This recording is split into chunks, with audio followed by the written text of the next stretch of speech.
Okay. Let me back up. Yeah. There we go. How about that? Sound back on? Let me know. Let me know in the chat. Sound on. All right. Awesome. There we go. Little technical issues. You always got to roll with the technical issues, but welcome back. Rise and shine, everybody. How is everybody doing out there? It's great. I'm feeling good. This is the second birth, the day 2 of the S.E.E.D. Metamorphosis conference. I hope everybody had a good time last night. It was really, really fun. It was really informative. A lot of great presenters, a lot of great speakers. Such an honor to be a part of this community and just to be working with such loving and wholehearted and wholesome spiritual beings out there.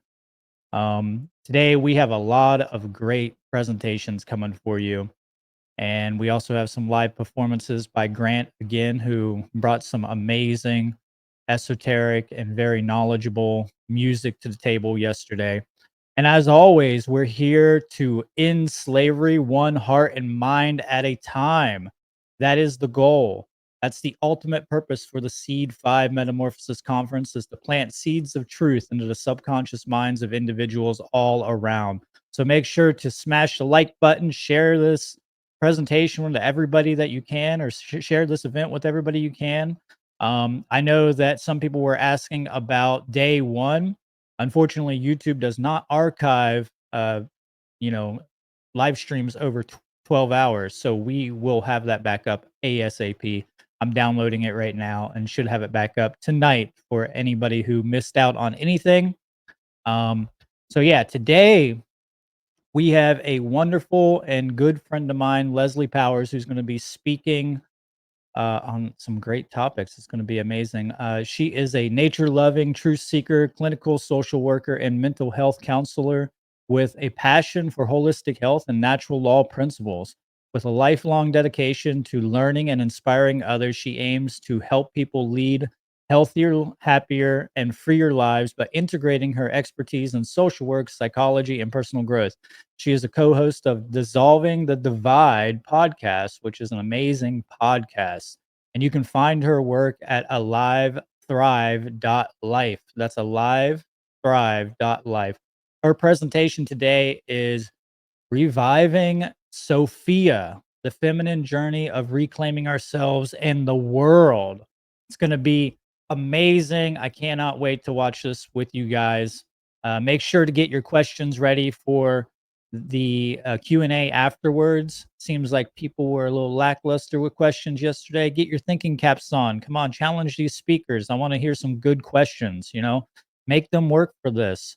We're out here doing this. It shouldn't be easy. Anything worth fighting for doesn't come easy. Anything worth having doesn't come easy. And freedom is one of those things. And we have to sacrifice for freedom every single day to bring about a better world and end the chains that are binding us, because we are under duress by our governments. That is the absolute truth. And until people recognize that and are willing to face that and get out of denial, then we're not going anywhere. We have to recognize the problem first, and then find a good solution for it, which is ultimately natural law, living in accordance with natural law, and then actually spreading that widely as possible and setting up better communities with people. All right, without further ado, let's get right into Leslie Powers' presentation.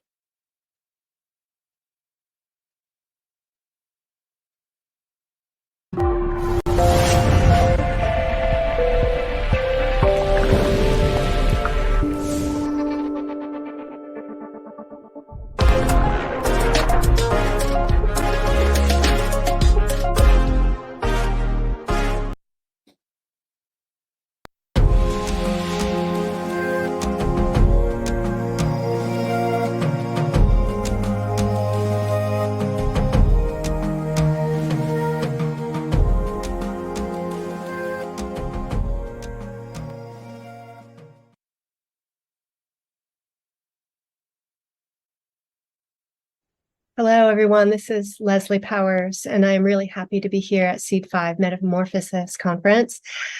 My website is alivethrive.life. The title of my presentation is Reviving Sophia, the Feminine Journey to Reclaiming Ourselves and the World.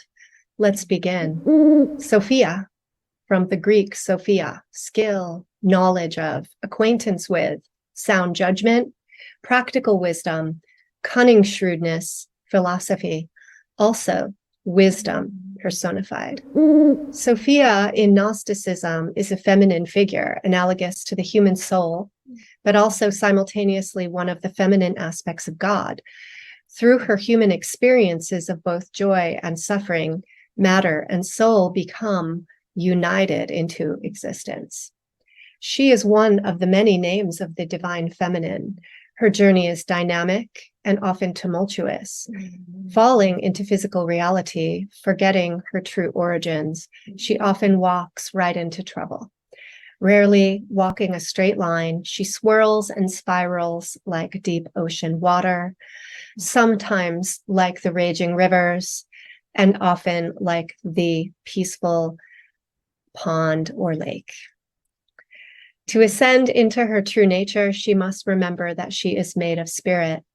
And this means that she must walk through her fear and step courageously into her pain. And then find and befriend her disconnected parts, scattered and split from painful experiences and a world that doesn't allow her true expression. Through embodied experiences with all things felt and a knowledge of her spiritual nature, Sophia reintegrates and becomes a higher version of herself. James Hillman said, "She is the Sophia of wisdom, the Maria of compassion, the Persephone of destruction, compelling necessity and fate, and the muse." Shakti has two faces, one of absolute unity, and the other consisting of billions of diverse realities. In involution, she hides the first face in order to reveal the second. The many faces of Sophia on our spiral path of transformation. She is everything. I'm going to start with the story and then share several more. The first story I'll share is the myth of Sophia. This version is from an article titled "The World's Soul is a Woman, the Gnostic Myth of Sophia" by Robert Kopecki. In the Gnostic myth of how the world works, Sophia, the feminine personification of wisdom, lives happily with the spirits of light, including her twin brother, in the unified, limitless potential of her father's radiance. She's so dizzy with love for the creative source that when she sees a brilliant shimmering light below, she flings herself down into the darkness, mistakenly following what she believes to be her father's radiance, fooled by a mere reflection. There, in the abysmal, unrealized potential of the world, she is trapped, separated from the light, the spiritual realization of gnosis, the knowledge of transcendent unity. There in the underworld, in material form, the powers of the underworld have their way with her, using, abusing, and exploiting her, until all she knows is sadness in the struggle to return herself up to the light she has lost but not forgotten. She gives birth to a bunch of bad boys, demigods called archons, including the worst of them all, the demiurge who becomes the creator of this world, infecting it with pride, ignorance, fear, and his lust for power and pleasure. But Sophia remains present, and in her resurgent power, she brings great beauty and spiritual potential to the earthly realm and its inhabitants, witnessing the irresponsible creation of the world by her errant offspring. Sophia conceals consciousness in the body of the demiurge's first man, Adam, and then brings it into the world as Eve. Finally, Sophia breaks free and ascends back up to the true light of life, raising humanity with her ever so slightly. But she refuses to abandon the sad world of humans, and so she divides herself, keeping a part below, ever present and available for the enlightenment of all. And back, safe and sound in the celestial realm of spiritual light, Sophia discovers gnosis by joining her twin brother in a marriage of reunification, balancing the masculine ego of unrealized potential and uniting it with the sacred feminine, made even more powerful by adversity, for she is changed after her journey, a complete person, full with the knowledge of the transcendent, unified light. This path can lead us to self-realization and an understanding of the feminine heart and soul of the earth. For it is only in the feminine, the channel of creation into the world, that humanity finds the power and the compassion necessary to overcome the darkness of ignorance. The figure of Sophia is equivalent to Mahashakti of the Vedic and Tantric philosophy. She is the goddess of everything, divine feminine power. She is the innate power in reality, the power to be conscious, the power to feel ecstasy or pain, the power of will and desire, the power to know, and the power to act. Shakti takes form as the biological processes of our body. She acts through our thoughts and the interplay of our emotions. We are all made of Shakti. She is a force that moves us toward the evolution of our consciousness, with which we must align when we seek conscious transformation. Shiva, Shakti live in eternal union, like Sophia and Christ. Shiva, the male counterpoint, the masculine energy, and Shakti, the feminine, and together they are everything. Shiva is the great awareness, and he encompasses everything.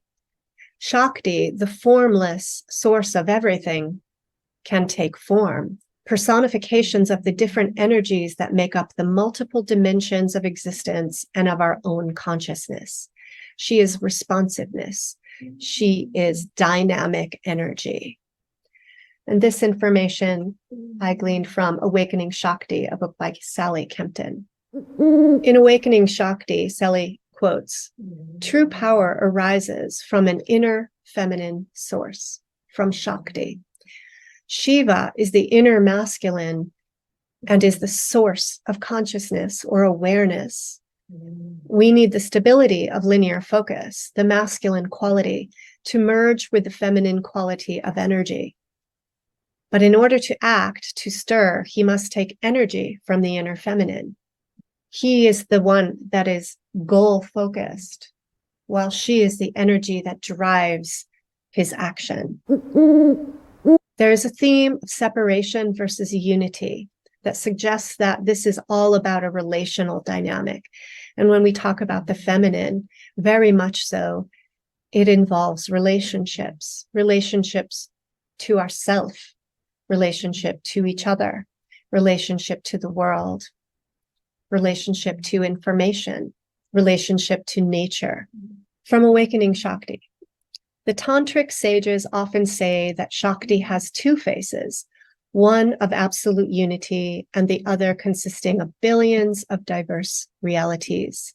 In involution, she hides the first face in order to reveal the second. Later, she will dissolve all these forms back into herself and reveal her face of unity. But now, stage by stage, she takes on increasingly dense forms. And what are the two faces of the goddess? One, the face of separation. Shakti creates the experience of radical separation, manifesting as the compelling diversity of our inner and outer world. She blinds us to the basic unity of life.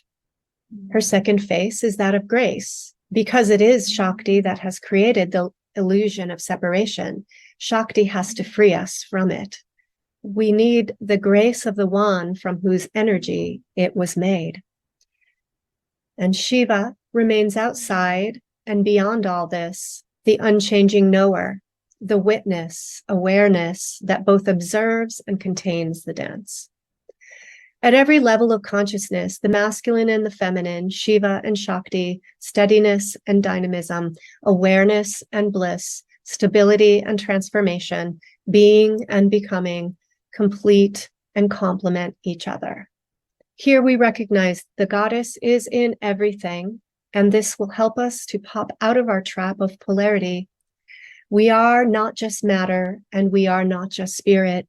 We are everything, and here we find peace.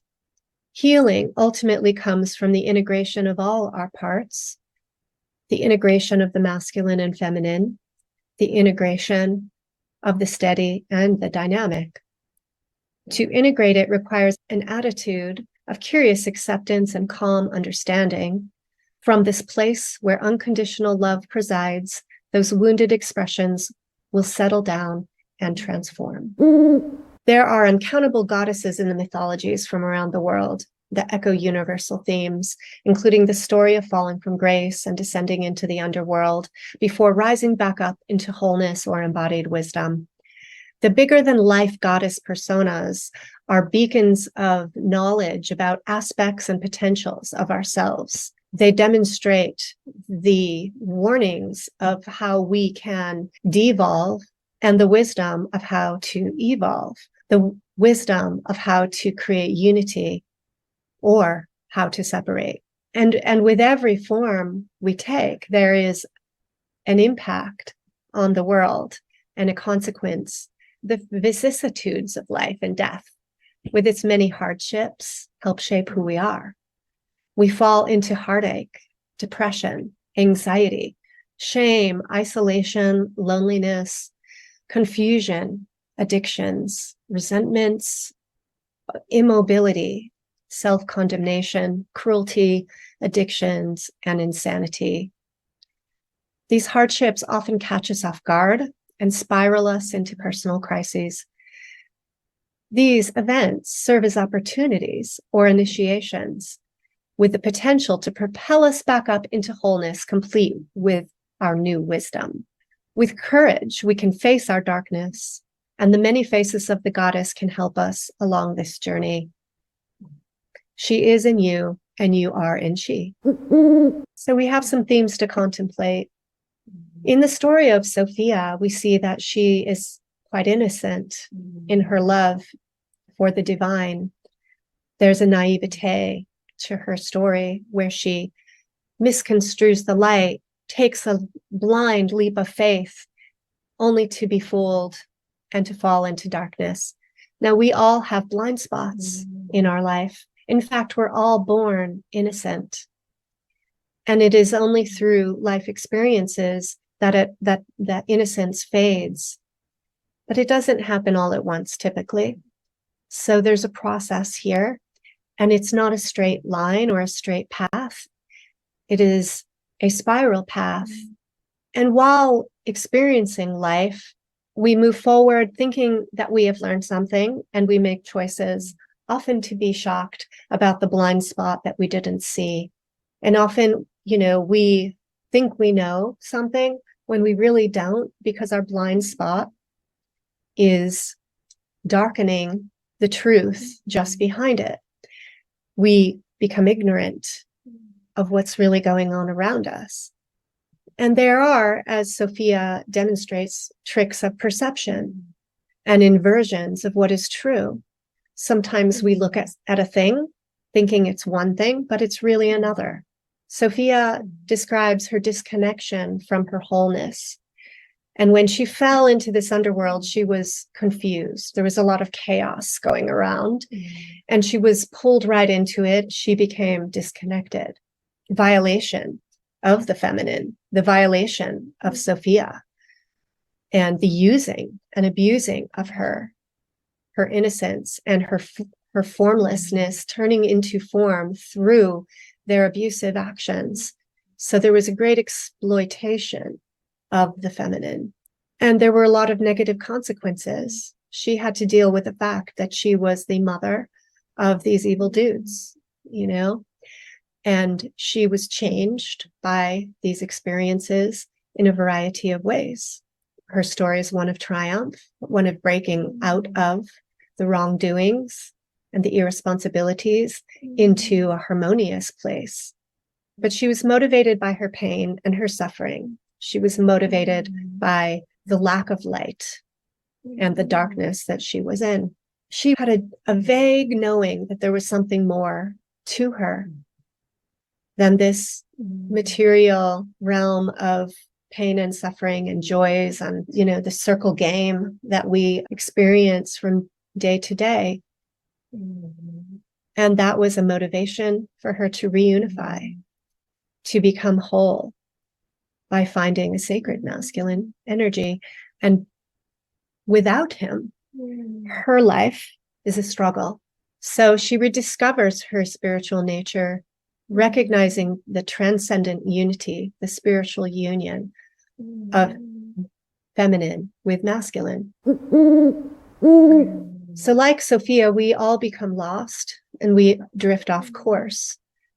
And no matter what your hardship, the goddess archetype is here to assist you in your healing and transmutation. There is an archetype to represent your best as well as your darkest self. There are 3 or more ways we can look at these archetypes and what they represent. 1, the elemental presences in the universe, the powers within the wind, the ocean, the fire, the earth. Also, the inner qualities of consciousness, the powers and qualities of your higher self, generosity, patience, fearlessness, humility, vigor, compassion, inner steadfastness, love. Or your lowest self, hoarding, being untrustworthy, jealousy, revengeful, narcissistic, fearful, irresolute, despairing, like unbending, despairing, despondent, empty, apathetic. And then these archetypes and these goddess images can also reference specific aspects of the mind. For example, the Vedic goddess Saraswati has been depicted to represent the balanced right and left brain hemispheres. Some of the god and goddess mythology has been very dramatized and sensationalized anecdotes of our actual descendants and reflections of actual history and folk practices. They can be teachers. They can teach us about what's right and wrong. They can teach us about what could happen if we continue to engage in hurtful, violent behaviors. They are guides as well to the process of our personal transformation. Deepak Chopra said, human beings aren't a thing, but a process. So we must keep in mind that our lives are a process. The feminine is about process. Archetypes, he said, are born of the collective soul, enacted by individual souls. Archetypes are life models, images, and ideals that guide the direction of your life toward the soul's ultimate destiny. Each person is hardwired to enact or model archetypal characteristics. It's an interesting thought. In a way, we are fractals of the whole.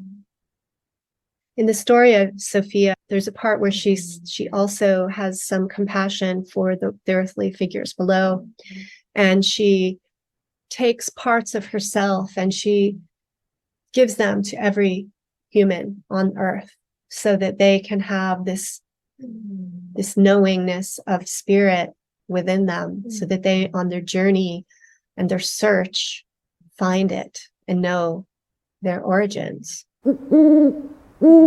Joseph Campbell's hero's journey must be at least referenced. He depicts a circle where there's a call to adventure and some supernatural aid. There's a threshold with guardians there holding a gate. And when we go through that gate, we enter the underworld and the unknown. Often there's a helper or a mentor along the way, but there are definitely challenges and temptations, often leading us to a crisis in the abyss, a death, and then a rebirth through a revelation with a transformation and some atonement or recognition of where we were off course, of where we sinned, of where we were wrong. And then we reach the next threshold of return. And there's something he calls the gift of the goddess. The journey shows the transition from the realm of the known to the unknown and back to the known, transformed. The hero receives a gift from the goddess or a high-level woman, such as a queen, a princess, a priestess, or a goddess. But with this gift, the hero returns enlightened and a different person, ready for more adventures. So some journeys are long and laborious, broken up into multiple acts or thresholds, and other journeys follow a simpler path, but all of us have journeys. Over a decade ago, a priestess friend said to me something like this: figure out what myths you're living and then change the ending. I didn't know what myths I was living at the time, but I held on to this advice thinking it was wise. And I want to say thank you to Graal Corsini, director of the Goddess Temple of Ashland, for being one of those goddesses that gave me a gift at the threshold of my awakening. 3 stages of transmutation that we'll be highlighting: descension, integration, and ascension. The descensions can include innocence, naivete, and ignorance, such as we saw with Sophia. This can be compounded through trauma, or what I'm calling descension into the underworld by abduction. We'll explore the story of Persephone and Demeter to demonstrate that.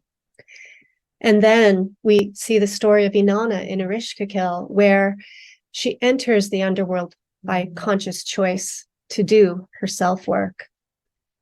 And finally, we'll explore the story of Isis and Osiris, where Isis enters the underworld out of love and expands the love for her divine, sacred, masculine partner for the love of the world. And she provides service to others in their journeys into the underworld. This is the descension through agape. There's feminine symbolism in the Kabbalah, which I'm just beginning to learn. This is some quotes from an article by Dov Ber Pinson called "What is Kabbalah? A Basic Introduction to the Kabbalah." He says, the Kabbalah is more about losing ourselves than about finding, becoming more other-centered and less ego-centered. The literal translation of the word Kabbalah is that which is received. To receive, we must be receptive. This is a feminine quality. We must open ourselves, creating a vessel in which to absorb that which we wish to understand or grasp, and in turn become part of the Kabbalah, the tree of life. To open the self to a higher reality, to view the spirit within the matter, to raise our consciousness to the point where our perception of reality is completely changed and the divine within all creation is revealed. The tree of life symbolizes God flowing down to man and a way for humankind to reach back up. This path is called the lightning flash. The symbolic use of the lightning flash on the tree of life has also been called the flaming sword. In order to know the full knowledge of God, one must work through this lightning. In the same way, the lightning flash moves through the air and is believed to clean and purify the air. It is believed to move through humans in order to clean and purify the heart. So here's another way of looking at the entrance way to the divine mystery, the V. The letter V corresponds to Vav or Fav in the Hebrew alphabet, meaning a peg or nail. It is the link connecting the human and the divine. V also symbolizes the vulva of a woman. Spiritually, the I is the symbol of spiritual insight that guides us toward the path of enlightenment. So the I, the spiritual insight, is in between the shape of the V. The third eye, the pineal gland, by awakening this gland, our body is filled with light, which allows us to enter into the realm of flight, the world of the unseen, the unknown, the darkness, the mystery. The light of the body is the eye. If therefore thine eye be single, thy whole body shall be full of light. Matthew 6:22. At the base of this, one might see a death, or base consciousness, or unconsciousness, the blind spot, and the not knowing. And that brings us to Shila Nagi. Shila Nagis are stone carvings of naked women with exaggerated vulvas, which open into a circle of darkness. They are often seen as Celtic fertility symbols and a symbol of survival of a people. She represents the entrance to the unknown, the mystery to the potential, a gateway to life and death. This is the place of transformation and the creation of new life. Here's an interesting model of an Ankh showing its correspondence to, again, the feminine reproductive organs, the entranceway into the womb. So the feminine is associated with cycles of birth and death and rebirth throughout time. Here are some more symbols of fertility. There's Ostara. Ostara eggs are a symbol of the ancient Germanic goddess Ostara, who presided over fertility and rebirth. And then there's Palkana. And it is really vital to the perpetuation of our species to recognize that this is a very sacred gift. And this is something to protect. The feminine is associated with cycles, rhythms, and seasons. Pagans regarded death as a phase of a non-linear transformation process. Death is the ultimate transformation and a natural and unavoidable part of the turning of the wheel. The darkness or the underworld is associated with the fall month and the holiday of Samhain. Generator, organizer, destroyer, and rebirther, maiden, mother, mage, and crone, the seasons of nature, the seasons of life, the phases of the moon. We must tend the fire of life. It's really vital to keep the fire of spirit and life burning. With this, we see the goddess Hestia or Vesta, the goddess of the hearth, the home, and the family. She brings in the fire element of cleansing and purification, the fire of spirit, spiritual power. Home is implied to be the center of that spiritual fire. Here's Hebe, goddess of youth. She represents our excitement and spirit to live life and search for the Holy Grail. This is a quote by Elizabeth Seraphine from the Priestess Path. Instinctively, we know something needs to be found. Often when we're young, we search outside of ourselves, looking to others, to lovers, to far-off lands for the answers to life's mysteries, only to return to ourselves over and over again. Until this quest goes on, until there is nowhere else to turn but within, to honor and claim the holy vessel that you are. And one day we realize we are a vessel that can be filled with the golden light from within. The quest for the Holy Grail, the sacred vessel that held the blood of Christ, can be likened to the quest to fill our own sacred vessel with light. As the legend goes, when the Grail is lost, the kingdom falls into ruin, desolate and bleak, a wasteland. Only the return of the Holy Grail will heal the sick land and restore the king and the kingdom to life again. To fill the cup is akin to the fulfillment of the divine feminine, or her return to wholeness and her gift to humanity. We seek to fill our cup through life experiences. We fill it with a myriad of emotional expressions. Through living life authentically, embracing and expressing ourselves emotionally, we revive the colorful tapestry of our true state, remembering the spiritual tools of our ancestry and unifying our splintered parts. The maiden Estrella, virgin goddess of justice, innocence, purity, and precision, referred to as the star goddess or star maiden, she represented all that was good in the world. Later on, though, she symbolized the fall of humanity and the hope that a new age of innocence would one day return. And this brings us to our second story, that of Persephone and Demeter, descent by abduction and human-made trauma. Zeus gave secret permission to Hades, the god of the underworld, to take Persephone. However, neither Persephone nor Demeter had any awareness of this, nor did they give their consent.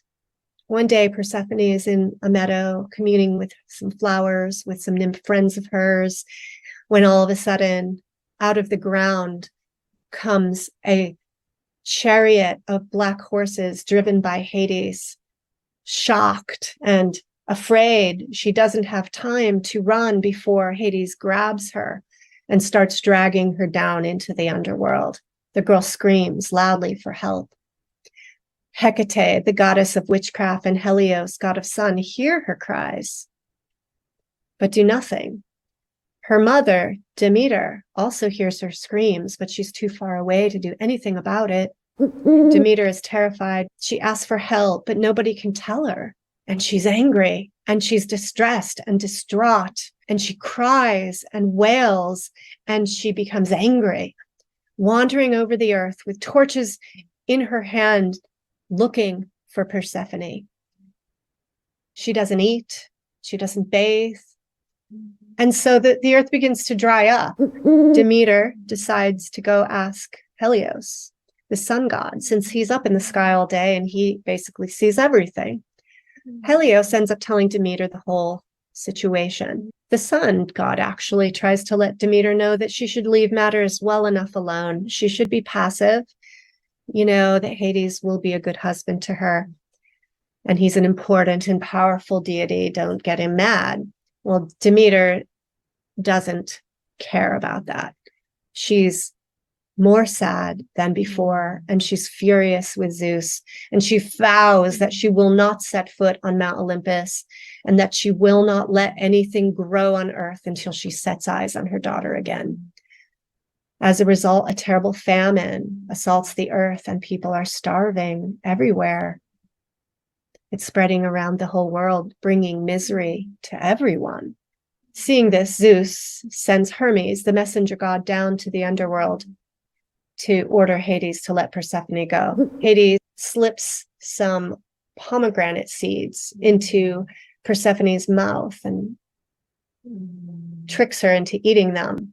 Hermes and Persephone then fly out of the land of the dead and greet Demeter, who is so happy to see her, but immediately recognizes that something could be wrong and asks Persephone if she ate anything while in the underworld.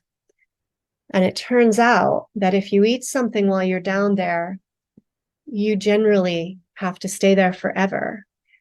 And it's said that the pomegranate seed is the fruit of the underworld. And every time someone eats it, even a few seeds, then after a while, they miss the underworld and they want to go back.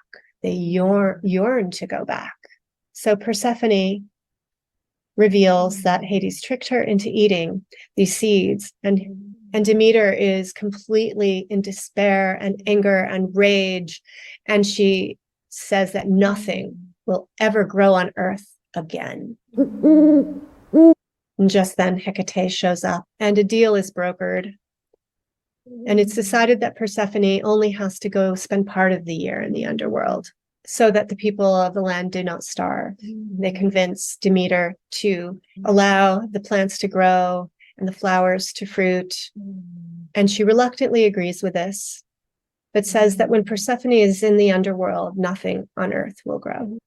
And I wonder in this story if eating the pomegranate seeds also implies a certain sexual union, a breaking of innocence, a breaking of the hymen and the blood, which can then create a bond with a young girl, a young woman, and is devoted and dedicated to their abuser, creating like a trauma bond where her abuser becomes her savior in a sense. And so she becomes willing to go to the underworld, willing to engage in this relationship. And certainly this has happened many, many, many, many, many countless of times throughout humanity.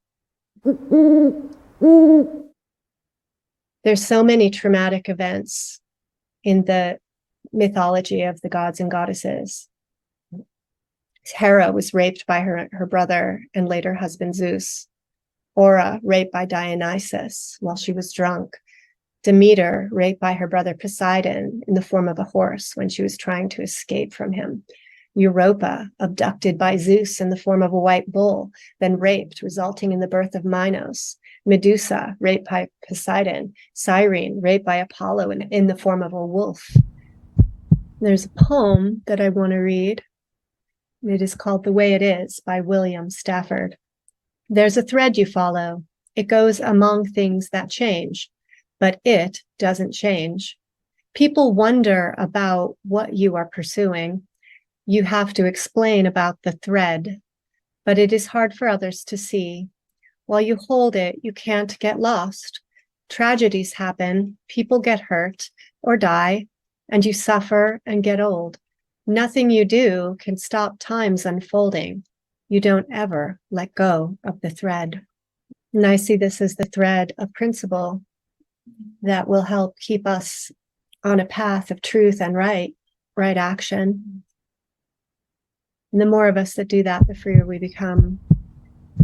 So the Norns weave the webs of time, and the Norns are central to understanding natural law, because the Norns weave the thread that we can follow that will help us to understand the principles of cause and effect. So we're going to talk about some stories from the Greek and Roman tradition that really, from my point of view, are highlighting to us the cause and effect of violence and violating natural law. We start with Hera. Hera was the queen of the gods and the goddess of marriage, family, childbirth, and women in the Greek pantheon. She was the wife and sister of Zeus, originally raped by Zeus. Hera was known for being a goddess of marriage and birth, but she was also known to be jealous and vengeful toward her husband's many lovers and their many children. Many of her most famous myths center around her jealous retributions to Zeus's infidelity. Zeus was a real playboy and very disrespectful of Hera's feelings. And there are so many stories of him having relations with other women, both goddess and mortal, and Hera seeking violent revenge with murderous and treacherous retribution.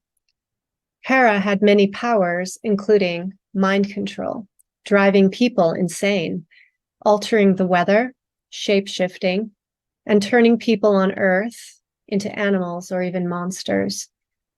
Zeus and Hera remind me of Bill and Hillary, and it's a reminder to me, the similarity of how myths are recreated, and that by studying the myths, we can start to see these myths playing out in real life in our world. And we can see how we are repeating patterns and staying stuck at the bottom of the trough, at the bottom of the cup. So there's so many tragedies. And here is some stories of connected figures, the tragedies of Hera, Leto, Artemis, and Apollo, and Niobe and all her children. So basically, Leto, the goddess of motherhood, childbirth, and modesty, she suffered greatly because of her relationship with Zeus, which caused Hera to be jealous. Hera then cursed Leto so that she could not find any solid ground or any island of earth to give birth to her children. Her children are Artemis and Apollo. And finally, through some kind people, she was able to find a place to bear her children. Finding a hidden island, Leto gave birth to her two children, Artemis and Apollo. Artemis, having to grow up very quickly, in fact, in like just a few minutes, having to grow up quickly under the conditions of her mother's duress, witnessed and helped midwife the harrowing birth of her brother, Apollo. Hera had placed an evil spell on Leto, making her birth especially long and difficult. The children endured many struggles along with their mother, as Leto was exiled and chronically harassed by the jealous and revengeful Hera. Artemis was so negatively impacted by witnessing her mother's experiences and the cruel acts of the gods that she vowed to remain a virgin and never marry. And there are multiple stories of her killing men who showed signs of disrespect or cruelty towards a female. She was somewhat of a vigilante. From seeing her mother suffer, she grew up wanting to protect women and their virginity and their children. She was one of the deities who could not be affected by Aphrodite's powers. The goddess could not make the hunting goddess fall in love. Her heart became so hardened and protected from the traumas of her life that she didn't allow love in. She became splintered off within herself. One particularly tragic and gruesome example involves the goddess Niobe, who had 12 children. Niobe, in a moment of cattiness, taunted Leto for only having 2 children. Angry at this insult to their mother, Apollo and Artemis took it upon themselves to kill all Niobe's children in revenge. Apollo killed her 6 sons, and Artemis killed her 6 daughters. Niobe was transformed into a stone, where she brooded over her sorrows. Her heart hardened. And so the wheel of pain continues turning. The circle of hurt expands and multiplies. One wrong leads often to many more. In the myths, we can see these extremes of the female nature, the women under stress, women under duress and pain, and the trauma of the Greek and Roman Empire, marked by many, many wars, bloodshed, slavery, division, ultimately leading to the collapse of both civilizations.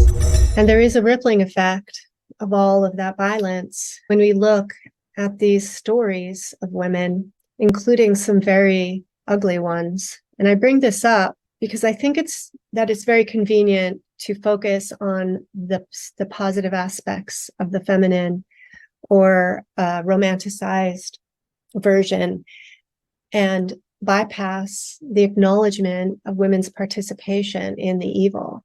And just to remind you that women can be very evil, here are examples. Elizabeth Bathory captured, tortured, and killed countless peasants and servants over the course of several decades. Historians estimate she murdered hundreds of infants as well during her lifetime as a baby farmer. Queen Ranavalona ruled the island of Madagascar from 1828 to 1861, and during that time she murdered more than half of her citizens. So the sickness exists, and it is a thread weaving through the reality of our world. The corruption of the goddess is shown through the mythology. Women under stress, such as Pandora, she opened the box and unleashed evil in the world. Kakya, the Greek goddess of vice and moral badness. Lamia, grief-stricken and insane, Lamia began stealing and eating other women's children. Her actions caused her to turn into a literal monster. Eris, the Greek goddess of discord, who revels in sowing discord among gods and mortals alike. And Nemesis, the goddess of indignation against and retribution for evil deeds and undeserved good fortune. Women under stress, women reacting to trauma by creating more trauma. And that is the circle. One person acts out of their unprocessed and unmanaged emotion, not taking responsibility for themselves, and does an evil act, which then has a rippling effect to the people around them that causes real damage that then they perpetuate through their own actions, through their own wounding. And unless people do what we're calling the inner work, which is the work of the underworld, inside ourselves, the world of emotion, the world will continue to repeat these patterns. Wrongdoings create wrong, create hurt and mental suffering. And so we have the goddess of mental suffering, Oasis, the Greek goddess that personifies the spirit of misery, anxiety, grief, suffering, and depression. Her Roman name is Miseria. Algae were the personified spirits of pain and suffering, body and mind, grief, sorrow, and distress. They were the bringers of weeping and tears.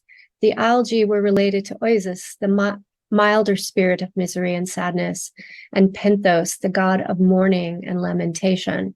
Their opposite, Melino, from the Greek, the daughter of Persephone and Hades. She is a nymph of nightmares and madness. Eris, the Greek goddess of discord and strife. Discord is her Roman name. She's the daughter of Zeus and Hera. She is known for causing small arguments to become more serious events, including war. She's also known for being insatiable for chaos and mayhem. The opposite goddess is Harmonia, or Concordia for the Romans. War and death. The Morgan in ancient Irish mythology was a triple goddess, also known as the Phantom Queen. She would often appear before a battle in the form of a large raven. Enu, goddess of war, fierce.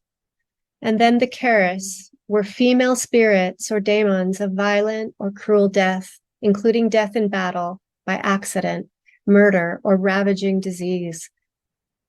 So the feminine is seen in the evil of the world as well as the good. After a while, the spirit of Kali will rise. Kali, the blood drinker. She is the frenzied, battle-maddened demon slayer who comes into the world at moments when dark forces or demons threaten civilization, and especially the feminine. She appeared out of Durga's eye when her extra force was needed to defeat the demons, Chanda and Munda. She's like the heavy artillery. Later in battle, Kali confronts the demon chief, who has a magical power. When drops of his blood spill, they turn into warriors. Kali, with her long tongue, licks up his blood before it can touch the ground. So she is a mitigator of evil. She's fierce. Remember the goddess's dual nature as both the force that binds us and the force that sets us free. Her sword is the force that slices through delusion, ignorance, false hope, and lies. Things have gotten turned upside down. The Hangman card. It's time to walk through the fire and burning out what is not us. Here we have a couple of fire goddesses to help us. The shadow work involves dying to self in order to find your true self, which already exists within you. Like our spiraling hips, we are called to keep churning up our emotional energy and compost it, creating an alchemical process of transformation in ourselves and our world. When we come to another story, we're starting to recognize that there's something more going on inside us, that we are tired of this perpetual cycle of pain. And we recognize that we are carrying a heavy burden inside of us, and it must be dealt with. And this brings us to the story of Inanna and Ereshkigal. I'm going to read the story that is represented in an article called Inanna and Ereshkigal, an ancient myth for the modern times, a lecture by Sue Gebhardt on Scribed. The thing about Inanna that is significant from my point of view in this talk is that she enters the underworld consciously. And in fact, she demands entrance because none of us want to do this. It's uncomfortable. It's so much easier to ignore the pain than to face it and the tragedies and the grief associated. But yet, Inanna, goddess of heaven and earth, great warrior, lover, creator of poetry and song, decides to go visit her sister Ereshkigal, queen of the underworld. Before she begins the descent, Inanna instructs her faithful handmaid, Ninshubur, to raise the alarm if she hasn't resumed after 3 days. Inanna arrives at the first gate of the underworld and demands to enter. The gatekeeper goes to consult with Ereshkigal. When the queen of the underworld hears this, she is furious. She slaps her thigh and bites her lip and takes the matter into her heart. She finally agrees to see Inanna, but Inanna must be brought to her naked and bowed low. Inanna has to pass through 7 gates to get to Ereshkigal's palace. At each gate, she is forced to remove a piece of her regalia. When Inanna objects, she is told the ways of the underworld are perfect and they may not be questioned. Finally, she comes before Ereshkigal naked and bowed low. Ereshkigal fastens upon her the eye of death. She strikes her, and Inanna is turned into a corpse and is hung from a hook on the wall, a piece of green rotting meat. When Inanna does not return after 3 days and nights, Ninshubur sets up a lament and beats the drums. She goes to 2 of the sky gods and begs for their help. They refuse, saying Inanna was asking for trouble and she deserves all she gets. Then Ninshubur goes to Enki, the god of water and wisdom. He takes pity on Inanna, and from the dirt under his fingernails he creates two little creatures that are able to fly through the cracks down to Ereshkigal in the underworld. Now, Ereshkigal is busy. She's busy with either mourning the death of her consort or giving birth. She's moaning and wailing in her pain. The little creatures sit with her and they mirror her pain. "Oh, my poor heart," she wails. "Oh, your poor heart," they commiserate. "Oh, my poor belly," she cries. "Oh, your poor belly," they cry with her, and so on and on. Finally, Ereshkigal stops. She looks at them and says, "Why are you moaning with me?" She asks, and then, "I like you. I will give you a gift." The creatures ask for Inanna's body. Ereshkigal agrees, and they take Inanna and restore her to life. But before she ascends to the upper world again, the judges of the underworld demand that she send a replacement. Inanna agrees to do this, and as she ascends, at each of the 7 gates, she puts on her royal robes. When she returns to the upper world, she finds everyone in mourning for her, except for her husband, Dumuzi, who's sitting on her throne, eating and drinking and making merry. Inanna fixes upon him the eye of death and decrees that he shall be her replacement in the underworld. He is terrified and tries to flee, but he is pursued by the fierce Ghana from the underworld. He begs for help. Dumuzi's sister, Geshtinana, who loves her brother so dearly, goes to Inanna and offers to take his place in the underworld. And finally, Inanna decides that they shall each spend half the year there. When one returns after 6 months, the other must make the descent. So let's look at a few of the things in this cool story. So Inanna has come to a point where she recognizes that she has some pain to deal with. She pretty much has to demand entrance down to Ereshkigal, who doesn't want to let her in. And we could think of all the characters as being part of her, and that Ereshkigal is her own splintered off part that is dealing with her trauma and pain inside her. And that part is protected and doesn't want to open itself up to the grief. But Inanna knows in her wisdom that if she doesn't process this pain and deal with it directly and feel it, that she will only incur negative consequences in her life. She will lose her powers. And so she has to use a lot of willpower and courage in order to go into the underworld. And clearly we see why, because it's very scary. She became numb and frozen and unable to pull herself out by herself. But because she knew that this was scary business, she made sure that her witness self was paying attention. So the part of herself that is like the handmaiden represents is her witness, and that which keeps her feet on in her identity outside of the underworld. And then the people in the community, when asked for help, a lot of them turned a blind eye. They said, she's done a lot of bad stuff. She has a lot of weight in her heart.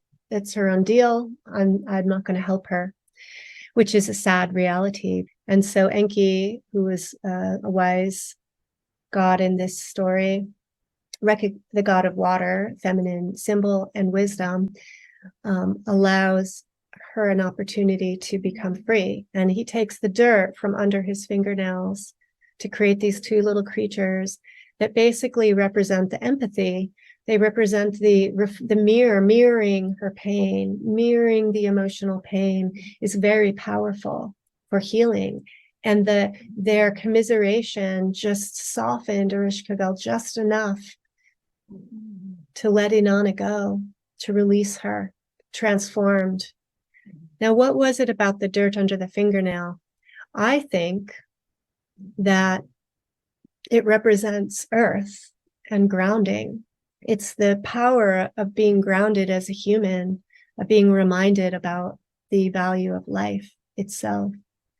And Earth is able to be healing to her in this way and to provide her with a reflection so that she could feel seen and not so alone, not so isolated.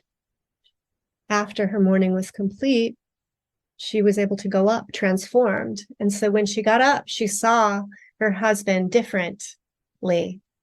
She saw his narcissism and she saw his sister's codependency. And she's like, you guys need to go do some shadow work, and sent them down. Inanna's descent was by conscious choice.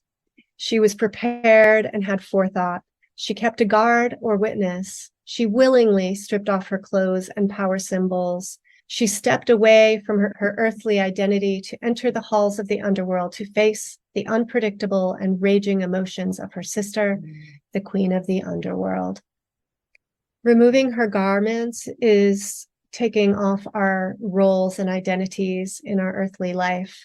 It is stripping down to be like a child, to open up to the wounds of the child within, without all of our defenses blocking us from getting to her. The more atrocities and separation, the more garb you need to cover up the vulnerability underneath.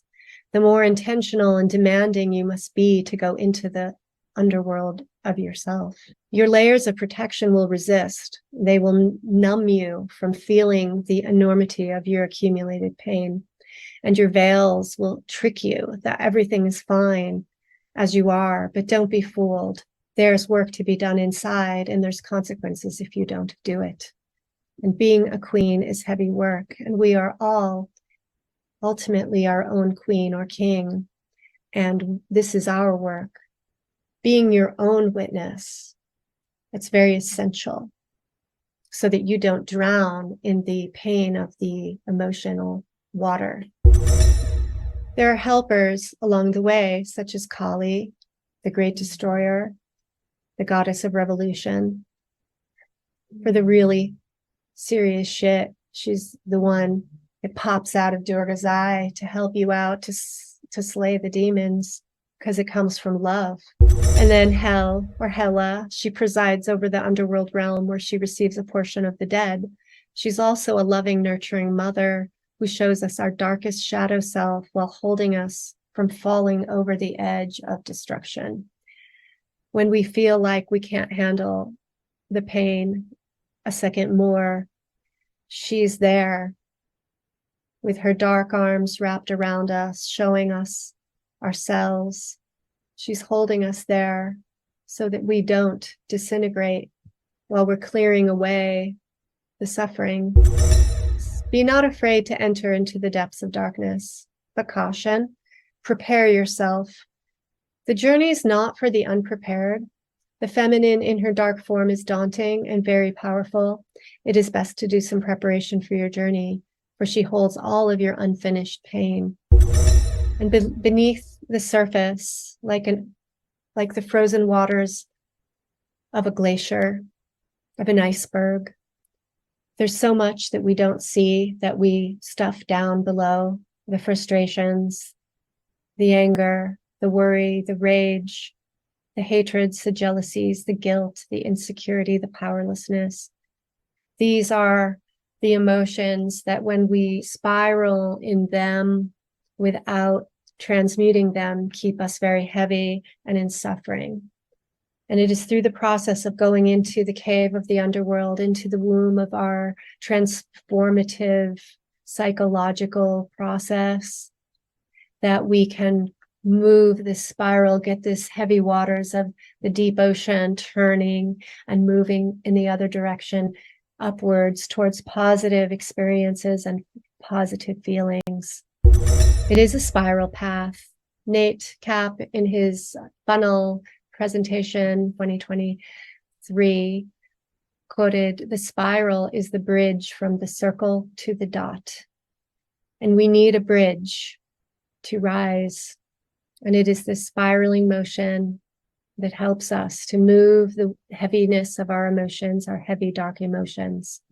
Spiral, related to the word spirit, animating or vital principle in men and animals. Breath, breath of God. Hence inspiration, breath of life, hence life. So we see the connections in these words. And Sophia is a soul's journey.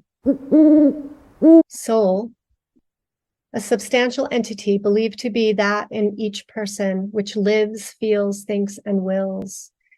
The spiritual and emotional part of a person, sometimes said to mean coming from or belonging to the sea, because that was supposed to be the stopping place of the soul before birth and after death. So we have all these associations with the feminine related to the soul, the spiral path, and spirituality, and the water, the ocean or sea. The feminine way of circular movement, assisted by the masculine focus, the point, the goal, the purpose, the linear influence. A circle becomes a spiral. We spiral towards our goal, spiral up or down the pole, circles versus lines. It's not a linear path. It's a spiral path, and it's the aim of the masculine that creates organization or structure for the feminine energy and assists the feminine to progress back upwards into pure spirit. The spiral energy creates life. It moves us. It is the power of emotion. The deep ocean waters move in a spiraling motion, deep and heavy and powerful, living waters. We can learn to ride upon her ways as a way of mastering the deep. There is cause for thoughtfulness and perhaps even caution for the unleashed powers of intense emotion. But do not be frightened of your own feminine power. Instead, honor her within you. Look at her with compassion as she returns that compassionate gaze. Check the force of pressure that you have dammed up inside you. See her. Take time to go inward and see her. Find ways to compassionately release the waters of fear and grief and longing. Embrace misery as she sheds her tears. Feel the cord of grief that connects us. Allow her to transmute your pain. Connect with the compassion of the green Tara and feel the deep love of Venus. Trust the transformative power of Kali. Visit the halls of Ma to remember the core wisdom of truth and natural law, and seek the wisdom of the crone for your personal healing. The inner standing of your emotions is through your body, through the deep, dark cavern, this watery place of your soul, of your emotional body. Victor Schauberger, he says that the water is the blood of Mother Earth. In Greek mythology, the algae are the personification of sorrow and the bringers of weeping and tears. They were daughters of the goddess of strife Eris and had many siblings. The algae were related to Oisis, the spirit of misery and sadness, and Penthos, the god of mourning and lamentation. We invite the weeping, for her release will awaken the frozen waters within us. Connecting, weeping together, we generate power to heal the buried pain of our communities. We know we are connected by our shared grief. Moving our grief opens space to feel all of our feelings and experience a renewed love for life, and to awaken the sleeping giants of inner wisdom. Sing, wail, weep, yell, allow her to be released. Allow the weeping to come naturally and gradually, but allow the weeping. And here we highlight some goddesses that represent this weeping. Sal, the goddess who cries frequently in folk songs. She cries in the face of injustice, and when a grass snake is harmed, her tears turn to amber as a reminder. Goddess Freya cries tears of red gold for her husband, the god Or, who's frequently absent. Niobe, the goddess whose neck is wet with tears below her weeping eyes. And we can cry for them. We can cry for her. Grieving and releasing our tears is part of this healing work. Unexpressed tears do not go away. Their sadness resides in our bodies and souls. They are an outward expression of inner pain. Demeter, Isis, and Inanna, their stories all progress with them crying and wailing in their grief and their suffering, indicating a power to their tears. The expression of emotions, the water element, has a power of transformation. It can bring you help. It generates empathy or the power of emotion in others. And unified, this power can affect big change. Emotion moves matter. And yet passion unregulated can be dangerous too, and needs the masculine element of containment and direction. We can see the power of crying, of tears, of grieving. Women have traditionally been expressors of grief. And there's a tradition in Ireland called keening, where women cry together publicly or at wakes, expressing the deep hurts of the world through their soulful wailing. The power of the feminine includes accessing the power of emotional expression. This helps transmute our suffering. Keens are said to have contained raw, unearthly emotion, spontaneous word, repeated motifs, crying, and elements of song. This is the foundation of empathy. And this awakening of emotion by mass through the feminine expression can be very, very powerful and life-changing. And interestingly, in Egypt, at funerals, there is a theatrical element where they have two women acting out the roles of Isis and Nephthys, and they are paid, I guess, professional grievers, and it takes this vibrational energy to sort of crack open the walls. They're like the dirt under the fingernail that gets through the cracks and touches the hearts of people who are very closed off. The Valkyries notice and reward the courageous.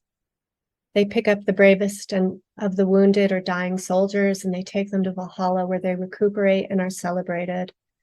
Then they fly back and forth between the bloody battlefield and Valhalla, land of plenty and ripe abundance. They're on alert. They have ongoing discernment, but more importantly, they reward courage. And going into the underworld journey to heal ourselves is an act of courage, and it is analogous to the bloody battlefield, especially in our world.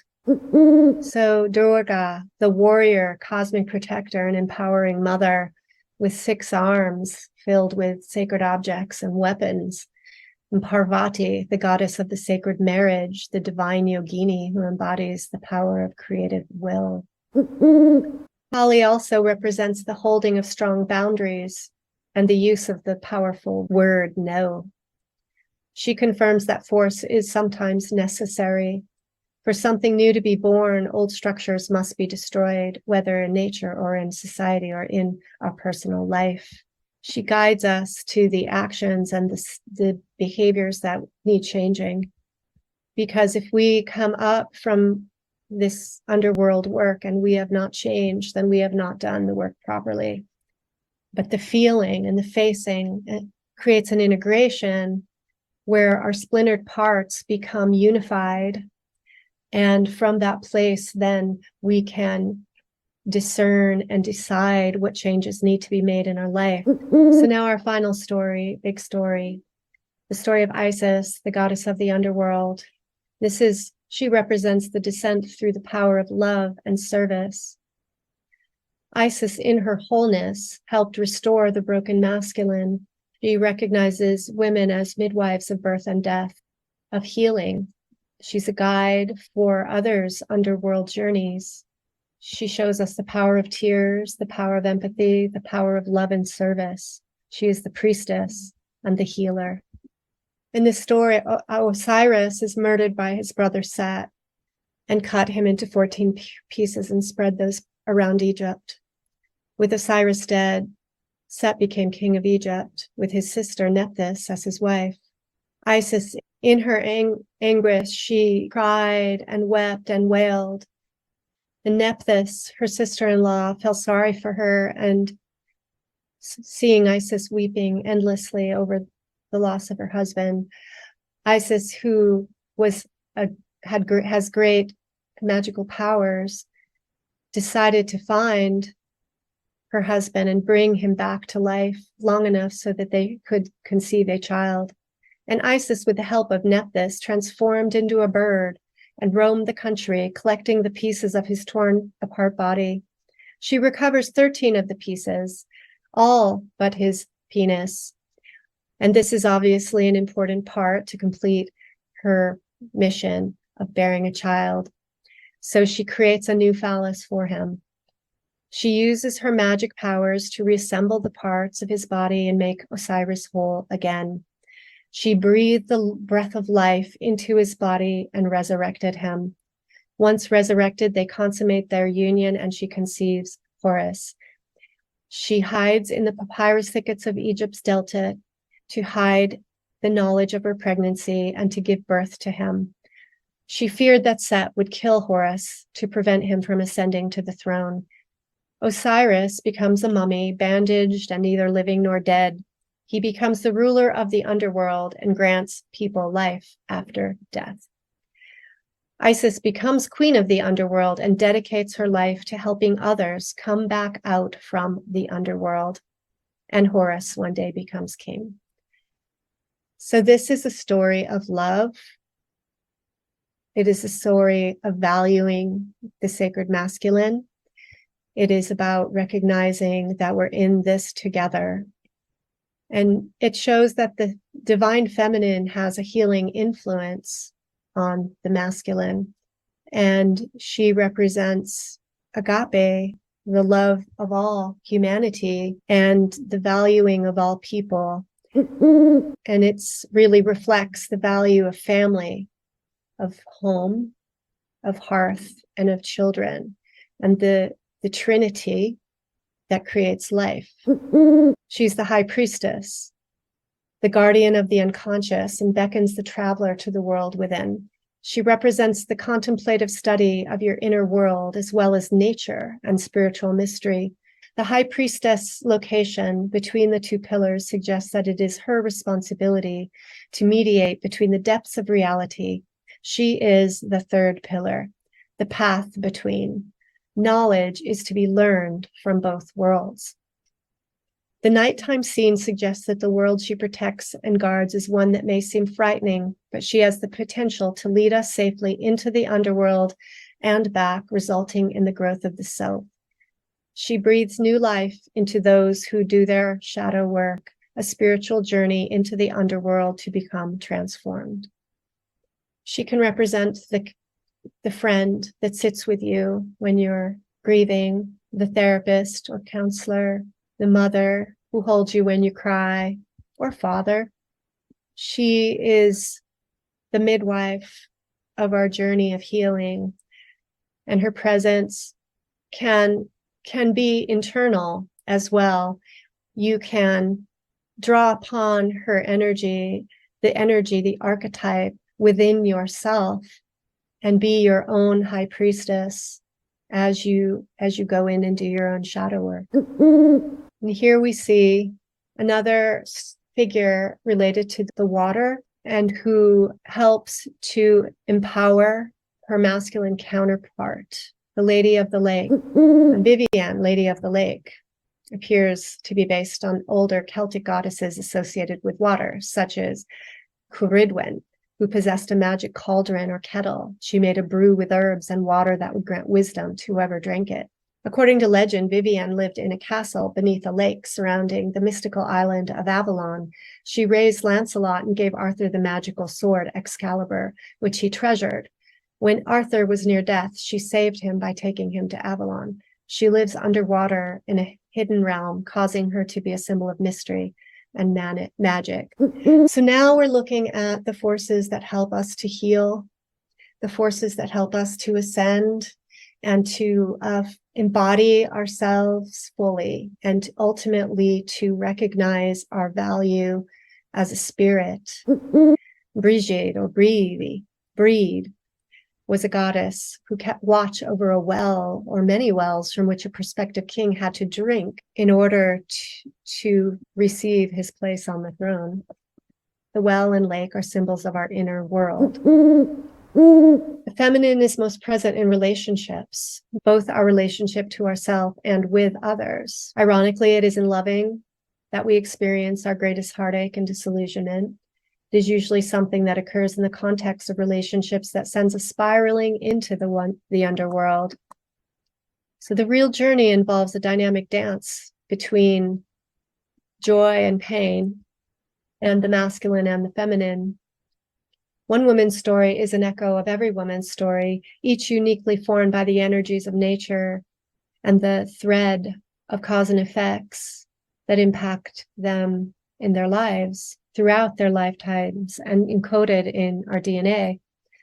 The gods and goddesses are more than interesting objects from stories. They represent our ancestry, potentially, our potentials for expansion and growth, and our paths to downfall. They also give us clues to the way back up, the journey of ascension back to our wholeness, arriving transformed and embodied with wisdom and knowledge of who we really are. Their stories give accounts of how the feminine can become separated from herself and from the masculine, and the myriad of consequences to this separation. It's not all rainbows and sunshine, to say the least. The feminine was under attack, and the resulting confusion and chaos within the female heart has been devastating. We see the effects of societal violence, destruction, chaos, and confusion. We see the defenses in people grow stronger from their pain and the many splintering off of goddess identities in the world. It seems as though every goddess at some point has the label, and she's also a war goddess added on to her. The goddesses exhibit a quite distinct separation in their personas, and we have forgotten, I would think, as women, the potential of our own self. And we can be reminded sometimes looking at them.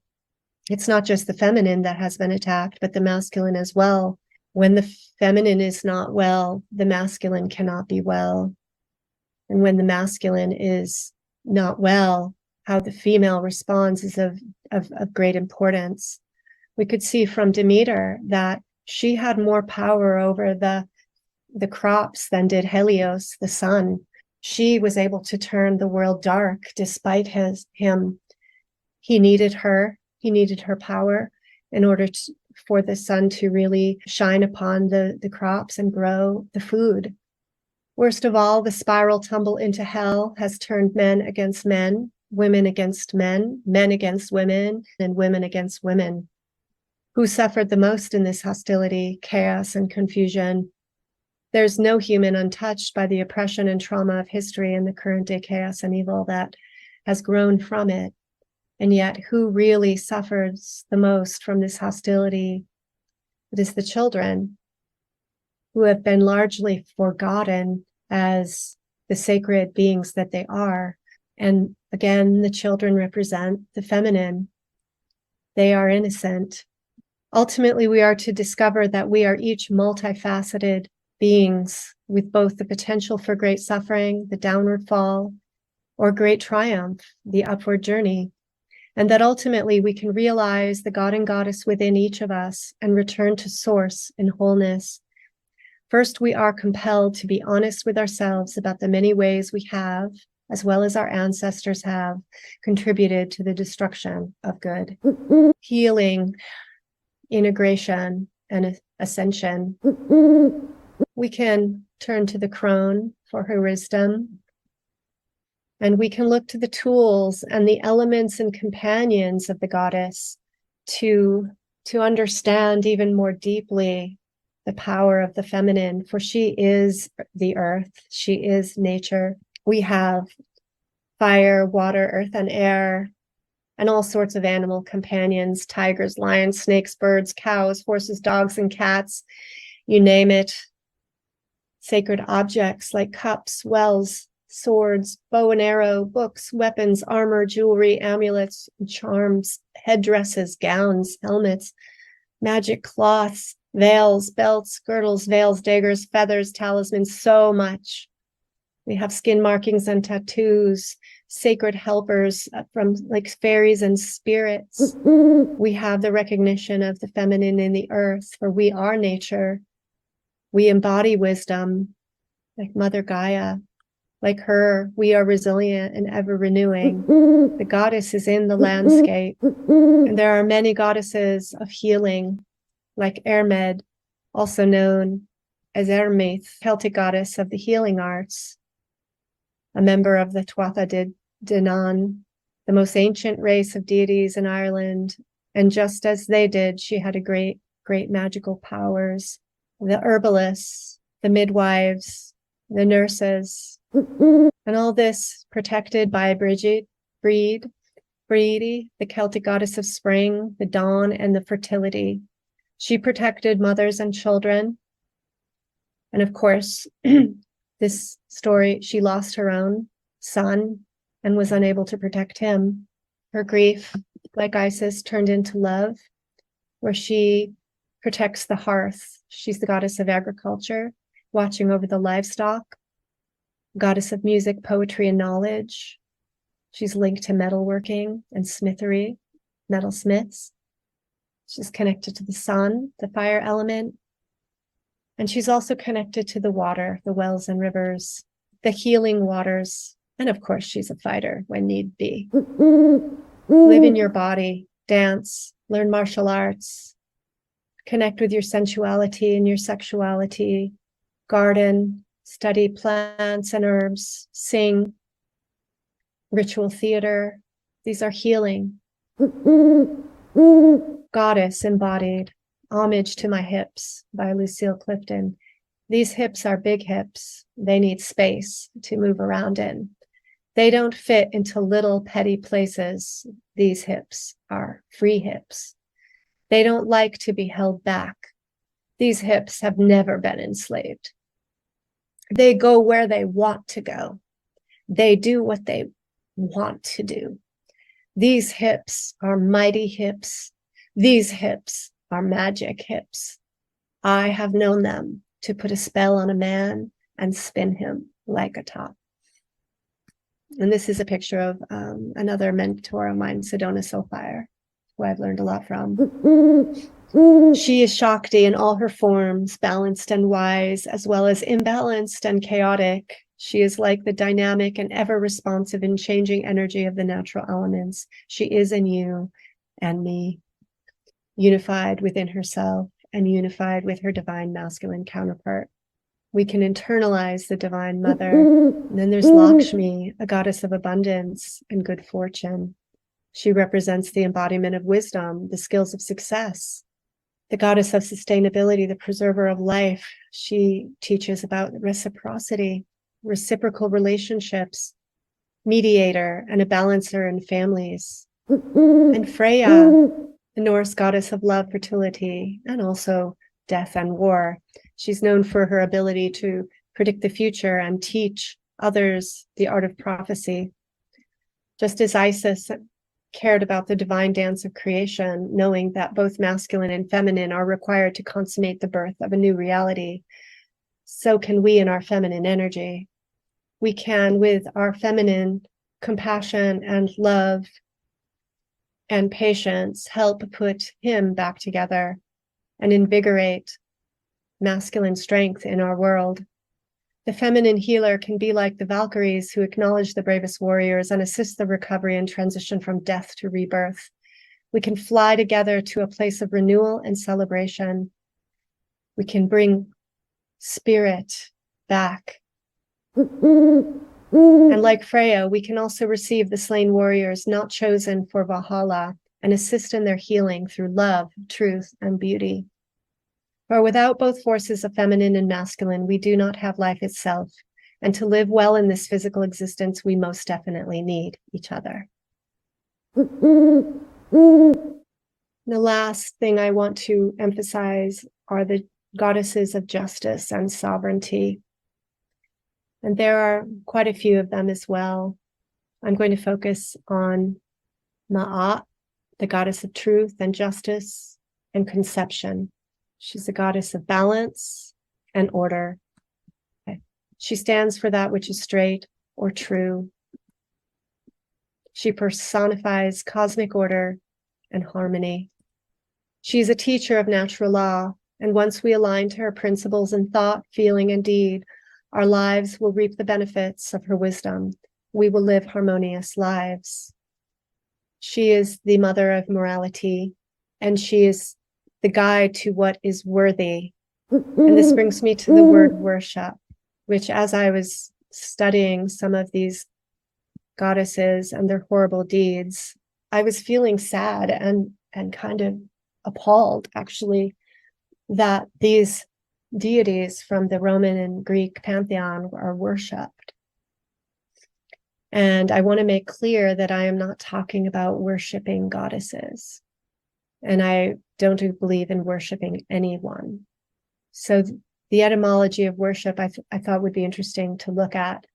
From Old English, worship, condition of being worthy, dignity, glory, distinction, honor, and ship. What I think of dignity that we carry on our ship. What is worth carrying on our ship, our body? And what is worthy of worship are not people or gods or goddesses, but principles and qualities.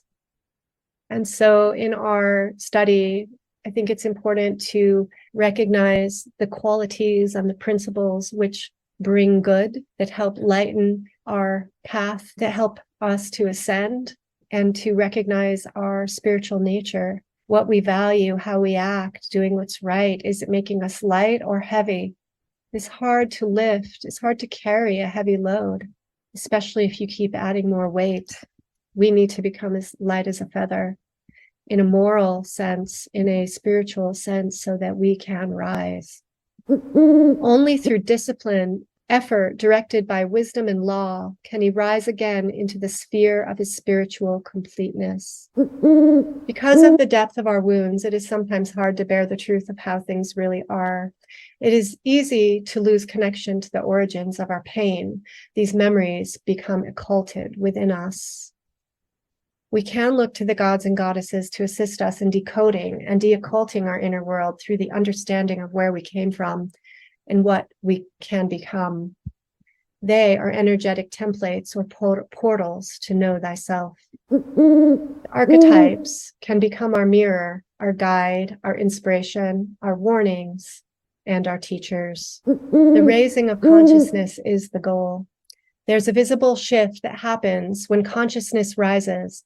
Healing our hearts transforms us from stone weights to light feathers and eliminates the illusion of separation, raising us in the knowledge of unity and love.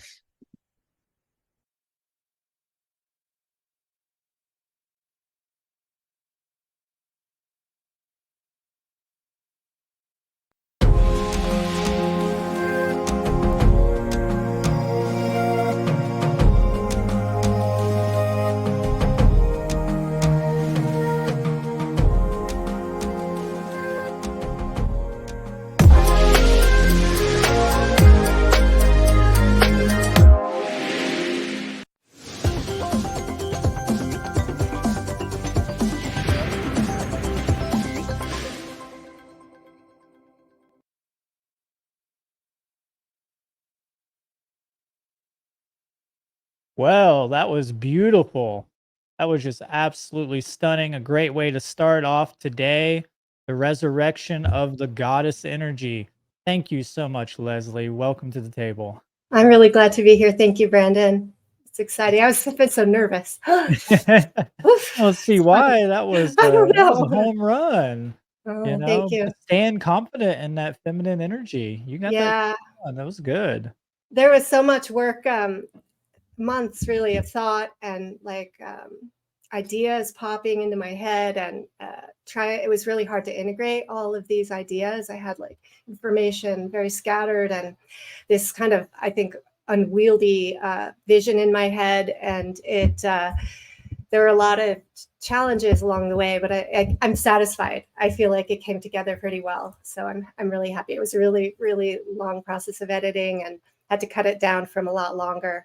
So you can Yeah, kind of see that, like but there's a it's lot good. of extra material in there. Are you gonna do an extended version of that? I don't know. We'll see. Right, right. Well, it looks We'll like it see. would be worth it. It looks like everybody in the comments really enjoyed it. I Glad. took a lot from that. It actually correlates to a lot of the work I think that will be coming up with maybe like Nathan's presentation and my presentation. So it's really nice to see such a powerful, female like yourself speaking out in the world, because we do need more feminine energy coming to the table. It's this community is mainly dominated by masculine, faces. So we do need more female speakers out in the open. And I think this could be a big inspiration to them to, stand proud in that sacred goddess energy and to resurrect that, because that's really what we need, is the resurrection of that love spirit. Yeah, thank you. Yeah, I agree. So Yeah. if I may ask, what got you into this work? How did you end up, uh, you know, You know, awake? there's no simple answer to that, Brandon. You know, it's Well, been I know. a very long journey from being a young kid who just was inquisitive and questioning to, um, having various challenges in my life that propelled me to want, to just seek truth and seek something beyond what I understood, and this desire to know, and then brought me places. I also went through a pretty intuitive process, though, of really like meditation and really attuning into like nature itself, and look and really looking for responses from the universe. And I found myself on this whole synchronistic journey where all sorts of information and people were put in my life that expanded my awareness of things, ultimately leading in 2018 to Mark's work, where I felt like all the pieces were put together. And what the piece in his work that really turned the key for me was taking some of the rose-colored glasses off and really recognizing that there's evil in this world, intentional Mm, evil, not just random right. wrongdoing, but intentional evil, and the mechanisms of mind control. And that like totally blew open like the last bit of like this holdback that I had about the world, and lit up a fire in me around this material. And and prior to that, I had been, in Oregon, kind of exploring some of the goddess, movement, I guess, and Mhm. material. Yeah, Well, that's amazing. It's so beautiful. Mark is good at kicking us in our asses to get us moving, that's for sure. yeah, And there's no doubt about that. I think everybody here has been influenced by him one way or another. yeah. What inspired you to do this topic specifically? I have been, an idea had popped in my head about something I want to do to help women, and Mm, the reviving Sophia theme just sort of, I mean, it just popped in my head. I don't know, it came into me as an important metaphor for journeys, and for women in particular, having, gone through a lot of dark relational experiences, mhm, and becoming somewhat lost, and losing myself in some ways, and then finding ways to revive myself and find myself and become more whole, and more of myself, really becoming myself, in some ways later in my life. So I want to, and I work as a therapist. I'm a psychotherapist. I'm a clinical social worker, and so I work with a lot of people, women and men, but probably majority women. And there's, this is, I feel like, a life calling, life path that I'm on. that's awesome. Do you see that there is a giant disconnect between the sacred feminine within the female gender? Yes, for sure. I think that we've been hurt a lot. Most women have been hurt. And what happens when you're hurt is you go in, those pieces go inward. They become hardened. The shells become thicker. The boundaries that we're afraid to be vulnerable. And we have to, and a lot of the experiences with the wounding of the masculine has really required the feminine to have to become more of their masculine to survive. I was a single mom for quite a while. I'm still a single mom, still a single mom. And that experience creates imbalance, really, where you have to put a lot of the feminine energies kind of on the back burner to take care of your kids and pay the bills and all of that. So, and the relationships with men can become very complex, and it's hard sometimes to crack that shell and open up again and bring out that feminine energy. Right. So were you always this astute with mythology? Mythology has always been a super fascinating subject of mine. Not And really. right, Yeah, right. no, I was, and I consider myself to be very much a beginner. Yes. Yeah. Yeah, Yeah. mythology is extremely complex, especially Greek mythology. And I think you did a wonderful job of synchronizing a lot of the myths, especially when it comes to the sacred feminine. Um, it looks like we have a question for you here. If you'd like to read that on the screen. Yeah, it says Wake of Truth says, Leslie, I was looking into Elizabeth Bathory recently. Do you have any sources for the baby farming thing? Unfortunately, I really don't, other than the references I put on, to the slide. There is another woman there.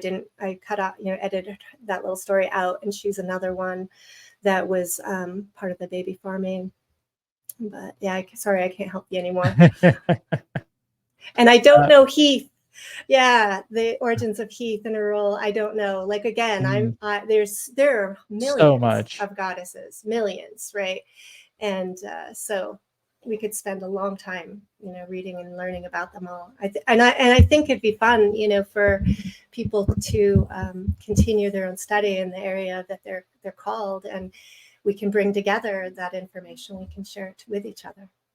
Yes, I think mythology has such a profound effect on our not only conscious mind but the subconscious mind, and the way that we can, interpret what we're experiencing currently, and also let's just say media as well. You can find so many different mythological references in movies. One that stood out to me was that you were talking about Niobe, and Niobe is a character in the second Matrix movie. And we also find that Morpheus is also a mythological character as well, a god of dreams. And, so I think that a lot of people are just not taught these things from an early age. And it's so important when you get in tune with, let's say, like the hero mythos, right? So that's really cool that you brought that to the table. It's really cool that you and Indica both kind of started out with that on both Yeah. days. I was like, wow, this is so synchronistic. This is Yeah, so totally. cool. Your whole layout of speakers and their order has been so perfect and synchronistic. And even like in the roundtable last night, the things that you were bringing up were like, oh my God, my presentation is a perfect takeoff from that, Yeah, So, I'm so impressed yeah. with that. It looks like Indica has a statement here. This was so powerful, Leslie Powers. Love the sacred feminine, getting attention, learned so much by watching. Wow. So she Thank you, loves your work. Indica. I Yeah, really it was. appreciated yours as well, Indica, in the creative way. I had all these ideas in my head of doing something theatrical like that, like what she did. And I'm so glad that, Indica, you brought that, because I couldn't get that into mine too. It was just too Yeah, much. well, I really enjoyed the background sounds. I thought that was a creative touch, and it did feel super feminine and super spiritual in between that. Like, so whenever you change your slides with the owl or the heartbeat, like somebody said it felt like you were getting a reward from that. And after they said that, I kind of correlated that, and I was like, oh yeah, I do feel like this energy coming from that sound. And I think that's a really cool technique that maybe some other people may want to use in their presentations. I think that was really subtle, but very powerful. Yeah, I'm glad I could weave something in, because part of my doing this was I wanted to add things and grow in ways that I haven't done And so I had some help, like Chris Jensen really helped me with my frame, and he helped me use OBS, which I've never done before. And so that it also was a practical thing to have a sound, because as a signal to move the slides. And I got all kind of goofed up as I was going through in the order. I had a really hard time, in a way, putting together my order. And so it wasn't perfect, but it worked out really well to have those little hooting owls and things. Yes, I think that's really good. And I would like to add that obviously the voice is a sacred feminine force, right? So you were talking about singing and weeping. And I think that's really important because in ancient pagan traditions and in nature cult, singing was taught to all of us, especially the men. And sometimes the men would take up the roles of the females during fertility rituals, and then the females would go out and pick their mates during these certain rituals. If you look at Native American cultures or like Japanese cultures, they do this still to this day, which is really interesting. And the men would sing, right? So singing, obviously, vibration is a wave frequency, a sine wave. So that is curvature. So it's sacred feminine. And then the other thing I wanted to bring up is that the female with the sword, such as the Lady of the Lake, we find that often in esotericism all over the place. And I found that the sword is placed into two positions usually, and one is with the sword down, facing downward, the tip facing towards the ground, which usually represents some sort of tranquility or peace or state of just no conflict, equality. And then when the sword is up and she has the sword up, it means this is a call to action. It's time. We need our forces out on the ground. We need boots on the ground. It's spiritual war is really what it's talking about. And I find that we see two depictions of this with natural law within the tarot. Some versions the sword down, some versions the sword up. So I thought that was really powerful that you brought so much about the Arthurian legend, because a lot of people don't talk about that. I will be speaking about that. So that's so awesome that you brought some stuff to the table with that. And I really loved your sacred grail, the Holy Grail breakdown. That was really, really good. All around, it was just so beautiful. Thank you. Yeah, I feel relief. I'm so glad that we got this done. Right. I was worried about you there for a second. I was like, oh no, she's asking for, an extension. More time. I know how it is. Trust me. Yeah, I know. It was like wore me out a lot. I was like, oh, I'm not doing another one for a long time. Yeah. but That's then how I afterwards, feel every time. You right, got already that. I'm feeling a little, it's like having a baby and you're like, well, I'm not going to do that again for a while. But then after you have that baby, you look, it's like, oh my gosh, this is exciting. Let's have more. Yeah, right. You get the kind of euphoria from it, That's for sure. I think you've done a great job with this, and thank you so much for being a part of the S.E.E.D conference. This is You've really wonderful. you've made this such a beautiful starting to the second day, and Thank you. there's no place in my soul that I couldn't express, the gratefulness to have you being here with all of us. That means a lot. And I love all of you. I really enjoy being here and really appreciate. I mean, I'm impressed. I'm like, how am I even a part of this with you wonderful speakers and knowledge keepers? Is amazing. So thank The you. universe brought us together for a reason, That's It's right. synchronistic. We're all aligning on that goal of Yeah. truth and justice and love and freedom. So this is what happens. It feels so good. The energy, you can just feel in the unity and the people in the chat talking and laughing and having fun with each other, like people showing up before you even got on, it's really good. We got to keep it going, people. Come on.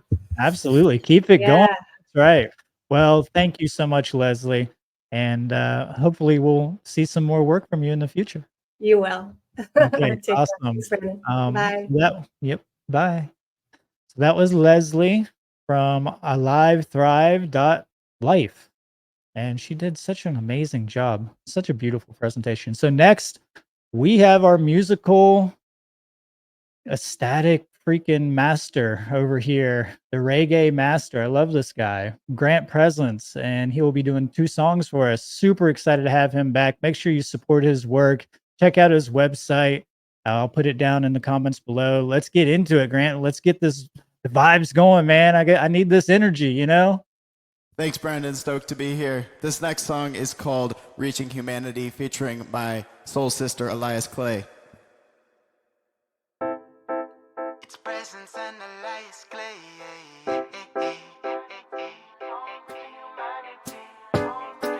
No, we know I know propaganda. Pay attention to the voice inside. Don't seek direction from the world outside. Cause these illusions fool once, fool twice. But I keep coming back to the light. I lose my patience and I lose my way. In different paths, different colors, but we bleed the same. I see you shining and I've got to say, amplifying this reflection, gonna spark a flame. I feed the fire and I call the rains. Critical mass we at last attain. The 100th monkey taking off the chains. Cause once you see the game, the world don't look the same. I see through the lies, the lies that shape my mind reality. I see through the maze and the ways they lay to shape society. Break through the chains and the grit they built to keep an eye on me. Fly through the storm, singing my song, reaching humanity. I see through the lies, the lies that shape my mind reality. I see through the maze and the ways they laid to shape society. Break through the chains and the grit they built to keep an eye on me. Fly through the storm, singing my song, reaching humanity. Observing several synchronicities, exploring the mystery for the memory of something great, a connection to my creator. Sense the history might be contradictory. Maybe there's some trickery involved as I dissolve. I'm a fierce meditator, conscious penetrator of non-linear reality. Collect nuggets for my masterpiece. Your plummets as I ascend to the summit, oversee new frontiers. I'm an engineer, passionate for art that feels intricate and infinite. Once took a visit from some extra-dimensional beast that scattered their unconventionality, developed a new rationality which affect my personality dramatically. Systematically set me greetings, meanings, teachings lasting more than an evening. Best part, they weren't preachy or greedy, but seem generally concerned with my development as a force of intelligence. Select a frequency of highest resonance, spreading the vibe of benevolence. Hey, and I call the rains. Critical mass we at last attain. The 100th monkey taking off the chains. Cause once you see the game, the world don't look the same. I see through the lies, the lies that shape my mind reality. I see through the maze and the ways they lay to shape society.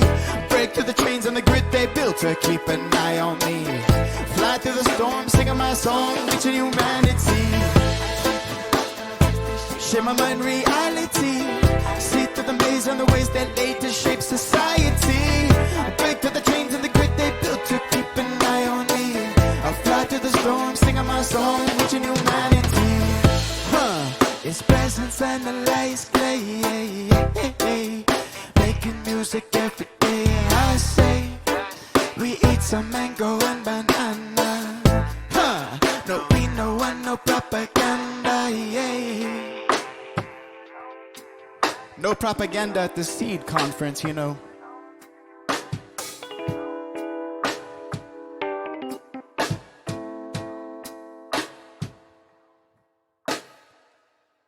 Alright, this next song that I'm going to play is my claim to fame. This song was censored off of Spotify within 1 week of its release. So if you think Spotify is a free, open platform for music to be expressed openly, you are incorrect. This song is called Scam.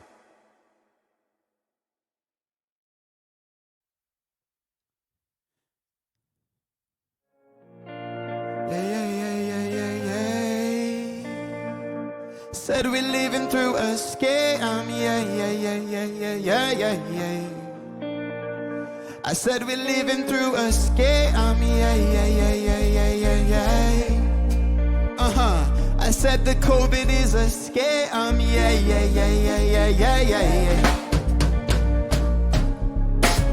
We break down them walls, said we got to unify. Differences between us make us beautiful and divine. You know that the politician, them, they use that difference to divide. I know who I am, my heart is in alignment. Stand Standing up to the tyrants, no need to live in confinement. Babylon crumbling before my eyes, I'm not surprised yet. Every breath I take in the oxygen, I'm optimizing. My health is my true wealth and no vaccine will compromise it. Needles injecting into the ship of the genetically modified. Installing the operating system, 5G comes online. If death by toxic chemicals or heavy metals ever make the headlines, blame it on the virus which they never purify. That's right, because we're living through a scam, yeah, yeah. I said we're living through a scam, a scam, a scam. Said the COVID is a scam, okay. Huh. Yo, there's a new type of Nazi on the block. Political correctness is the burning on the flock. Operation Warp Speed coming with the vaccine. When the needles come at me, there's only one who takes a shot. Hey, I got a 12 gauge in my closet, 357 on my bedside. Block on my appendix, I'm athletic, train myself right. Contact tracers, come at me, your medics won't be too sight. Own this human body, self-defense, it is my birthright. Indoctrination from cradle to grave, I'm not living under a slave state. You figured that the criminals can only rule you through religion and hate. Authority held in belief a majority for nothing more than a spreading conformity. Outnumber them, 1001. Wait for my stomach, job as in this one, yes.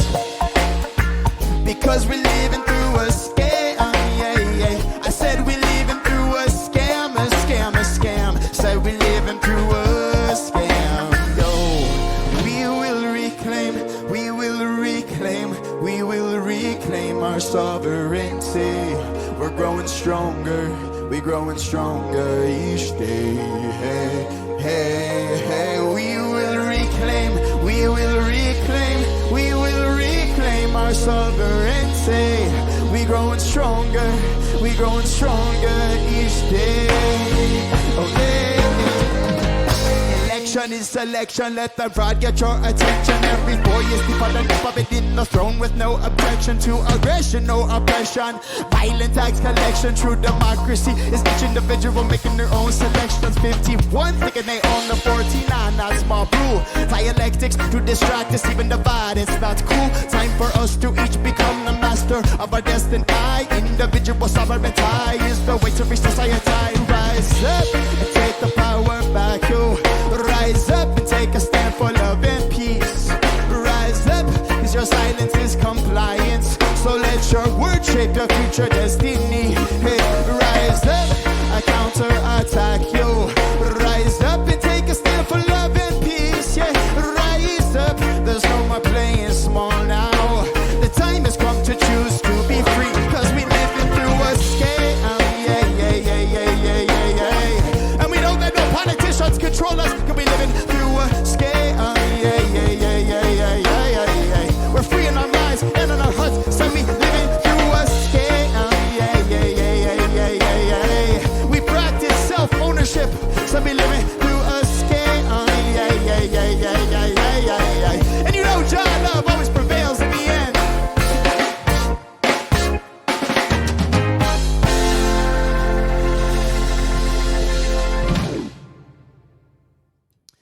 Thank you guys so much for rocking with me. My name is Grant Presence.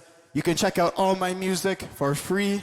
Share it, spread it far and wide at presencemusic.com. Hope you all have a beautiful day, and I will see you at my later spot this afternoon.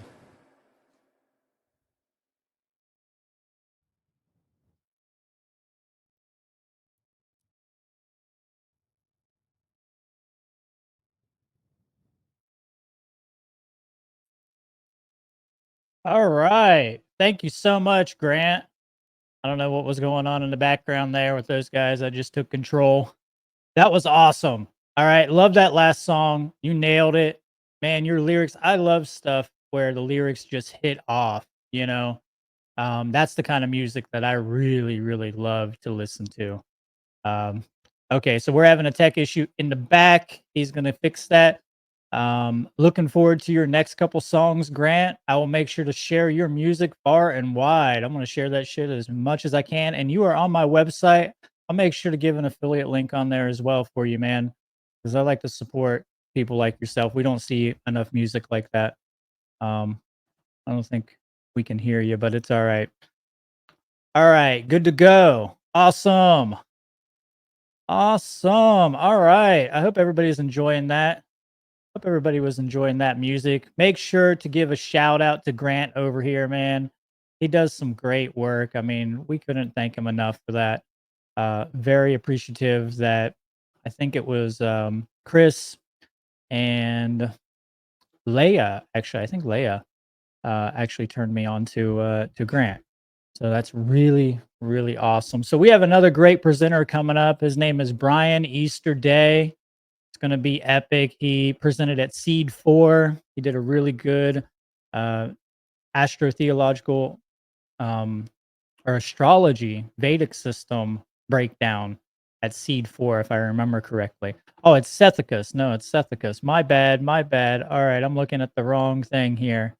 Sethicus, thank you. Backseat. So we're going to Sethicus right now. So Sethicus Boza is the founder of Black Earth Productions, which offer ancient metaphysical wisdom, cosmic law, and high magic.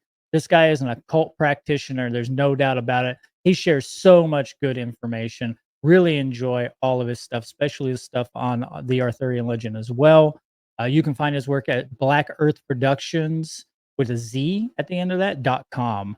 So Black Earth Productions with a Z at the end. And his presentation is called The Aeon of Horus and the Thermogenesis of the Heru.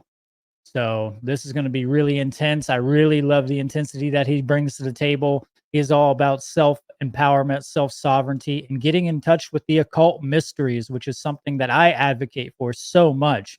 So bring on the blue flame from Sethicus Boza.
Welcome back, everyone. This is Sethicus Boza, Black Earth Productions, Blue Flame, Healing Arts and Occult Science, Temple of the White Dragon.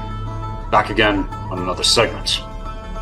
And in terms of this, I'm going to be getting a little bit more committing what I'm going to be conveying here. We have now come into the time of Heru and crossed into the new Aeon via March 23rd of 2023.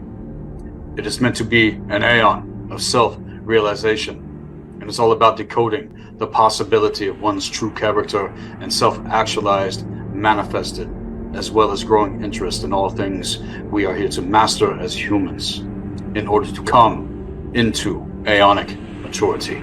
This also is why the madness and the insanity has risen to the surface in light of the hour that we are in. People are so utterly blind to how they are even being without knowing the occult.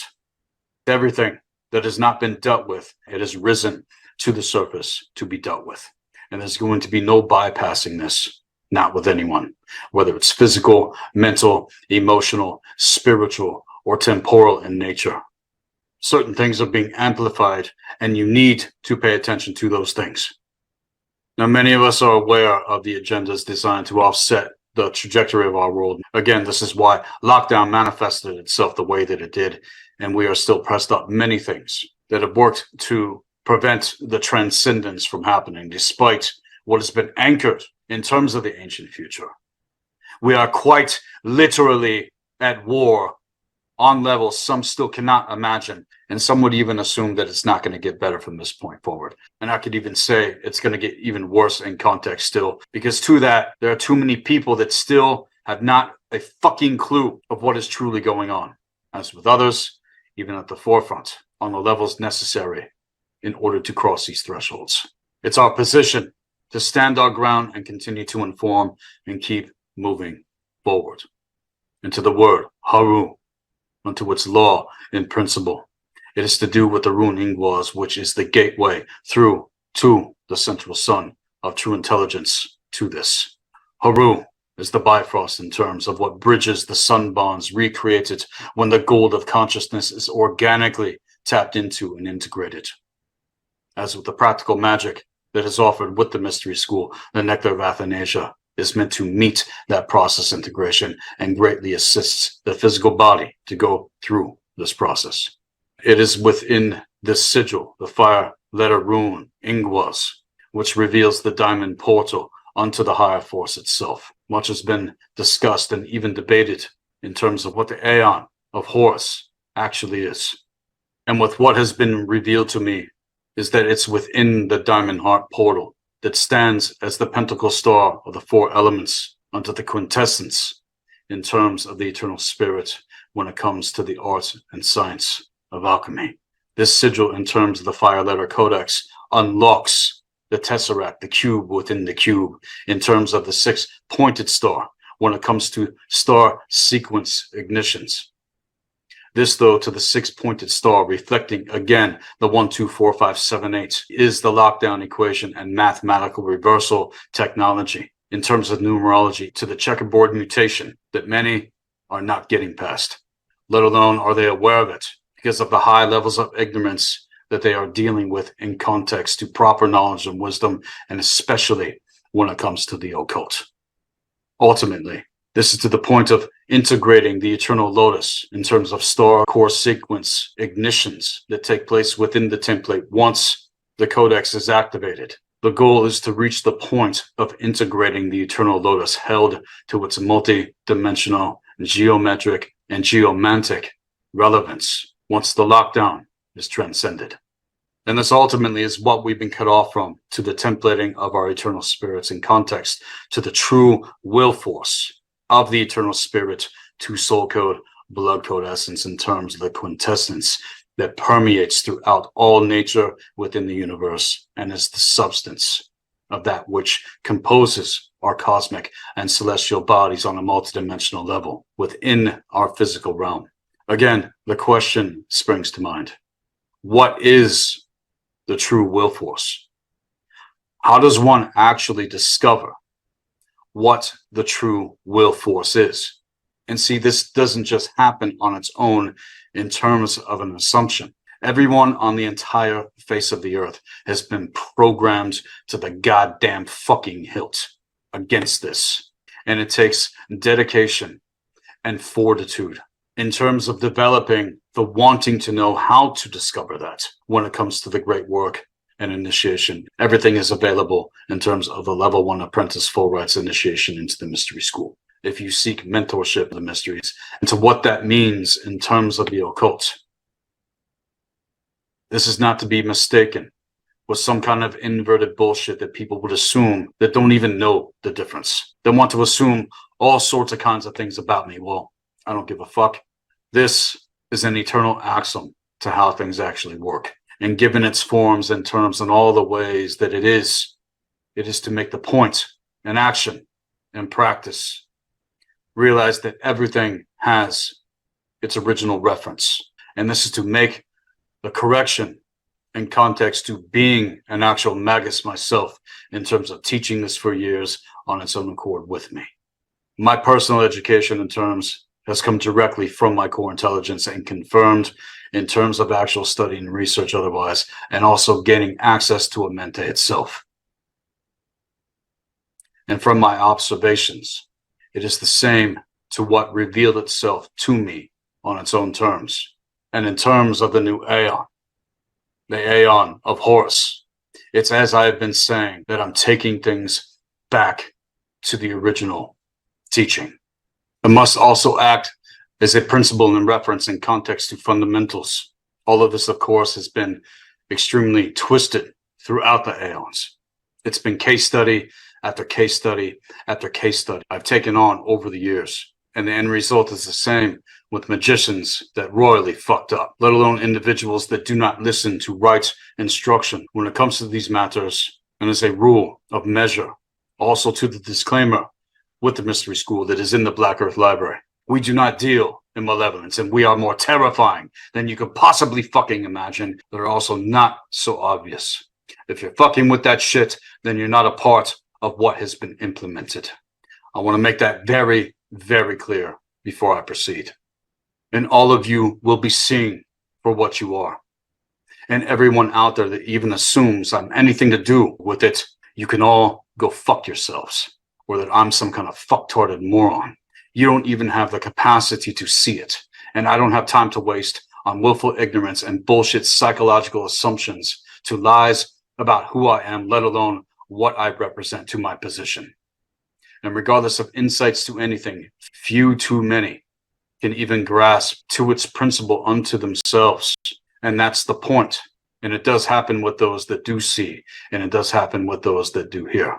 In contrast, it's the blind leading the blind otherwise, and those that do not see from the first eye of true intelligence.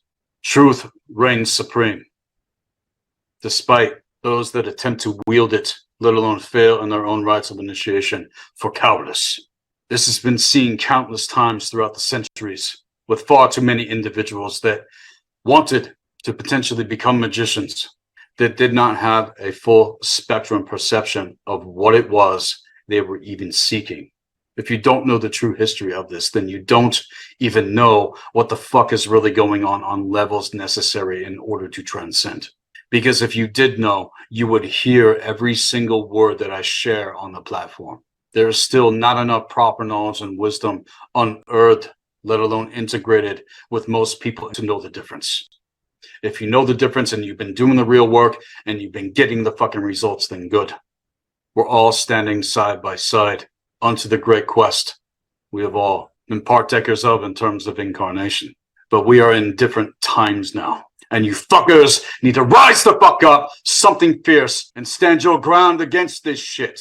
Not placate to triangulation factors trying to pull me and everybody else into wanton fucking bullshit. Me and my kind don't have time for it. What we are focused on, what we are doing, the great work to implement, not only in our own lives, our own domains, in terms of a true purpose, reaching for higher ideas, hearing the call of the eternal return. This is your lives and also concerns the lives of future generations. And as I stated, it's case study after case study I've gone into. And also, as I've stated, that an occult reformation must take place onto the new renaissance that is before us in the face of the ultimate fucking evil that wants to devour our very lives unto existence itself. If you can't see what the fuck is going on or what has happened and implemented in terms of their grid works of consciousness, and you truly are fucking blind. The world in terms has gone into a place of absolute fucking madness, and regardless of warnings among other things, I've shared again and again the antidote, and it's everything to do with the true will force ignited via the gates of true intelligence, fueled by true care and authenticity in context to what love actually is, and has no tolerance for evil and insanity, and is the raw power to its magical formula otherwise. It is the logos of the new aeon being accomplished by those who are partakers of it. And for those who have accomplished the gods via the Ra Hor Kahut unto Huru, who also has the blue flame of Ptah in terms of the ancient Kemetan arts that were the original alignment and were nothing to do with the corruption that came millions of years later to the crux of the procession of the grand cycle. It is through the ignition of your star core intelligence unto the higher force that shows you what you must do. And again, to gain leverage in all of the areas that we are working to master. Nothing that I have been sharing and teaching, let alone one-on-one over the years, is anything new. I am not the arbiter of it. I'm a template holder in terms. And it is the original teaching and how things actually work that you were never meant to know. And this is everything to do with individually discovering the true will force of the eternal spirit, actualized unto its dormant aspect within you to the gates of true intelligence. This is what the Haru is. That is what the Aeon of Horus is meant to actually bring us into. And we are all standing at the gates as the hearts of mankind are being weighed. So tapping into and integrating that which is the imperial self. Those of you that have been doing the real work here see how far you have come. As for those who are pretentious and have not actually done the work, you're all a bunch of idiot fucking morons that are passing up the greatest opportunity that has not only been addressed, but that which has been implemented with the mystery school. And it's a reflection of what did exist before what happened did. It's there within my templating. It's there within my codex. It's there within my lineage. And none of this can be refuted in terms of my position. See, what you still don't realize is that all of humanity has been conditioned to be cowards. And you can sure as shit bet that when it's all said and done, and when the actual truth hits you in the face harder than I'm even saying it right now, you will not be able to say that no one told you so. See, what you still don't fully understand yet is that this is coming from a place of authentic love, me being like this. This is how a true man should act and be to the hour that we are in, not some bitch that is going to allow his programming to dictate a goddamn thing. And this goes for everyone. And this is what the great work truly consists in, discovering what your true purpose is as a man or a woman in this realm. And what I teach with individuals, again, it's ultra specific in terms to actual templating and how this actually happens with an individual. And it's a specific formula and code and map and compass for you in terms of the universal laws of metaphysics and the eternal axioms. And if you don't like that, too bad. Keep going with your bullshit seminars and fluff bunny bullshit that has not worked on the levels necessary in order to transcend. It's never worked on the level, because if it did, then your life and the lives of others around you in the world would not be dealing with this bullshit. All of you out there are still blind to the veils that you do not see yourself enthralled to. You may have reached success on a very high level in terms of your physical prowess, in terms of your temporal existence. A lot of these fundamentals and principles are starting to go out more. And I know motherfuckers are listening to my content because I can see it going out. Whether acknowledged or not, I am not the arbiter of these things. This belongs to all of us and is a part of our birthrights in terms of incarnation. But when it comes to the mental, when it comes to the emotional, when it comes to the spiritual factors and context, that is the next level that I am definitely bringing forth in terms of this platform. And what would it take to the growth and expansion in consciousness and authentic care towards self-realization on a level beyond what you've been conditioned to, beyond what you've been programmed to, and realization of truth for the crowned and conquering individual who dieth not, nor is allegedly reborn, but goes forth radiant ever upon their way, having achieved the Haru. This is the Bifrost in terms of what the Nordic tradition revealed, and is the bridge gate on to the goal of consciousness itself. For so goes the sun, the central sun in terms. And as it is known that the night is but the shadow reflecting its warmth upon the earth for those that do not fear the unknown.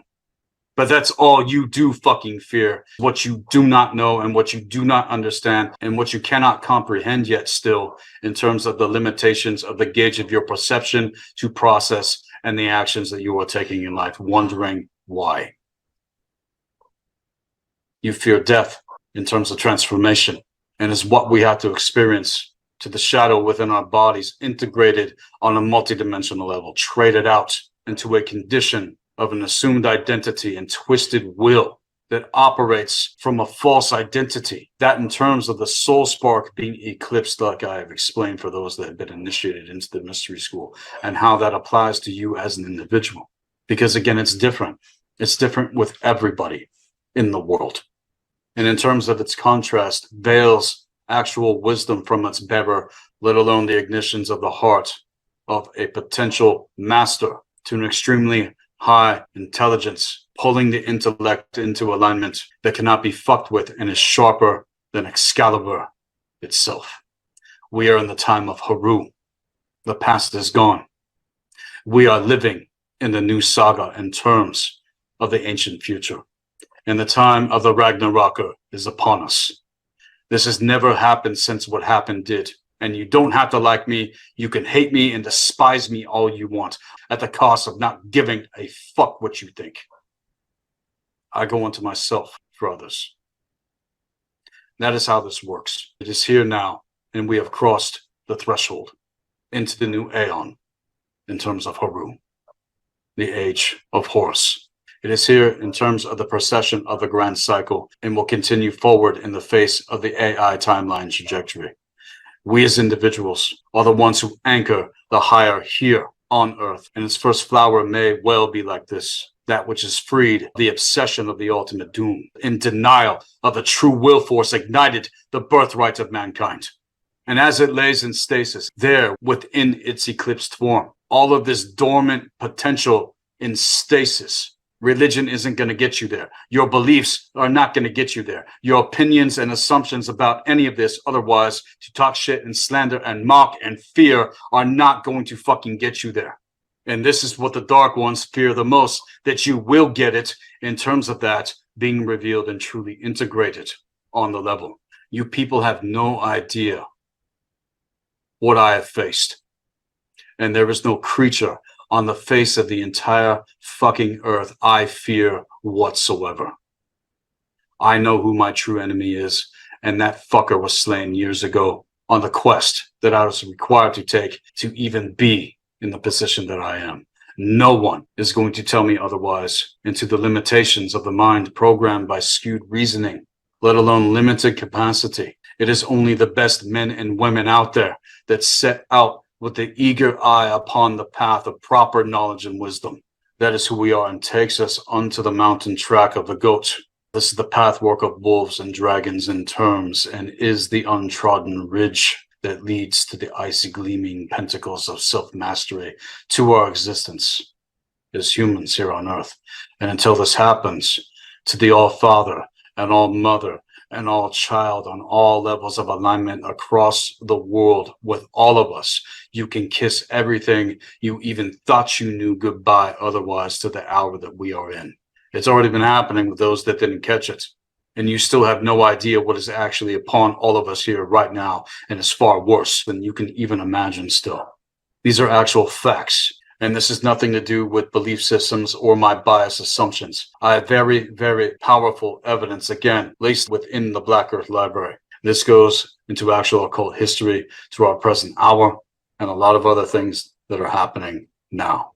This is not a time of peace or a time to be passive, falling into pipe dream fantasy land bullshit. We are living the sagas to the ancient future right now. We are at war right now. And we need to be standing together and not only learning to remember and know who and what we truly are, but to truly realize this and our responsibility to it. It's actually to see clear what has been implemented, every idea that sets itself against what animism actually is to the true sacred power and purity with us as humans here on earth, which is everything to do with what the ultimate evil in this world has set itself against.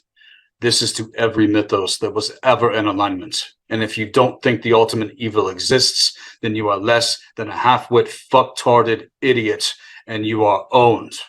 You do not know reality, let alone who you truly are, let alone who you are among tribe in terms You are a conditioned slave set against your own soul, surrounded by the same. See, again, I know who I am and what my position is and what is required otherwise, and also know what I need to do in order to be, and also know how I need to be in order to get it through to any of you out there. True care, which you are also conditioned against to your own indifference, because you don't really give a fuck, do you? If you did, then you wouldn't be acting a certain fucking way. You would hear the words spring forth the fire in his heart, reflected to you in terms of who the fuck I am. I'm an individual that has set himself forward to show others how they can break the chains that you've been conditioned to love, that lay waste to you and others in this world. The true will force of mankind has been circumvented. And it's to know how to actually tap that shit as individuals. And we must rise for fucking real.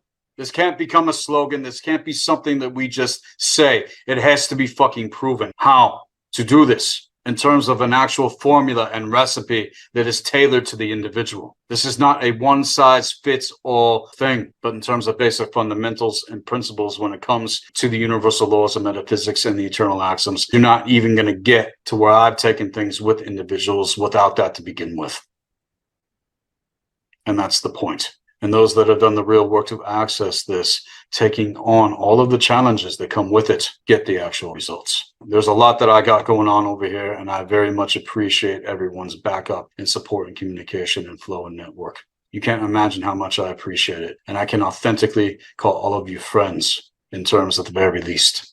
As for those that want to talk shit and gossip behind the back and assume things without actually taking a deep dive to inquiry, again, you can all go fuck yourselves. You're not authentic, you're fake as hell, and you're not the kind of people worthy of the status that our kind hold in terms of consciousness, which specifically is to do with a higher consciousness awareness integration first and foremost. There is a difference here. There is a distinction. There is a standard and there is a banner brought forth. And if you are like that, then you are not a standard bearer to it. You only reveal the contrast of what is pulling the world into the fucking abyss as we speak.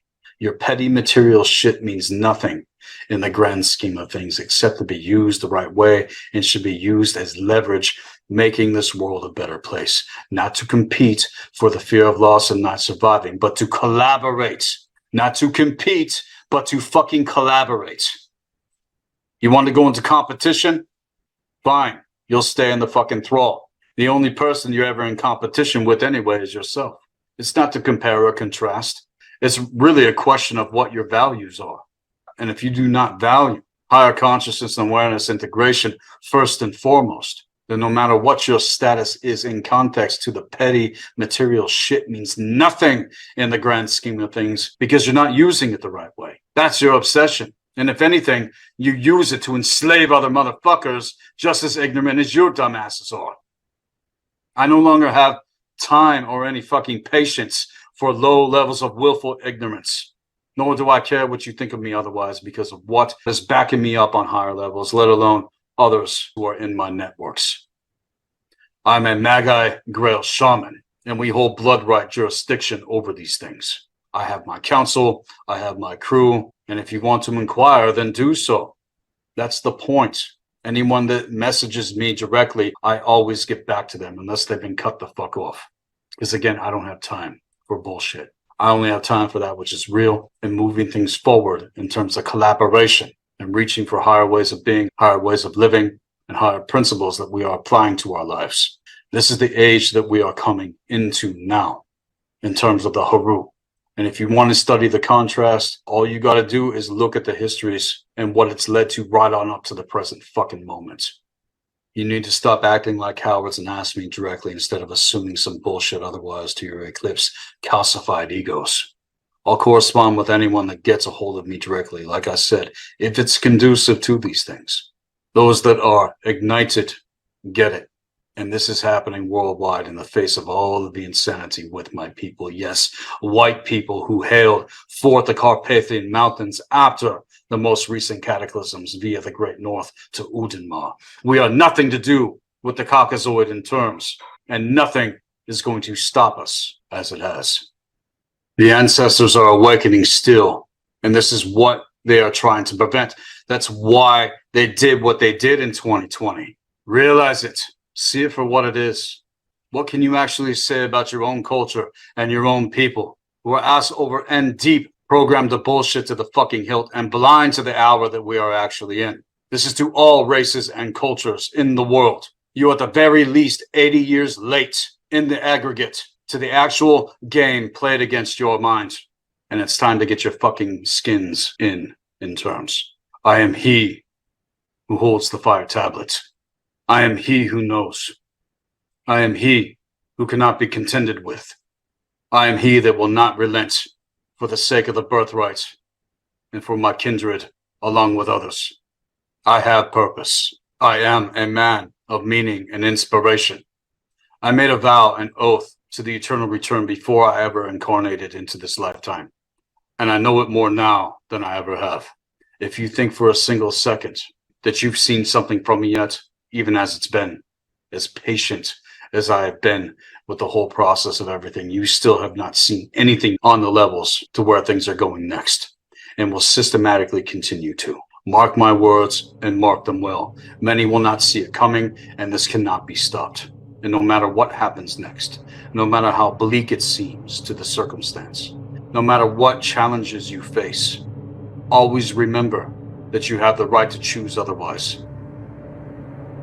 That is what the power of free will offers if worked with correctly. Not to waste on bullshit and choose to live in fear of what you do not understand and what you cannot understand, let alone integrate. This also goes for anyone that assumes they even know who I am or what this is otherwise.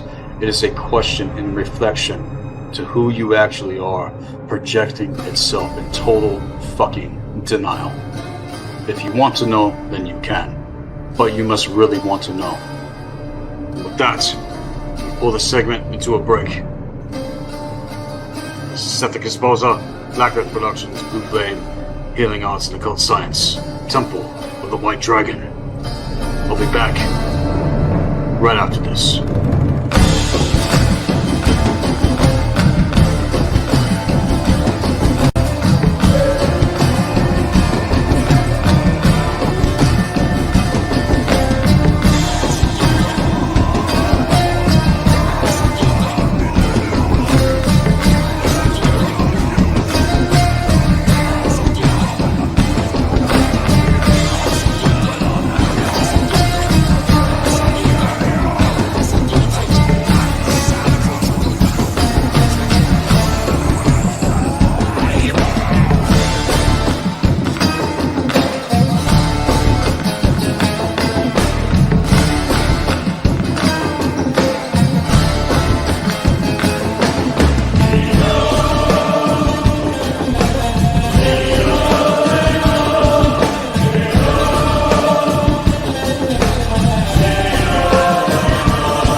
Again, this is Septic Esposa, Black Earth Productions, Blue Flame, Healing Arts and Occult Science, Temple of the White Dragon. Now to continue with this segment.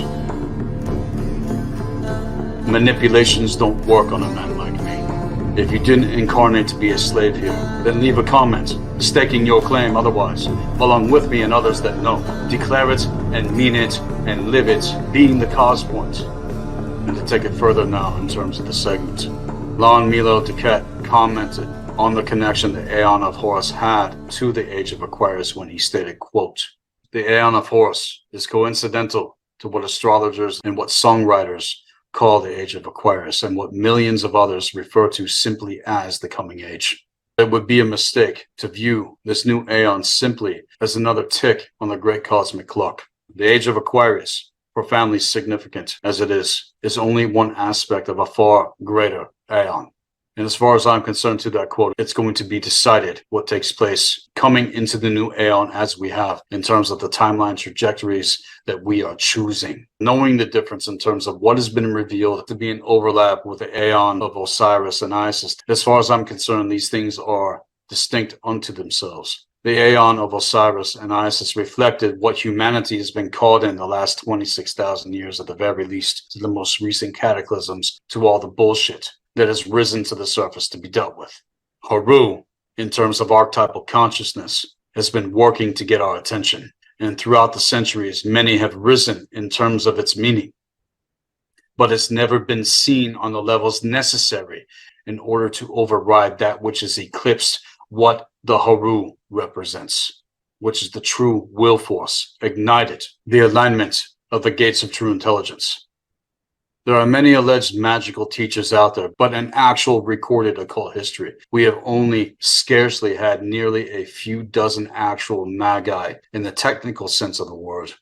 Again, as I've been saying with my works, this has to be proven as unto the force, the higher force of the Jedi itself. And you can only actually wield magic correctly in terms of manifestation to it. True magic can be recognized through its evocation of certain messages formulated with a single word, at the very least. I very often go into Fire Letter Codex in terms of evocation, allowing my eternal spirit to speak forth, rather than using languages that have been used to enslave us as humans. It's not to say that you can't be effective on certain levels, but much higher levels when the Fire Letter Codex truly springs forth.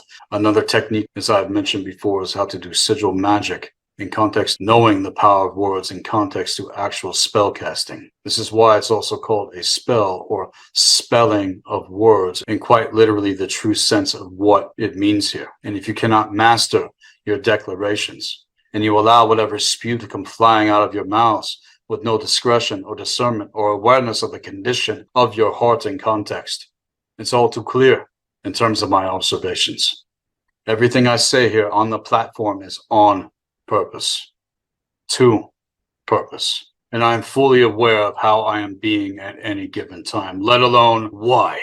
If you don't do things correctly, then what you say will not actually happen. It will fall through the cracks, let alone on deaf ears, as well unto yourself. It takes absolute patience and focus to tap into the Haru, but with conviction of a burning heart that has been ignited, and with enough determinism to remain focused no matter what the challenges are, no matter what bullshit comes at you, to all of the many distractions and bullshit are pulling you in 20,000 different directions.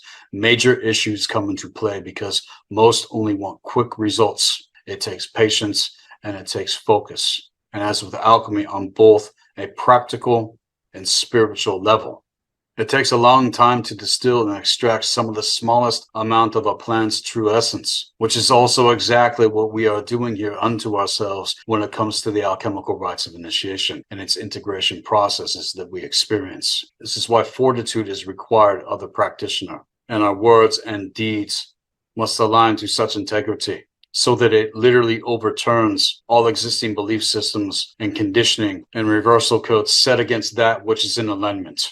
All of us deal with fear, some far more than others. There is no being in existence that does not deal with it in terms of the dynamic. And again, it's to state that fear is not a human emotion. It's a lower spiritual force that targets the emotional body to pull you into feedback loops with it in order to siphon your magic, in order to siphon your life force energy. And here is where we must transmute the energies into courage, into bravery. We must ignite, let alone destroy, the theologies and psychologies that promote a violation against the true will force, and in turn embrace the willful teardown of foundations that are rotting from their base so that we can start to build even better than what we have done before. If shit is fucked up, then you have to be willing to do this. And if you're not, and you want to cling on to bullshit, then that's exactly what you will remain in. Another factor to this also, if something is actually working, don't try to fucking fix it. You can upgrade certain things, but never try to fix shit and make up problems and allow what does work to expand into the outreach of correlations that correspond and are not going to fuck shit up otherwise. I've seen this happen again and again and again. Individuals that don't listen in terms of what actually works. And when it comes to certain things, there's a lot out there that needs to be gleaned from that the ancients knew, that must be acknowledged when it comes to proper knowledge and wisdom. The ancestors were not some idiot morons in context. We're living in a time unlike any other time. Never has this happened in the thralls of fucking history. Yeah, it happened in one part of the region of the fucking world, but it never happened on the scales that it did in fucking 2020. And for aeons, the human races have thrived in the face of whatever fucking challenges we have come up against, let alone these lower forces that do not belong here on Earth. And with what is coming, we need upgrades when it comes to cosmology, of freshness in terms of actual philosophy, and an actual standard of ethics and a code that we all actually live by to honor and integrity. As with those that do not live like this, there could be no collaboration. All you're going to get from these types, again, is competition. That is the lower way of being. It's a cause point for the divide and conquer in our fucking world. And in terms of this postmodern plague that has saturated the minds of those unwitted, everyone thinks they're right in their own eyes and cannot make the correlations even when it's right in front of their fucking faces. We need to be reaching for higher ideas and something that coordinates disconnected modern scientism and tear them away from what true science reveals in context to magic and spirituality in a very, very practical way on ground level. That's what I've done with the mystery school, into all of the things that pull everything into twisted forms of physics and psychology. One thing that I'm going to address here in this segment is going to go into what the psychology of narcissism actually is. First, though, I'll tell you exactly what it's not. It's not a fucking weapon to use against people you don't like. And it's sure as fuck not a weapon to be used to project what you yourself are in denial of onto another person or situation in context. And people that do that, well, you're pretty much just telling on yourselves, and everyone fucking knows it. You can all go fuck yourselves to it. Your parents fucking sucked at raising your stupid asses, which is a major reason why you're all fucked up on top of the losers that you've been hanging around with your whole life. And if you don't realize that who you surround yourself with is who you become, then you don't know how the law of correspondence operates. What we need is a coherent and consistent system and framework that is not going to allow these kinds of things to happen. As to the ancient future, and all the people going around using this shit as a weapon are actually a weapon for it. This is how manipulation and triangulation and reverse psychology tactics are being plagued on the mind, and also to a major aspect of how the checkerboard mutations operate. If you can't see this bullshit for what it is, then you need to strap the fuck in and stand your ground against these things and continue to do good and kick ass in life. Because even in terms of the age that we have come into now, there will be ages to come. And it is up to us what sort of mark we are going to leave in our lives, not only unto ourselves, but for others now, and for the future generations. Now, some things to look out for in terms of actual psychological narcissism. Pay attention to what I'm about to share with you, so that you can really see how the manipulations can happen, again, without knowing your own psychology as an individual. So the arts and sciences taught with the mystery school. These things become even harder to detect, let alone navigate, in terms of the actual psychological war that's being plagued on our minds. you first need to be aware of passing swipes that come upon you, whether with yourself or with others' projections coming at you. This is also nothing to do with being direct with people or people being direct with you. This is a very sneaky and destructive method that can be best described as quote-unquote clean hands. When the actual narcissist, the vampire, takes covert passing swipes at your character and slanders you or speaks contrary to the actual integrity of your character in an underhanded way, let alone overtly and directly do this. Over time, this is designed to break you little by little. And you need to watch out for this kind of bullshit, because when it comes to actual gaslighting, for this to be known for what it actually is, it's a term to describe a manipulation tactic that is often used by the narcissistic vampire to exert their pseudo power and control over their actual victims. And that's why we don't play the victim here. And we sure as fuck do not allow victim mentality within our ranks with the mystery school. We all have doubts and fears and insecurities, but we do not allow them to rule us. As with the vampiric narc, this involves making their alleged victim doubt actual reality, their authentic memories, and actual perception by providing false information, misrepresenting and twisting of facts, and also contradicting the shit out of what was previously said. No one is perfect, and everyone has quote-unquote narcissistic tendencies. That's not even close to the fucking same. But given to the actual mental disorder, psychologically speaking, this happens over and over and over again with these types. There's an actual pattern of behavior, and it is a destructive behavior that can leave long-lasting effects on the actual people that they do it to. It can leave them feeling broken and powerless. Again, all of you motherfuckers need to be aware of how you are first doing this to yourselves before you can start pointing your bloody fingers at other fucking people. This is also to accountability.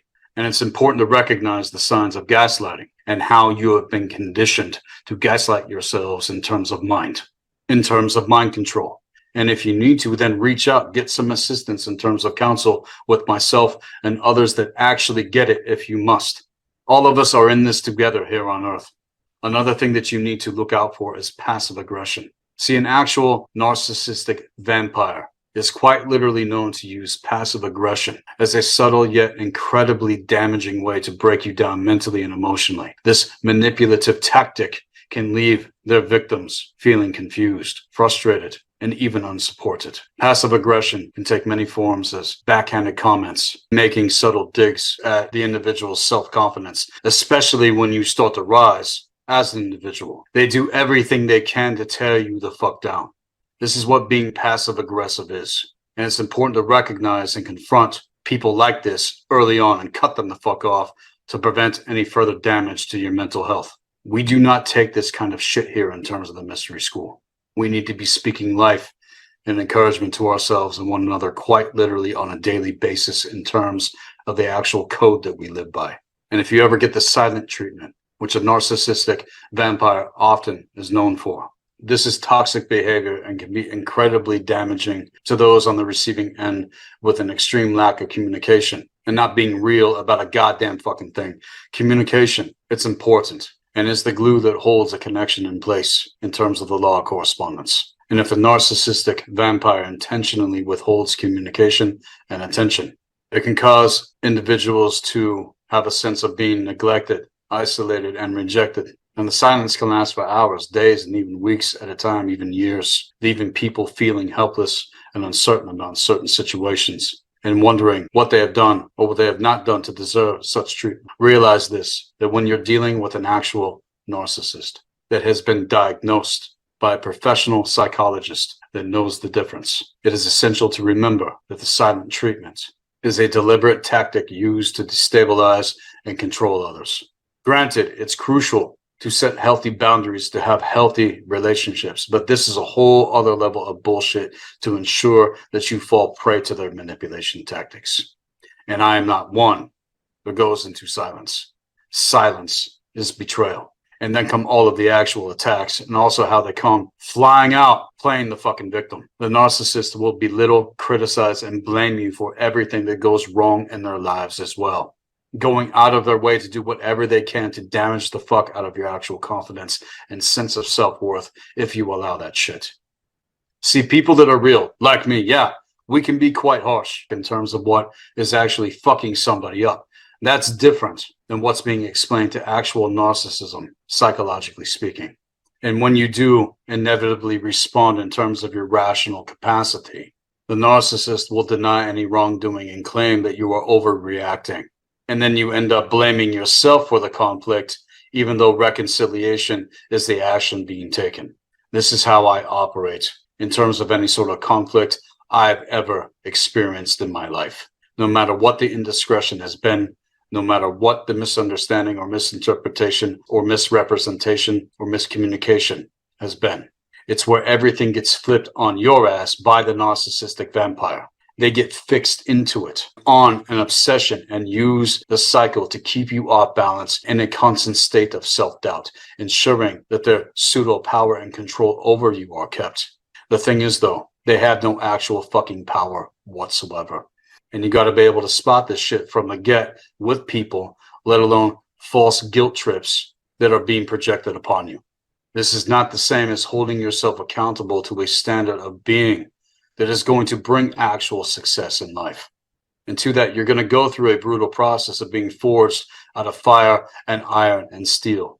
The true path is not for the faint of heart, and it is not for the weak or those that willfully choose to be slaves for being cowards. And that's exactly what the narcissistic vampire is, a fucking coward.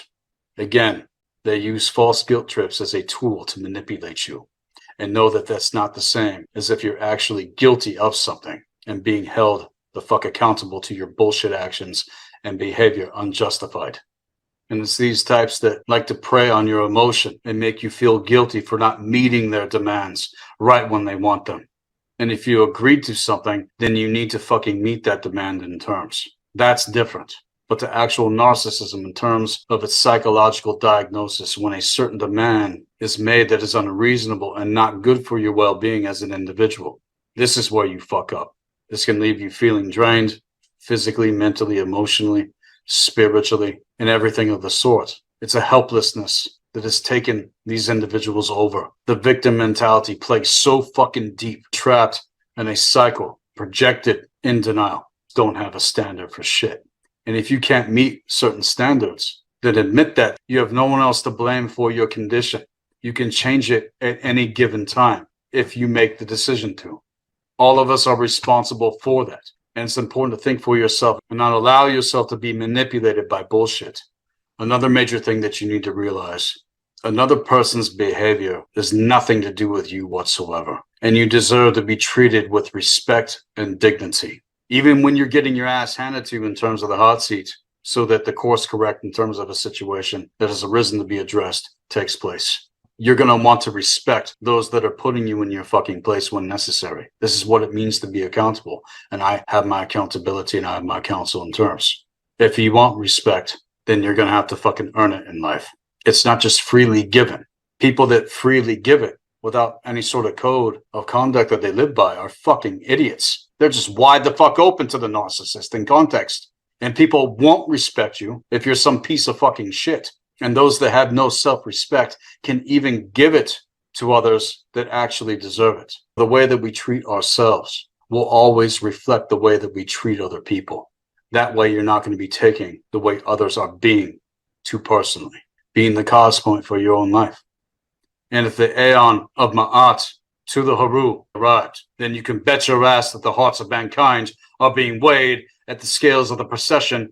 I was the first one in line, and I've already crossed the threshold, which is why I do what I can to confront what I must as a man that knows the difference and continue to weigh my own soul, what we have just come into. The Aeon of Horus is pressed up everything which is working to prevent us moving forward, locking us down into a narcissistic bullshit fucking paradox to the madness and insanity in the world. That is what those who are unwitted have been conditioned to on an unconscious level. And this is also why all of the fucking bullshit drip feed clickbait that's come out in context to the psychology of narcissism is being used as a weapon against your very soul. And you need to know the difference in terms of what I just said. And to the standard and the banner of how we live, seeing yourself through the lens waves of the higher force. Things to the double-wanded one as a principle are revealed for those that have crossed these thresholds. And we are they, who shall bring the candidates into full rites of initiation. It's as I've stated, that I am 1,000 steps ahead of what is even present.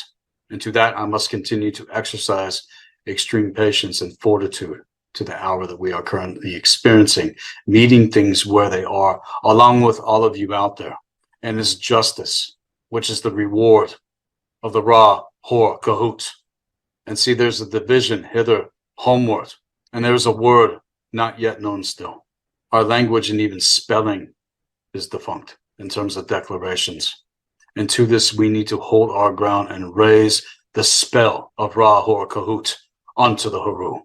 You really need to understand and understand that the Haru is a god of war and vengeance against evil itself, and in terms deals extremely harsh with it, and with those that choose evil to willful ignorance and apathy. We must stand our ground, fortify our fields, and ward it with the enginery of war. War has been declared on the human races, and has been on all of our doorsteps since 2020. Especially on a psychic level, coming right the fuck through your goddamn television and internet, motherfuckers. See, this is where the battleground for your mind actually is. And you're either a player on the actual fucking field of higher consciousness, or you're just a fucking goddamn spectator. I'm on the goddamn fucking field. Spectators don't actually get to make any moves and be a part of deciding what happens in our world. The ones that don't give a fuck are enthralled to the area of every bullshit distraction imaginable, like I've addressed. And to the Haru, I will give you a war engine in terms, but with it, you need to smite this bullshit that stands before you, especially others that go the path of evil to willful ignorance. We cannot see these people as human anymore. They do not even act like true humans. This, again, is probably one of the most compassionate things you can actually do. And for some, it may seem counterintuitive because of their conditioning to slavery. But this is the law of battle to conquest in order to get the steel of revealing unveiled in your secret temple. And that temple is already outright disposed, as it is your Qibla forever. It shall not fade if you do the real work. And when so doing, a miraculous spectrum of color to the bridge shall come back to it day after day. This is a part of our ward, and revealing it forth in the locked glass for proof of it in this world. And we must fear nothing, even when we are overwhelmed. We must transmute and alchemize every single time it tries to enter your framework. We must not fear individuals, let alone the fates. We must not fear the gods. If something happens, then see it as an opportunity to rise. You have to make stepping stones out of these goddamn stumbling blocks, otherwise you're fucked. This is what it means to step up in things in terms of life and circumstance, not to any other alleged powers that be within the cosmos or upon the earth or under the earth. And see, Nu is the refuge of Hadet, your light being siphoned. And I choose to be a strength and a force of vigor against it. And everyone that falls prey to self-pity and apathy, you're only bringing about your own demise, physically, mentally, emotionally, temporally, and also spiritually. See, you have to go to the context of things in alignment with cosmic law. This is how quantum grammar and parse syntax operate in terms of the trivium, the quadrivium, the circle of the magician, all of the arts and sciences to actual initiation into the occult, along with everything else that lays the proper foundation. All of this is protocol teaching when it comes to the mystery school. The fundamentals and principles, when applied to your existence, you are going to get the results with them if you do the work. Without it, you don't got a standing goddamn fucking chance against what the fuck is coming against your ass, not knowing the difference to the original timeline trajectory. I warned about 2020 and I warned about 2023. And for the past few months, has straight been kicking up in terms of consistent fucking warfare. When the fuck are you guys gonna really get it? If you want to know the reasons why, then go back into the segment archives on Black Earth Productions, start at the very first video and then work your way up to this present one now. And if this is what you're dealing with, then you need to act accordingly and slay the fucking shit out of all of it. The most holy and sacred place that you occupy should be your mind first and foremost. It is our beingness in terms of our body politic. And in terms of actual psychology, let alone metaphysical astropsychology, that is what it boils down to. Do you know thyself? And why unto yourselves? We should move into places where we are untouched throughout the centuries. And those places do exist. They have always existed. And that's one of the main secrets that's unveiled in terms of actual initiation. And we must enter the new aeon to fundamentals and principles that have laced themselves out through what the universal laws of metaphysics and the eternal axioms reveal to those that seek them and want to know the actual truth of reality. If you want to know how things actually work and manifest for yourselves and your lives, the alignment to which truth is achieved, the success that you are going to have to work towards in order to rise above all of this fucking bullshit and pull the alignment, then you're going to want to send me an email at blackearthproductions with an S at hotmail.com. Go into the description, click on the link in terms of services to the Mystery School, and sign up for the Full Rights Initiation in terms of one-on-one mentorship with me. I will take you into the arts. I will show you how they apply to you as an individual so that you not only have the proper foundation in order to build the vision that you have set forth in terms of your own life, but so you eventually come into a place of thriving beyond what you can even imagine. Many of these fundamentals and principles are going out into the world. I even see it in terms of the networks that I am involved with, and I know that people are paying attention. Go to the Black Earth Productions website, blackearthproductions.com. Click on the services page and send me an email at blackearthproductions with an S at hotmail.com. And with that, to wrap things up, the sound image of a tree, a word of mouth that cannot be, nor can a bird of wood see, but in our mind's eye we recite the four sagas of creation. Absent is the breath on fires of night, and nourishment of a flowing imagination. For this is what the tree has said. On a rooted bed, the individual sits to be fed. The ability to recite the word, the logos to thee in mind without speech, speaks of one sound image, to see and hear one's own phenomenon, because rather than the physical sound, the tree recites the word tree to thyself unto itself. Know thyself, said the tree, as the hawk had at last burst forth to sea. This is Seth Esposa, Black Earth Productions, Blue Flame, Healing Arts and Occult Science, Temple of the White Dragon. I look forward to speaking with you soon.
Not sure if he'll be here later. I'll reach out to him to see if he can make that for the roundtable tonight. So I hope you guys really enjoyed that. I can really resonate with everything he says. We have a deep, sensual bond at a spiritual level because of the knowledge that he holds and being an occult practitioner. And he advocates for the proper use of the occult mystery schools, which is something that I advocate for. And I do not see enough people talking about the mystery schools, which encompasses the natural law principles. And truly, the only way out of the suffering that we are facing is by understanding the mysteries, the ancient mysteries. And these have always been with us and they always will be with us. But it is our choice to either ignore them or acknowledge them and integrate them into our own lives. And another thing is that we should never ignore the negative, no matter what it is, or we ensure that we get more of it. And that's one of the problems in the world today, is that people are living in blissful ignorance. And you know what they say about bliss? It means that you are less, you be less.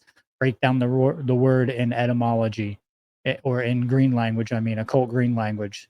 It means be less or be less, you know. So that music was heavy, definitely woke me up. I needed that heavy metal music.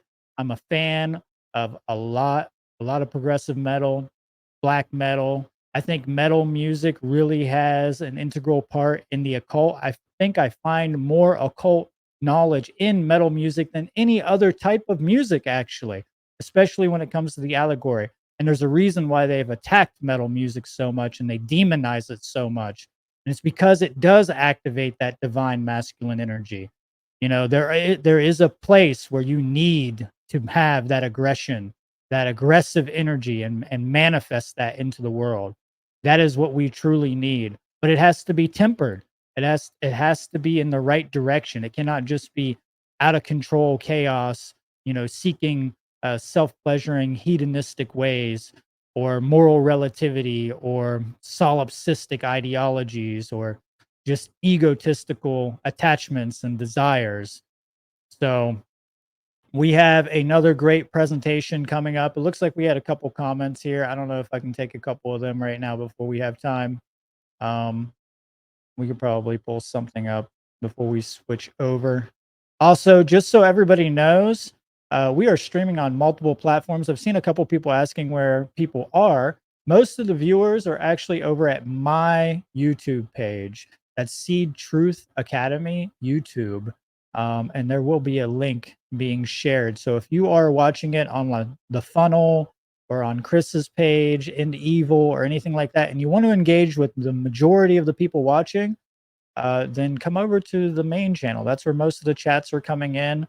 That's where most of the people are actually are. So yes, we all need to do the shadow work. That's for sure. And I really love the theatrical occultism that Sethicus brings. That's for sure. Yes, speaks to the righteous anger Mark talks about. Absolutely. The sacred gift of anger. We definitely need more of that. Okay. So we have a guy who agrees with me on here.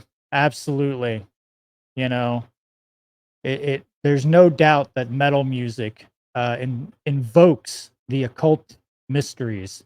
That is for sure. Ignorance is bliss. Yes, he was speaking about the narcissistic behavior, and I find that to be an extreme problem in our society, the dark triad, which a lot of people don't actually agree with the dark triad currently within the scholarly aspects of psychology, you know, Machiavellianism, psychopathy, and narcissism. But that is what government is. It is an abusive relationship between you and the father state and the mommy religion, there to comfort you, and so you can abdicate all your personal responsibilities onto them. And all we need to really do is take our power back, take our sovereignty back, and become truly responsible, become truly accountable for our own decisions by living in accordance with natural law. And the only way we can do that is by understanding natural law principles. Remember, this is a lesson that I learned, that all right actions without the correct understanding of natural law or the objective knowledge of morality are but accidents. how can they not be anything else besides an accident? If you do not know that you are actually, performing and manifesting a correct action based upon the objective truth that it's a correct action, then it's just an accident. You're just accidentally doing good things into society, right? And this is why we have to understand natural law. Okay, let's see. We have Brian Easterday. And as I was saying before, Brian Easterday is a good friend. He is an amazing speaker, an astrologist. He husband, father, lives in rural Kansas, where his family runs a 10-acre farm, focusing on raising livestock, holistic management, rotational grazing. He is also a Vedic astrologer, and that's what he spoke about at S.E.E.D 4. And he has some really deep insight with this, and I highly recommend following his work. I do not have a website for him, but I know that he is going to be here with us for Q&A, so maybe he can give us some contact information for that. He is a student and teacher of natural law and an author of a book, The Manifestation Map, Unlocking the Magic of the Cosmos. Beyond that, Brian also teaches a variety of other subjects. I know that he is into animism and their practices. He prides himself on teachings like natural law and in an easy to understand format. And that's what we're trying to do here today as well, is to make this easy enough for everybody, from the layman, but also have some advanced topics as well, like Sethicus. Some people would look at him and be like, I don't understand what this guy is really saying, but it resonates with your soul and you know it. That kind of energy resonates with you, whether you can understand what he's actually speaking or not. You can feel it deep inside, and that's what we truly need. So Brian Easterday's presentation is called Our Own Worst Enemy: How We Keep Ourselves Small. I'm really excited to watch this. This will be kind of shorter one. So without further ado, let's check out Brian's work.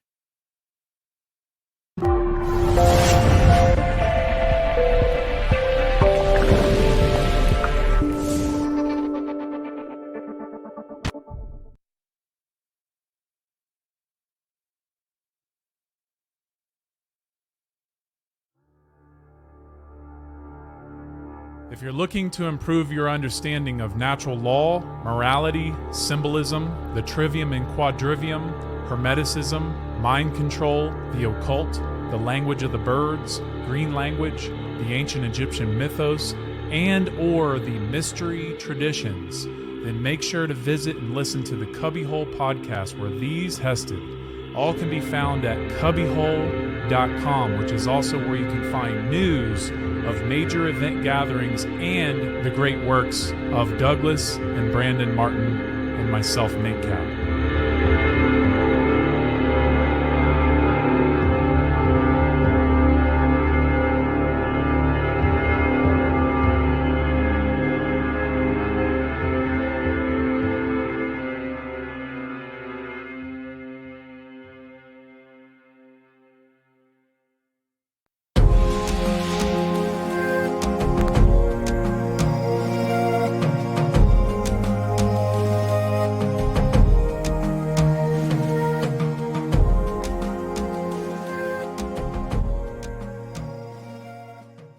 Good morning, everybody. I'm Brian Easterday, and today's presentation that I'm going to be giving, I'm calling Our Own Worst Enemy: How We Keep Ourselves Small.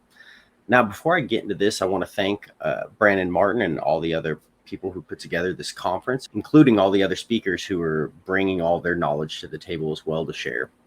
So thank you for giving me the opportunity to be able to present this. So today's presentation is going to be a little bit different than what I've done before. I really want to focus on something very simple.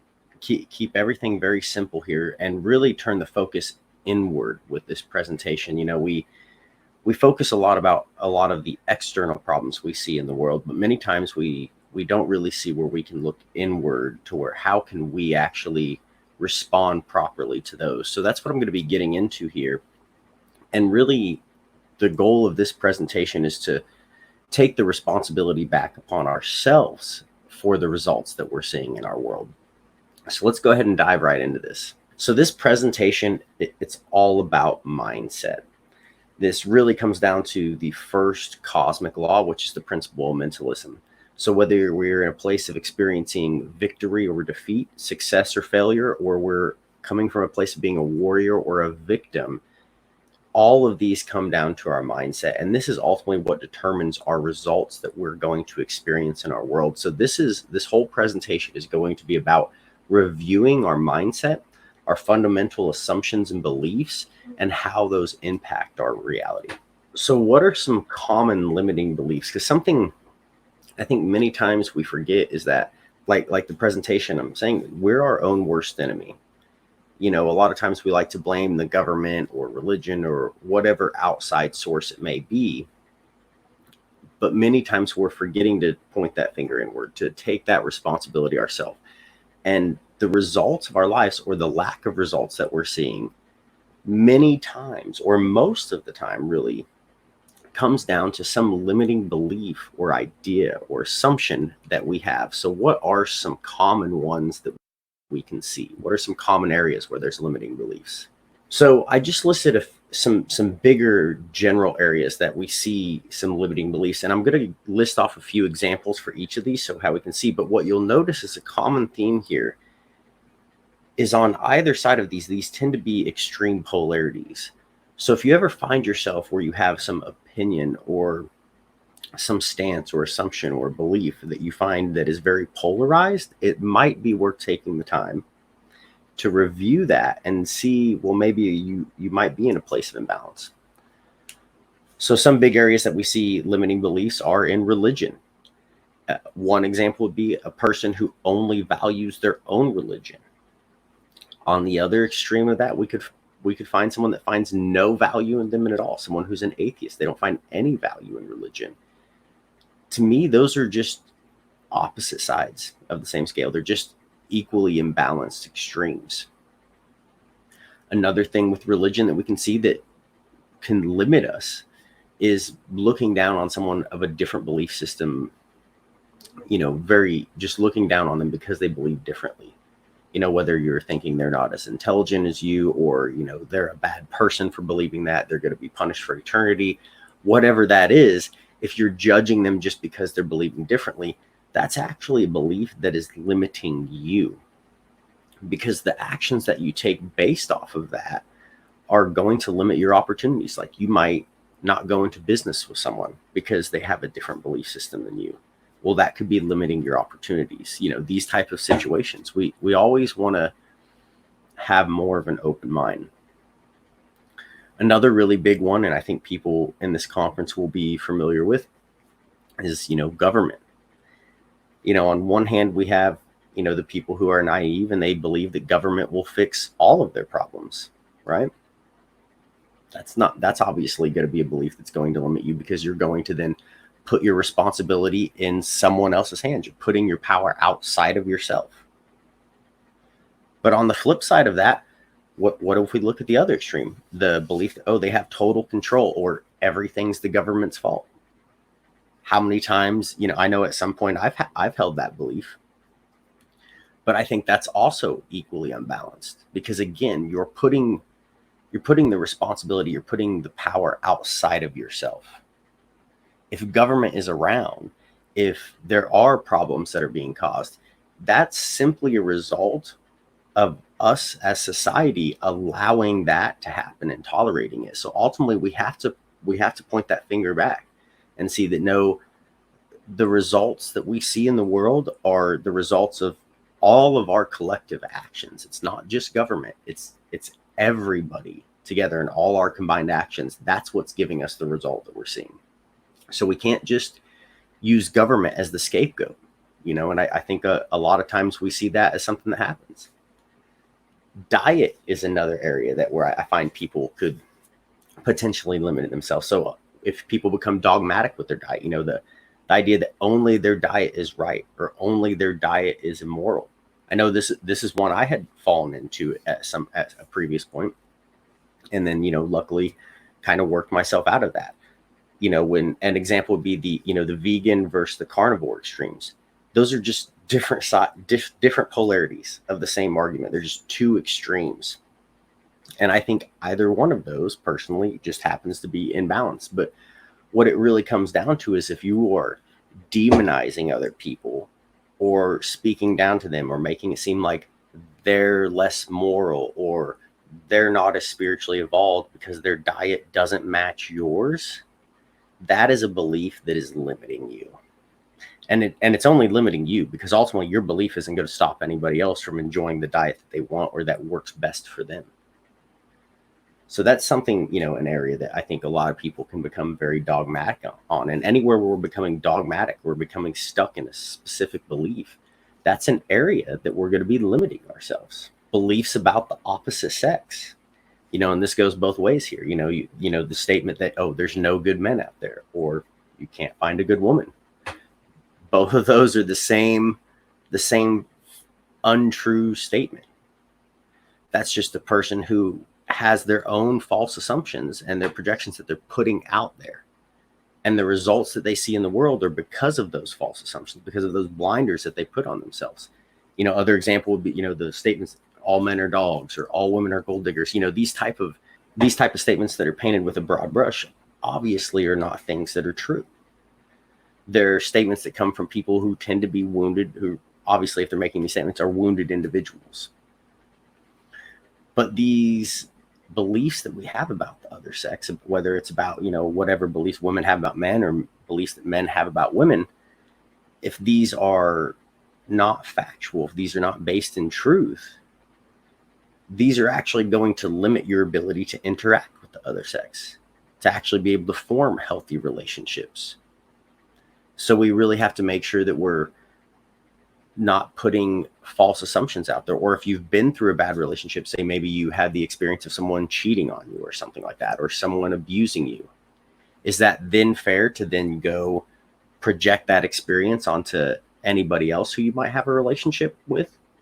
No, not at all. Because if you do that, that's going to either kill the relationship before it begins or kill it at some point.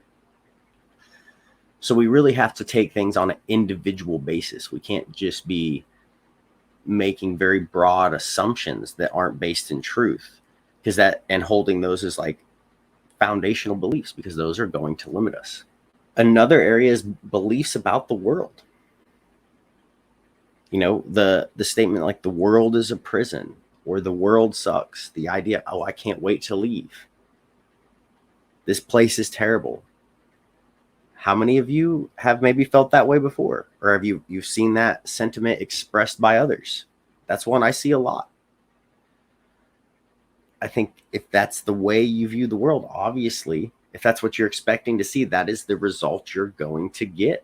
The other extreme of that is the belief that the world's perfectly fine. There's nothing that needs fixed. There's nothing that needs improved. Now, that one is that you don't see that one nearly as much as you do the other. But either one of them isn't actually a solution-oriented mindset. Neither one of those is going to really give you the result and the experiences you want. If you're only looking at the world like a prison, or as if it's just a terrible place to be, you're going to look over all of the good things that also go on. You need to have a balanced perspective of it. It's perfectly okay to recognize the wrongdoings and the things in the world that are wrong, and then know we can work to improve those. But we also need to recognize all the things that are also right, because there's a lot of amazing things that happen all the time. Human beings can be very terrible, and they can also be very amazing. There are people doing cool things out there all the time, amazing things. There's people out there doing terrible things. Both of those exist, and we need to acknowledge both. If you're stuck into a polarity of either one, you're in a state of imbalance. Another really big area is money. This is one a lot of people are in an extreme imbalance of. So the idea that, you know, money is all you should focus on. That's the only thing that matters. That's a belief system that is out of balance. It is not going to create a fulfilling life for you. On the flip side of that, the belief that money is evil or money is only a tool for mind control, those type of things, those are equally imbalanced and will also just as equally lead you to having an unhappy life. because you're going to be fighting against everything in the world, fighting against society, and then be angry every time you need to get something done. And then you have to use what? This tool that everybody uses. And then you're going to feel like you don't want it, or you're going to keep yourself small, or you're going to avoid situations because you feel like you don't want to use this thing, or you don't want to partake in an evil system, or whatever the false assumption may be. There's actually, I've found myself, because this is one I've had to work through myself, but I found myself that when learning about finances and money and entrepreneurship, I've actually found some of the best sources for also learning cosmic law comes from the financial world, comes from entrepreneurs. That they have a far better understanding of how universal law actually works and how to create the reality they want than many of the people who are claiming to understand natural law, but yet are stuck in the same position they have been for a long time and unable to achieve the things they want. Like, if we're unhappy with the state of the world, okay, what are we doing about it? Is there a way that we are limiting ourselves and keeping ourselves small that is actually keeping us from our goal? So these are just some very common examples, but what are some other beliefs, some other areas that we can keep ourselves small? Well, some other ways that we limit ourselves, I see three really big areas that I think are worth really noting. One is just having limited goals. So either only having very small goals, because that's all we think we can accomplish, or having no goals at all. Like, not actually consistently setting a goal and then working towards that. Some people go through life just without setting any goals for themselves. We need to not only set goals, but make our goals continuously bigger, continuously more challenging, so we are always moving forward and accomplishing more. A lot of times we may limit our goals because of false assumptions about what it takes to achieve those. I'll give one recently that I recently overcame. I've always been interested in real estate, these type of things. And I started buying my own land, about 7 or 8 years ago. So, it's not completely new, but I always thought, like most people, like some of you out there probably have that, you have to have, revenue built up, or you have to go to a bank and apply for a loan, et cetera, et cetera, et cetera, to be able to get into real estate. I very recently found out that that's not true at all. There's actually many different ways that you can get into it without even having to have a lot of capital up front. But I hadn't, had I known that a few years ago, well, I would have started my real estate journey sooner. Okay. So because I had a false assumption, that actually kept me from achieving a goal that I had, because I had that false belief about what I thought it would take to achieve that.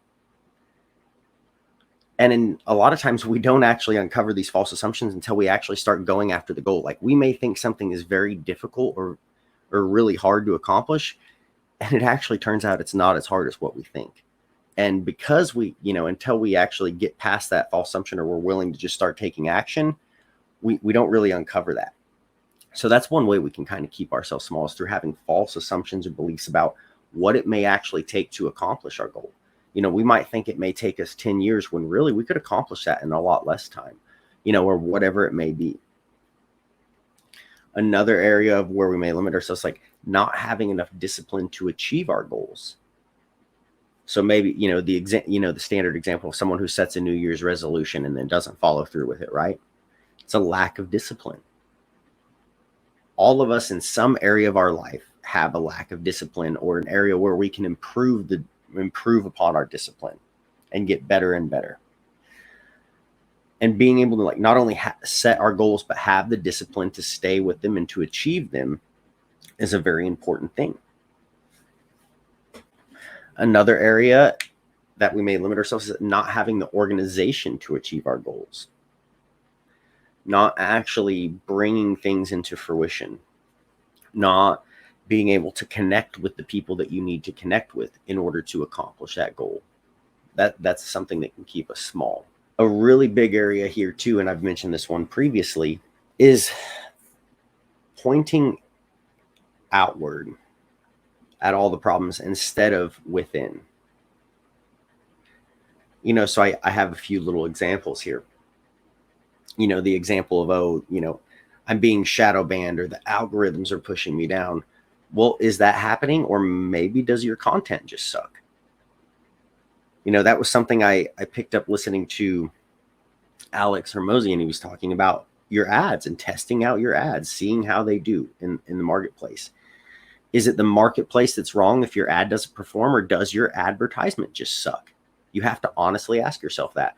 Well, if we're wanting to put information out there and get the message to people of understanding natural law, of understanding freedom, these type of things, if our content is not getting a response, do we just point the finger out? The government's shadow banning me. It's the algorithms. Or maybe can we point the finger inward? Maybe does our content suck?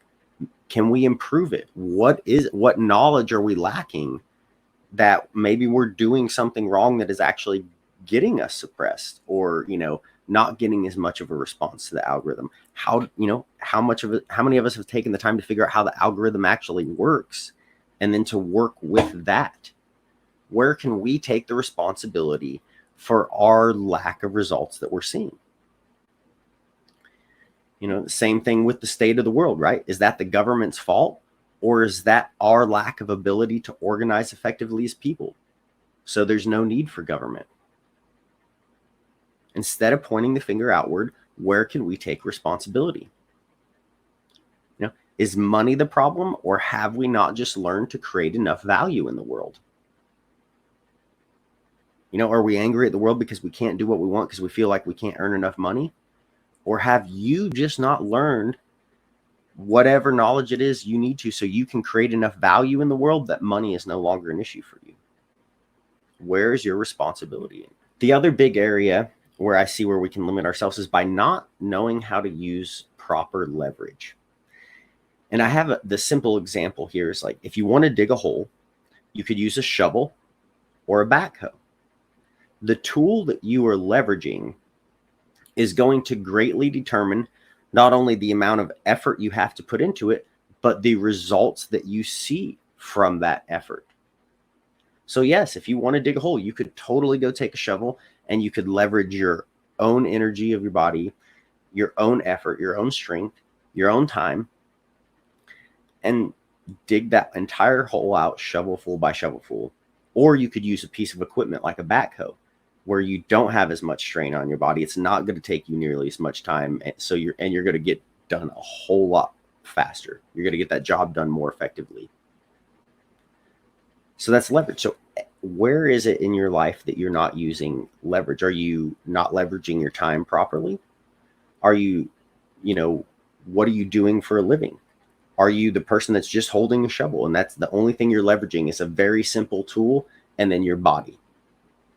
Or are you developing more useful skills that you can actually then have a better career that makes you more money, so then you can achieve the things you need to achieve? If we're wanting to get our message out there to the world of understanding natural law, what are we leveraging? For example, being able to create a conference like this one, where you get a bunch of different speakers that speak on different topics that all have different backgrounds and information and different knowledge and traits that they bring to the table, and aggregating that information all into one conference and then putting it out there so people can access it for free. You're leveraging technology. You're leveraging the different people's knowledge bases. And then you're leveraging the internet to be able to get that out to different people. So that's using leverage in an effective way, just as an example. But we can learn how we can do that more effectively. What if we start thinking of, natural law from the marketing basis? There's a lot I think the natural law community can learn by studying marketing. Because if you get really good at marketing your message, it makes it much easier to get out there.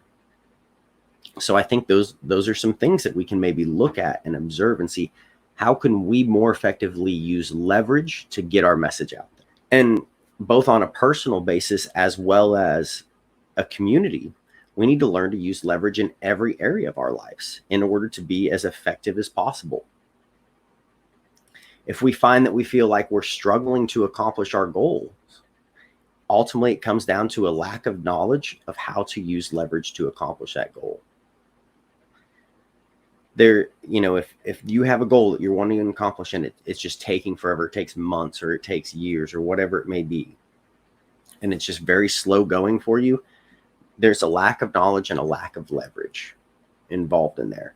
And if you find the right knowledge and then you learn how to leverage it properly, you're going to be able to accomplish that goal much faster. So those are some ways that we limit ourselves. We really become our own worst enemies by having false assumptions or having a negative worldview or having a victimhood mindset. You know, always pointing the finger outward, that is a sure sign of a victimhood mindset. Someone who has a warrior mindset points the finger within and says, where am I responsible for this? Or even if I'm not responsible for this, the situation here, the wrong situation, how can I respond to it in an effective way that is going to be solution oriented? Because bitching about things and crying about them, that doesn't get anything done. So even if government did cause the problem, what are we going to do to fix that? And how can we stop being victims of circumstance and reacting to things and step into a place of solution-oriented response? So if we've went over ways we limit ourselves, how do we start tapping into our unlimited potential? Well, there's many different ways, but these are some general things that I think if we just start with these basics, everything else could really unfold from there. So where do we start? Well, the first place we have to start is by asking ourselves, where have I kept myself small and limited myself? Where can I take responsibility for the results in my life or the lack of results in my life? Where is it my fault? And then we start taking radical responsibility and we choose not to stay that way. Okay, I've had an issue earning money. Okay, I'm choosing to never allow that to be an issue again. I've struggled with my weight. Okay, I'm choosing to never allow that to be an issue again. Whatever the situation may be, take radical responsibility for it and actually step into a place of having radical discipline and saying, I'm not going to allow this. If we don't want to see society ripped apart from, you know, people giving away their power to government or to other, you know, destructive ideologies, where do we have to really stand firm and say, we're not going to allow this? Where do we take responsibility for making sure that those things don't happen? The other area is by setting and achieving goals consistently, continuously growing, always challenging ourselves every single day to do better and better and better, not just settling, not just getting comfortable, consistently setting and achieving goals and moving forward. And then on top of that, networking with those who are doing the same, with other people who are also succeeding. Whether that's people who are in the same field as you career-wise or friends who have the same philosophy as you that are doing well in their lives, even though they may work in a different field, whatever it is, find people who are successful in their life, who are succeeding at life, and associate with those people. Your network is your net worth, and that doesn't just apply to finances. Find people that are actually accomplishing things in the world if you want to go change the world. If you're only hanging out or associating with people who just shit post all day or they complain about things or they're only victims, those fucking people are not going to accomplish a goddamn thing. They're not going to fix anything because their mindset that they are operating from is one of a victimhood. They're acting like little children and they're crying about things instead of focusing on solutions, improving themselves and actually organizing with others who also want to focus on those solutions so we can actually see change happen. The other big area for really understanding and tapping into our unlimited potential is understanding universal law. And when I say that, I mean like to not just be able to repeat the Hermetic principles from a slide, but to really understand universal law in an intimate way. To see that it's not just something that you pull from a book or from some secret society or whatever it is. This is something that you see in every moment of every day, in every situation, and you understand it intimately. We also want to recognize there have been teachers of natural law around for ages, and there are many today. You know, for example, I just got done re-listening to Marcus Aurelius Meditations on audiobook not that long ago. And that was a man that was speaking about universal law, natural law, thousands of years ago. There's many other books, for example, and books that, you know, people who have maybe false assumptions, for example, about money or finances, right, will never even look at these books. A really great example of one is Think and Grow Rich by Napoleon Hill. If you haven't ever read that book, go read it. And it's right in the title. If you're clever, you're rich. Think and Grow Rich. It's all about the principle mentalism. It is teaching natural law. But if you're a person that you have a false assumption about money, or money's evil, or you don't want anything to do with it, do you think you're going to go read a book called Think and Grow Rich? Probably not. And maybe that's where you're limiting yourself. Maybe there's information in that book that will actually teach you far more about natural law than some book that is an occult book. And that book was published, you know, in the 30s, I believe. So it's been around for a while. Today, even, there's a lot of entrepreneurs out there who are really amazing people, and they're teaching natural law. They're teaching universal law. Now, are they doing it in the outright way of, you know, saying, oh, here's occult knowledge, no, that I'm sharing? No, they're teaching it by mixing it into their business, mixing it into their curriculum. They're sliding those lessons in there. They're teaching esoteric knowledge in an exoteric way. And I think that can be a very effective approach for us to be able to consider and to analyze if we're wanting to actually get this information out there. Instead of making this information seem as if, oh, it's only the secret information, or it's only occult information. No, we need to understand this is universal law. It is everywhere at all times. And if we can simplify it and show people how this applies in everyday simple situations that they understand, people are far more receptive to learning it that way, or at least that's what I found. Another big area that, you know, I want to hit on here too is that I think we need to understand that universal law isn't only limited to the 7 Hermetic principles. Those are excellent. And if you understand those, great. You have a deep understanding of the universe. But universal law isn't limited to those. It's not limited to a specific tradition or even to the field of the occult. It is universal law. It is everywhere at all times. In fact, that's one thing that I really hit on in my book that I recently published, and I'll leave you guys a link at the end to be able to check that out. But my goal for that book was being able to teach natural law in a very simple and easy to understand format. And I cover the 7 Hermetic principles in there, but I also cover my own contributions to cosmic law. And I cover Vedic philosophy concepts like the 5 Purushithas. I cover the trivium process. It's really a book that if you're wanting an introduction into natural law, into this information, I wrote it in a very simple, easy to understand format that if you sit down and read the whole book, it would take you probably less than 3 hours to read. I really made it simple so people have easy access to this information and they can start integrating it in a simple and practical way in their life. It does not have to be an overly complex process.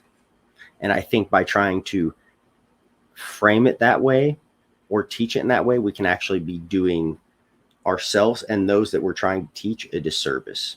I think we can be much more effective by simplifying things and making them relatable to people with real world examples that any person can understand. Because if we really do want to get this message out there, we need to do so in the most effective way possible. Not the way that makes us seem as if we have some secret knowledge that only we possess. So really the point of this whole presentation is to teach you that the best investment you could possibly make is in your mind. Now, obviously, many of you attending this conference and other speakers here will already know this because you're actually taking the time to educate yourself. You already value education, and that's an excellent start.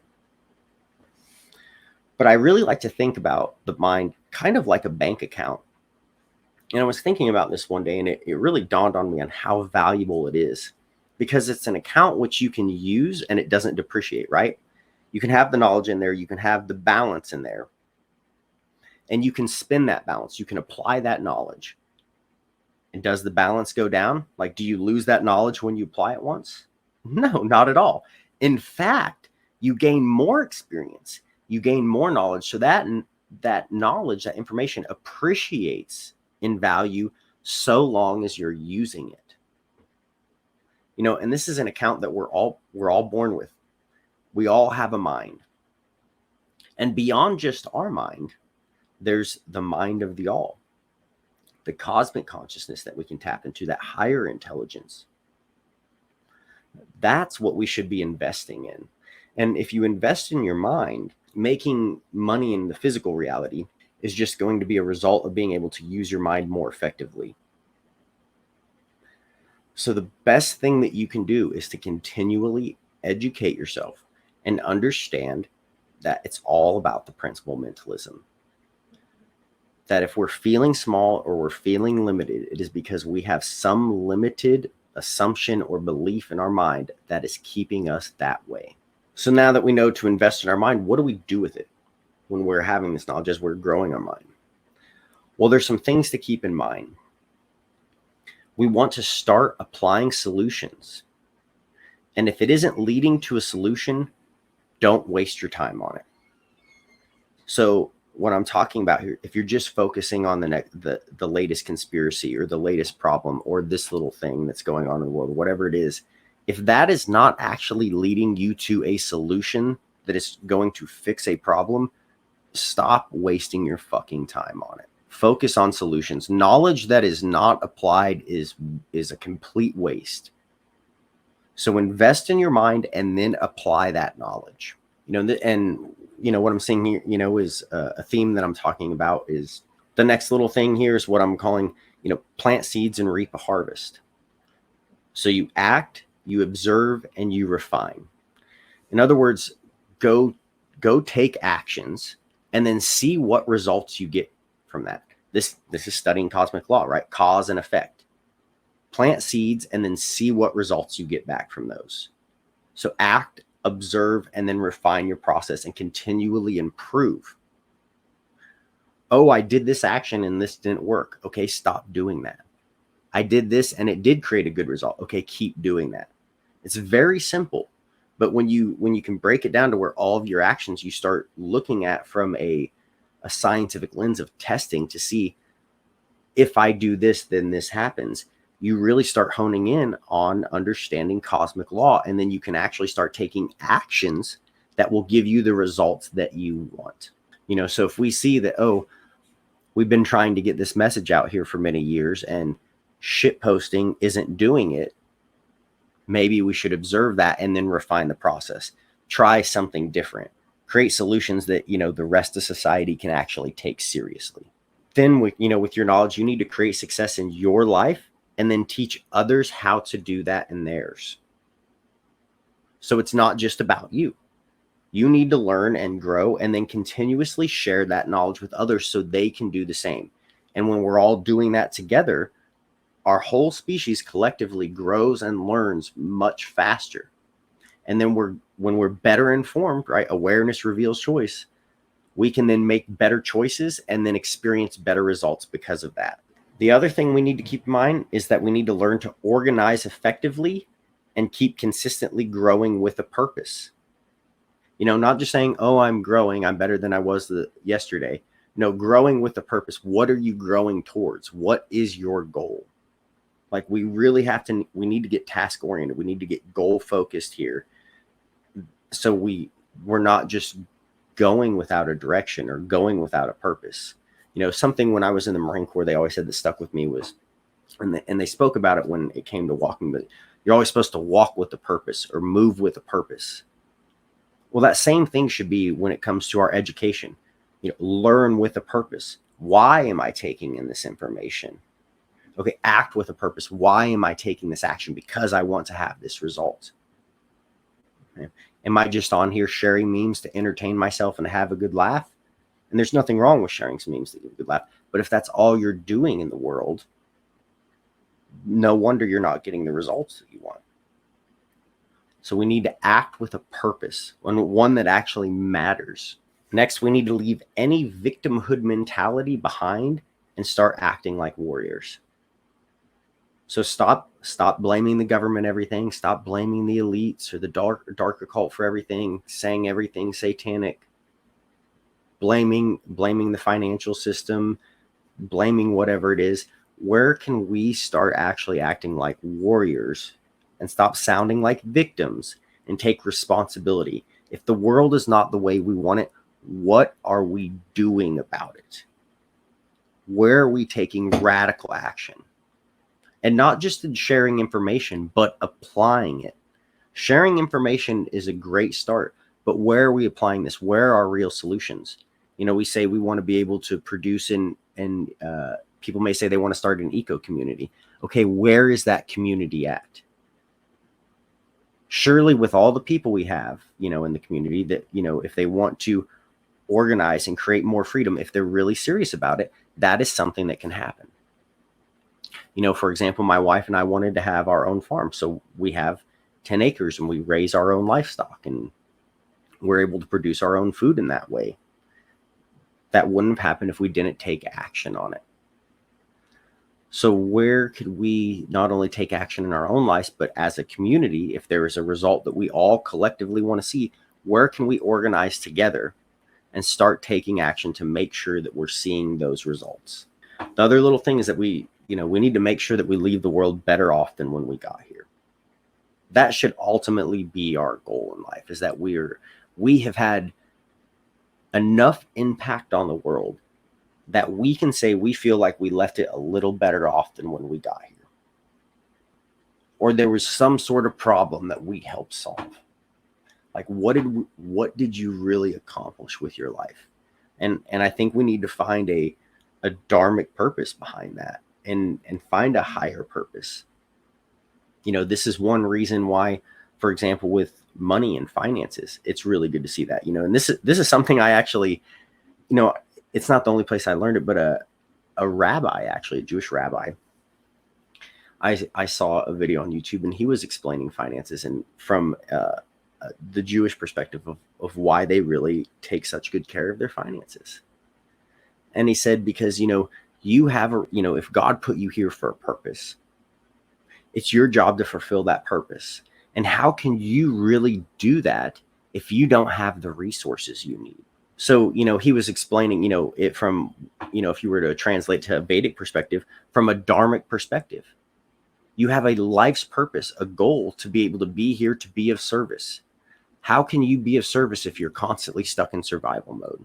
How can you be of service if you can't even help yourself? If you don't have enough to take care of yourself, how can you give to others? You know, that was a big thing for my wife and I, you know, because we really, you know, had to work through money mindset things too. We really tried to, you know, we wanted to do the minimalist type of thing, you know, off grid, being able to do things ourselves. And that's good. But we also see that we have bigger goals in the world that we need to accomplish. There's charities that we want to start. And those things are not going to just take a little bit of money. If we really want to do a large amount of good, we're going to have resources and connections and ways to make those things happen. So it's our dharmic responsibility to create wealth so that we can then go and help other people. And that's just one area. So the whole purpose of this presentation is to really reflect. You know, I'm asking you to reflect, whether it's religion or money or belief about government, whatever it is.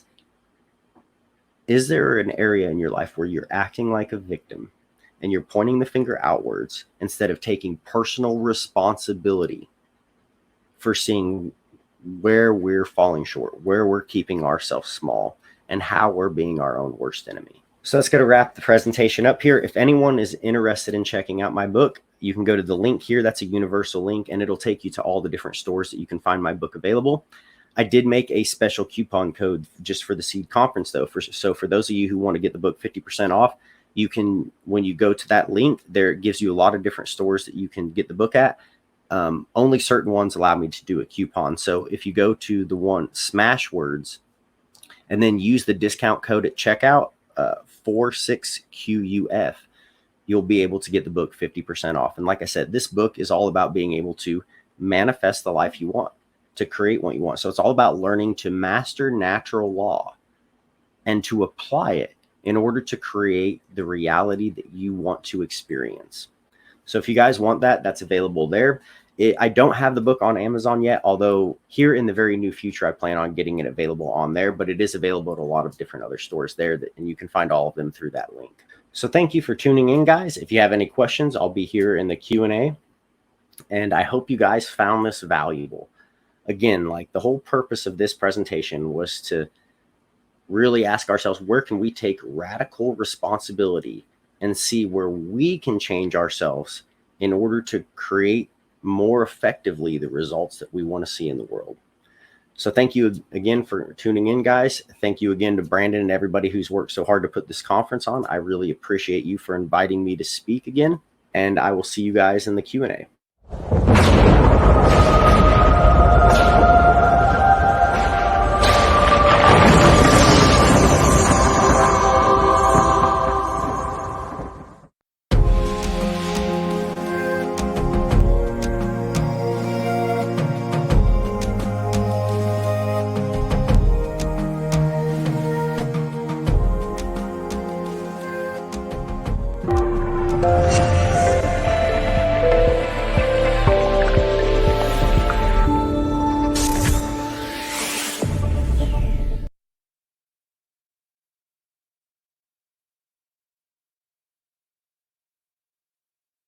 That was really awesome. Thank you, Brian. Thank you, Brandon. Appreciate the opportunity to come and speak again. Yeah, man, I'm glad that we had you on again. And it was kind of a last minute thing. So I'm glad that you could get something together for us that was really good, really quick, concise, direct to the point, which is what we need. I really like that you're focusing on the internal aspects, because a lot of people, you know, just want to focus on symptoms and just focus on the external world, obviously. And we hear that way too much. And it always comes back to what you're doing yourself. Right. Yeah, absolutely. Even if there is, and it's not to say to not acknowledge that there are problems out there, or to see that there are issues, but how are we going to respond to them as compared to react to them? Absolutely. It's our responsibility to do so. Exactly. I also really like that you talked about organization and what we're actually trying to do, and that you broke down the dialectical issues as well. I think that's really important, because people have this black and white thinking about things. Money is all evil. Money is the only solution. You know, it's always government. It's just the governments. They're the ones in control. They're the ones who are the problem. And I've always had that issue within even just our community as well, the truth community. And I'm like, that's not really the actual truth, though. Like, you're going to have problems beyond, like, let's just say government, for example. When government is gone, let's just say we do live in a stateless society at some point, you're still going to have problems that you're going to have to deal with. And we have to learn to manage those problems at some level as a community. Yeah, absolutely. And that, you know, that was like one of the points I brought up in the presentation I did for the last funnel conference, where I spoke about the purpose of the founding fathers. And if we actually go and like read their works, you know, if you go and read the, you know, the constitutional debates, you know, and the Federalist and Anti-Federalist papers, their solution may not have been perfect, but what they were debating, the issues that they were talking about and trying to find solutions for, are the exact same things that we are still dealing with as human beings today.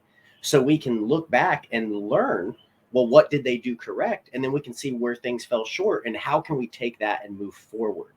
You know, it's really, it all comes down to solutions. You know, we have to acknowledge when things are wrong, but we have to really bring it back to us at, well, what are we going to do about that? Absolutely. I think that's really fascinating, because there's not really many people who have actually read those papers. I have myself, and I always find great value in going back to historical documents. Well-spoken. Absolutely. You know, We do not well-spoken, get that. deeply learned, and even understanding, you know, whether you believe in government or not, understanding the history of how things came to be allows you to understand the mindset, how things are structured, and even beyond, you know, our Constitution, and seeing that, you know, that was even based on previous common law, like going back to things like the Magna Carta and other documents that I have here. It's great to go all the way back and read the evolution of these things to see how we came to get to where we are, and see, well, what went wrong, what went right, and how can we take that information and move forward. Like I always like to say, awareness reveals choice. I consider that statement a universal law. Awareness reveals choice. It's because it embodies consciousness and free will, which are the essence of everything that's going on. And when we become more aware of something, we reveal more choices. Absolutely. That's something that my dad always hammered into me, which was, the more aware you are, the more you'll see more opportunities in front of you. Absolutely. And I think a lot of people victimize themselves in this world, and that is disempowering. And we don't want to be disempowered, obviously. And yes, Yeah. we need to learn from the past, obviously. We need to learn where we did make correct decisions about how to deal with social issues, and a lot of people just want to overlook that. That's the problem that I have with the so-called anarchist community, is because they don't study any of this stuff. They just want Right. to go out and, just say, okay, just destroy the entire system right now. The accelerationist, right? They're just like, just Mhm. take it all out. And I'm like, well, how are you going to deal with some of these issues that are going to But accrue with there's this? still real problems. Like, people have real issues, and we have to, if we're going to point out the problem, we should also equally come forward with a viable solution. Mm-hmm. Hey, how are we actually going to organize this to solve this issue, to resolve education, to resolve health, maintenance, structural maintenance, of our country, our roads, bridges, different types of infrastructure. Those are things that don't just like magically happen. And yes, you can say till you're blue in the face, people will voluntarily do it. But where's the action? That's easy to say. Yeah. Where's the details of the plan? That actually takes funding, and you have to get people to come there. You have, like, anyone who's ever been in construction and tries to organize a job site, like it's not an easy. Have fun dealing with organizing, so you need people that are willing to take on those things and deal with those problems. And it's perfectly fine to acknowledge that, yeah, government is not the best solution for this, but we also need to have the responsibility stepping up. Okay, here's our alternative. And if I'm going to say, oh, I want a local solution, great. Where is your local solution for your community, and what's your plan to implement it? And that's where I'm saying we need to take more responsibility for the results that we're seeing in the world. Because ultimately, if we don't step up and do it, it's not going to happen. Absolutely. It will never manifest. That's for sure. I think that's really powerful. You've brought some great statements. As the theme of the Q&A, I need to ask you, what got you into this work? How did you end up here? And what was like your transitional point in your history of becoming awakened? Were you always this way, or was there something No, like definitely not. right? Yeah, no. So, as you're probably familiar with, when I was a young man, I didn't go through a very great childhood or anything. And I ended up being quite a rage-filled person. I enlisted in the Marine Corps Infantry at 17, a very gung-ho person, even as far as Marines go. I was pretty mean. I really had my main goal with that was creating destruction. And through a series of events, I ended up getting out of that. And there was a few years that were very rough on me. And I kind of had to get to a point where I actually asked myself, like, why am I so fucking angry? And when I got that serious with myself, and I started, I like to say questions are keys that open gateways to new realities. It's only whenever you're willing to humble yourself enough to ask the question that the answer will come to you. And that started my awakening process and my journey. And I started looking into kind of Eastern philosophy, Taoism. The first really influential book here, The Seven Taoist Masters. This is a really good one. It started by, try to get that right, where the light's not on it. There we go. Really good book. And that was kind of an early one. And it started some thinking for me. But then it really came down to just my personal understanding and connection with natural law. And this is something I write about in the book, is the first cosmic law. My first introduction to natural law that I ever found was one that you won't find in the 7 Hermetic Principles. It's one that came to me. And it's the truth that everything is the same, just in a different way. And that really hit me in such a profound way that was the first time, instead of feeling like an isolated individual, I saw I was connected to everything else in the universe. And this was during a mushroom trip, and I saw like this grid where I saw these beams of light, like where every being had this center in it that was connected with all these other webs. And I just saw this grid, and it just showed me that, oh, everything's the same in a different way. And that every time that phrase hit me throughout the rest of the night, it just got deeper and deeper. And that's a truth that, like, that moment really, if I could pinpoint a moment where I could say that was what really did it, that would be definitely a big one. And from there, I kind of my own journey for a few more years. I got really fed up with society. At one point, I was like a manager at a retail store like called Menards, and I decided to quit that. And I went off with my backpack and my dog and a buddy and got dropped off like in the woods of California and just lived in the woods for a while. Did that, kind of went to the extreme. I went to one of these Right. extreme polarities. I was like, fuck it all. I'm just gonna go live in the woods. And my only goal in going on that journey was like, I wanted to find my enlightenment, my awareness. And I found it not at all in the way I expected. But I went through a series of things, and soon after that, within a couple of years of that experience, I kind of came across Mark's work, Larkin Rose, other of dear people in the community.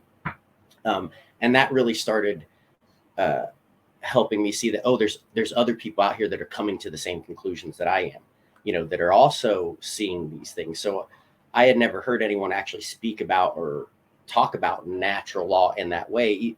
But when I heard Mark speak about it for the first time, I realized, these are the lessons I've been encountering. These universal lessons that whenever I learn them, to me, I find them so profound that they apply in any situation I can find. Well, that's how you've discovered a universal truth, a universal law. So to see that there's other people's work out there doing that, I really started taking in that as much as I can. And that was probably about a decade ago or so. And I've been on it since. That's awesome. That's a great story. And I really like how you put that with that it's consistency, right? So it's consistency across experiences when it comes to Yes. the science of natural law.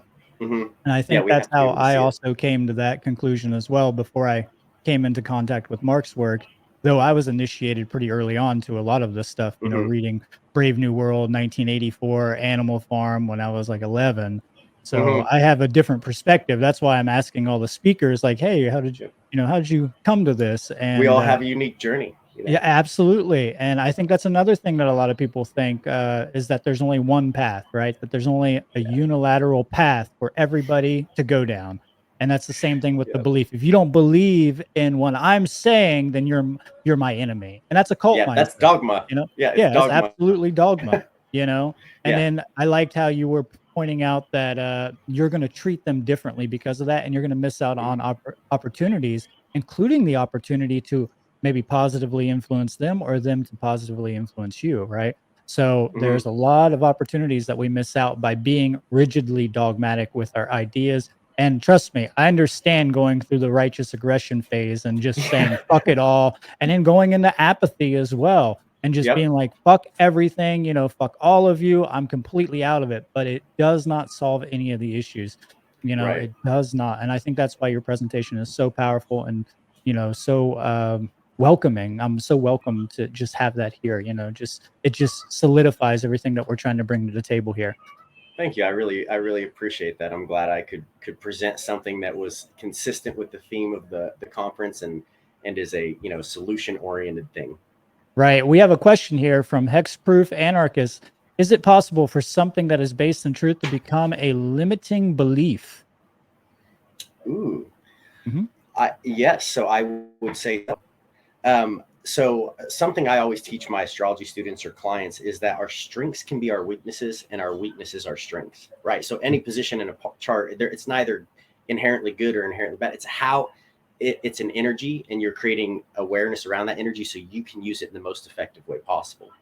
So, for example, if I understand the truth of universal law, but I go about it in a way that I try to force it down people's throat, or I'm dogmatic about my approach to the point that I isolate myself from my friends and my family members, and they're like, oh, that guy's just always going on. He doesn't agree with anyone that doesn't say what he says. That type of thing, you can end up actually pushing people away and isolating yourself from taking such a dogmatic stance on it. So that doesn't mean you let go of that truth. What it means is that you change your approach. You change your tactic that you're using. So we need to understand understand universal law ourselves in a very deep way. Because when you truly understand something yourself in a deep way, you can explain it to others in a simple way. And when we do that, it's a lot easier for them to get it. That's right. So there's that perspective to it. But you can then learn to be very tactful. You know, if we're thinking, if we're in a war on consciousness, right? I like to always take things back to strategy. You know, Right. like you know, brain infantry. You know, the way different weapon systems have different strategies. Right. You know, so if I'm going to go after a machine gun pillbox, I'm going to use a very different strategy than if I'm going after, you know, some other type of target, right? You need to use what is effective for the situation.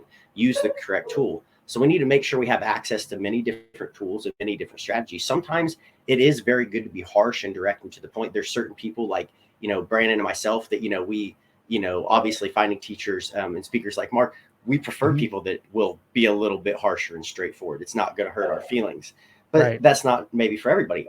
Other people might like a different approach. So I think we need to have as many approaches and tactics as possible at our disposal so we can use the proper response depending on the situation that what it's calling for.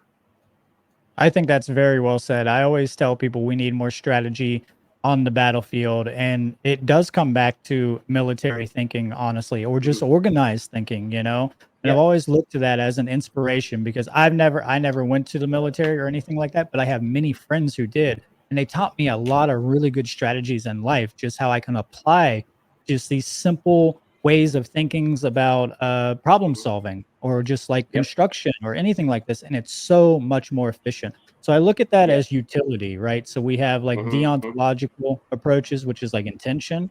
You know, like we may intend to do something good by like being harsh towards somebody, right? And like trying to shove this information down their throat or into their ears or wherever, right?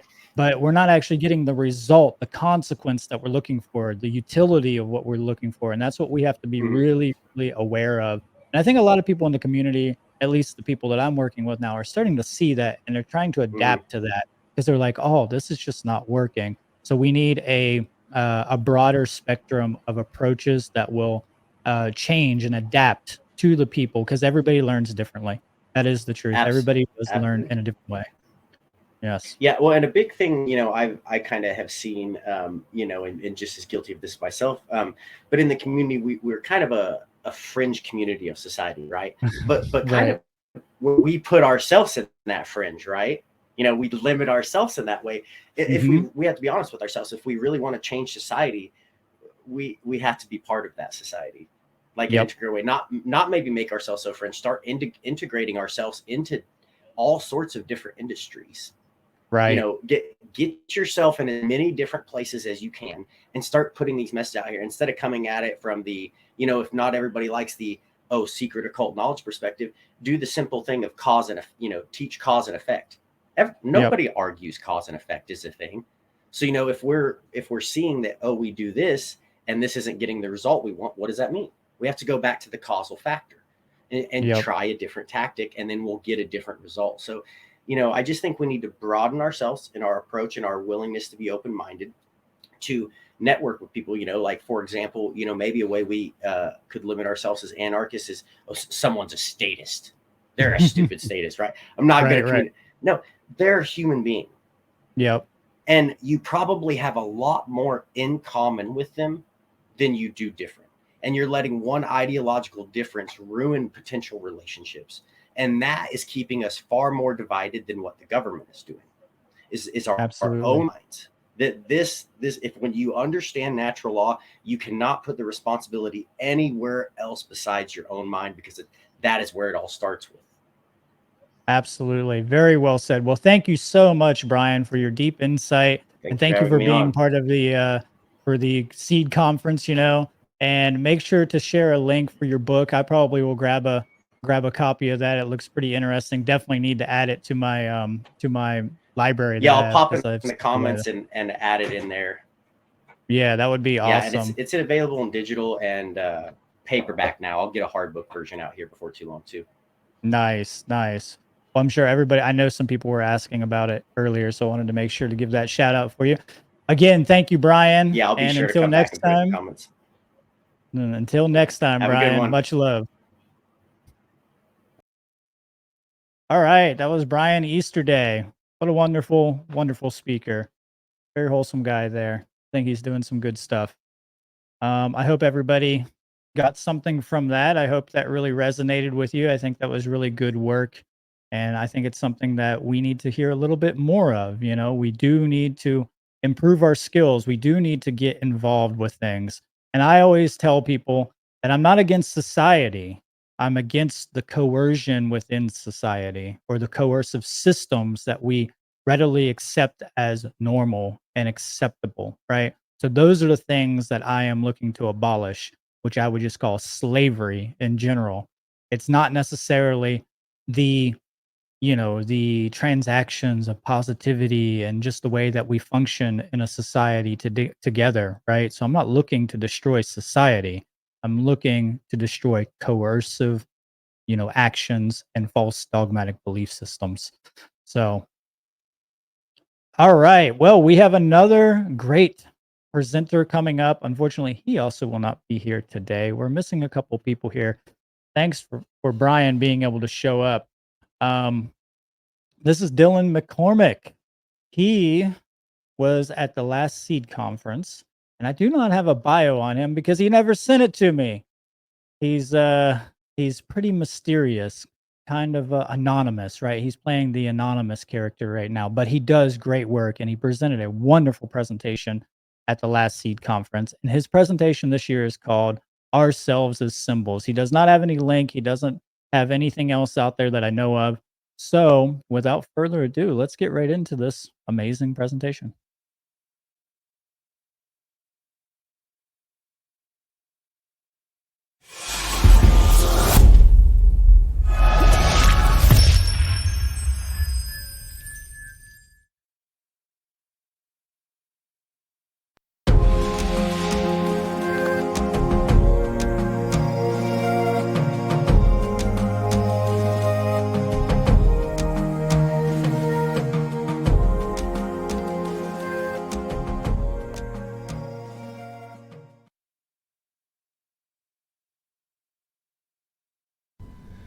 All right, here we go. Yeah, that works. That's fine. I had to put a headband on because it's really hot in here and I can't stop sweating all over the place. And I'm standing because I fell for the standing desk meme and I was like, I don't need a chair. Do you know how hard it is to be productive on something that I can just walk away from without even having to stand up first? Sitting is bad for you though. Nobody's supposed to sit as much as we sit now. Sitting has made us docile, and if you hunch when you sit, you're definitely fucked. Your chakras are all out of alignment, and you are not reaching enlightenment on this go-around. I'm joking, but I am going to try to be serious now, because this is a serious production, and I'm just not a very serious guy. Things might look a little more serious in here if I had, like, I don't know, put foam up on the walls, done something for the sound. But I was also worried that if I padded the walls in here, it would make it too comfy of a place for me to finish losing my mind in. And I might be sweating because this is last minute. I had other plans. But I decided that it's better I keep this simple, because symbols are a complex enough topic as it is. And we deal in symbolism all the time without even considering it. A lot of it is intuitive, subtle, not even consciously understood as symbolism. You see a gear in the corner of the screen on a menu, and you know that today that leads to some kind of settings page. Language is an obvious form of symbolism that's meant to be understood and facilitate communication. The letter A is probably cognizable even by non-Latin language users.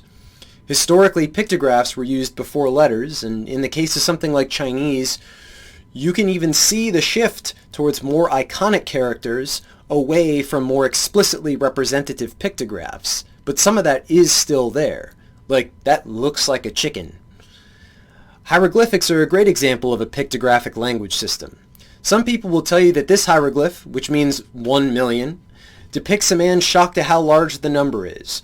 As if he's saying, bro, it's fucking huge. It's a shit ton. It's like this much. Now, it's actually derivative of the god He, who is an anthropomorphized representation of millions of years, or the infinite. To someone who didn't already know that, though, the symbol doesn't clearly convey the idea of an integer or 1 million, but it is a guy doing this. It's fucking big. It's a lot. There is also esoteric symbolism, intended to be understood, but only by those with certain requisite knowledge. And time has a way of obscuring things, rendering them esoteric as in the case of 1 million. As an example of an intentionally esoteric but widely recognized symbol, the square and compass. Purportedly, the square is meant to indicate honesty, the compass control over the passions, and the G standing as a reminder for God. Or depending on who you ask, geometry or even gnosis. The position of the arms in relation to the square can have their own meaning, but for our purposes, the basic bitch interpretations will do just fine.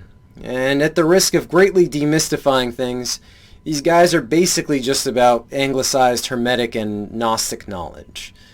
And now you might be like, oh, that's not that spooky after all. But they are. They are spooky. A prime example of something both esoteric and confused by time is Baphomet. It used to bother me that modern Satanism had adopted it as its own symbol, but I actually really like the idea that the Templars are flexing on them eternally from beyond. The Templars might actually be flexing on everyone from beyond, now that I think about it. As a duality symbol, the yin-yang wins on clarity, but I don't want to fuck the yin-yang, now do I? Alchemy is an occult system so well hidden that to this day, people still think of it as nothing more than a rudimentary form of chemistry. The esoteric tradition as conceived of and practiced in Egypt was about the purification and ascendance of an individual's spirit. The transmutation of base lead into noble gold served as a form of symbolic argot. And if some of that comes off as too remedial or overly simplified, it's only because I had no idea where to start. Because I thought about it, and as it turns out, it's all symbols. It's symbols all the way down, dude. The physical world is a user interface, and it's like a hologram made of vibrating particles. It's fucking weird. And the physical form of something is both a symbol for that thing and then is symbolically interpreted by other entities. As far as I'm concerned, the entire physical plane is a symbolic one. And one of the oldest spiritual or religious propositions goes something like, hey, you know all this shit is a construct, right?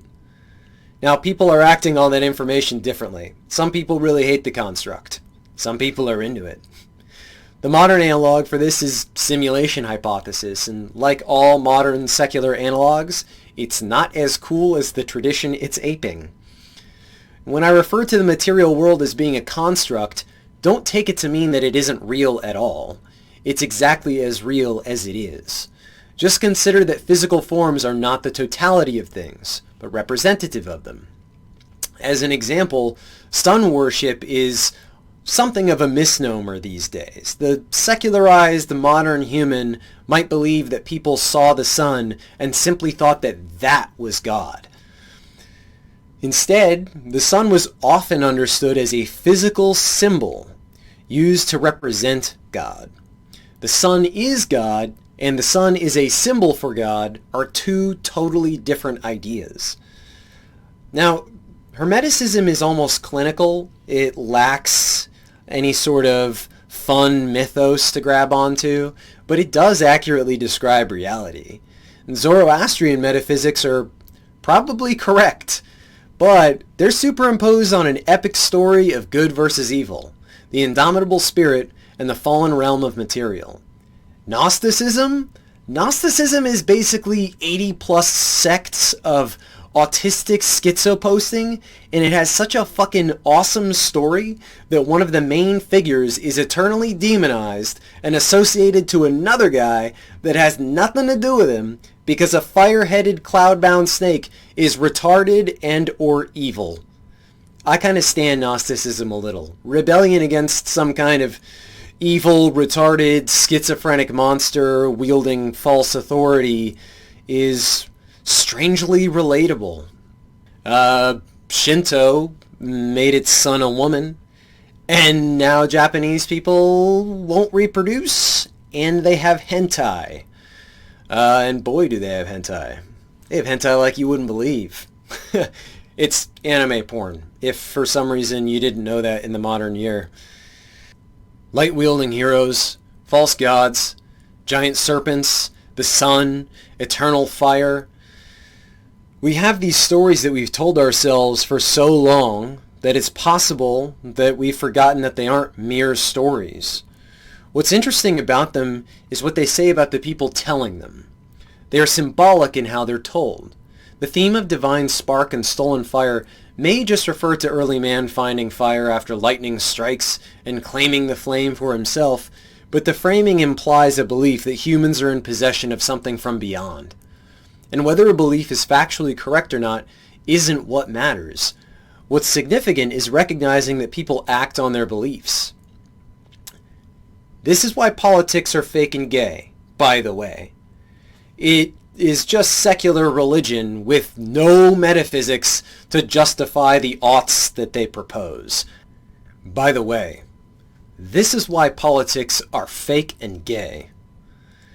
It's secular religion without any of the metaphysics to justify the oughts that they propose. I got an ought for you. Fucking double ought. Cue the sound of a gun racking. Cut to ISIS execution footage. Beyond shared themes, there is a consistency in recognizing a correspondence between material and spirit, with varying reception and presentation of that arrangement. Gnostics characterize material as outright antagonistic of spirit, whereas Hermetists don't really have much of a value judgment about it, but do express the plane of spirit as being one higher than material. Both share a dualistic cosmology. Less spiritually, there is mental dualism, which proposes that mental phenomenon is not reducible to material interaction, but doesn't necessarily admit spiritual phenomenon. As an alternative, there is monism. Most commonly, this would be material monism, the belief that everything can be reduced to material interaction with material things. I don't listen to value judgments from anyone in this camp, and you shouldn't either. If we're all just electrified meat, and that's all it is, then there's no free will. It's all just a big Rube Goldberg machine made of atoms colliding, and nobody's accountable for anything. Get naked, go wild, I'll see you outside! Finally, there's spiritual monism. For someone like Baruch Spinoza, everything is composed of God. To the pantheist, study of matter is ultimately study of a spiritual substance that pervades everything. So monists might object to the material world being made of symbols. They'd say it's made of whatever thing they're into. They would not deny that the world has been interpreted and represented symbolically by man, however. No matter where you're at on this list, the body's important. It could be your avatar, that which you're in possession of. It could be your flesh prison for your divine spark. It could be all that you are. In their own way, each of these views imply material, and by extension, the body is meaningful or important in some way. Manly P. Hall said, somewhere within the microcosm which is man, all of the processes of the macrocosm are unfolding. He explains that early man, having no written history to consult, had only the body as a tool to understand the world around him. The primacy and immediacy of personal bodily experience accounts for what he calls an increased factor of thought, because humans from this time could only function through their own thoughts and initiative.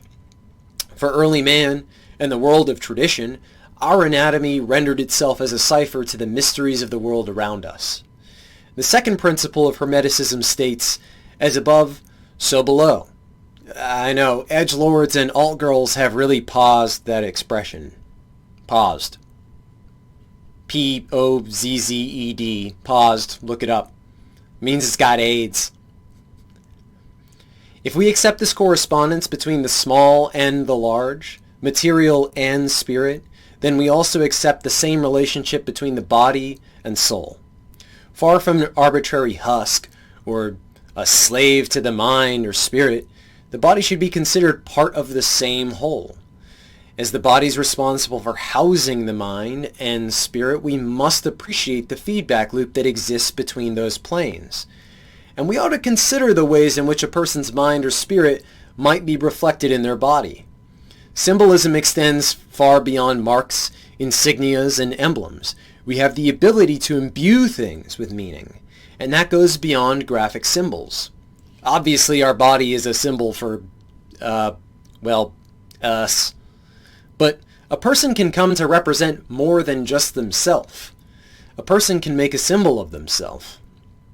Gandhi is well known for his campaign of non-violent protests against British colonialism and has become a symbol for pacifist resistance. Now that makes him even more interesting to me as a symbol because Gandhi actually practiced a very deceptive form of violence. Incurring harm on yourself and holding your opposition accountable is not pacifism. It's essentially emotional blackmail that relies on an enemy having a certain level of conscience and, let's be real, concern for optics. As a more extreme equivalent, there's that monk whose name I have a hard time with. Thich Duk? The guy who self-immolated. You know him. More accurately, both of these guys could be classed as martyrs. Obviously, if all your guys burn themselves to death, you actually just lose. You get conquered by guys with dustpans and brooms. But just the one guy was very effective, ostensibly even more so than direct resistance. Both of these men made symbols of themselves through the actions that they took. And I think it's fair to say that both men performed magic. Aleister Crowley, for whatever you might think of him, offers up a solid working definition of magic. You gotta put that K on there. You gotta put that K on there so you know it's that good shit, that esoteric shit. It is the science and art of causing change to occur in conformity with the will. Symbolism extends to action as well. Obviously, this is how we might understand ritual, action or performance steeped in meaning and intent. So, this is not my idea. I did not come up with this. I stumbled across this dude that I thought was badass, and I decided to adopt his ritual. I am Primitive Man, receiving fire secondhand from the guy that ran out to the field and picked it up after lightning struck. Now, I don't know if he wants to be associated with me or this, and so I'm not going to name drop him. I also have no idea where he's gone, though. And I can't seem to find wherever he is. And wherever he is, I hope his fire is still burning strong, and I hope to see it spread to others, as it did to me. So I'm obligated to talk about it. Now, I want to be clear. When I use the term ritual, it's not new age or ironic. It does inform the mentality best used to approach this with. To think of this as more than perfunctory habit. To treat this with the discipline and seriousness that you would approach matters of the spirit with. Because the body corresponds to the spirit as the microcosm to the macrocosm. The foundational fitness ritual. It is perspiration, preparation, and prayer. It's a daily 30 minutes of burpees. Now, I don't necessarily want this to turn into, I don't know, like 30-minute abs. Is that what I am doing that.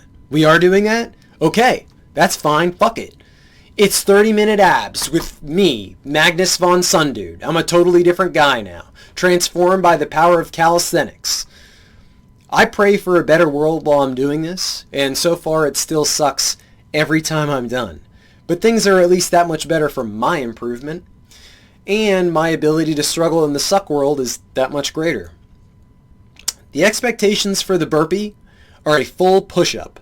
Your chest should touch the ground, abs remain engaged, feet remain together, butt cheeks engaged as you squat up, hip thrust at the top, no jump, as many reps as possible, and the minimum goal is 330 minutes. And as I said, I did not come up with this. I am just emulating someone that I saw and admired, and who was already applying these strictures, these rules, to themselves. Now, rather than devote time to instruction on the mechanics of the burpee, I'm going to leave that up to you to seek out for yourself. Instead, I want to talk abs and abstraction for a moment. We find muscular physiques attractive because they speak to a certain level of discipline and work performed by the individual. We know this implicitly, and the fitness industry uses that to project a superficial image to people. They sell people on looking a certain way rather than being a certain way. If your primary motivation for fitness is to look like something, I do not recommend the foundational fitness ritual. It is not for you. Now, imagine this. Christopher Columbus and a bunch of Spanish noblemen are at a party. And he's hanging with the boys. And one of them says something like, and I'm paraphrasing here, "You ain't big dick swanging just because you came across the Americas. Someone else would have done it eventually." Now Columbus keeps his cool. And he motions to eggs that are conveniently nearby. And he says, "Oh, you think you're hot shit, huh?" Again, I am paraphrasing. "Make this egg stand up on its tip." Everyone's standing around trying to make an egg stand up. And it's not working. And Columbus casually walks up. He wraps the tip of the egg on the table. And it stands up without a problem on its tip. It's obvious to do this, but only because you saw someone else doing it. And so for me, this was kind of a Columbus egg. All you need to get in shape is 30 minutes and a flat patch of ground. Of course that's all you need. Of course that's all you need. This is an extremely simple form of fitness. It allows for a very high level of flexibility in where and when you perform it, while rigidity is expressed in adherence to the frequency and amount of time practiced. Now, listen, if you already have a fitness regimen that works for you, that's great. But the average person doesn't. I didn't. I have casually and occasionally lifted weights off and on throughout my life. Manual labor has been a source of fitness for me. I have done push-ups occasionally. Never cardio. So I spent a few months going to the gym 3 days a week, and I was following a basic bitch strength training program. And then I came across the foundational fitness ritual. I tried it immediately, and I gave up after several minutes. And here's what I think. I think that if 30 minutes of burpees kicks your ass, then doing it every day is superior to whatever your current regimen is. Drop your gym membership, spend the money on ammo, and if you do not own a gun, sell your gaming console and buy one. This isn't a replacement for something like powerlifting or bodybuilding. I actually think those things are neat, but for me, they'd be surrogate activities. This is about developing a high caliber of general athleticism. A guy should be able to wear several pounds on his chest, pick up 100 pounds, and run with it no problem. A guy should be able to pick up the duffel bag in the bank heist scene from Heat. A guy should be able to reenact the blockbuster film Heat with his friends. I'm not advocating bank robbery, but I am implying it's one of the cooler crimes that you can commit. Now, why burpees? Well, because they can be done in one spot, anywhere, anytime. They require no equipment, and they work pretty much your whole damn body.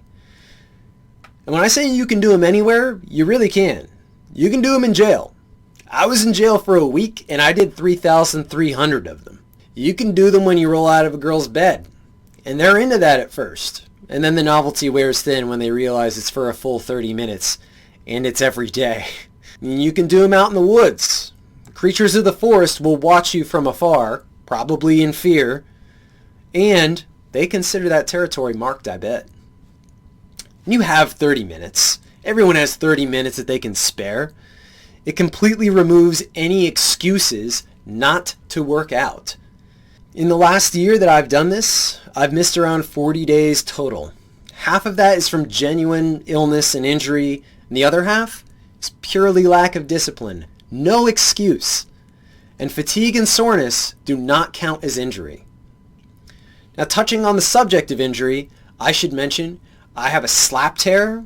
I have had occasional chronic pain in my hip and lower back. Neither of these things were agitated by doing burpees. In the case of the slap tear, I have the least pain and greatest mobility that I've had in years. The only joint pain I experience now is when I inhale ash because the roach is too small. And here's the part where I say, I am not a doctor. Don't fuck yourself up. Now, the first time I actually attempted the full 30 minutes, even hitting 200 was difficult. After 3 months, I found myself hitting 300 consistently. After 6 months, I tried them for an hour and I hit 683. The day after, I kept my floor with 302.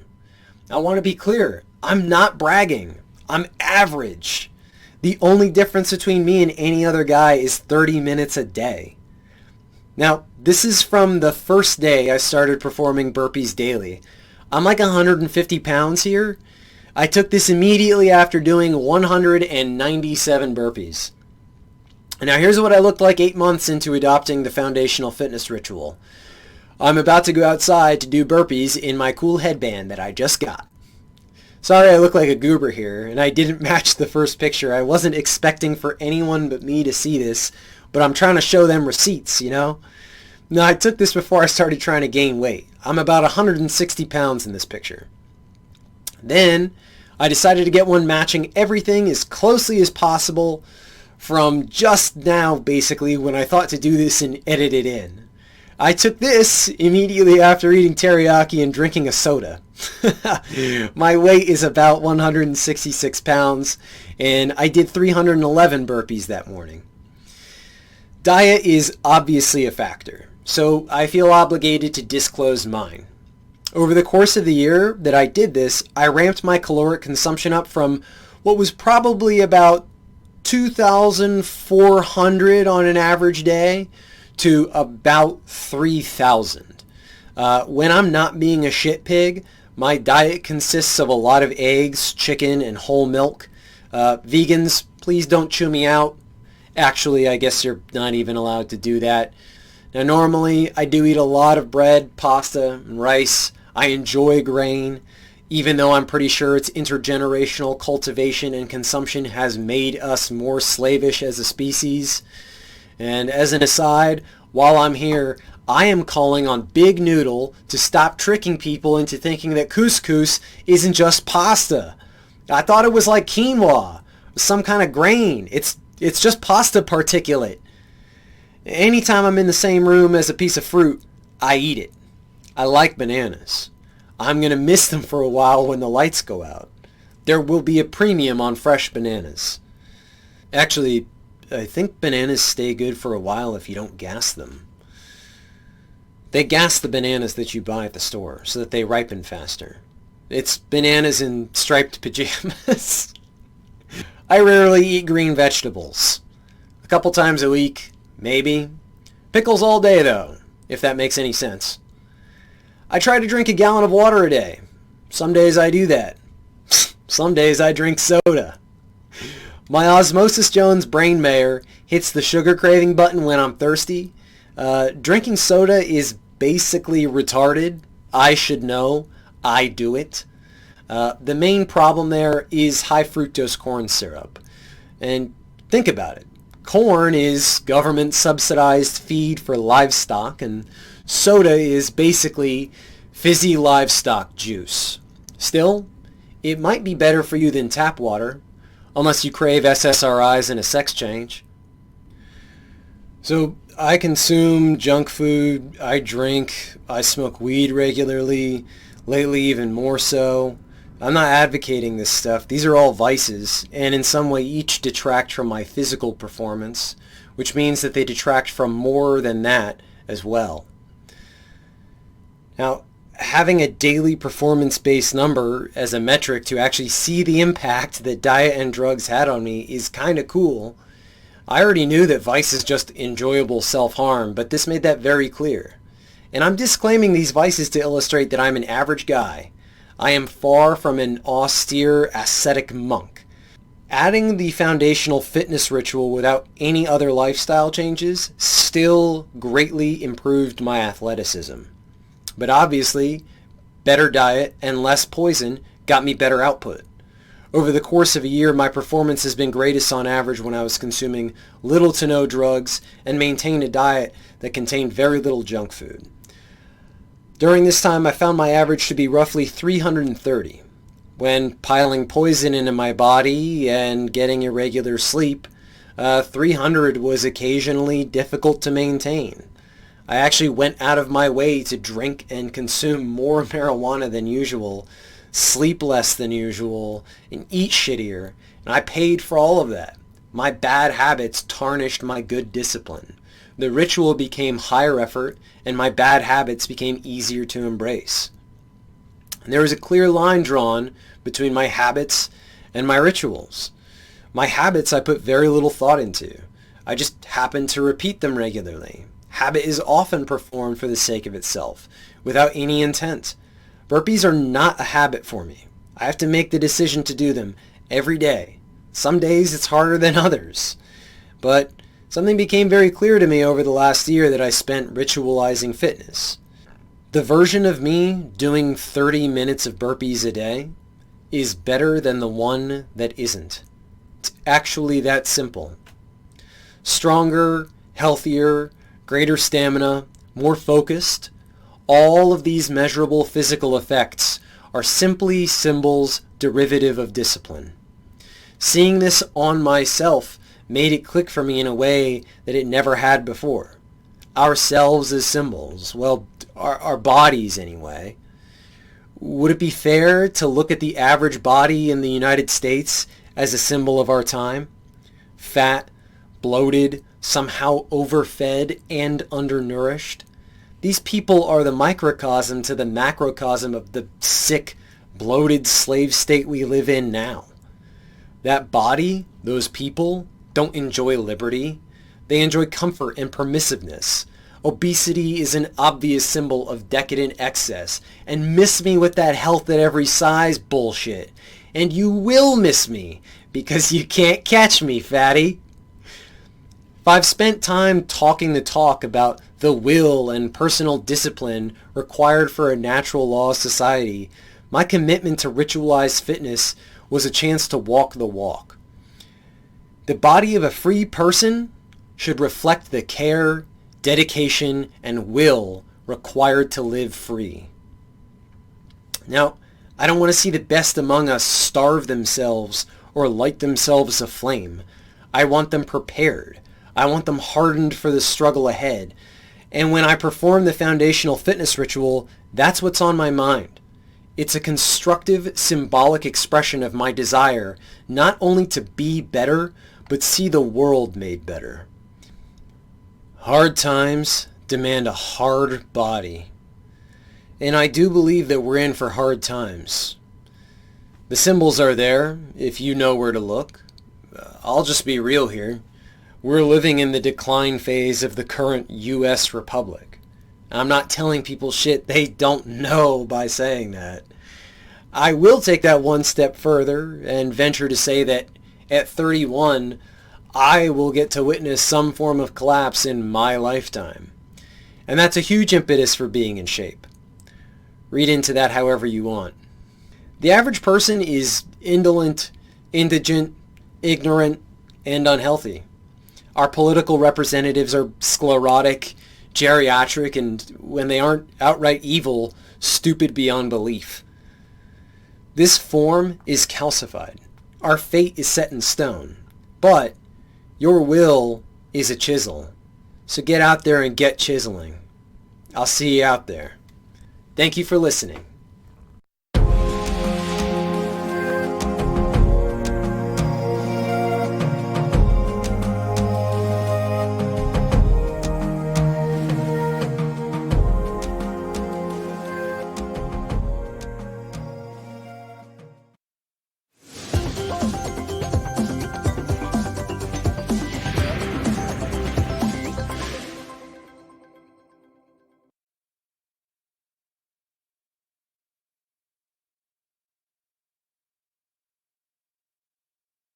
Awesome. That was a great little presentation there by Dylan. It looks like he is joining us.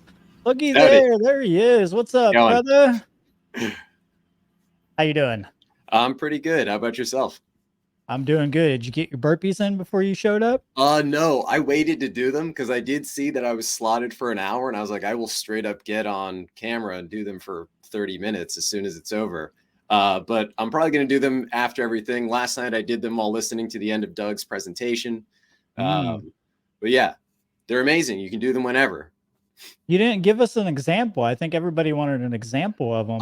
I took footage of it and I basically just forgot to put it in. And also I don't know. Okay, this is one of those things where I changed what I was going to be talking about. Right.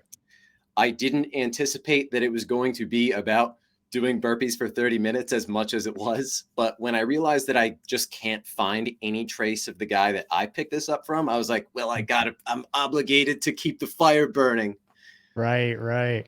That's awesome. Well, I think you got a lot of people motivated to try burpees and maybe even get off some junk food too. I really liked your honesty there because that's something that we don't see a lot of. Everybody puts on the mask and tries to pretend that they're so perfect and they're not average. And they're just like, oh, yeah, I'm eating so clean. And maybe some people actually are. But it's really nice to see just an average, honest person be like, yeah, look, this is my struggle. This is what I've went through. These are the consequences of that. And you're going to have that. You're going to go up and down, And if you look at this, it's just a trial and error. It's kind of part of the ritual itself. It's part of the ritual of life because that's just part of learning the lessons of these things, So I think that's great. Hard times require a hard body. That's what Jason said. I really liked your part about selling your game system and buy some ammo. All right. Yeah. I've said that to people before. I've looked right in their eyes and said, sell your fucking game consoles and buy some guns or some ammo. And I agree with you on that. We're in hard times and people need to be prepared for that, whether that's mentally, physically, emotionally, because they don't really understand what the condition is that we're going through. And I just think that's really important to say something like that. I think you brought something to the table that everybody can really enjoy. So tell me, Dylan, how did you get into this work? How did you become so knowledgeable? Okay. I think for a lot of people, when you're young, you just have like a sneaking suspicion that things aren't right. And the way that went for me was I did a lot of politics, right? I read a lot about politics and history. And the conclusion that I came to doing that was that politics are fake and gay. They are secular religion. And so they're incomplete. And basically that as I got more into history, I got into the occult, I got into esotericism, and then I happened to just have a very good friend, Nate Cap, that convinced me that I should be producing content, I should be speaking about things, I should be creating material for people to absorb. And I don't think that of myself. I don't like speaking, actually, but I do feel an obligation to do that at some level. That's very well said. I don't think any of us actually like speaking. If you do, well, good for you, but I never liked it myself. I'm very, very reserved for the most part. I'm glad that Nate was a positive influence on you, and I'm glad that you stepped up to the table because I think that your kind of personality is really good for people. You may not, see this yourself, but you are very humorous. You bring some lightheartedness to the table, which is awesome. You also have a lot of in-depth knowledge about the occult and about history. I know me and you have had some discussions about history before, and I really appreciated that. I did want to mention that I love your backdrop. It kind of reminds me, somebody said Aladdin, but what came to mind for me was actually Twin Peaks, of the red curtains in Twin Peaks. Yeah. So I was thinking Twin Peaks. I was like, oh, yeah.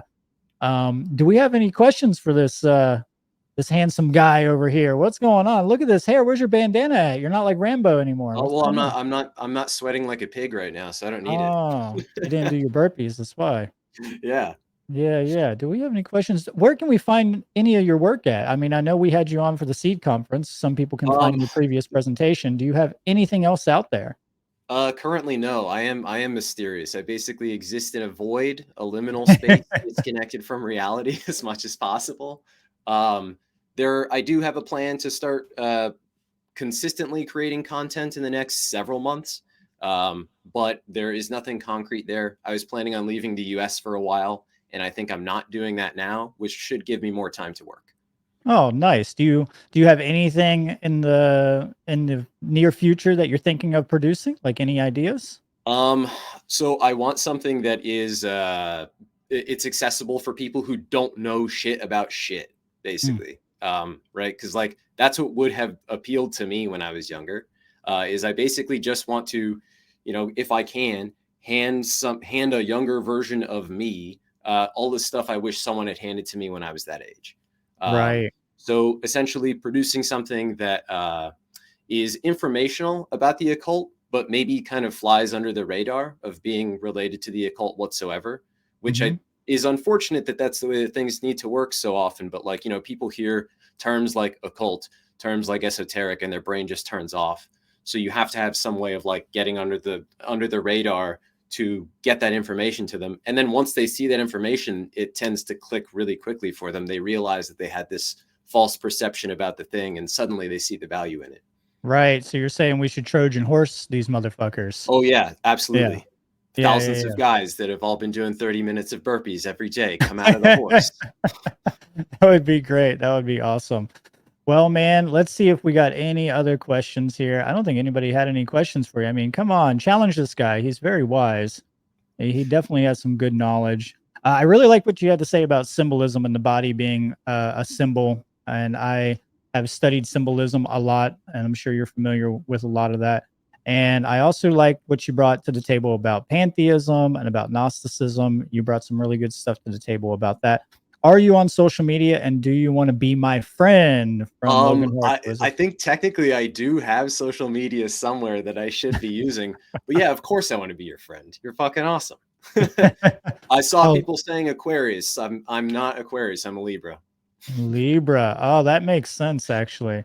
What about strength training? Strength. So I do want to be very clear. Burpees do not replace strength training. Strength training is its own specific thing. I think the strength returns on burpees diminish very quickly. For my frame of reference is I occasionally do medieval combat sports. It's full contact. It's basically MMA with a weapon in your hand. And the guys that I tend to fight are heavier than me, stronger, but they don't have enough stamina to back the strength up. So in terms of raw strength, stick to strength training. But as far as athleticism and stamina goes, I think the burpees absolutely defeat that. Well, we have another one here. I like that. I agree with that. Desert Sage podcast. Recommended books. Do you have any recommended books? Man, it's one of those things where like, you know, someone asks you what your favorite movie is, and it's like, well, yeah, I have a list. I know everything. But now that you've asked me, I can't think. I don't know if I've ever read a book. If I could recommend anything that is apropos, Sun and Steel, the book Sun and Steel by Yukio Mishima. And it was loosely an inspiration for what I wanted to talk about here. Okay, awesome. Well, there you have it. I think we had another question there. I think it was from, do you try breathing techniques like Wim Hof? Yeah. So the main thing I've taken from Wim Hof is cold therapy. And I have done a little bit of the breathing techniques, but really not that much. I basically don't know anything about them off the top of my head anyway. Okay. Well, I would recommend incorporating that just from my personal experience. I think Wim Hof is really, really important. But the cold showers, the cold dips, that's extremely, extremely valuable for anybody who doesn't know. Definitely search Wim Hof. Best lucid dream technique. Seems like he does it a lot. I lucid dream myself, so maybe you don't have anything. You're just like, it's just random. It's just intuitive. It just happens naturally for you. I don't know if I've ever had an actual genuine lucid dream, actually. What about sleep paralysis? Have you ever had anything like that? No, I'm a very light sleeper, and I sleep very irregularly, and it's like sleep is basically torture for me as a result of that. I know nothing, and I've tried all the stuff. I consume all the supplements that I should, and it helps a little bit, but not much. Do you think it's just your active mind? Do you? I honestly couldn't tell you. Couldn't tell me, huh? Yeah, I've always lucid dreamed, and I would say, to answer that from my personal perspective, is that you have to have a high level of awareness. And when you become aware of something in your dream and you'll feel those moments, just try to keep practicing at that, just like the burpees. You just keep strengthening that over time, and then you'll get better at it. But be Yeah. careful, because if you do that, there is a negative consequence sometimes for some people of sleep paralysis. So because they'll like try to get out of the dream because they go into shock and fear, and then they actually can't wake themselves up. And there's like this force trying to prevent you from waking up, and you're like trying to fight that. You know, you're trying to, yeah. Yeah, I don't know if you've sold it. This sounds scary as shit, Brandon. Yeah, yeah. I mean, fuck, life is scary, man. I mean, look around us. All right. It only happens to some people. I've never had it happen to me. I just know some people have had that. I gotta give the risk. I'm not gonna just tell you, go do this, and then be like, oh yeah, I should have told you about that later on. Yeah, no. What were you originally thinking about talking about? I think Leslie asked that. So I did know that I wanted to talk about metaphysical dualism and symbolism. I Okay. didn't anticipate that the way I was going to do. I initially thought that it was going to be a little more. I don't want to say academic, because I almost never have an academic tone to anything I'm doing. For frame of reference, I presented at the previous S.E.E.D, and a lot of it was just information, just history. Okay. And I anticipated that I was going to be doing that at first. And then I decided that I wanted something more simple. I wanted something shorter, and I wanted something that would, hopefully bring a little bit of levity in. Because Right. there's just a lot of sad shit. It's rough out there. Yeah, no doubt. I think your sense of humor really does do that. So I think you've accomplished what you set out to do with that. I know that I guess I could ask you a question here. How do you feel about deontology and utilitarianism? Because I know that Oh my God, I'm deontology gang all the way. all the way. Yeah, all the way. So I think probably like my first significant big person that I grafted onto in philosophy was Immanuel Kant. Yes. And the idea of deontology, the idea that it isn't enough to just do the right thing by happenstance. It's not enough for the consequences or the outcome of something to be positive. To do the thing with intent, to know why you've done it, and to know that it's the right thing. That's Right. the deontological way. And I think that is Absolutely. what people should all aspire to. That's funny, because that kind of comes back to what I said earlier, that, without the correct objective knowledge of right and wrong, then you're just creating accidental right behaviors in society. Yep. And I don't think that that's very healthy. Even if you do happen to create something positive, Yeah. most likely it's just accidental, and it's just at the whims of like this, whatever frenzy of chaotic thoughts about what is a right action and what is a wrong action.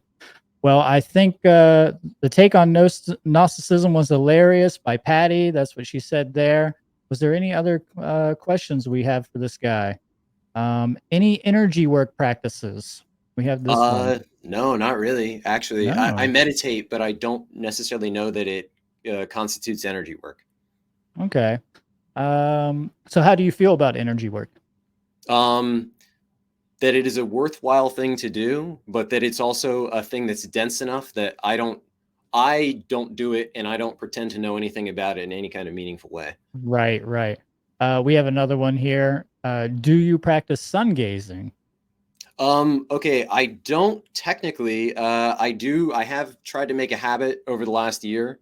I stand around in the sun as much as I can each day, and so as I got into the habit of doing 30 minutes of burpees a day, I would do it outside as often as possible. And I basically don't wear clothes now. I wear Ranger panties everywhere I go. So I have noticed that skin stuff that I had going on has just resolved itself. Right. But I have better complexion. I have a couple spots on my legs where I have, I think it's psoriasis. And that just disappeared from sun exposure. Right. So yeah, we are meant to be creatures of the sun. I advocate to everyone, get out in the sun. You're not meant to be a vampire. All right. All right.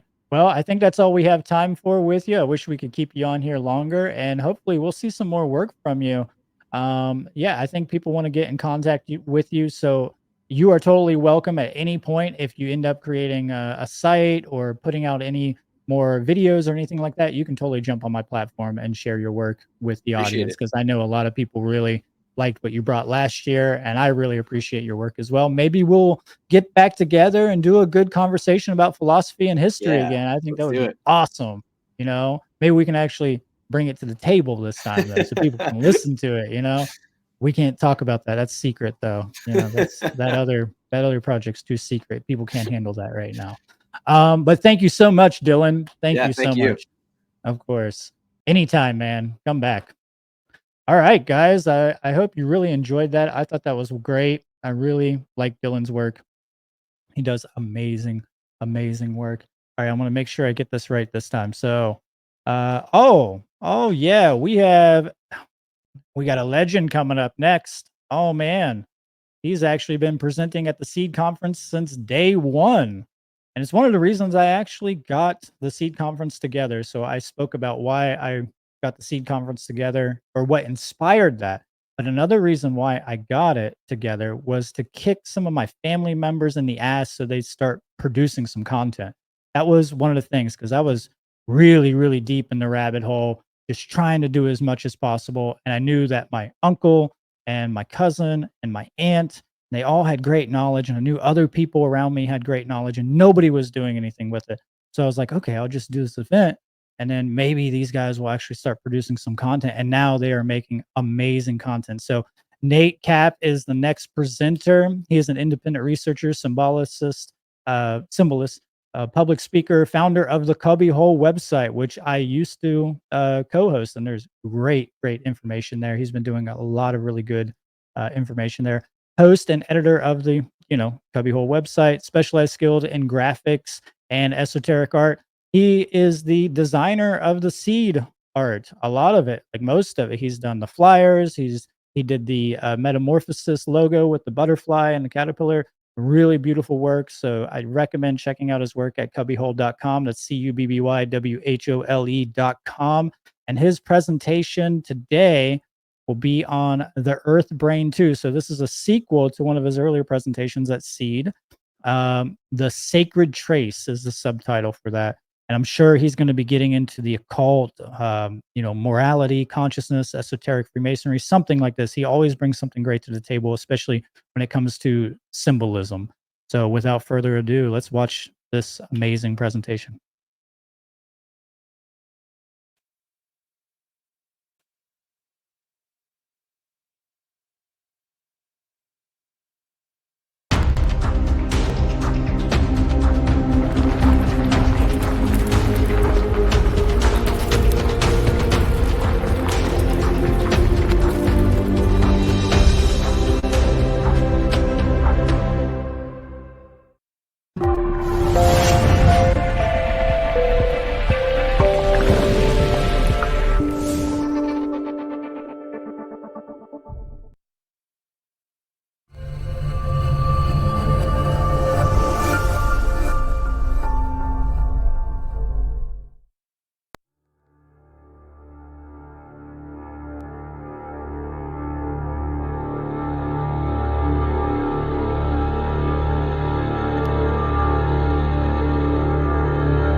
Hello and welcome.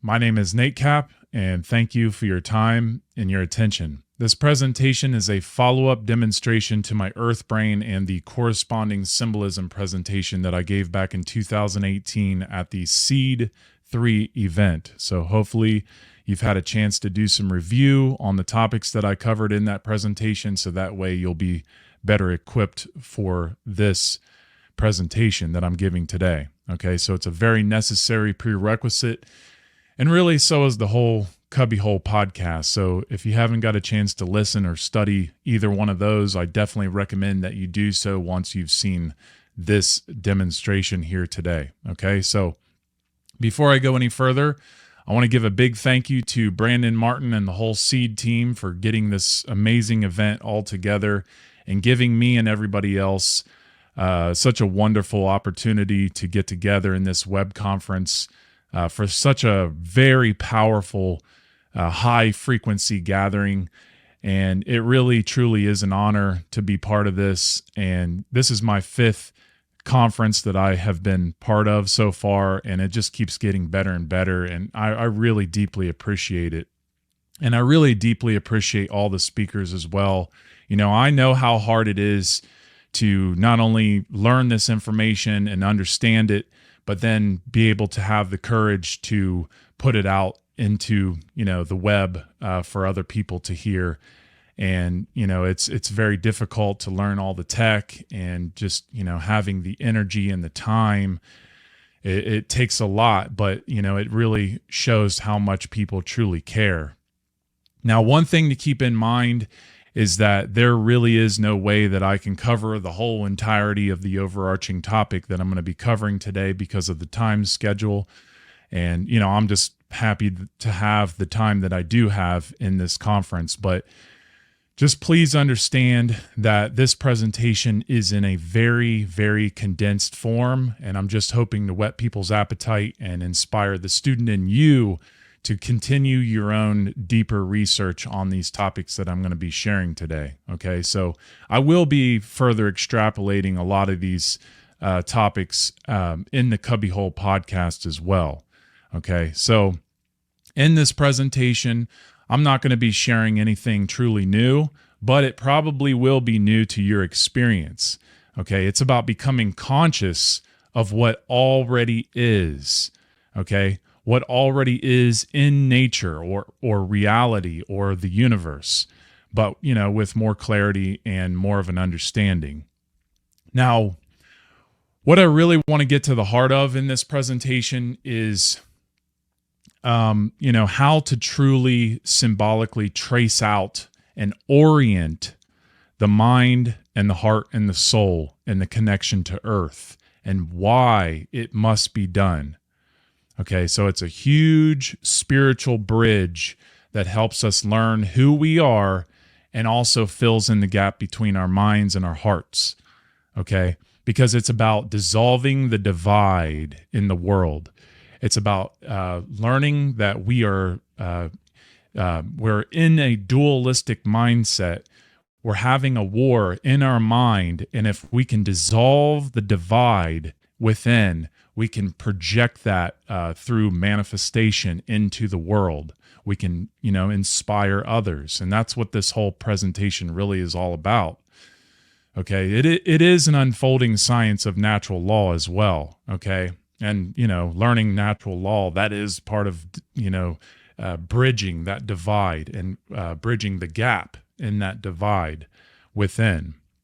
Now, what I'm going to be putting on the table today is I'm going to talk about the sacred trace, what that's all about. Basically, it's going to be all through the whole presentation. And then I'm going to talk about geometry and sacred geometry, especially. And I'm also going to be talking about the tracing boards, especially one particular tracing board that can help us understand mental orientation and mental disorientation a lot better. Something that everybody should really pay attention to a lot more. And also, I'm going to talk about alchemy, basically through the whole presentation as well, and the spiritual bridge masonry, something I refer to as helping us be able to, go back into antiquity, especially going back to the stellar mythology, the ancient Egyptian stellar mythology, and much further than that. But the stellar mythology is very, very important to understand, especially dealing with Horus, Set, and Shu, which I'm going to get into, and also the Great Pyramids and the destruction of the sacred feminine and the Egyptian string trick, which is really cool. I think a lot of people will really like that. So definitely stay through the whole presentation and you will definitely see something very beautiful with that revelation. And also the Egyptian goddess Ma'at, how important that figure is in understanding natural law or morality. And also, I'm going to get into the symbol of the number 7. Okay, so there's a lot to cover in a short amount of time, and I am going to be moving through a lot of this material pretty quickly. So just really try to stay with me, okay? Now, this is what I'm going to be building my presentation off of, which is Earthbrain 1 and the corresponding symbolism, which I kind of already just mentioned earlier. So hopefully you've had a chance to check this out and do some review. Now I'm going to just jump right into the material. The sacred trace is so important to understanding everything if we're going to really go back into antiquity to understand our origins and understand why things are the way they are, okay, within ourselves and in the world. So the word sacred has a few meanings that we really need to familiarize ourselves with.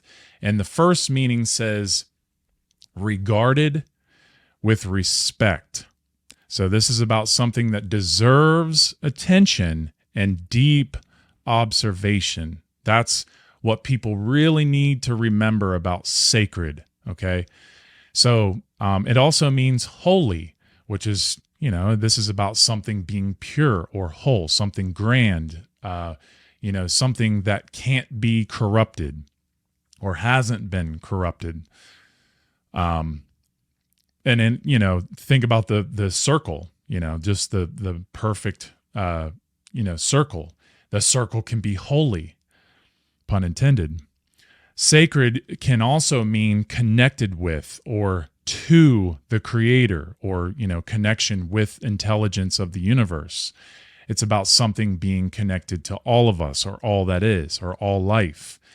And sacred can also mean worthy of veneration, which is really all about having the highest form of respect or reverence for something so powerful and so pure, especially something natural in nature, like a force of a wave or thunder or lightning or sunlight or sun warmth or the stars, the list goes on. Now, trace, and that's all dealing with elemental powers, okay?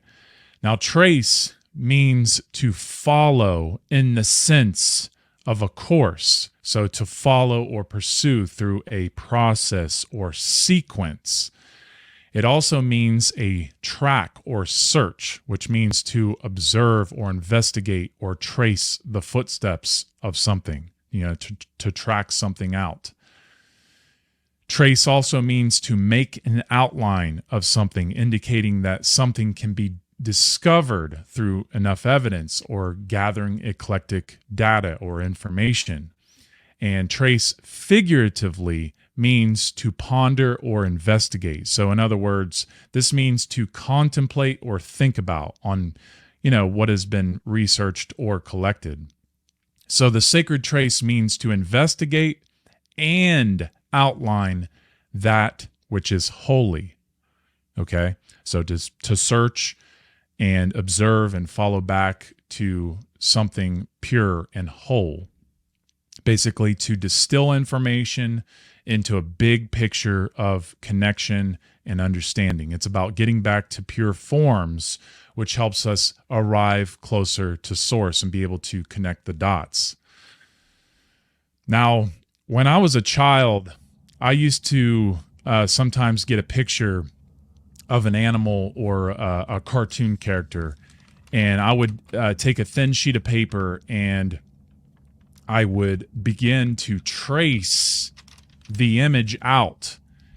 And this was something that I was told many times, that this was a form of cheating.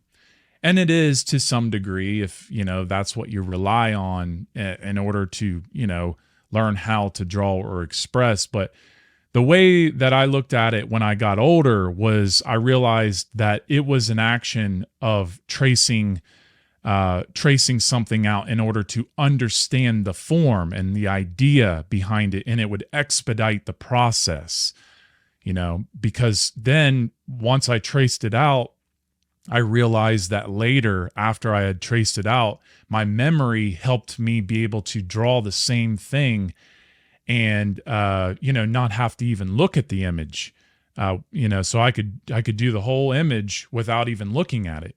Okay. And that's about, burning the image into the mind, burning the information into the mind. So that's why tracing in all its forms is so important. Even when someone's speaking, talking, trying to mimic what people say can actually help us understand them and what they're saying even more, right? Or, when, in a book, the same thing, if you read out loud, that can actually help you understand what it is that you're reading. When somebody is asking a question, and for you, if you don't know how to answer the question right away, sometimes it's better to say or ask the question out loud, ask their question out loud. So that way, not only it gives you time to think about it, but also you hear what they're saying with more clarity, and then you're able to respond better. So tracing it's just such a important thing all across the board in every aspect, if we're trying to learn, right, and trying to understand. So we trace in order to learn and understand. And to trace upon, something like the flower of life is to trace out creation in order to not only communicate with source or nature, but to learn and understand the self and nature herself a lot better. So it's about, raising consciousness. So we trace in order to understand and appreciate the design of the universe and how to operate within it.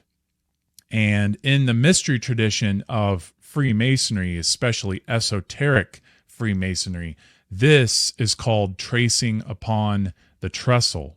And I'm going to get into that. Now, being a spiritual detective and investigator is what this is all about. Okay, it's the gift of being able to trace out the truth of self, or just the self in general. Okay, so it's about tracing the inner being in order to understand what's really going on in the self and in the world that the self operates in. Okay, so one thing that can really help us understand this sacred trace a lot further is what I refer to as the spire path. And this is something that I broke down in my Oculus presentation at the Funnel 3 Trivium conference earlier this year. But just as a quick reminder, the spire path is a way, it's a method in which one uses knowledge of the point within a circle and spiral symbol in conjunction with each other in order to correspond and understand the unfolding path of natural law and truth. Okay, so if we really want to understand what the point of all this truly is, then this is what we must understand. Okay, symbolically, of course. And it will definitely help us understand this presentation too. So definitely make sure to check this presentation out if you haven't done so already. And it's definitely worth going back to do some studying, so that way you can really understand that this is a vital key to all the mysteries. Okay. Now, I think it's also really important to understand this word retrace, which means to trace back to a source, or to get back over, or to go back over, or to go over or along again, often in a reverse direction. Okay, so think about this spiritually as a spiritual investigator. Okay, so it's about going back into antiquity to understand the origins, so that way we can understand where things may have went wrong or may have evolved. Okay, so it's really, and that is about understanding the self.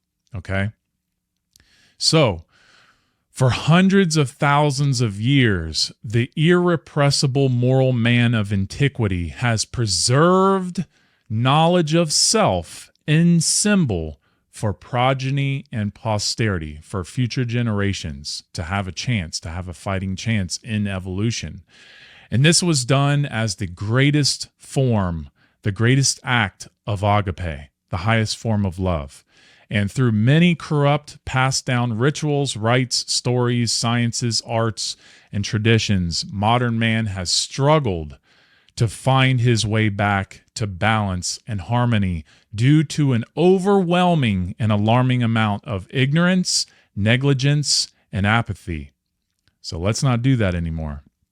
Let's get back to caring and retracing ourselves, so that way we don't keep making the same mistake over and over and over. Okay, and get back to preserving information. Very important information, of course. Not, knowledge of self. Now, one of the most important ways to put the pieces back together and actually restore care is to basically rebuild the sacred bridge back to our origins and, what's really taking place in our world now. And we can do this through geometry, okay, especially sacred geometry. But we really need to understand this word geometry and where it comes from. And it comes from the Greek ge, meaning earth or land, and metria, meaning, metria, meaning a measure of, and ge or geo also means Gaia, as in Mother Earth.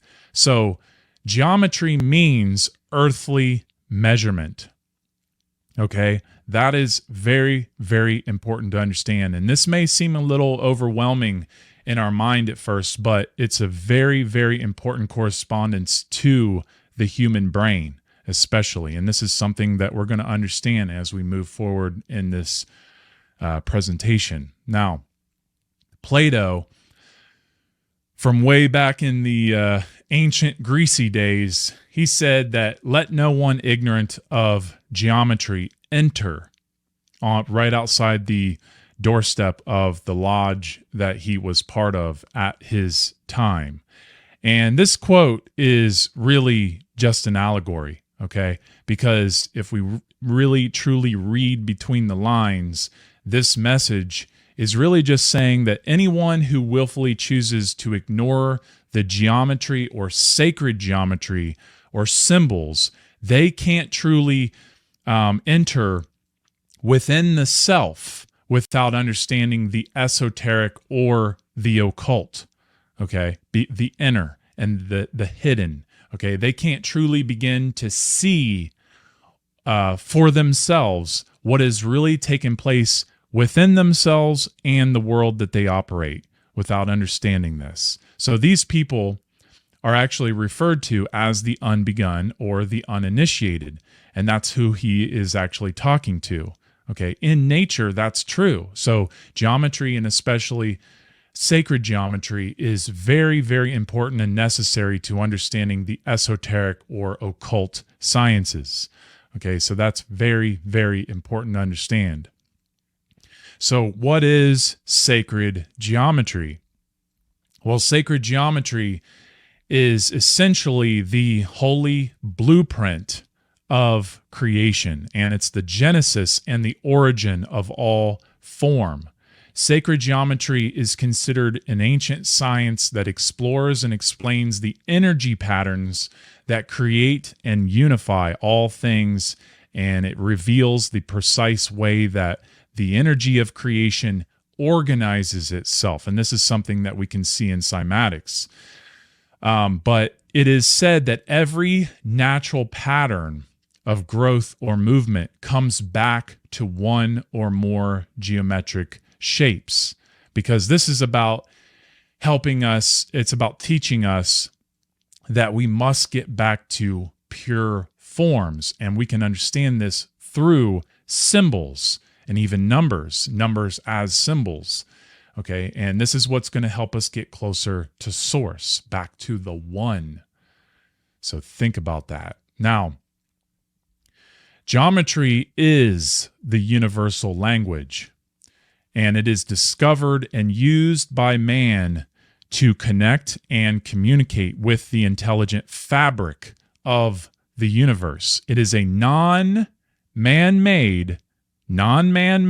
system built within nature that allows man to discover the self and reunite with true sovereignty. Now, one of geometry's greatest known explorers was Pythagoras. And Pythagoras definitely should be mentioned when talking about geometry or sacred geometry. He's definitely somebody who we definitely need to pay attention to when trying to understand the times of Greece with geometry. So the Pythagoreans, the students of Pythagoras, they were early monotheists that defined God numerically as the monad, or the one that is everything. They believed the universe is ordered by the monad in a geometrically precise manner, a belief which was adopted as a cornerstone of Freemasonry. And this cornerstone is something I'm going to talk about as we move forward. It's very, very important. And this resulted in one of the church's many conflicts with the craft. And the church was adamant that the universe was ordered by faith, not by geometry or reason. And, this is talking about the Vatican or the Catholic Church, of course, because, they don't want people to actually think for themselves and use logic or reason, or, they don't want anyone to actually see their true connection to the universe, because then that means that the church would lose its power and, people would actually be more free, and there wouldn't be so much, war and conflict in the world. But, that's only a piece of the whole puzzle of war. Now,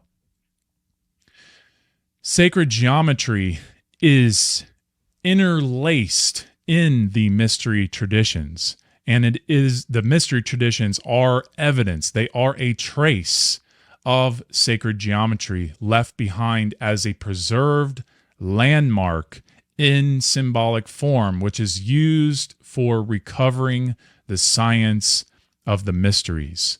Okay, the mysteries being the story of the self. Okay, this sacred trace can be revealed using esoteric Freemasonry, esoteric Kabbalah, and or esoteric tarot. Okay, so we really have to understand that these traditions in their esoteric form, that's where we're really going to find the true beauty and the true connection. So these mystery traditions allow man to trace out the Creator's universal communication design. They are advanced tools for the spiritual technologies used to unveil the soul. And, when I'm talking about spiritual technologies, I'm talking about things like, the Hermetic principles, or green language, or retrospect, and so on. Now, esoteric Freemasonry is essentially geometry. And in the modern instructions, geometry is said to be the basis on which the superstructure of Freemasonry is erected. It is synonymous with Freemasonry. And I just want to say that anybody who is demonizing Freemasonry, I want you to really, really take a step back and really think about that, because obviously, the fraternities, the lodges, they're very corrupt in our modern world. Okay. And so we have to understand that. But the sciences, the symbols, the allegories, the stories, the geometry, that's all part of Freemasonry, especially esoteric Freemasonry. You're going to have to get past the demonization and see the math. Okay. Because if you don't see the math, if you don't see the symbols and the geometry in Freemasonry, then you're going to stay ignorant of truth, period. Because this tool of Freemasonry is going to help us get back to origins. It's going to help us understand the ancient Egyptian sciences. I don't see any other way to be able to understand those without Freemasonry, because they are Freemasonry truly in its truest form. Okay, so we really got to get past this witch hunt that a lot of people are on. And, because if you're going to throw out the whole baby with the bathwater, that I definitely do not recommend that. You are going to make one of the biggest mistakes of your life if you do so. So in the later part of the 14th century, the constitutions of Freemasonry are called the constitutions of the art of geometry, according to Euclid, another name that you should familiarize yourself with when it comes to geometry or sacred geometry. And Euclid's 47th proposition is part of understanding. It is the cornerstone of Freemasonry, something that I'm going to get into a little later, but it is very important with understanding who we truly are, especially dealing with the triune brain. Okay, so geometry is an ancient Cometian science, and Cometian is Kemet. Okay, Cometian is Kemet. Cometian means Egyptian. It's an Egyptian science which is synonymous with speculative and operative masonry. Okay, so it's interlaced in everything. It's about understanding the esoteric geometry and the exoteric geometry. Those are synonymous with esoteric Freemasonry and exoteric Freemasonry. Okay, so I want to make that very clear.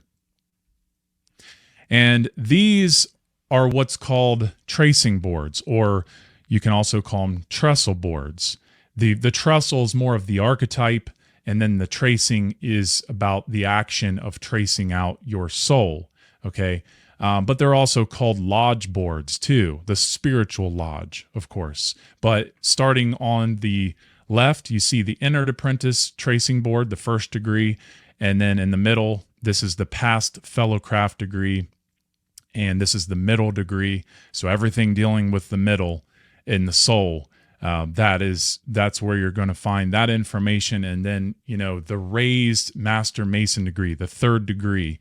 This is very, very beautiful science, all three of these, and they all go together very well. And this is the art of Josiah Bowring, who was such an excellent, I don't even know if that's the right word to say, because I look at these boards as just, way more than just art and science.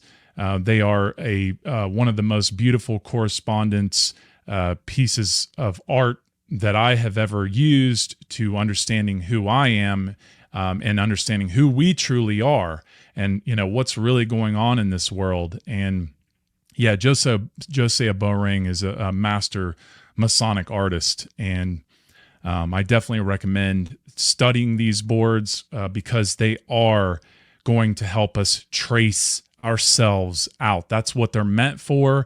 And yeah, they can be used for evil. Absolutely, they can. Okay, but the thing is it's a science. The symbols themselves are not evil inherently, and they're not good inherently. They just are, and they can help us understand things. This is a bridge science right here, and we're going to see how that works as I move forward.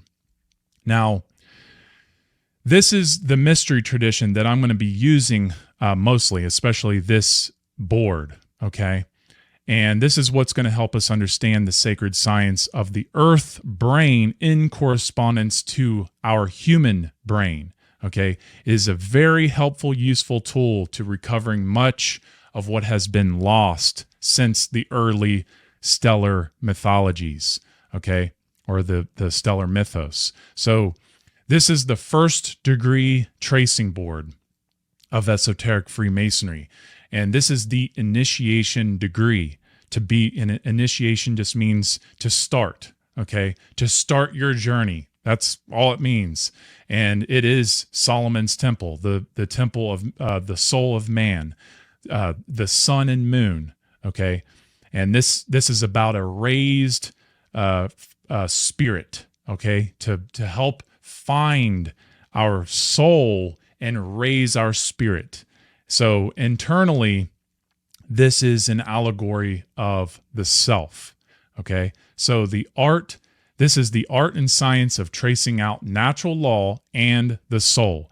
And this orientation that we see here, this is what reveals the correspondence of self to the North and the South Pole in equipoise. And it truly is a very necessary and deeply important way to trace back into remote origins of the Masonic institutions, and it's a connection to the ancient occult systems of initiation. Okay, symbols are how we're going to do this. Okay, you can get as upset about that all you want, but that's how we're going to recover so much of what has been lost in our history. That is about helping us put ourselves back together and, being more pure, be more free, because that's what purity really is freedom. Freedom is being a pure human being, and if we're a slave, then we're not, something is missing, something is wrong. Okay. The pieces are scattered. That's how we have to look at this. And we also have to look at this tracing board on its side in this orientation, which reveals the correspondence of the earth, the seasons, and the zodiac. So orientation is key. And what truly is orientation? I think that this slide right here is one of the most important pieces to resetting ourselves into nature right here, okay? Because the actual definition of orient means the direction east. It also means rising. Okay, so think about what is east and what is rising. And this is something that the ancient Egyptians definitely stored in their mythology for hundreds of thousands of years as a direction of light. So it is part of the horizon where the sun first appears, right? So the greatest tool of all, the imagination, along with the science, the knowledge, this allows one to orient the mind or direct the mind towards the thing pointed towards. It allows one to point the self into alignment with times, places, and people. So it's about orienting the mind using the imagination to place the mind in the direction of rising light. Okay? Because it's about understanding evolution. It's about knowing where east is in order to find all other directions, because east is equivalent to light. And light, especially knowledge light, is what we need in order to search in the dark with, in order to find all the other directions of the self. Okay? So we're going to learn this through the earth. Okay? The earth is what teaches us something about ourselves, because it's a correspondence. And this is all this is a very beautiful spiritual science and spiritual lesson, okay? Because this is about our connection to earth. It is one of the most beautiful, deep correspondences that anybody could ever understand, okay? Now, this is very important because orientation is everything. It is so key. Okay, and I'm going to talk a lot about orienting from here until the end of the presentation. And it is extremely important that we stay. This is where you're going to have your full attention, because orientation is everything. It's a direction. So think about direction spiritually. But this is the orientation that most of us are very familiar with, right? And it's the reason is because of this globe model, this map, okay? This spherical map. And I would assume that everybody listening has had one of these or seen one of these in one of their classrooms as, they went to school. And this is really important because now we're going to talk about association, orientation, indoctrination, which is essentially public education, okay? And this is very crucial to really pay very close attention to. So we really have to pay attention to the orientation that most of us have been taught, because it really has an important twist when we go further into the research and into the orientation. So we have to understand the association with the mental connection between the idea of consciousness and the poles of Earth. So it's a vital interpretation. It's vital to see the orientation, to see the association, and how we view the Earth in our minds in correspondence to our brain and consciousness. Okay, so really think about this. And I'm going to really try to explain this as thorough as possible. And it is really important that we see this way of orientation to really understand what I'm deeply explaining in this whole presentation. But there's a problem if we stay solely in this perspective or this orientation. It's not corresponding properly or in a holy way, which I'm going to explain, okay? But before I get into that, we have to understand the indoctrination of this orientation. Now, what I'm not saying, okay, really pay attention to this. What I'm not saying is that this way of thinking is completely wrong. But what I am saying is it's a portion of the whole picture, and therefore it is truly holding humanity back from being properly, mentally, emotionally, and spiritually connected to things like the moon and the sun and the stars and the planets, and especially Earth, and really each other. Okay, so one major way that we have been indoctrinated into this orientation is that for many years, hundreds of years, the public school classrooms have had a globe that, when looked at, it shows the equator going from left to right and the North Pole on top, the North Hemisphere on top, and the South Pole, the Southern Hemisphere on the bottom, right? Now, as we see on the left with the human brain, this association and orientation is symbolically how we express the raising of consciousness. So up represents the direction to raise consciousness towards, right? Which is associated with the north direction on the globe. Okay, I want you to just keep paying attention back and forth between these. And base consciousness is associated with the downward direction. And downward is associated with what? It's associated with the southern hemisphere. So the range between low consciousness to high consciousness is gauged between up and down, or down and up. And this doesn't mean that I believe, that this is how consciousness, actually works necessarily, because consciousness is a mental expansion, which is not truly restrained to gravity or some type of direction. However, I do know that consciousness is directly symbolically measured with gravity, in the sense that gravity is the material law. It's associated with material law, and raising consciousness is akin to spirituality, which is the law of levitation. It is the law of rising or raising. So it is an upward, up and down range in that way. I mean, just think about this. Think about the fact that every time we wake up from sleeping, we raise out of bed to what? To light, right? Animals raise to light from their sleep.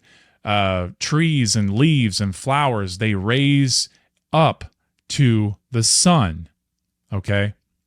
Now, we also see that the brain hemispheres say west, and west is being left and east is being right.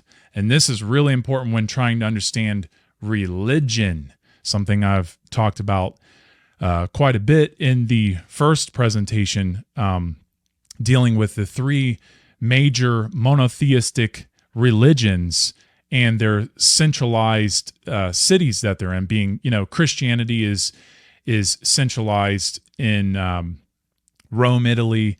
Judaism is centralized in Jerusalem, in Israel, and Islam is centralized in Mecca, Saudi Arabia. And that's why this orientation is very important to understand. Now, because we think left in association with global map, we tend to automatically associate left with west and east with right. Okay? So this is really important to see and pay attention to, because it creates a mind that separates the West from the East, the Eastern cultures and their religions, right? The West cultures and the East cultures and their religions. So really think about that. And as I go through more of the content, we will see how this orientation really holds up. Now, on the right side of this slide, we see the globe and all the directions that we know and understand. So if we really dive deep into the sciences of the ancient Egyptian mythos, dealing with the elemental powers, being, the nature gods or nature gods, Horus and Set, and so on, these gods are sciences to unraveling and further understanding this mystery. And it's very, very difficult without proper orientation. But the point that I want to make here is that the North is associated with masculine, which is associated with materialism. And masculine energy is centralized in the upper region, in the North, as a result of this orientation. And so subconsciously, we associate up with, you guessed it, materialism as a result. So think about that very, very deeply. And the sacred feminine is associated with the spiritual realm. And when we're in this, mentally in this downward direction in the subconscious mind, it puts the spirit, the spiritual, below the material. And that is not the right orientation. And this is associated with the southern part of the world. And again, as I move forward, we're going to see how this all starts to make sense. And remember this, I'm not demonizing anything in nature. Nothing in nature is inherently evil. We have to understand that it's all our ignorance and our associations and our orientations. And if we can, get back to alignment, that's where we're going to really start to see the beauty. So just really keep that in mind and keep these directions and associations in mind. All right. So really pay attention to the hemispheres of the earth in correspondence with the hemispheres of the brain.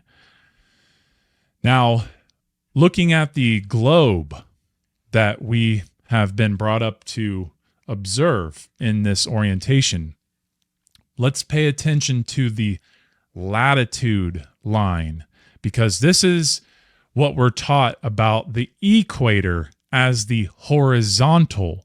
Okay, we look at the equator in a horizontal way, because that's how we're looking. You know, if we're looking at the horizon, okay, that's a horizontal line. Okay, we associate, that's why horizontal has the word horizon right in it. The the horizontal, the horizontal, right? Because it's a horizon line. And yes, the word horizontal has the word Horus in it, the Horus zone. And it doesn't really make that much sense in this orientation. Okay.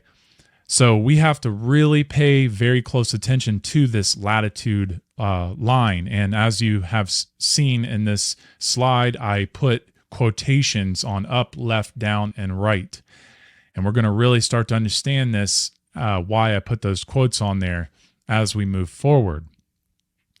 Now, while lines of latitude run across a map west to east or east to west, the latitude indicates the north and south position of the point on Earth. So it's a divider line, which is the equator, right?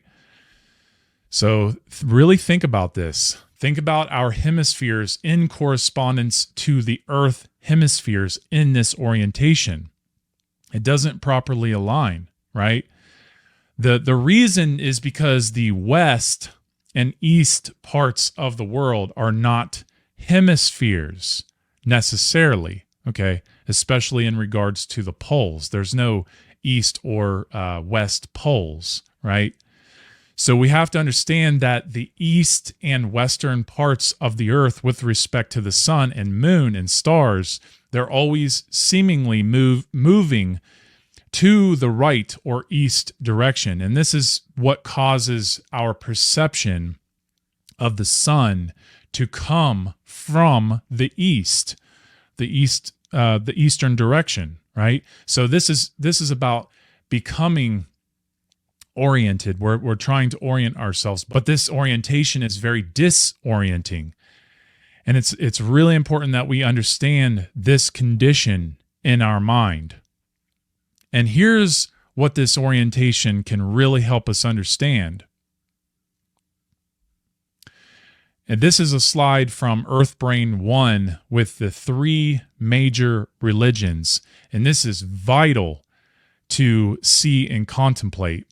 We have to recognize that these 3 institutions are energy centers that correspond to our brain. Every one of us in the whole world, we're all affected by this. All 3 of these religions are Abrahamic religions and are truly everywhere in this world.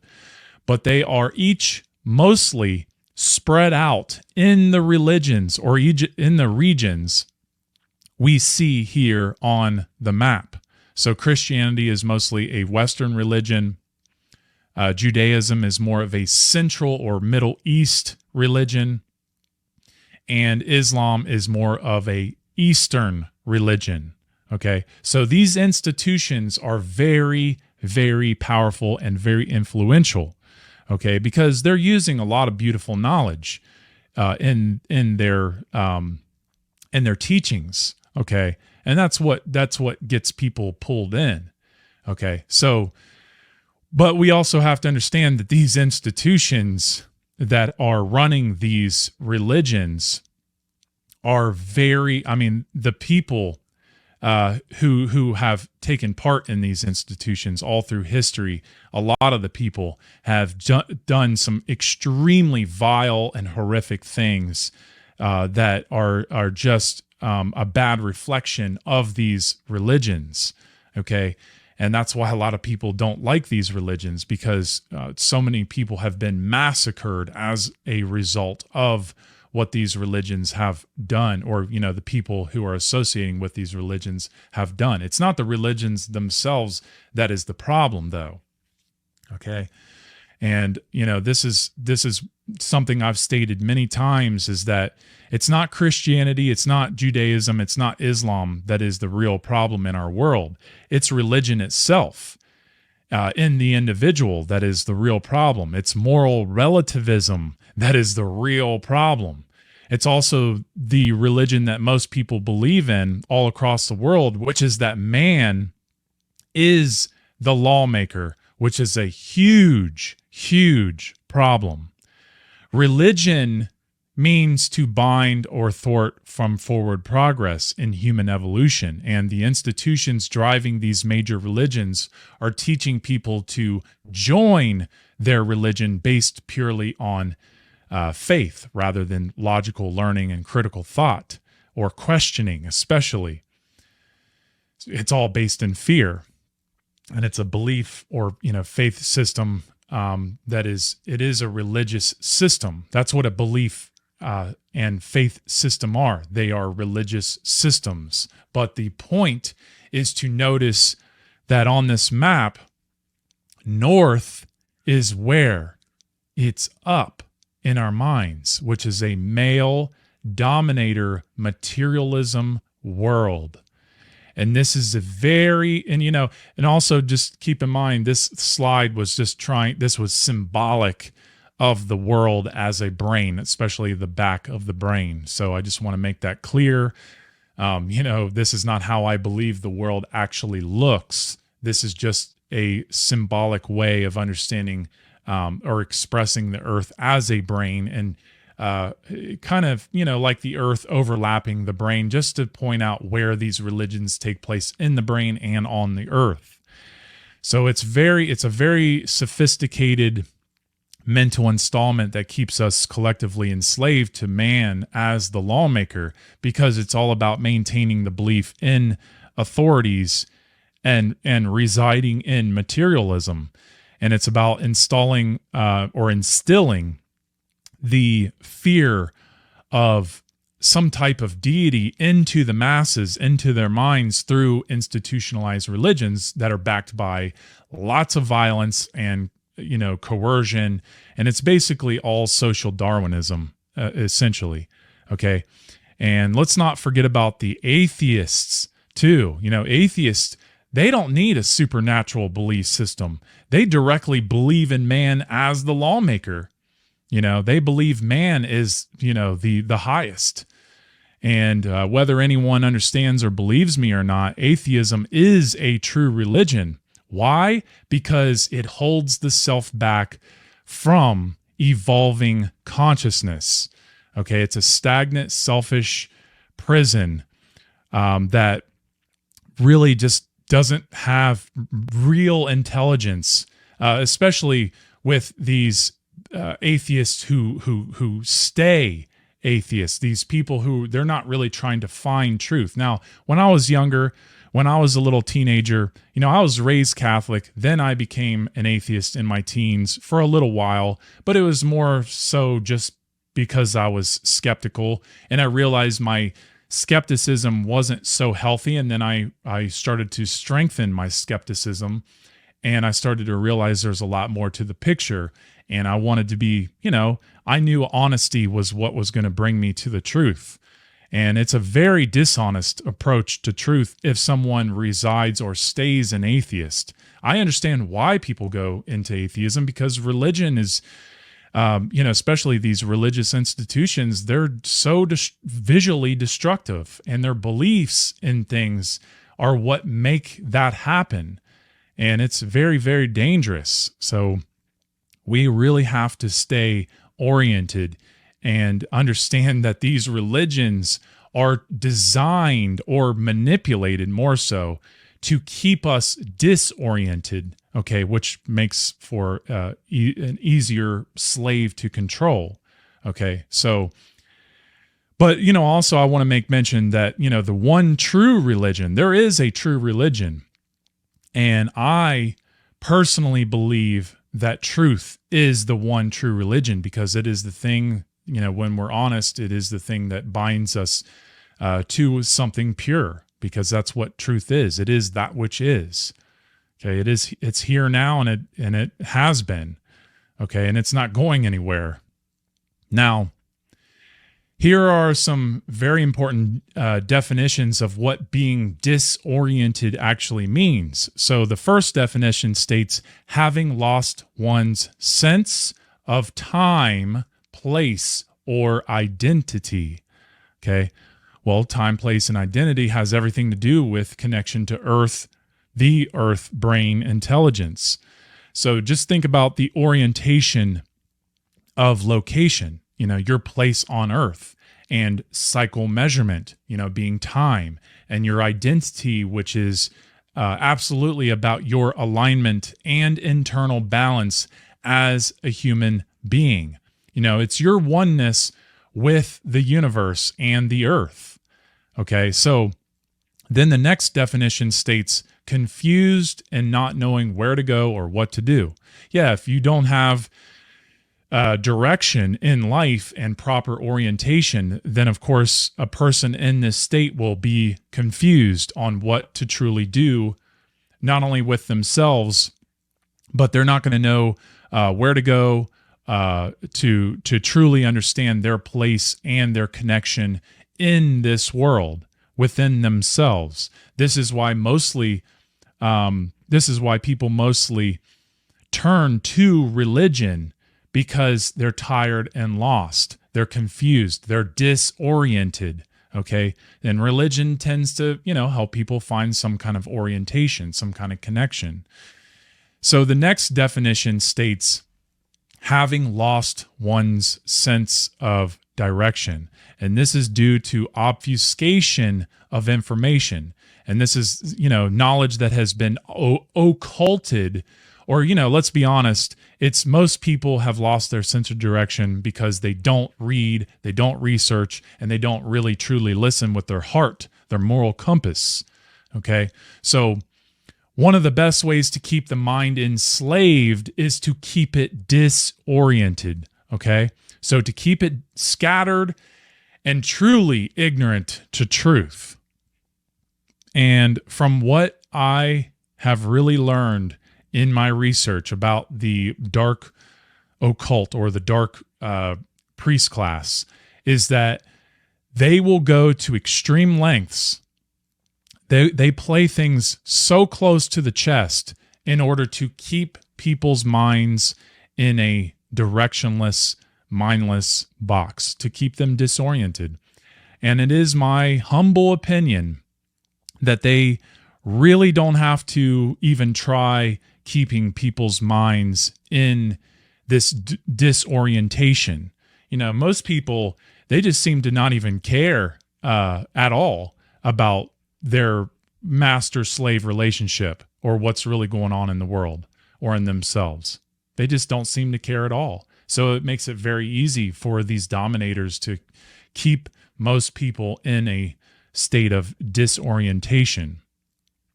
And in this presentation, what I'm doing is I'm really doing my best to clear up a lot of this disorientation. Okay. It's not, it's not an easy task, but the dark ruling class has really made it very difficult to, not only be able to, gain the knowledge and find the knowledge, but also it is not easy to find the energy or the tenacity to really put all the pieces back together, because we don't have the time, we don't have the attention. Our attention is taken here and there and all over the place, and we're all working so hard every day just to put food on the table and have a roof over our head. But we have to make time. We have to sacrifice the things, our lower desires, if we really truly care to put these pieces back together. So you could look at it like the Egyptian god, the nature god Osiris, is essentially like an archetype for rememberment, because our collective soul connection to nature has been dismembered. It's been scattered all through the earth. And we must remember ourselves by reconnecting. But you can also look at it as the same thing as being disoriented. And we must reorient ourselves back to nature, back to earth. Also, just remember the word news. News is an acronym. The word news, north, east, south, and west. And what does the news do to our minds every single day, to most people's minds every single day? It scatters the information in the mind in all directions. So it's taking the mind in all directions. That's what the news does. That's what mainstream news does. So people get stuck in the news and they don't realize that their mind is being taken in all different directions. So now overlapping the human brain with the globe can help us understand the correspondence with the poles, north and south. North and south, to the left and the right hemisphere. So the equator, and this is something that, I really just want people to see now this is a different type of orientation. As you can see, the equator is vertical. So it needs to be understood in correspondence to the brain hemispheres, with the vertical line being the latitude line. So before it was a horizontal, now it's a vertical. So we have to understand both, okay? That's all I'm trying to get to. That's all I'm trying to help people see. And this is what we're not taught in public schools. And this helps us understand that east is also up, especially because it's about the alignment of, with the path of the sun, rising up, in the east, okay? Because it's about being oriented. It's about understanding that down is in alignment to the sun going down in the west. So rising up in the east and going down in the west. So the left hemisphere becomes or is connected with the north hemisphere, and the right hemisphere connects with the south hemisphere. And the way that we're really going to truly understand this is becoming conscious of the ancient Egyptian hero science dealing with the solar, the lunar, and the stellar cults or mythos or mythologies, especially the stellar mythos, okay? But another science that will grant us access to understanding this alignment to Earth, to the Earth brain, is something that I've covered in my last presentation, Oculus. And this is the spiritual alchemical process, which means going from darkness to light. So it's about orienting the mind. It's about starting out in the sacred feminine, okay? The aspects of consciousness, which is about beginning. It's the beginning of the journey in the circle, okay? And then working our way towards the point or towards the central pole, which is, akin to light or law or truth, okay? So this cone symbol is a three-dimensional symbol of the point within the circle, which is what we see in the top right. And adding the spiritual symbol, the spiral that you see going from the circle to the point, this is what generates the bridge, which is, essentially just the journey of the self. That's what it represents. And this spire ritual is the ritual of life. Okay, it is the spire ritual, the spiritual. Okay, it's what I refer to as the spire path, which is about aligning to the fixed point, which is exactly what universal light or law truly is.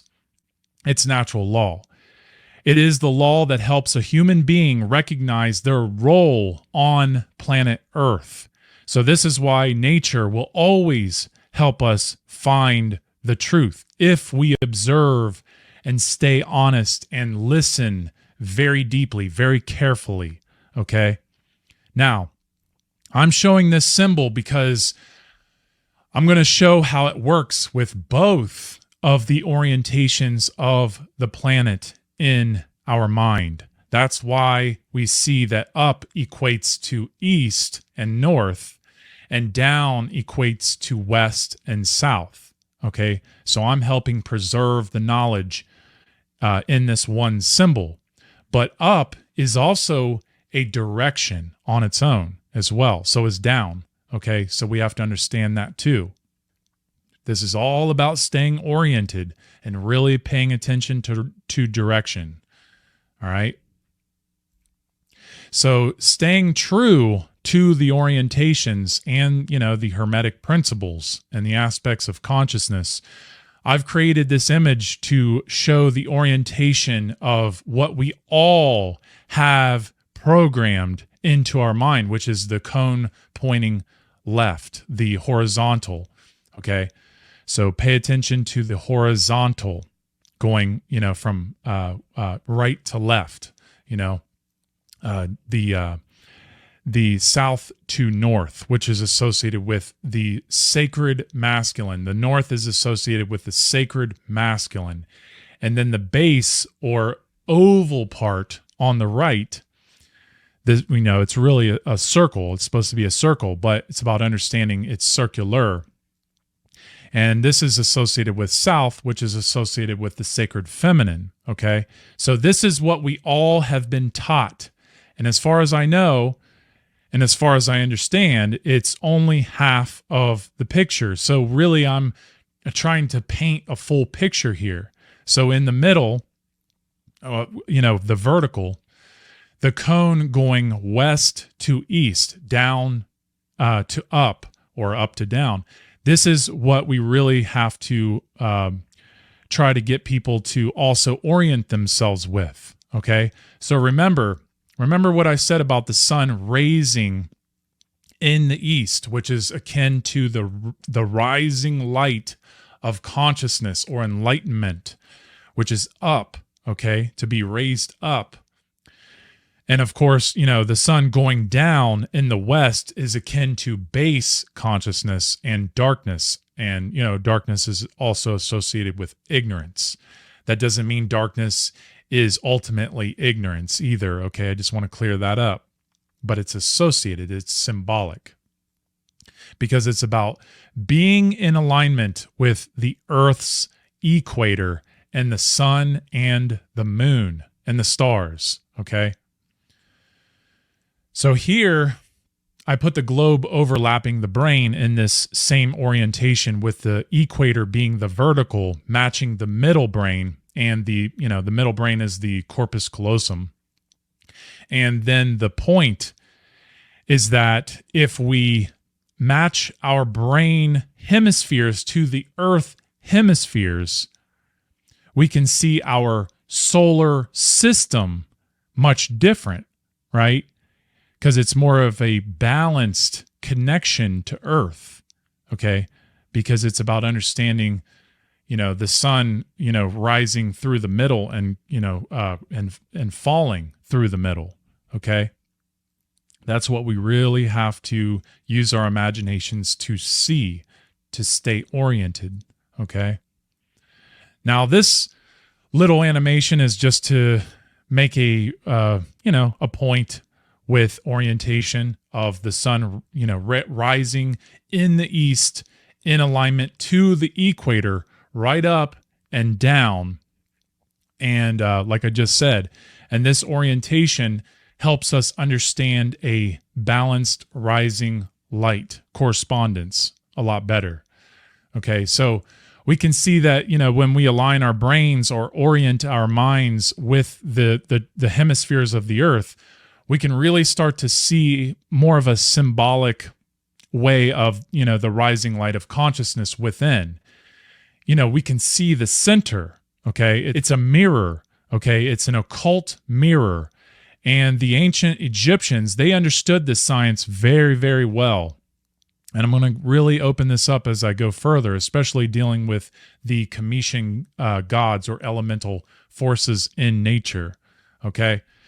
Now, the danger of orienting the mind and brain west to east or east to west, what happens is the material mind the masculine rises over the over the spirit, over the sacred feminine, the spiritual, which is a solar doctrine, including the Abrahamic religions that I talked about earlier, which is a corruption of early solar the solar mythology. It's a corruption of that solar doctrine.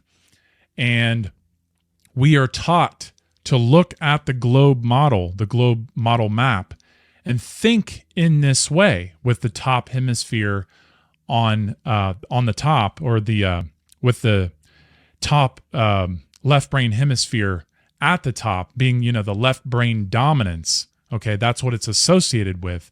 So it is a condition of seeing the map the way that we have, and it's burned into our mind this way, this orientation. Okay, this is the way that we view Earth typically. So this is a control system of the solar system. It's a solar cult system. And this is something that Douglas Martin demonstrated very well in his earlier presentations dealing with the mythos. I highly recommend looking into his work. Now, on this topic. Now, here is the orientation that most people are used to regarding our solar system. So this orientation alone is half of the picture that we understand, and it keeps the human brain correspondence in a west to east or east to west modality, okay? So with, the up as north. It keeps the left brain hemisphere thinking in a dominant position because it's a correspondence. It's corresponding to the northern hemisphere, the upper region. Okay, that where we orient the northern region as the upper region. Okay, so this is why I said that the Earth brain in part 1. Earth Brain 1, that we are living in a solar cult system. We're living in a polarized, hijacked solar system with the sun in the center, right? Okay, that's how we're all taught. So the sun is solar. Okay, think about that. It is a solar matrix installment. The whole system is a solar matrix installment within our mind. But it doesn't have to be a bad thing, okay? And it's truly not in nature. The solar system is not a bad thing in nature. It's just the way that it is installed into our mind that becomes a problem, okay? Because we're swayed in a disoriented way of seeing and thinking in this system. So one way of viewing our solar system that is really powerful, if we look at it from a different perspective, is really what I'm trying to express. And hopefully this is going to help us see the parallels a lot clearer. Okay, so here we see the vertical orientation of our solar system, which is what helps us understand the correspondence of the rising and setting light to base and rising consciousness. The rising light of consciousness. So it's about orienting the brain hemispheres to the earth hemispheres, which generates a balanced perspective. Now, this is a very important slide because the ancients deeply understood the spiritual world, and they preserved beautiful sacred sciences in the mystery traditions that I talked about earlier, being, tarot, Kabbalah, and Freemasonry. All of these traditions teach alchemy, which is all about going from dark to light, or base consciousness towards the direction of enlightenment. And the Vedic teachings of the chakra system, which we see on the right with, all the different colors and the energy centers of the body, this is what helps us understand light frequency to help us understand the original chakra system, which is made of 7 energy centers. And if we look further into the tradition of Kabbalah, then we will really start to understand our direct connection to the planets and the sun. And that's what that tradition can really help us understand.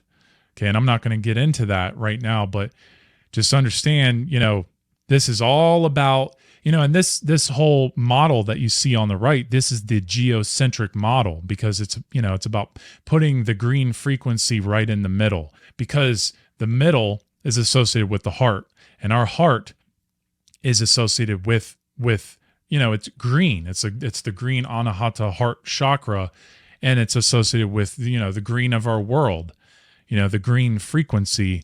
And therefore, and think about the word heart and earth, they're an acronym of each other. Okay. So we have to really understand these models, and, even looking at the way that I oriented, Saturn at the bottom as, the base metals of alchemy going towards gold being the sun. Okay. That is very, very important to understand, because it's about understanding that Saturn is the furthest planet out, especially with the naked eye. And, this is how the ancient Egyptians understood it as a science. Okay. So there's a lot that goes into that, but to really understand darkness and light better in consciousness, especially by orienting our mind, we can really see that light is symbolically in the direction of the celestial lights, specifically the sun and the North Pole star Polaris, okay, which is about understanding the stars that never set.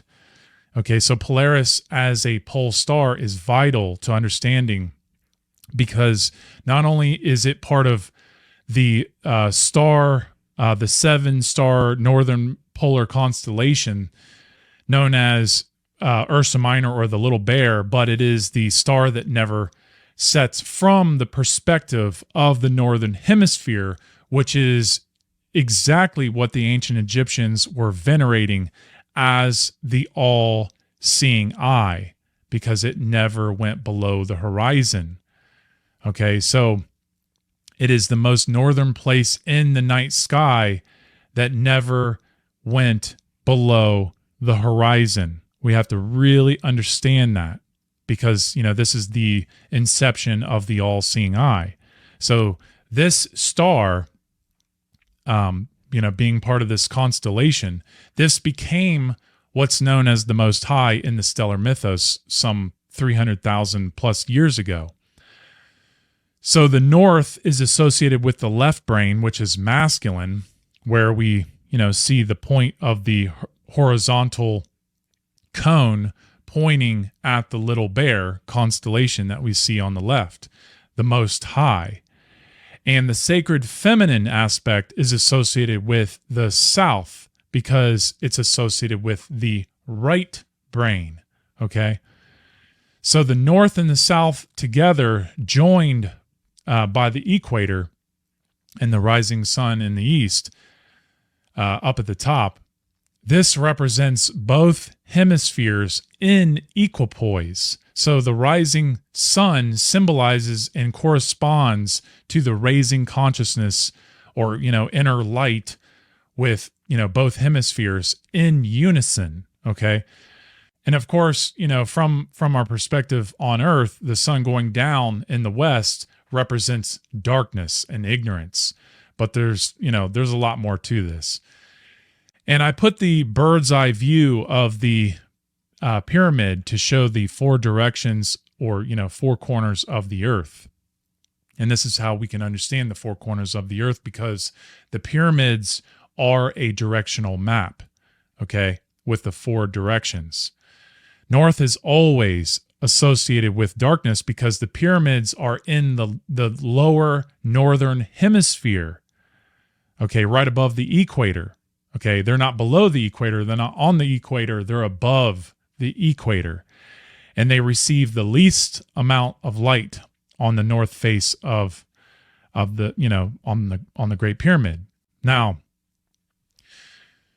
this part is really important because it's dealing directly with the tracing and what I refer to as this spiritual bridge masonry, okay?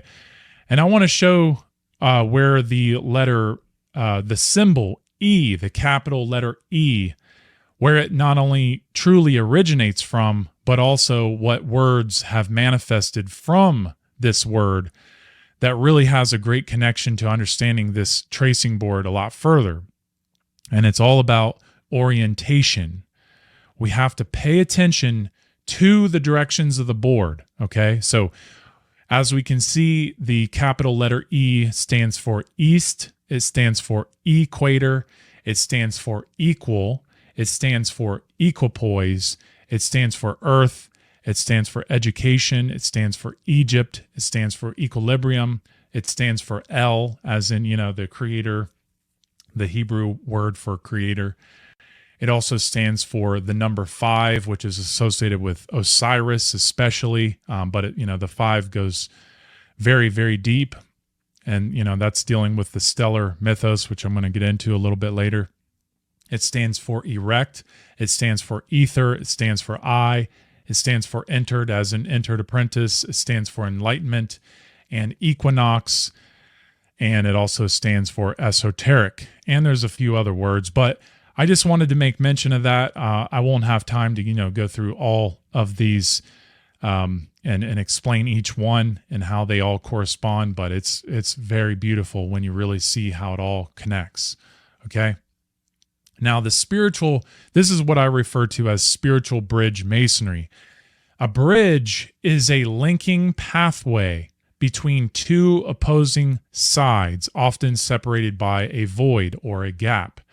So just think about what I just said with the hemispheres of the brain.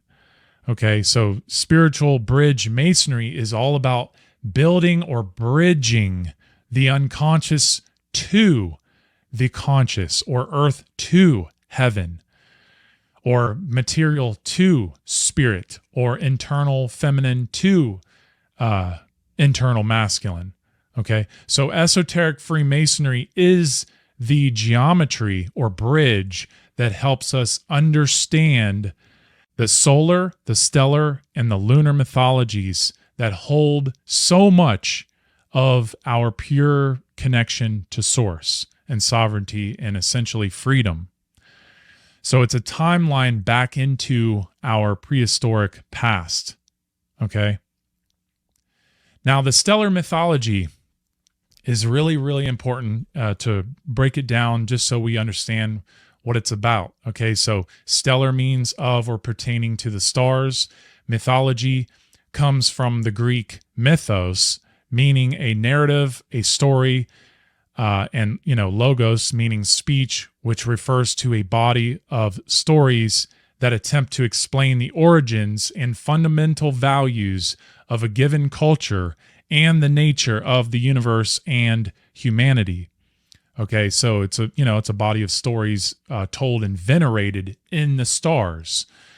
Okay, so venerating, means to honor and respect the holiness of something. Okay, something I explained earlier. But myth is a story. It's something that is always happening and repeatedly told.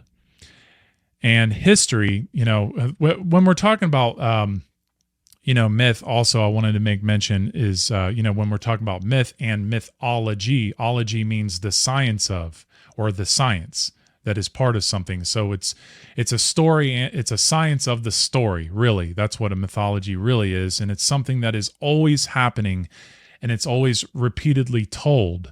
Okay. And history is literally, it is literacy. It's something that has literally happened. So a myth is a representation of natural forces on the grounds of likeness in nature as a some type of useful archetype. So the likeness is the sameness of what is being represented. Okay, it's not exactly, but it has the sameness. It's the same when we listen to what is being described or presented. If we listen in between, okay? And once any of these, once a myth is literalized, once it's romanticized or even anthropomorphized, it begins to lose its original meaning, and the knowledge that is contained within the myth or within the stories, it becomes obscured, and really it will become ultimately lost if we don't, if we neglect the information and forget about it and become ignorant of it. Now, in the stellar mythos, this was the first original hero cult. And the basic reason this hero cult began was to raise consciousness into a higher type, or into an evolved being or human being. So in the beginning stages of their astro mythology, the ancient stellar Egyptians first divided the heavens into north and south, and that means that they were divinizing in the stars, the mapping of the stars, the uranography, okay? And between the two jackals, or poles or eyes, you know, these were the poles, the ends of the pole, right? The one pole, the axis, you know, the axis pole. This is the straight line from the North Star or North Pole to the South Pole, okay? Or vice versa. But Set and Horus, they were born brothers. They were born twins of the great Mother Earth. So both were the first two Cometian heroes, okay?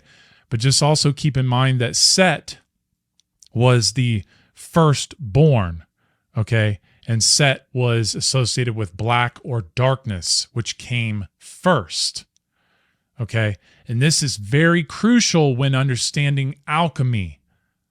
We have to understand alchemy in this way, because darkness comes first, then comes light.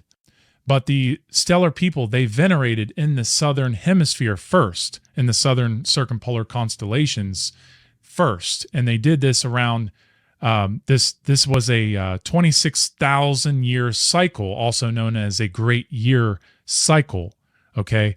And this is a precession of the equinox, something that we understand as the Earth's wobble, okay? So keep in mind that the South Pole also doesn't have a visible star like the North Pole. So that's another key point that I just wanted to make. But the primitive stellar people, supposedly they evolved somewhere south, but close to the Great Lakes of Central Africa at the beginning of the Nile River. And as they migrated north, where they realized the equinox or the equator, because, you know, there were, you know, two pole stars, north and south, this became the earthly mount. Okay, so just imagine standing on a mountain and being able to see the northern circumpolar constellations, you know, the North Pole stars, and then being able to see the South Pole stars. You know, this was considered the earthly mount. Okay, this is what we know as the equator. Okay, so this is about understanding that from their perspective at the equator, this is where the North and South Pole stars never set, especially understanding the North Pole stars, okay, because they were more visible. So looking at the two-dimensional line, it is a symbol equal to a pole with two polarities being the North Pole and the South Pole. But after realizing these pole stars, the stellar people, they venerated in both the South and North poles, dark and light, as a biune god. Okay. And then, you know, or a biune elemental power. And then from there, they migrated north, closer to the north, but not too far. And they venerated in the northern polar constellations, especially dealing with, you know, the little bear, the Ursa Minor, the 7 stars that never set, the constellation that never set. But it was also looked at as south being the bottom and north being up, because the little bear was venerated as the most high. Okay.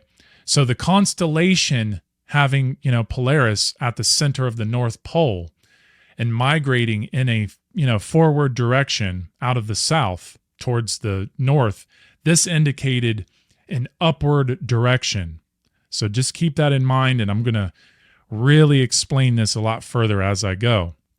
Now, Shu was the third hero child of the great Mother Earth, generating the first Cometian Trinity.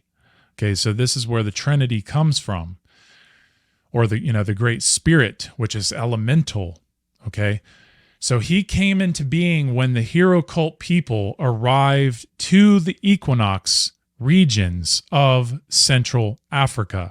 So this was a place of no latitude where the pole stars were to be seen upon the horizon.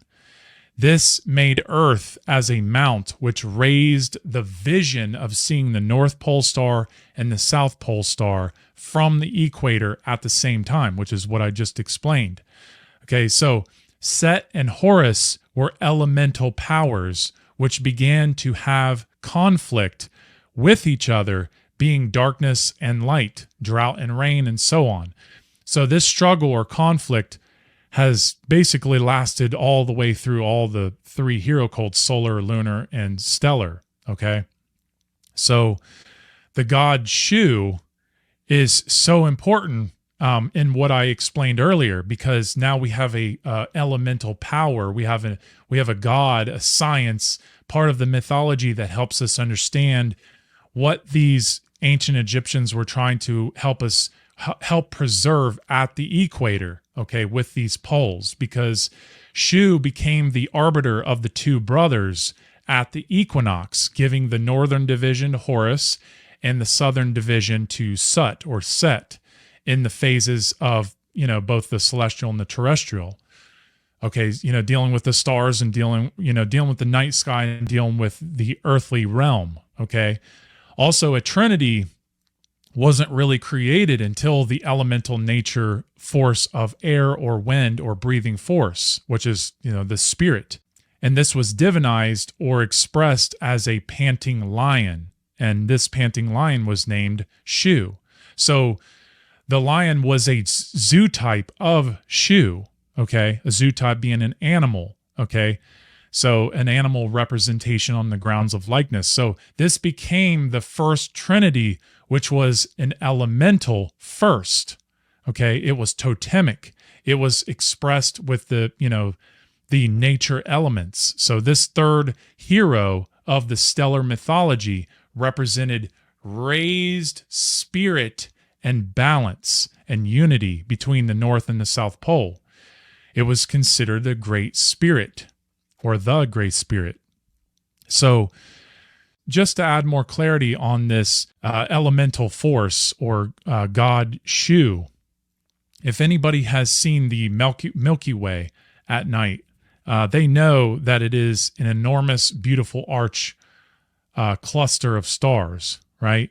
And if you haven't seen it, you have to go out where there isn't so much light, and you got to check it out. It's extremely beautiful. But this was venerated as the goddess Nut or Nut. Okay, so this is what Shu represents, holding up or uplifting.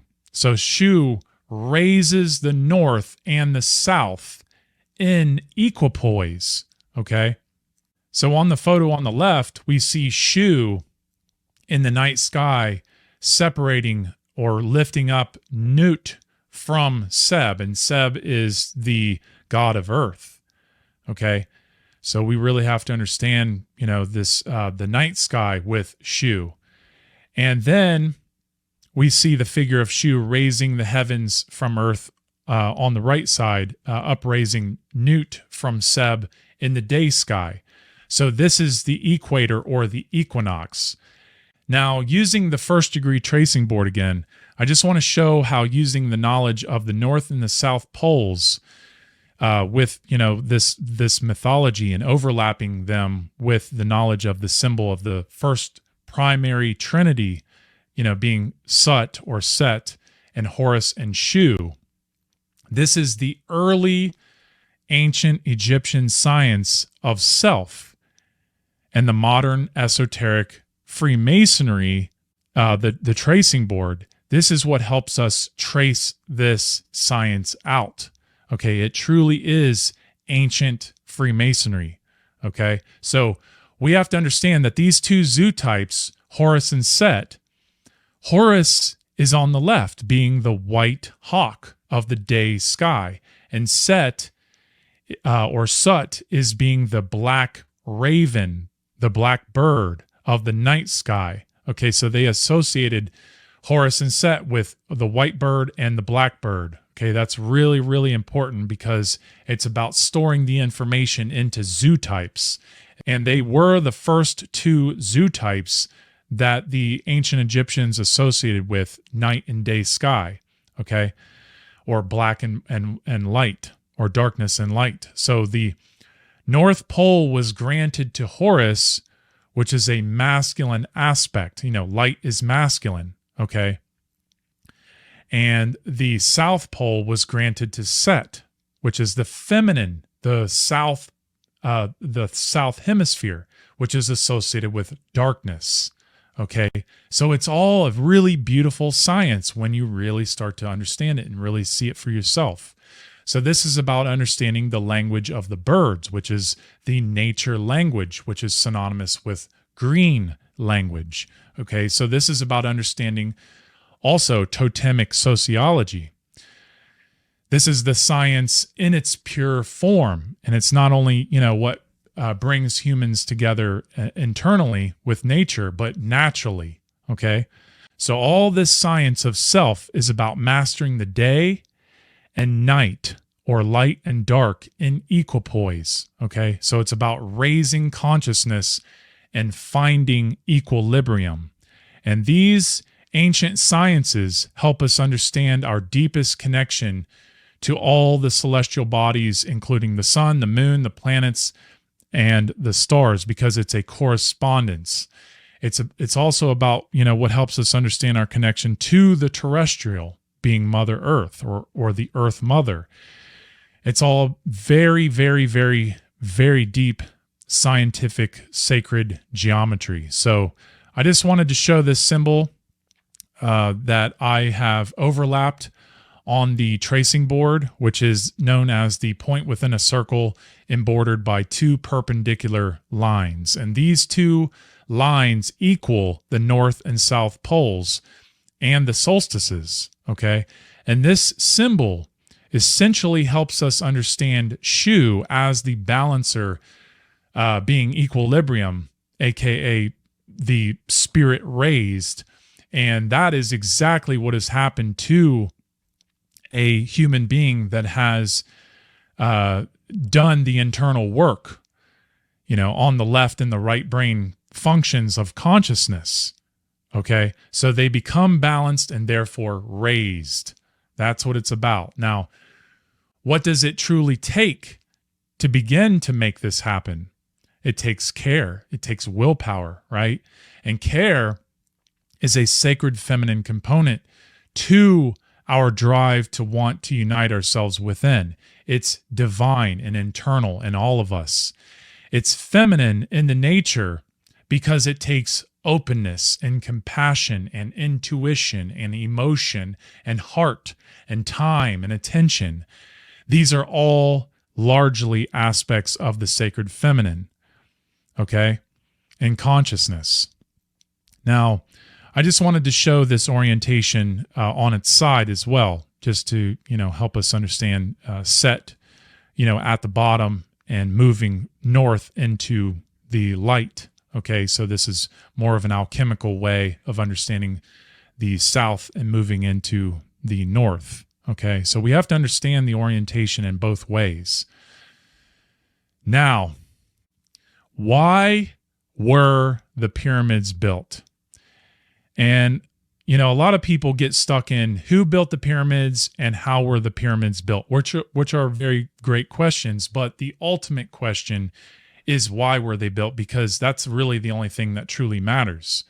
Okay, so the stellar priest class built the pyramids not only as a robust temple for preserving the lesser and greater mysteries, which, you know, the lesser mysteries is dealing with the 7 and the 5, and it's also dealing with the greater mysteries, which is dealing with the 12. Okay. But it was also a way to preserve mental orientation to the earth. Okay. Because this is something I've been talking about the whole presentation. And once we understand the orientation to the earth through the mythology, we can really start to gain our balance back as a species. But they also built these symbolic monuments as a contingency, as a warning to future generations, because they understood the danger of dialectical polarization. Okay, they understood the dangers of, dark and light going to war with each other, and they knew that the solar material dominance comes from venerating in the day sky, east to west and west to east, in the north hemisphere. Because, again, like I said earlier, is that the stellar people started in the southern region, the southern part of Africa, the southern hemisphere of the earth. Okay, and they were venerating in the uranography, the mapping. They had an uranography mapping of the stars that they venerated in the southern circumpolar constellations in the South Pole, around the South Pole. And then what they did was they moved north, and that's where they started to recognize the equator, and they started to see the North and South Pole. And then they went north further because they recognized that going from the south in the dark, they were only going towards light, and therefore they went towards the North Pole, recognizing that the north had the circumpolar constellation of the Little Bear, which is the 7. Okay, and so they knew that there was a North Pole star that never set. Okay. And this was recognized as going from down to up, from south to north. But they venerated in the night sky. They had an uranography, a mapping of the north sky to help them stay oriented, okay, and help them understand how to evolve their sciences of the mythology. And then when they did that, they recognized that there was a danger in dialectical polarizations of, dark and light. So what they did was they created the science of Shu to bridge that, to help them understand, because it's a correspondence to our inner self, to bridge our sacred feminine energy and our sacred masculine energy together, to unite them, to wed them. Okay, so they built these pyramids to warn that if, we were venerating in the night sky or in the day sky is dealing with what? It's dealing with light. It's dealing with the sun. Okay, so the sun is very, very important because it is masculine. The sun is a penetrative force. It is light. Okay, so if we're in the northern hemisphere, okay, if we're venerating more in the northern hemisphere, which is associated with light, and then we're venerating in the day sky, then we're not venerating in the night sky any longer. Okay, so this is why Christianity, or all the Abrahamic religions, essentially, especially Christianity, venerates in the day sky, because it's dealing with a solar deity. So when we started to go into, when the stellar people built these pyramids, they knew that if we went too far north and we venerated in the day sky, what we were doing was creating too much of a masculine imbalance. Okay, so that was the warning from the stellar. But then when we went into the solar mythos, or the lunar and especially the solar, it became corrupted. And so the warning that they gave has, it's already passed, but it's still there. We can still realign ourselves. We can still get out of this if we recognize this imbalance of the material world, okay, being the solar. Okay, we're in a solar cult right now, and if we become conscious of this imbalance within us, we can actually do something about it. But it's about understanding that they knew that we had to put the triangle on top of the square, because triangle on top of the square is the 3 over the 4, which is spirit over material. Okay, and that's why they venerated into the northern night sky in the circumpolar constellation of the Little Bear, because it's the 7. And so the 7 is dealing with the 3 points on top of the 4 points, the 3 spiritual over the 4 material. And when we venerate in the day sky, we are subconsciously putting the square on top of the spirit. We're putting materialism on top of the spirit. So that's what we have to get back to understanding. That is the danger that they were warning against. Okay, and Douglas Martin did such a fantastic job at explaining all of this in his earlier work. And I highly recommend that you look at his work further to really investigate that. Now, the destruction of the sacred feminine is the result of what has happened since we went into venerating in the day sky, when we made the sun the most high. Okay, because that's what it's about. So for the past 70,000 plus years, at the beginning stages of the corrupted solar cult, the sacred feminine in all its forms has mostly been obliterated, lost, or occulted by the ancient and modern dark priest class, which has kept the majority of the world's human mind in a Western and Northern thought. Okay, in the Northern Hemisphere with the Abrahamic religions especially. Okay, so we can really start to see this, and we can really start to appreciate this and understand this if we start to orient our mind back to being balanced. And it takes a lot of work to do that, okay? So there's a lot that goes into this destruction of the sacred feminine, and there's no way that I can really go fully into it right now because of time. But I just want to make a few more points before we finish. Actually, a lot more points, but Eckhart Tolle said, if the balance between male and female energies had not been destroyed on our planet, the ego's growth would have been greatly curtailed, and we would not have declared war on nature, and we would not be so completely alienated from our being. And I agree with that. I don't necessarily agree that, the energies have been destroyed necessarily, but in our minds, they certainly have to some degree. And the materialism of the patriarchy of, this being in a more left brain dominated world, this is the ego growth. Okay, so we have to understand that, because ego is associated with the masculine energy within all of us. Female or male, it doesn't matter. We all have the ego within all of us, and that is a masculine component to our brain as a survival part of our brain. It has its good parts and its bad parts, okay? And we have to recognize, when the ego is in control, then, we have to understand this is part of the controlling the extant.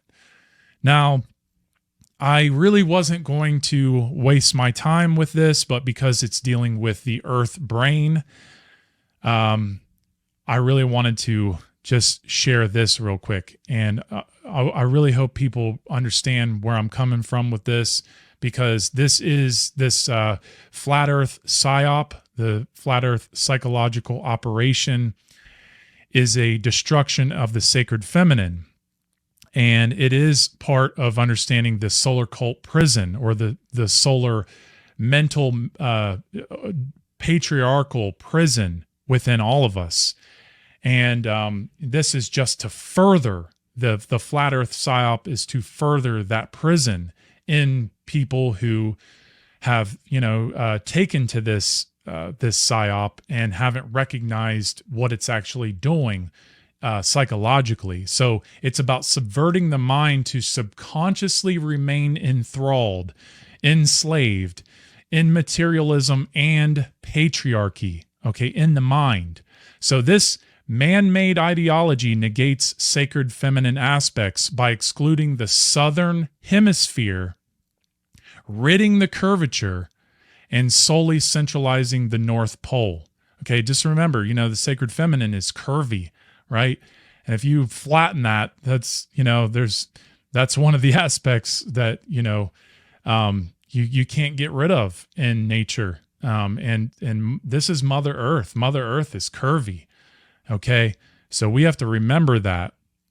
And it's also negating the southern hemisphere. It's centralizing the North Pole, which means centralizing the patriarchy, and it's centralizing the male domination and ego.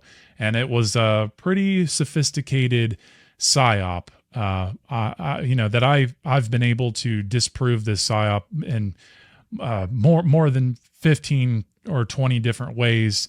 And this is one of them. And this is, to me, this is the most important thing that you could recognize about this particular psychological operation. Okay.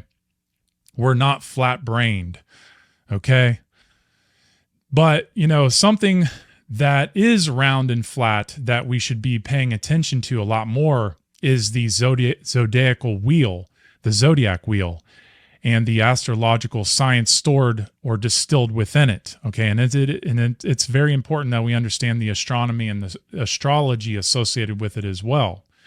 Now, this is something really powerful and cool that a lot of people can try at home.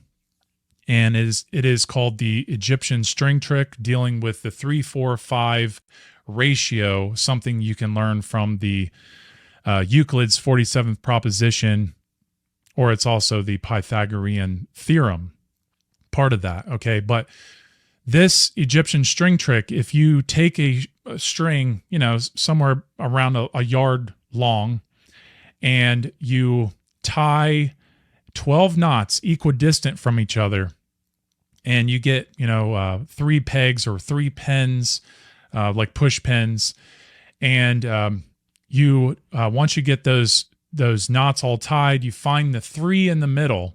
Okay, just look for the 3 in the middle and make sure there are you have the directions north, south, east, and west. And what you're going to do is you're going to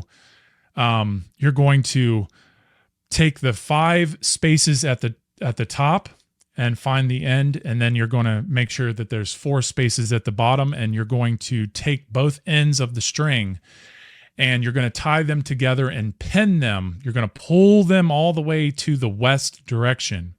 And this is where the trick is revealed, or reveals, the magic happens. Okay.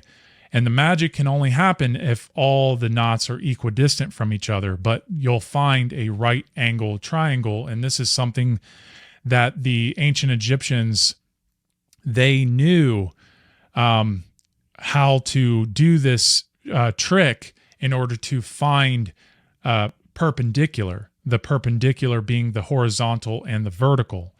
Okay. And they did this with rope. They did this with chains. And this is the way that they built. Okay, this is what they built with. All right. So tracing out the 3-4-5 ratio is going to, doing this Egyptian string trick. This is what's going to help us understand the origins of right and wrong through geometry. So to true one's behavior, or to act correctly or right, is to symbolically adjust one's behavior to a right angle, which is made of a perfect horizontal and vertical meeting point, thus a perpendicular. Okay. It's the knowledge of how to form a square without the possibility of error, which has always been accounted for as being the highest importance in the art of building.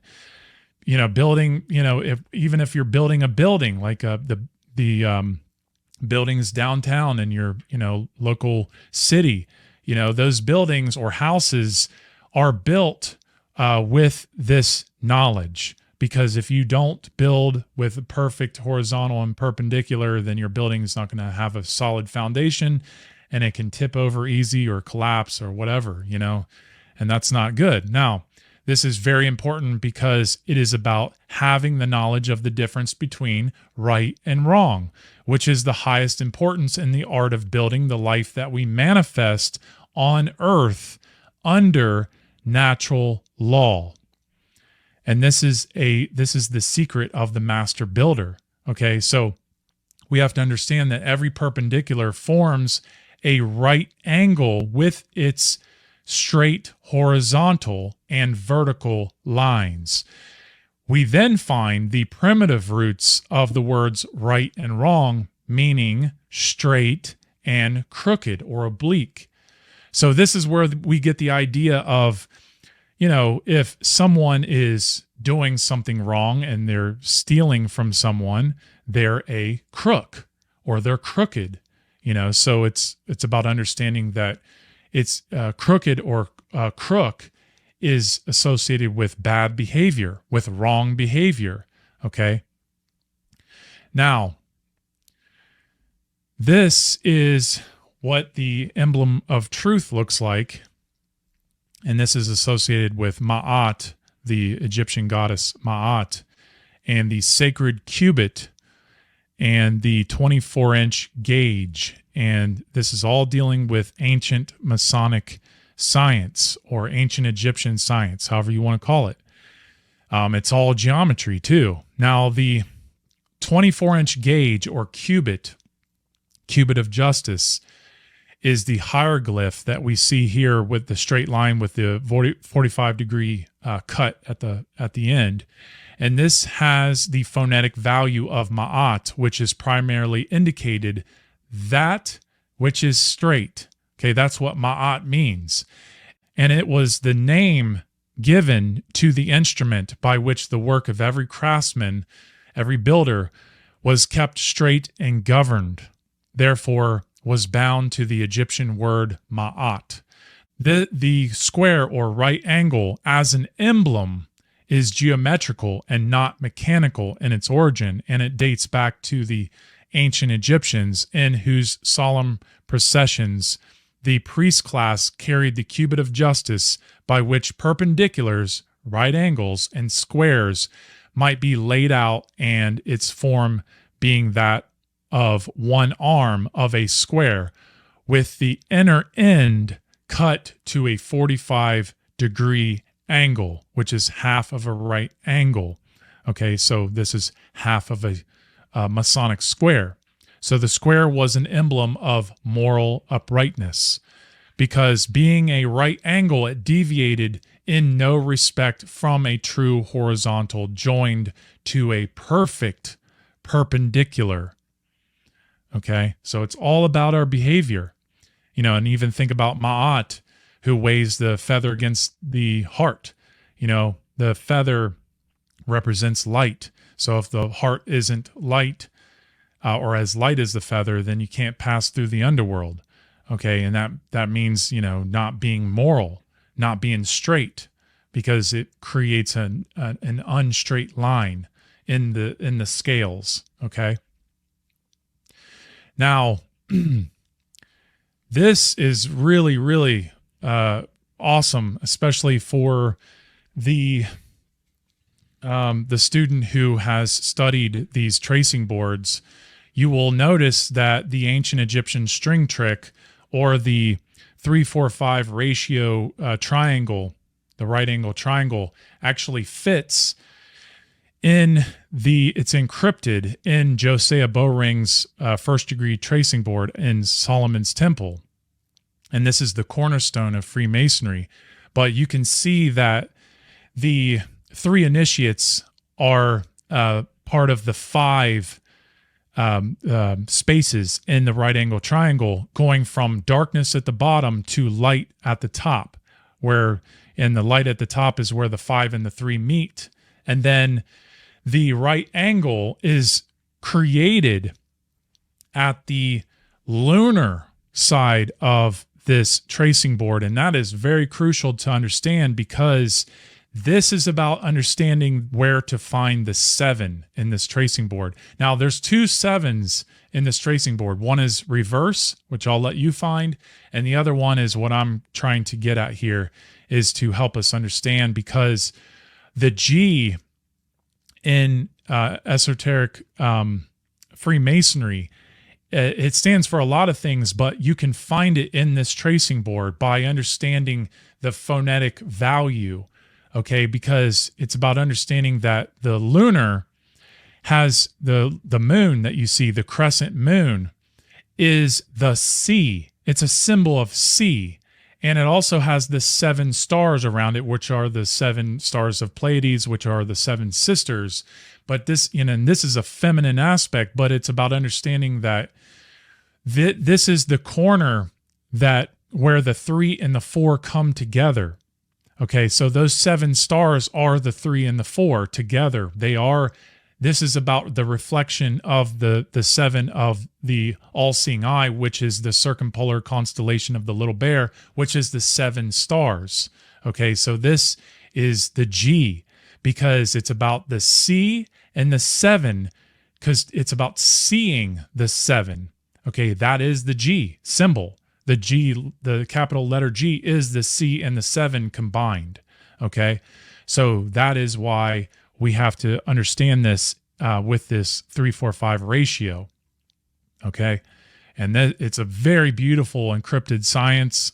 And if anybody really truly sees it, so much is going to open up for you, and you're really going to appreciate and be able to go further back into the lunar mythos, especially. Okay, but it also helps us understand the stellar, because the stellar is passed down in the lunar and into the solar. So I want to show this real quick. Now, the ancient Egyptian mythos is made of the 3 hero cults distilled into this one emblem of the 3-4-5, the Egyptian string trick. Okay, and it's a very beautiful science because the 3 hero cults are the solar, the stellar, and the lunar. And the stellar is dealing with the 5. Okay, and this is what's going to help us understand Osiris, the ancient god Osiris, the nature god, as the number 5, associated with the number 5. And this took place, the stellar mythos took place some 300,000 to 150,000 years ago. Okay, and the lunar is dealing with the 7, and the 7 is holding the 5. It supports the 5, but it's holding the stellar mythos within it.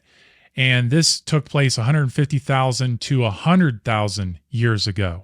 Okay, and then the solar mythos lasted 100,000 years ago up until now.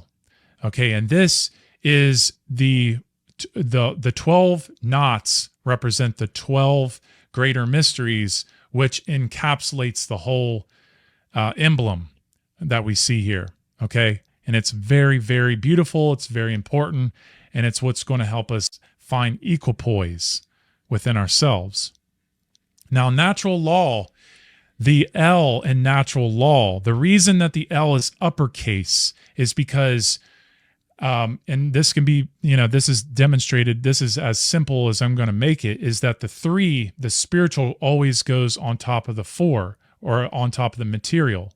Okay, so we have the 3 spaces and the 4 spaces. Okay, and so once we understand these, the 3 over the 4, this is triangle on top of the square.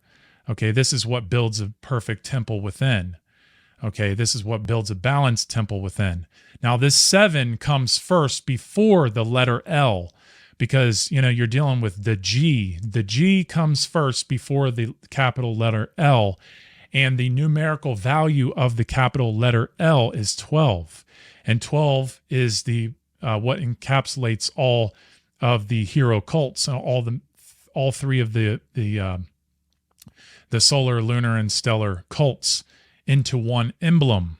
Okay, so man's law is the reason man's law is lowercase l law, because it's materialism. It's dealing with the 4. Okay, so we have to understand that if 4 is on top, if man's law is above the spirit, that's what we get. We get man's law as a result. So if we want to live free from man's law, we're going to have to bring our spirit. We're going to have to put that triangle on top of the square, each and every one of us. Well, at least most of us. Okay. Because a lot of us, we're too rooted in our ego, and we're not going to go without an enormous fight. And that's probably what it's going to take. And I don't want it to go there. I want people to just become conscious and get back to balance and get back to harmony with nature. That's what I want. I don't want it to have to go to war. War hasn't really solved much, maybe for short amounts of time, but that's never going to amount to any kind of evolution in the human species. But this is what is going to evolve us, is the internal wedding. Okay, this is what helps unite the world. Each and every one of us really has to take our internal wedding more serious, and it's what's going to help us really truly find agape and really truly find love. And this is what it's going to take. Care is what it's going to take. And I have given you a lot of my care today. I have shown you where the care really is.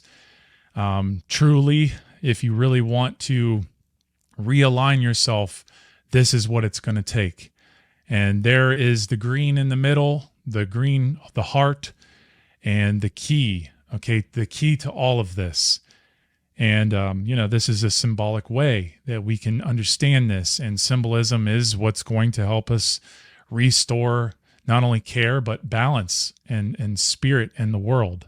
It is truly the equilibrium to find care. The true enemies on planet Earth are ignorance, laziness, and apathy.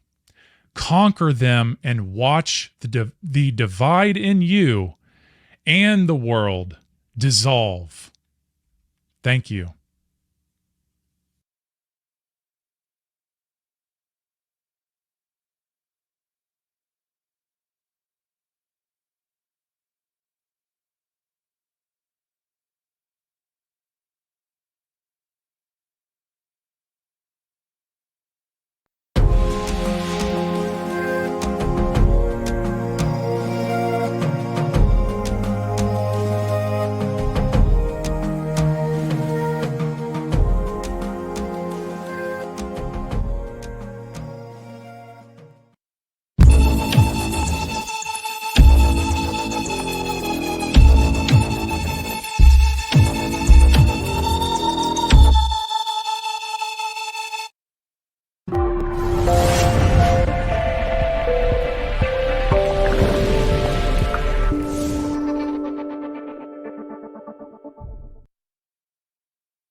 All right. That was a beautiful presentation. Very advanced. Definitely a topic for the more advanced students. Would definitely say that. I think Nathan is going to be joining us. We were waiting on him. I think he's in the back room checking his audio.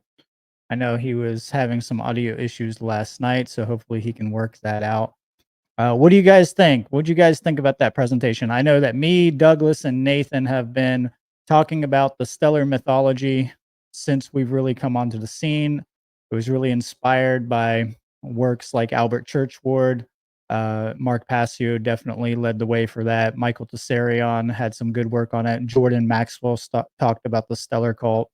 But we really don't hear enough about that. We definitely hear a lot about the solar cult aspect, but never an in-depth analysis of the ancient Egyptian sciences and mythos and the evolution of the mythos correlating to the three most prominent cults that kind of encapsulate all the other cults. The presentation was very amazing. If anybody has any questions, make sure to throw a Q before your comment so that we can star it and get it up on the screen. That really helps us distinguish the comments since we have so many funny comments. Man, the chat is going off, isn't it? It's freaking hilarious. Oh, there we go. I made it. You made it. We still got an echo from you, but it's all right. We'll work with it. I really appreciate, or I'm sorry. I'm sorry about that to everybody.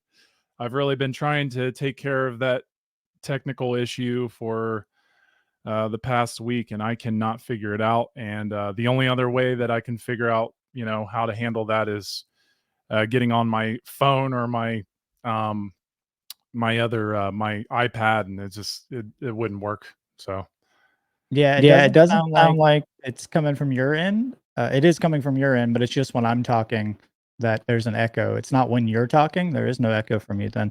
I don't know if that would help or not. It has something to do with the routing, obviously. I'm sure you understand the issues of technical gremlins coming out of the woodworks. indeed. Indeed.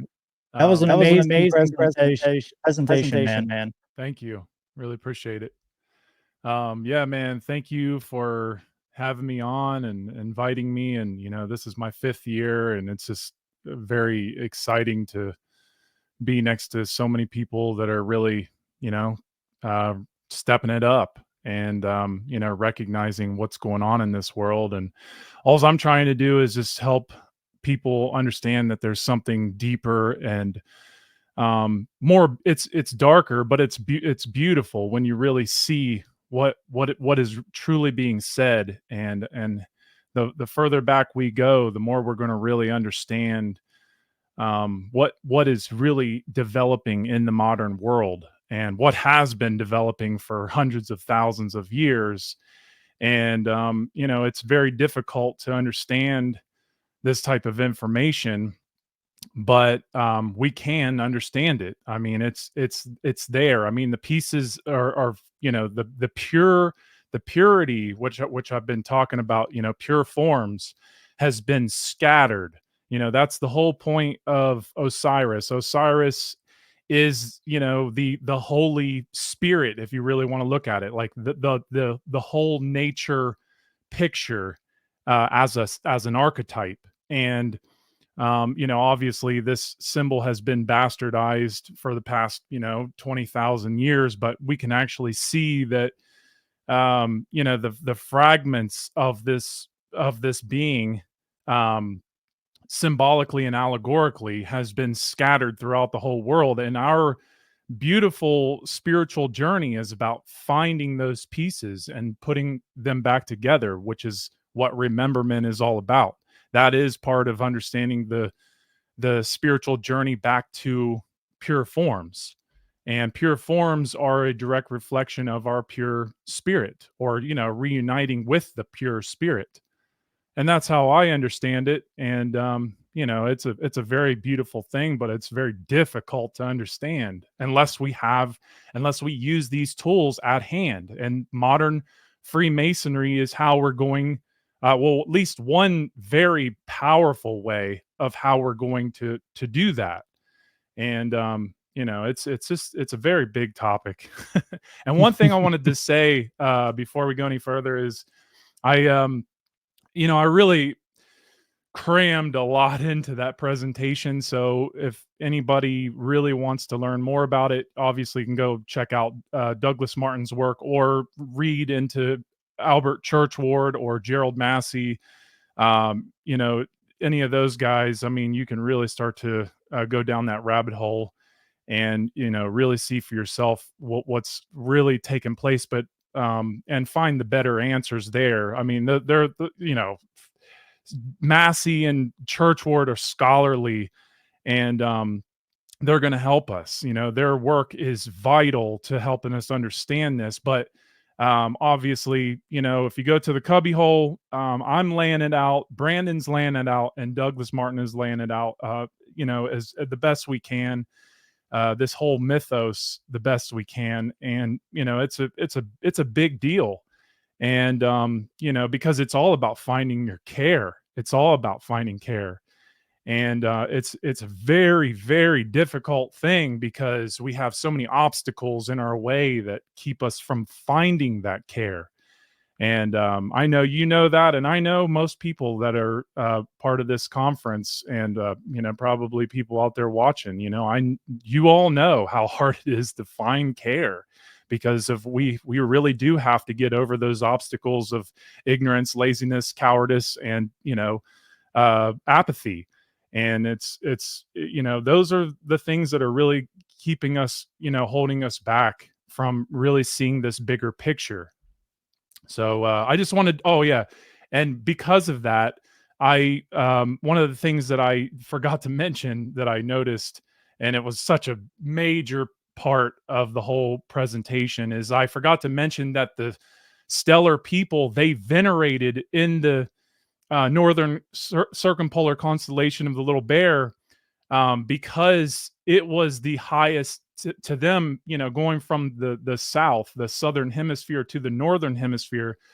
That's alchemy. It's going from feminine to masculine. It's going from dark to light. And they venerated in the northern hemisphere because it was, or in the circumpolar constellation of the Little Bear, the 7 stars, connected to Polaris. They did that because they knew that it was the highest place where man could not destroy the knowledge that was stored within it. And that is, that's a key point that I, I left out. And I'm going to make sure, like I said, I'm going to, I'm going to do a whole extended version on the cubbyhole to really explain that more in depth. And so just keep your eyes out for that, because it's extremely important. And I don't want to do disservice to this information, but it's just a lot. I'm putting it on the table. If you really want to understand what's truly going on between your 2 ears, you're going to have to do that work. So just wanted to say that. Absolutely. I think we have some questions here for you. I think that was well said too. Let's pull one up, Tyler. How do we stop the wisdom of Freemasonic tradition from being used by the parasitical occultist lodge system to coordinate the legal plunder and enslavement of man? This was something that I was kind of going to ask you, so this kind of sums up my question for you. Becoming conscious of the knowledge. That's the short answer, because the knowledge is here. And this is what we have to understand. These people are using this knowledge as a playbook to control the minds of the masses. So if we become conscious of it, we can become assholes like them, and we can, start to rule over other people, or we can rule ourselves and actually be abolitionists and volunteerists and, live in an anarchist society. We can do that by becoming conscious of this knowledge. Now, obviously, the more that we take this information serious and we start to restore it, the faster we can get back to pure form. And the more that we can get back to pure form, the more it won't be so scattered, and it won't be so hard for people to do all this insane work just to, understand something so simple. And obviously the way that we indoctrinate our kids, our children, it all, this is why I love Will Keller's work, because it's about, getting to the children with this information, something simple, right? That's what a symbol is. It's simple, right? And so if we can just, get back to simplicity, because simplicity is, simple form. It is holy form. And that's my answer. There's a lot more to it, but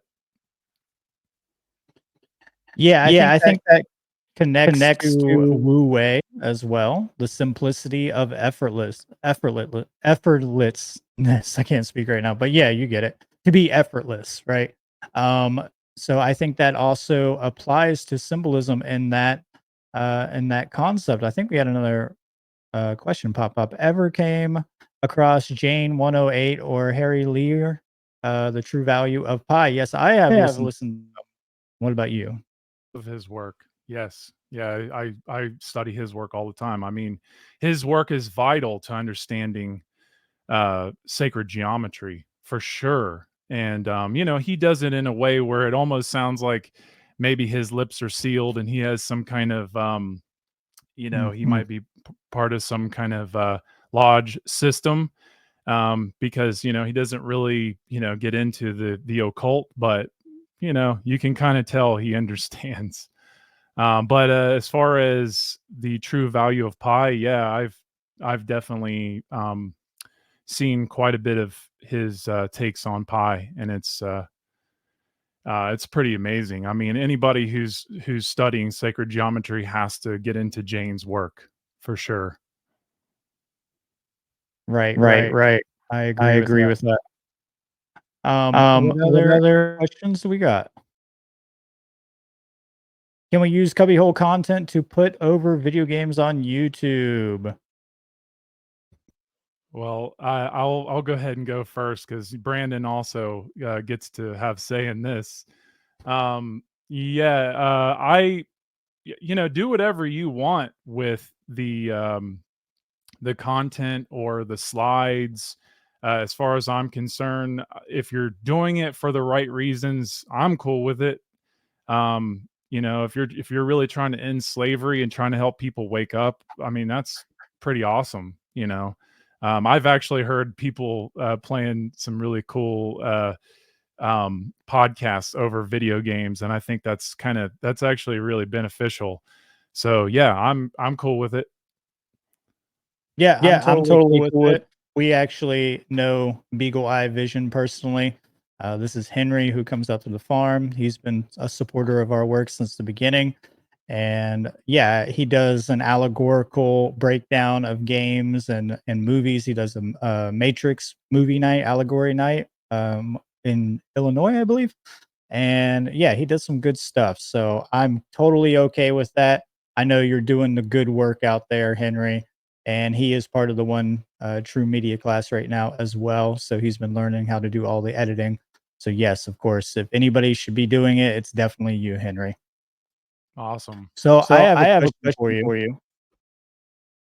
My question will be, what would you say to someone who only looks at the occult or Freemasonry as purely negative, that it's only unilaterally one way, and that by producing content like your own, you are actually enabling the system of control from the current lodge system, which does have some connections to the upper echelons of the control mechanisms of society?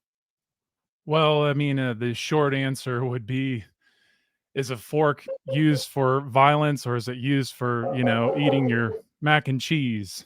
You know, um, it just, you have to understand that it's a tool, and a symbol is a tool. And if we can understand that it's dualistic in the sense that, it can be used for good, it can be used for bad, that is what we're going to have to wrap our heads around with things like Freemasonry, especially esoteric Freemasonry. And yes, there are these lodge systems, these fraternities are extremely I would say most of them have become so corrupt, and they are infiltrated in everything. And I would say that there's even darker things going on with it, even in these lodge systems, that the masons of the lodges just don't even know what's going on. I would say that that's probably most of the time, because if they really knew what they were being, what they were part of, if they really were becoming conscious, they would actually wake up and, do something about it. But they're under oath, and, they're living comfortably, probably, I would assume. Because basically these people, I think a lot of them mean well, for sure, but good intentions pave the way to hell, right? And that's kind of what has happened as these lodge systems, these modern lodge systems, have greatly become destroyed. And it's just important to understand that the real lodge system is a spiritual system. Okay, it's a spiritual lodge. It's a universal lodge. That's the true lodge. There's nothing other than that. We can call, all these other masons in different lodge systems, they can call their wherever they do their meetings, a lodge, and that's fine. I have no problem with that. But it's when, the associations, and more importantly, the behaviors that come out of these lodges and what they're associating themselves with is just, in some cases, it's vile. And, you can really see this all through history. And it's, we just have to become conscious of the fork. We have to understand that the fork has more uses than stabbing somebody in the neck. It can also be used for good, to feed yourself and to feed your children, or whoever. So that's my answer. What would you say about infiltrating the lodge system for a pragmatic approach to spread more truth like this? How would you see that if somebody came to you and they said, "Hey, I'm thinking about joining the lodge, and I have a lot of knowledge about the occult and about natural law, and I'd like to go in there and teach these people about this, and hopefully get them on the right track to do something like this." Well, I guess, the answer really would be, I wouldn't do it because it requires an oath. However, look at Manly P. Hall. He received the honorary, 33rd degree. And that means that he wasn't really part of the lodge system per se. He was definitely dealing with lodge members. And I think that is extremely healthy. I mean, look what he did. I mean, as far as I'm concerned, he's the greatest Mason that has been on the planet for the past, 100 years or so. And well, there's probably a few others that I'm just not aware of. But as far as getting the information out there, I would say he has definitely demonstrated just how awesome of a human being someone can be who doesn't have an oath, or didn't swear on an oath, who recognized that they didn't need to do that. Manly P. Hall was smart enough to know that he didn't need to join a lodge in order to become, as advanced as he became, as, raised in consciousness as he became. So he's a perfect demonstration, or perfect template, or perfect exemplar. That's the word I'm looking for. Of how we can raise ourselves outside of the lodge. And so that's what I would tell somebody if they came to me with that question. Very well said. Hexproof Anarchist always has some good ones in here. He is asking if you've ever checked out Nasaim Harriman, which I have. I know you have as well, but he wanted to know that. Can't hear you. Sorry. Yes, I have, and I really appreciate his work. And I think, anybody who's really trying to understand the fabric of the universe should definitely look into Nassim Harriman's work, because, he gets into the Plancks, and he really does such an incredible job at, just really trying to understand the especially the outer universe, but really, he gets into the nitty gritty, and his breakdowns of space and the quantum realm is really, really powerful. All right. Yeah, I really like his work as well. So I have a more difficult question for you here. What would you say to someone who is very much into Tartaria, the mud flood, and also looks like we're having a little issue there. It popped up on my screen. It's okay. Got it taken care of. And the deluge. What do you think about the deluge? If you can answer those two very simply as final questions. I like Doug's answer for the mud flood. Something about it came from someone going to Taco Bell or something like that. Yeah. The mud flood is just, it's just another psyop. And it's another psyop just because, if you want to just believe that everything in history is just a lie, well, good luck on trying to understand anything in life, because, we learn from history. How else are we going to learn anything? And, I just think that it didn't work. Thankfully people didn't buy into it, and I have no problem with looking into stuff like that. It's the same thing with Earth Brain, or I'm sorry, Flat Earth. I don't have any problem with anybody looking into things like that. It's when they get stuck in it, when they get stuck in the mud, in the mire, and they really, stay there and stagnate there, and they don't recognize that there's so much more work that needs to be done, and so much more time and attention on the things that really truly matter. But to answer your question about the deluge, the deluge is very layered, because it's about dealing with the especially the 26 year great year. That is about understanding the deluge, and understanding the obliquity of the precession of the equinoxes.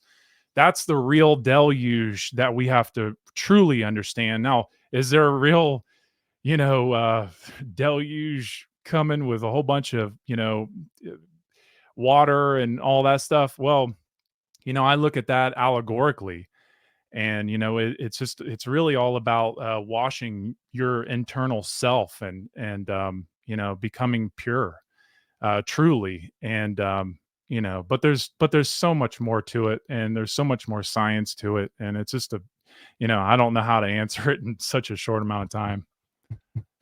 Right. I think you did a good job. That's a very well stated answer to that. All my dogs want to talk to you as well. I don't know if you can hear them, but they're ready for it. Is there any more questions for Nate Cap over here? This presentation was excellent. I was not expecting that with Earth Brain Part 2. What role does the Vatican play in the foundation of the Freemasonic lodge system? That's a very, very historical question. So I don't know if you are capable of answering it, but I'm not truly capable of answering it, but as far as understanding like a foundation, it's not, you have to understand that Freemasonry itself is an ancient science, and this goes way back before the Vatican, way back. And I don't know, I'm not versed enough to demonstrate what I know about all the ins and outs of the Freemasonry being as a lodge system in the Vatican, or the Vatican being part of any fraternal lodge systems. But I do know that the Vatican is definitely, you just listen to all these Masons who are definitely still in that solar cul-de-sac. I would say that that's definitely how the Vatican is playing the Masonic lodges to some degree. But again, I'm just not versed on it enough to really answer that seriously. I can give a little bit of a historical answer to that, which is that what I do know about the connection between the Vatican and Freemasonry is, one thing that always stood out to me is that historically the church opposed Freemasonic lodges. And I believe it was in 1738 where the Pope, one of the popes at this point, actually issued I think it was a papal bull, which is what they called at that point, which was in order to actually, eradicate the Freemasonic lodges. And there's always been a power struggle between Freemasonry and the church and the state. And we'll see this throughout history. Actually, I will bring this up a little bit in my presentation later on tonight, so that I do know that, that is something that I think a lot of people need to look more into. Now, that's not an advocate or an avocation for Freemasonic lodges, obviously. It's just to state that it's not as black and white as what most people think, that there actually is a power struggle between a lot of these clandestine groups and the more sophisticated systems of religion such as the Vatican and the Catholic Church, and then also more sophisticated systems of control, such as the government and the state. So I think that's a little bit of an answer for you there. Is there anything else that you can give to the audience? I do have one question for you, actually. What got you into this work? Like, what, brought you into such an enlightened being? How did you become this beautiful, spiritual, artistic being to be able to bring this knowledge to the table like this? Well, it's funny. I was thinking about this after I went on Crypt Rick's I've been thinking show. I was telling him about how my whole awakening began, and I started to think like, man, every time I talk about this, I always bring up something new because there's just so many different time periods in my life where I had some kind of awakening.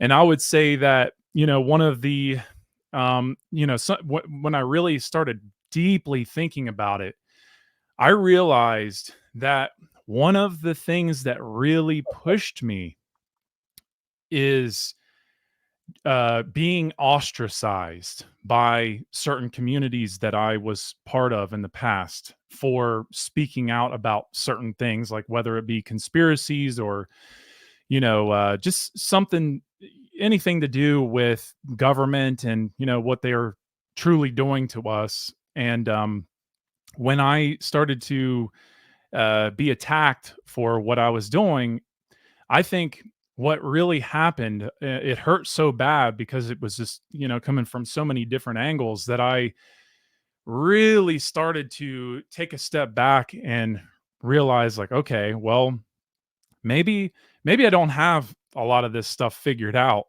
And then I started to find something in me that just wanted to go I wanted to, there was a part of me that really wanted to, research the information that I had been talking about thoroughly. So that way, maybe I could have a better way of approaching them and trying to prove to them what was really taking place. And maybe even, learn for myself that maybe I was wrong about all this, And when I started to really do a lot more deeper research, I started to realize like, no, I actually am right on point with most of what I'm talking about. Now, obviously, I wasn't sharpened enough to really explain it deeper, but I knew that I was on the right track. And so I just, that's where I started to really like I suffered a lot. I suffered a lot because of just, being so traumatized by the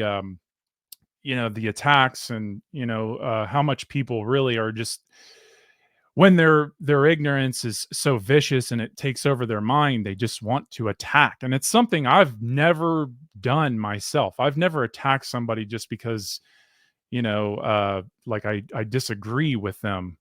And, so I don't know what that's like. So I've always been very interested in why that is. But anyway, that got me on, there's a lot more to my awakening story, but then I got into, information, or I started going into the conspiracy hole, and then I got into Alan Watts, and I got into you know Jordan Maxwell and Santos Bonacci in his earlier stages, and I got into Mark Passio, of course. I mean, most people here know that Mark Passio has been their biggest exemplar of an awakening.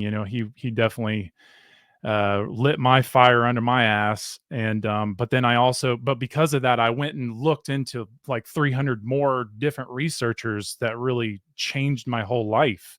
And I even paid a very close attention to your work, Brandon, and also Douglas Martin's work. And you guys really just awakened me to a lot of things, and just the way that you present yourself. And now I can look at other people in this community that I'm starting to like realize. I mean, waking up to Will Keller and Logan Hart's work, and Leslie just gave a freaking powerful presentation. And I mean, it's just a continuing unfoldment of amazing awakenings, and that's the beauty of the spiral, the journey to the point.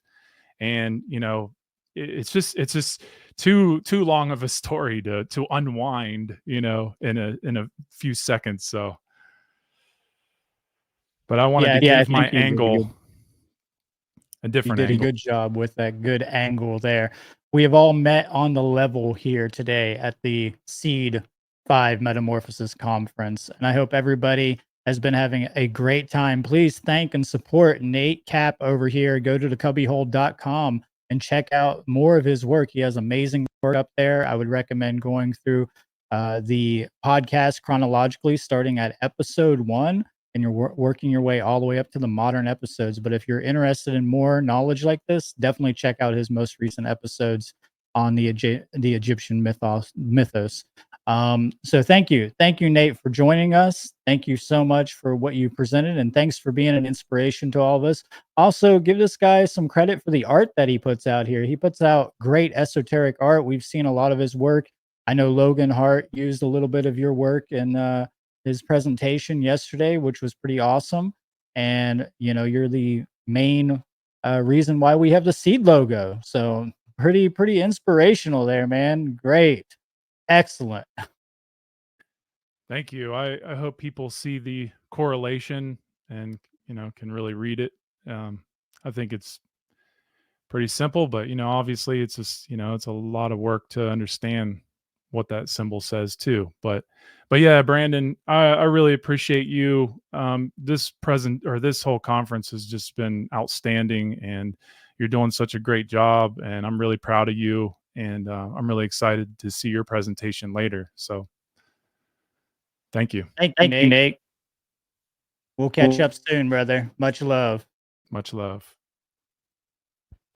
All right, guys, that was Nate Cap. I hope you learned something from that. I did see one question in the comments asking if he was a Freemason. Nate is not a Freemason. Neither am I. Neither is Douglas. We would never join a lodge system. Just to answer that question, I figured that maybe that would be a caveat in his presentation. We usually do start out with something like that because we do get quite a bit of people asking that. Are you Freemasons? Well, no. Absolutely not. We wouldn't be able to talk about the things that we're talking about if we were Freemasons. That is the truth. So we're going to move on here. We got another powerful, great speaker. This is a guy I've been following for many years, and he's kind of been under the radar for a lot of people. He does some great work. I don't know if you hear my husky in the background. She's ready to go outside, but his name is Chris Nelson. And he just does some amazing work on alchemy, consciousness. He does amazing graphic designs.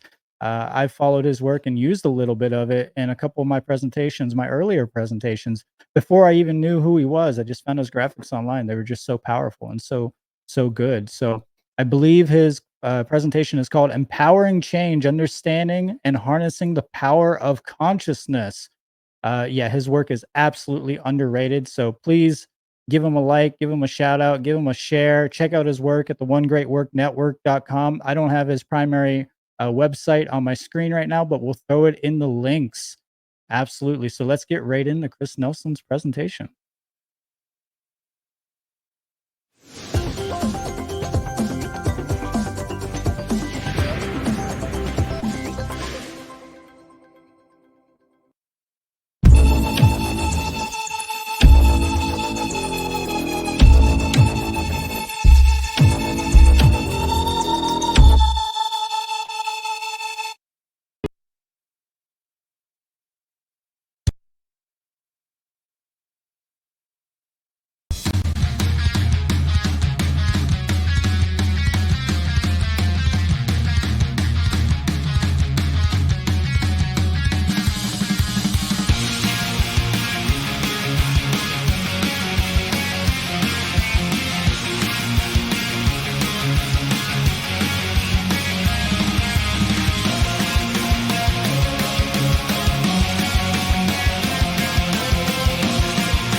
Hello, my name is Chris Nelson of evolveconsciousness.org, and I'm doing a presentation for Seed 5 Metamorphosis, September 23rd to 24th, 2023, at seedtruth.com.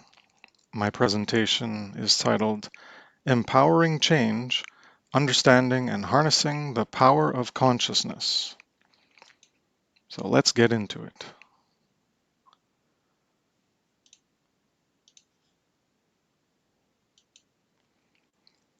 First, I'll talk about, there's a little table of contents of what we're going to get into.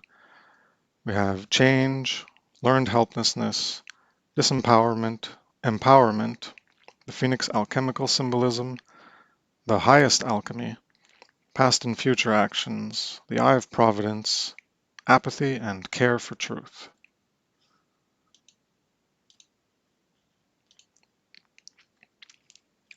Change. Change what? What needs to change? Is everything just fine and dandy the way things are now? Or is there something that does need to change, that should be changed? Can improvements be made somewhere?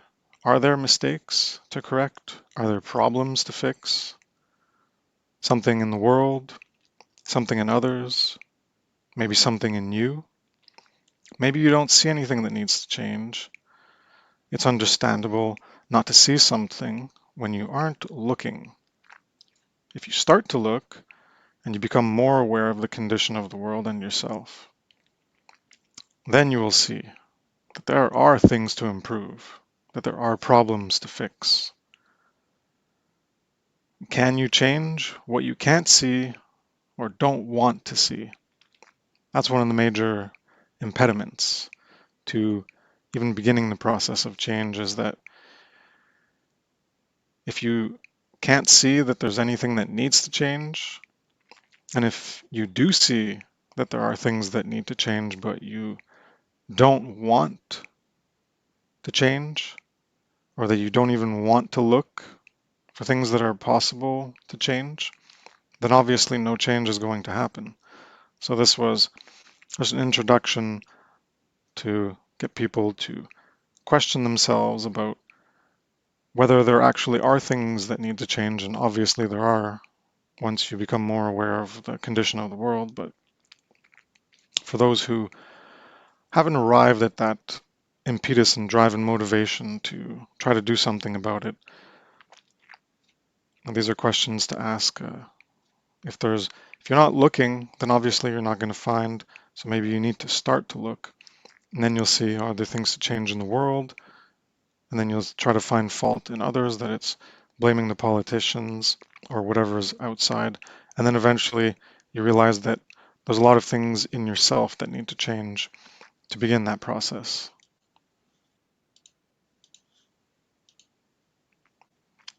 And this is all about getting to the eventual position of correcting mistakes and wrongs in the world, in others, but it starts with ourselves. So why don't things truly change for the better in our lives or in the world? Most people don't learn from their mistakes and keep repeating them. They aren't even aware they're making mistakes or doing wrongs. You have to be aware of a mistake or wrong in order to correct or right it. When most people lack an accurate understanding of a current condition in reality and how they possibly contribute to making it that way, then it's going to continue. In denial and escapism of looking at the uncomfortable wrongs in existence and how one could be contributing to them, individuals focus their time and attention on other things: work, success, fun, enjoying life, entertainment, etc. And the little meme on the left is, what if they were filling your head with useless sports stats, celebrity gossip, and flavor of the week fashion to distract you from discovering the fraud, corruption, and theft that actually impacts your life every day? What if? Imagine that that's what's actually going on, and that is what's going on. Correcting mistakes and wrongs. As long as life is decent for you, then it's all good. Things are just as they're supposed to be, right? Just focus on the positive in your own life because there's nothing you can do to change the world, so don't even try. That's the lie people tell themselves so that they don't even try to learn how it's possible to change things, let alone actually do the work necessary to achieve the ends they say they want, such as the ends of goodness. They want to see good in the world, or they want freedom in the world, or any other positive ends that they're looking for. Meanwhile, they ignore the problem of entrenched societal evil and enslavement. Most people support and contribute to that immoral condition. Living in a better world is but a dream to most people who have learned to be helpless. And the memes on the left say, quote from Confucius, "A man who has committed a mistake and doesn't correct it is committing another mistake." So if you keep making mistakes, then that itself, by not correcting your previous mistake, is another mistake. So it compounds and compounds. And just below that, get a job, go to work, get married, have children, follow fashion, act normal, walk on the pavement, watch TV, obey the law, save for your old age. Now repeat after me, I am free. And that's the delusion of what we have right now is people believe they're free. They're told they're free, so they just believe it.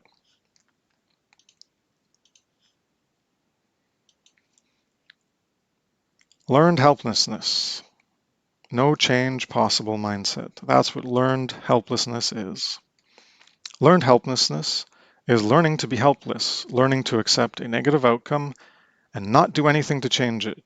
You, quote, learn that you don't have any control over the over the cause of the negative effect, that there's nothing you can possibly do to change it, so you let it continue. It's inevitable that the negative condition exists and continues to exist. You have no power to make it otherwise. So don't even try. It's pointless. You will just fail again and again. Changing the condition is impossible. It's not the learning of a truth, though. It's accepting a falsity as truth. Like, quote, learning that 2 plus 2 is 5 and resigning yourself to that unreality as reality. That's what learned helplessness is, learning things that aren't true about yourself or about the world.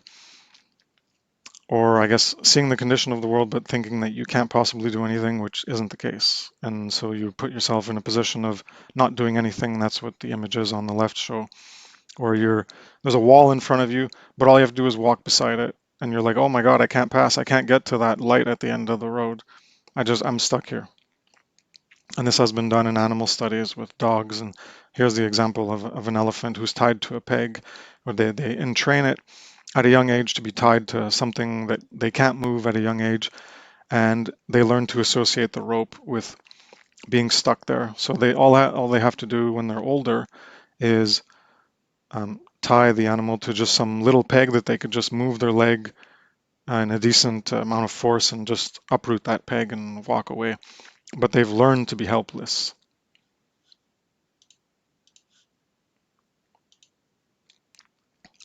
And this is eternal helplessness brings us into a mindset of an eternal hell, negative thinking. Resigning yourself to thinking that the condition is eternally this way is a dark and false worldview, as if it's written in stone that it's always been this way and neither you or anyone else can change it. This is the mindset of being eternally tortured in hell that you can't escape from because you deserve it. It's also the eternal child syndrome or mindset because you avoid, deny, ignore, and reject the personal responsibility to even try to comprehend how to get out and work to change the condition. That's a self-loathing mindset where you aren't worth the effort or time to even try. It's also accepting to be a slave rather than a free-willed being who works to change the condition. This is a little chart I made about this condition of disempowerment that people need to break out of in order to gain that position of empowerment to empower change. So what's missing in you, starting from the bottom, you have what's missing is the personal responsibility, and the phase that's absent is the responsibility to do something with the knowledge. And then the state of being that you're in is a state of fear. And we go up from there. The care for truth is what's missing in you. And the phase that's absent is to care to see if things need to change. And the state of being that you're in is you have an apathy to seek truth or to learn. Up from there, what's missing in you is knowledge.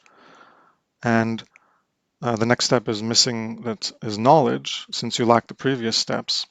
And the phase that's absent is knowing what to change. And your state of being is ignorance. And following from that, what's missing in you is understanding. And the phase that's absent is why and how to change. And then your state of being is in a state of being of misunderstanding, confusion, and being fooled. And then finally, the final step that's missing in you is more care and having the willpower and wisdom to act. And that's the phase absent, is the act to actually change things. And then your state of being is being lazy, cowardly, and an apathy to act and being foolish.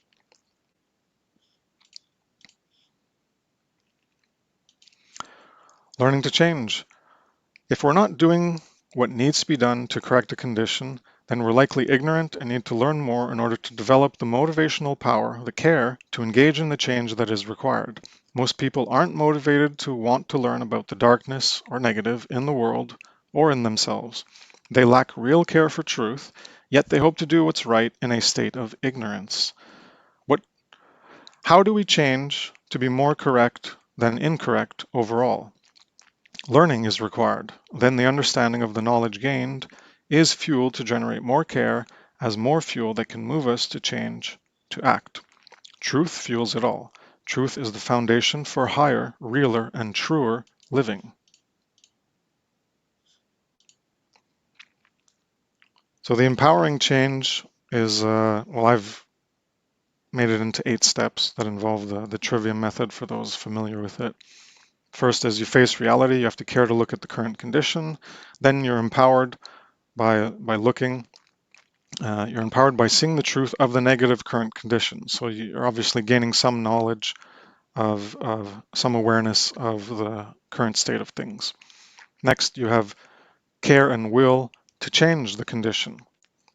Then you take in more knowledge about the condition. That's the what, the who, what, where, and when. Then you develop understanding from processing that information and finding root causes. That's understanding why it's that way. Then you're empowered by understanding those root causes. Then you can care to enact courage and willpower and the wisdom of right action. That's engaging in the how to change things. Then finally, you're empowered by your actions, changing reality.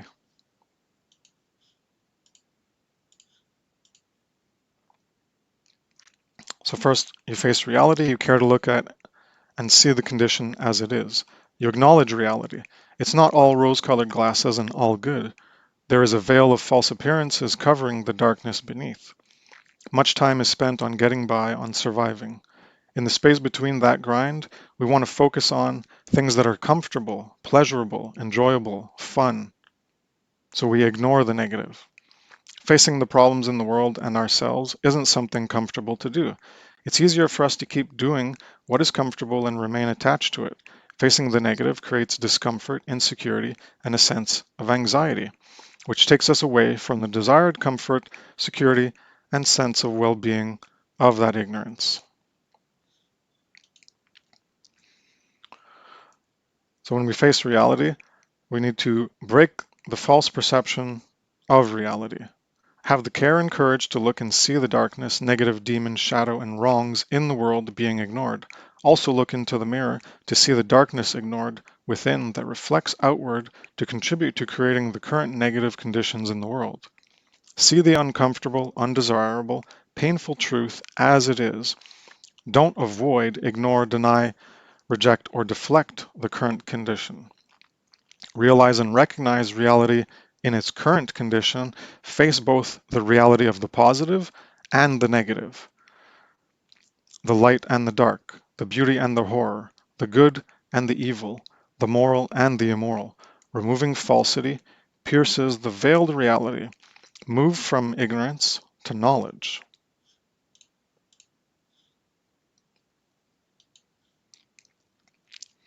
This is an infographic I've made maybe nearly 10 years ago.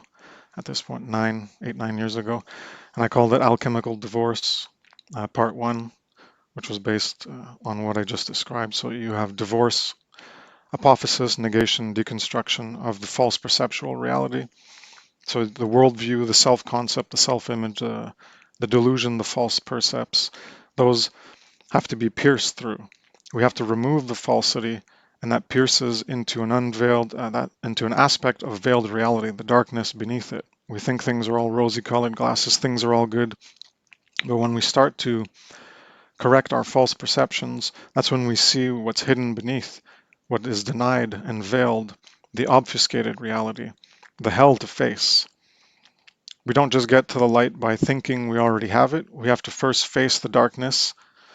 We have to break the false perceptions of reality to face the shadow demon, darkness, negative, and evil. If we want to actually live in true freedom and peace, then we have to destroy the false perceptions we have of ourselves and reality to face the current darkness and shadow. We must fall before we can rise, burn before we are reborn. An information catalyst that provokes disturbance and puts pressure on our false conceptions can bring us to shatter these lies, to shake the false perceptions of reality, to poke holes through the veil. That's why sometimes we have to suffer, and that's what acts as a catalyst to awaken us to the reality that we were ignoring.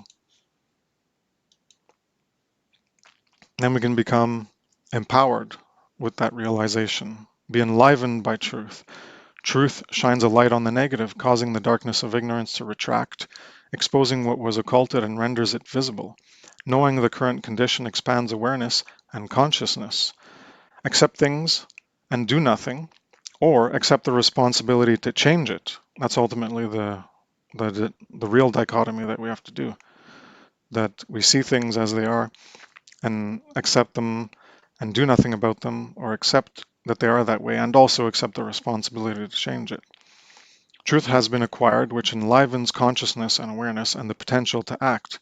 Feel the empowerment to do something about the undesirable condition now that the current reality has been faced and is known. The truth about reality will enliven your state of being, your core, your essence, igniting the spark of care into a flame that powers the generation of future behavior.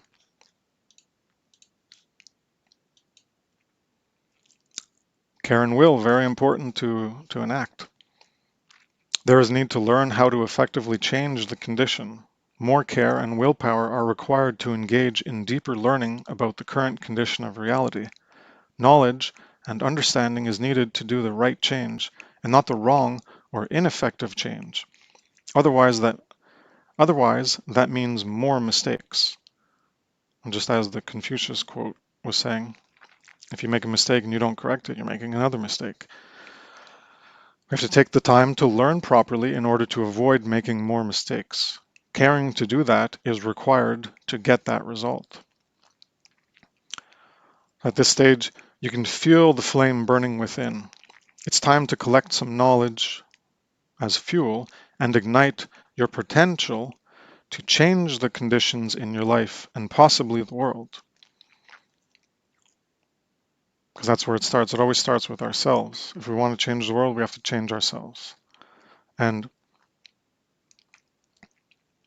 when we face reality, we become empowered by that, and then that empowerment of seeing reality as it is can fuel further our care and our will to then will ourselves to learn more about that condition and understand it more deeply. And this is a good meme from The Lorax by Dr. Seuss, I believe. Unless someone like you cares a whole awful lot, nothing is going to get better. It's not. Care is crucial.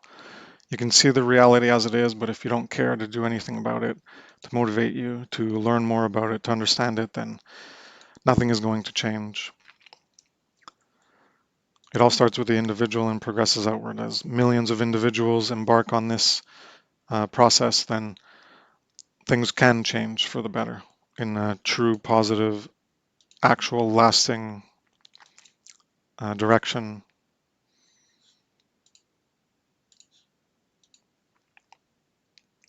So now we need to get more knowledge, collect more information about the situation, learn more about the condition in order to better understand the core foundational root causal factors that created it, proper change of the condition.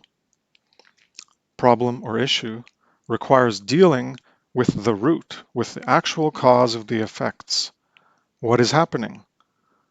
Learn about the basics of the condition, problem, or issue. What, who, when, where. This is the basic knowledge that needs to be gathered, collected, and input into consciousness. This is also the grammar phase in the trivium method, or grammar input knowledge, depending on whether you're using the classical trivium or the modern or the esoteric. And this is an infographic I've made years ago, just a basic demonstration of the trivium method and its progression from the knowledge to an understanding to then the wisdom where we act on it. And the knowledge is your stimulus, what we consume, and the who, what, where, when. And then with logic, we process and understand it better to understand the why that's there. And this requires curiosity, doubt, and questioning things. And then we can respond. We can engage in a response and generate into the outer world. This is the phase of rhetoric output and wisdom. So understand causes. Process knowledge to identify root causes. Processing information provides higher definition clarity about the subject of inquiry. Understand the meaning, purpose, and value of knowledge to empower effective action to change the condition. Why did the condition happen? Filter, discern, judge, and analyze the knowledge to validate it. Correspond and integrate the knowledge without contradictions or errors in thinking. Arrive at truth as a foundation for making decisions. Get to the root causal source of the issue to understand the reason for the subsequent manifested effects. Acting on improperly analyzed effects are band-aids that don't actually heal the wound. So that means when you're not going to properly analyze the condition and gain knowledge and then try to understand why it's that way, if you're having a superficial understanding or a false understanding and you're going to act on that improper analysis, that improper understanding or halfway understanding, half-assed understanding, then you're likely just going to be applying a band-aid in whatever course of action that you take, because you're not actually targeting the root cause, the true root cause. You're just targeting possibly some other effect, some other manifestation that doesn't deal with the issue actually. And the infographics I have was for the understanding and the piecing of knowledge. You can have a bunch of information. That's what the head with like the green, I guess, matrix code or whatever. And when you process all that information, you're going to find meaning in it. You're going to collate it, coalesce it, and organize it. And then you'll see that it's a picture of a person's head, and it's not just a bunch of random characters. And on the bottom, this is the illusion of, well, this is the information coming in. Well, the information is just, there's a bunch of lines, but what meaning do you convey? What meaning is conveyed by that information? And in this case, well, there's two. There's a vase in the middle, or there's two faces facing each other. And that's the meaning that can be conveyed with this information of these white lines drawn on a black background. Well, it conveys additional information that requires processing and understanding.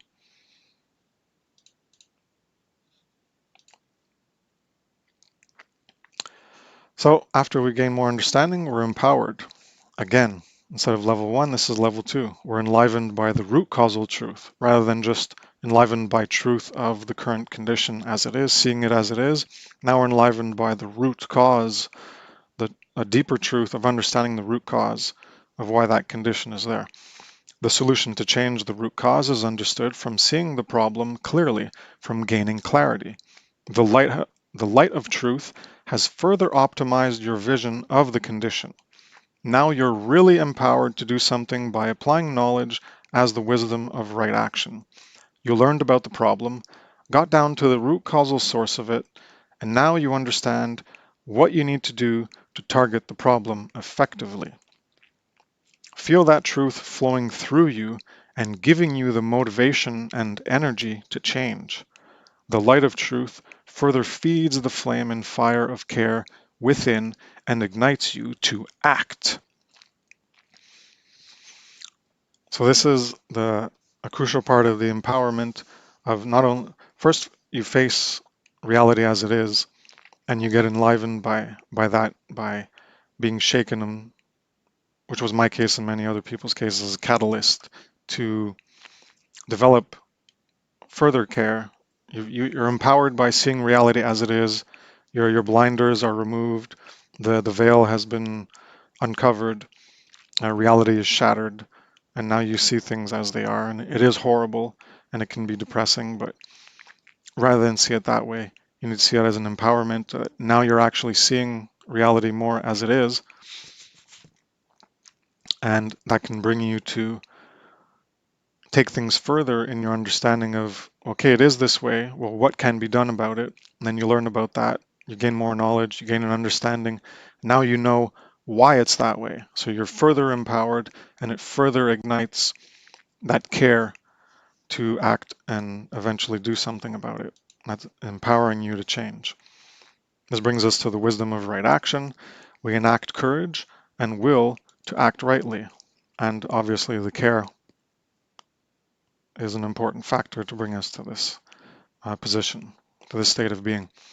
We actualize, realize, and generate the wisdom of right action. How are you going to make things change? Take action that targets the cause of the undesirable effect that exists. Apply the empowerment of truth and the ignited care into willpower as a form of action. This is the third phase of the trivium method, where power comes from applying the knowledge and understanding gained. Now you're activated and doing something to make change happen. Now you're a change agent.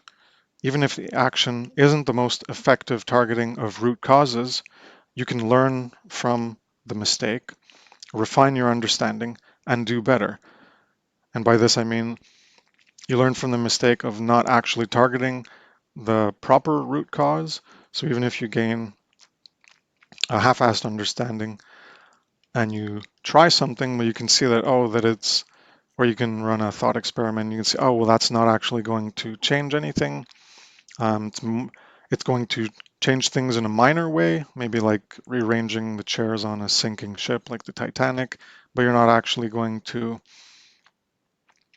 take care of the problem at a true causal level.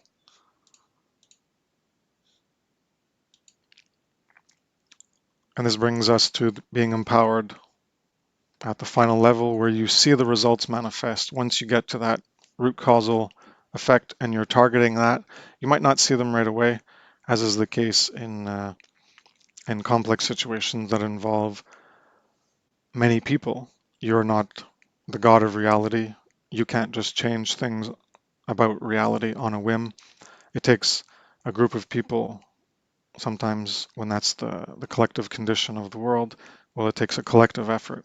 But in your personal life, when it's individual problems, yeah, you can change it, and you can see results manifest in your individual life, and you can apply this process to see that happen.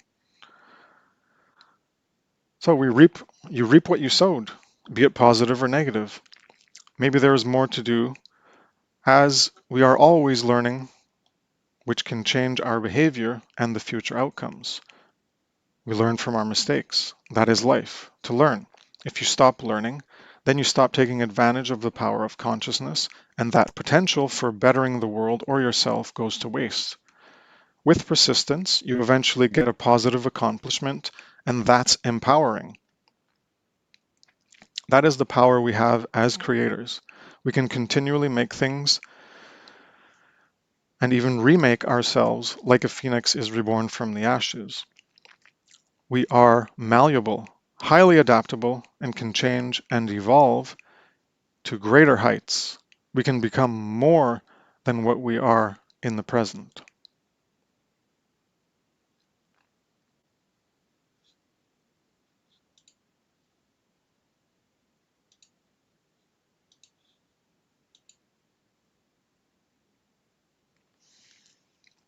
And this was the another infographic I made about the second part of the alchemical divorce to emphasize the the removal of that false reality that currently exists in order to change it and make things actually better. So this is the divorce, apophysis, negation, deconstruction of the false self, the shadow, the darkness, demon, and negative, instead of the false worldview and the false perception of reality that we're deconstructing and destroying and divorcing ourselves from. Now we're trying to divorce and deconstruct the false world or the false self and make things better. So we're removing false ways of living that actualize more unification with truth. We're facing the reality of the shadow, darkness, demon, negative, and evil parts of ourselves in the world. And that brings us to the potential reality we can create, the heaven to create, the way, true freedom and peace that we can create by removing that falsity in the world. We're facing the darkness of reality. Facing the shadow and darkness will allow us to actually reach the light and create with it. It is a weeding out of the garden in order to allow fruitful manifestations to be created, grow, and prosper. Continually facing the darkness in us allows us to sublimate the shadow and build ourselves and the world in alignment with truth. It is a vitriolic, deconstructive, dissolving, disassembling process that takes time, energy, effort, dedication, determination, persistence, true care, courage, and will to realize and actualize more right ways of living. Once the shadow is faced and acknowledged, we can then begin to deconstruct, dissolve, sublimate, transmute, shatter, etc., those aspects that do not serve us, aspects in ourselves and aspects that we all collectively co-create in the world. We alchemically burn to rise from our ashes, go to greener pastures, better than before. And this is obviously talking about the alchemical symbol of the phoenix, where the phoenix is an alchemical symbol of change towards the positive higher potential we can become relative to where we are. It bursts into flames, dies, and disintegrates into a pile of ashes to be reborn, rising from the ashes into a new life. This cycle repeats as necessary. We can continually engage in this process of self-renewal. The fire disintegrates the self in order to put to death, destroy, shatter, transmute, or sublimate the shadow, darkness, demon, wrong, evil, or immorality within us. A part of our former self dies by putting to death the falsity we held onto within us. Then we can be reborn again, resurrected into the quote afterlife from our former life, from the falser way of living and being. We rise from the dead as a stronger and better version of ourselves.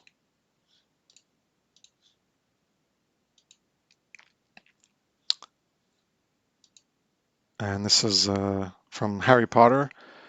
It's a GIF of like two scenes put together where it shows this process of the phoenix bursts into flames, disintegrates into a pile of ashes, and from the ashes it's reborn anew, remade anew into a new life, resurrected.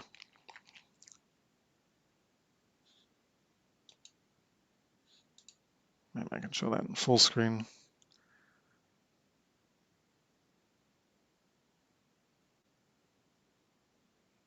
Yeah, it's pretty good symbolism, and this was like, it's the best visual that encapsulates the whole process from the burning into the new state of being. And the highest form of this process, the highest alchemy, is moral actualization, moral individuation, moral self-realization, moral self-actualization.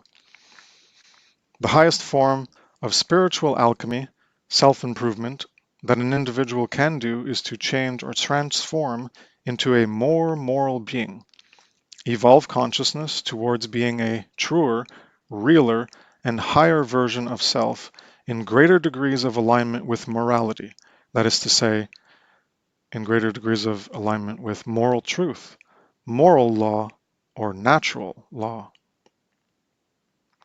This requires introspection and self-reflection to honestly look into the mirror and to see how you are currently a falser, unrealer, and lower version of the higher potential self that you can become. Align with natural law, the NAP and SDP, which is the non-aggression principle and the self-defense principle. Then teach natural law to influence change as a magician. That's how to self-actualize moral law and help others do the same, thereby changing the world. And that's what the two tarot cards are.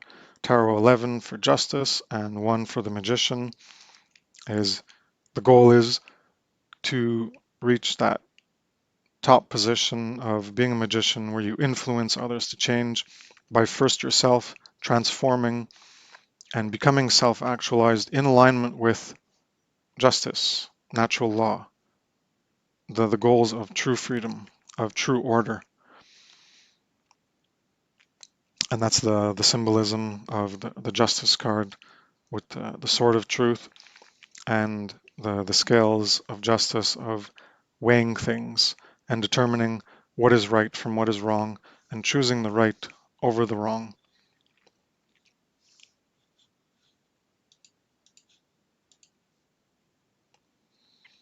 And as you saw, the two pillars in the justice card, well, that is the two pillars of enlightenment,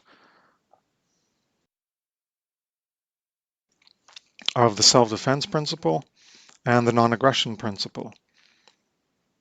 So on the right side is the non-aggression principle, and this is the sacred feminine qualities that we can embody within us, where we choose the right over the wrong.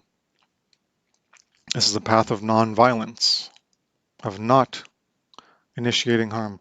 It's of choosing the least harm we can do because we can do it.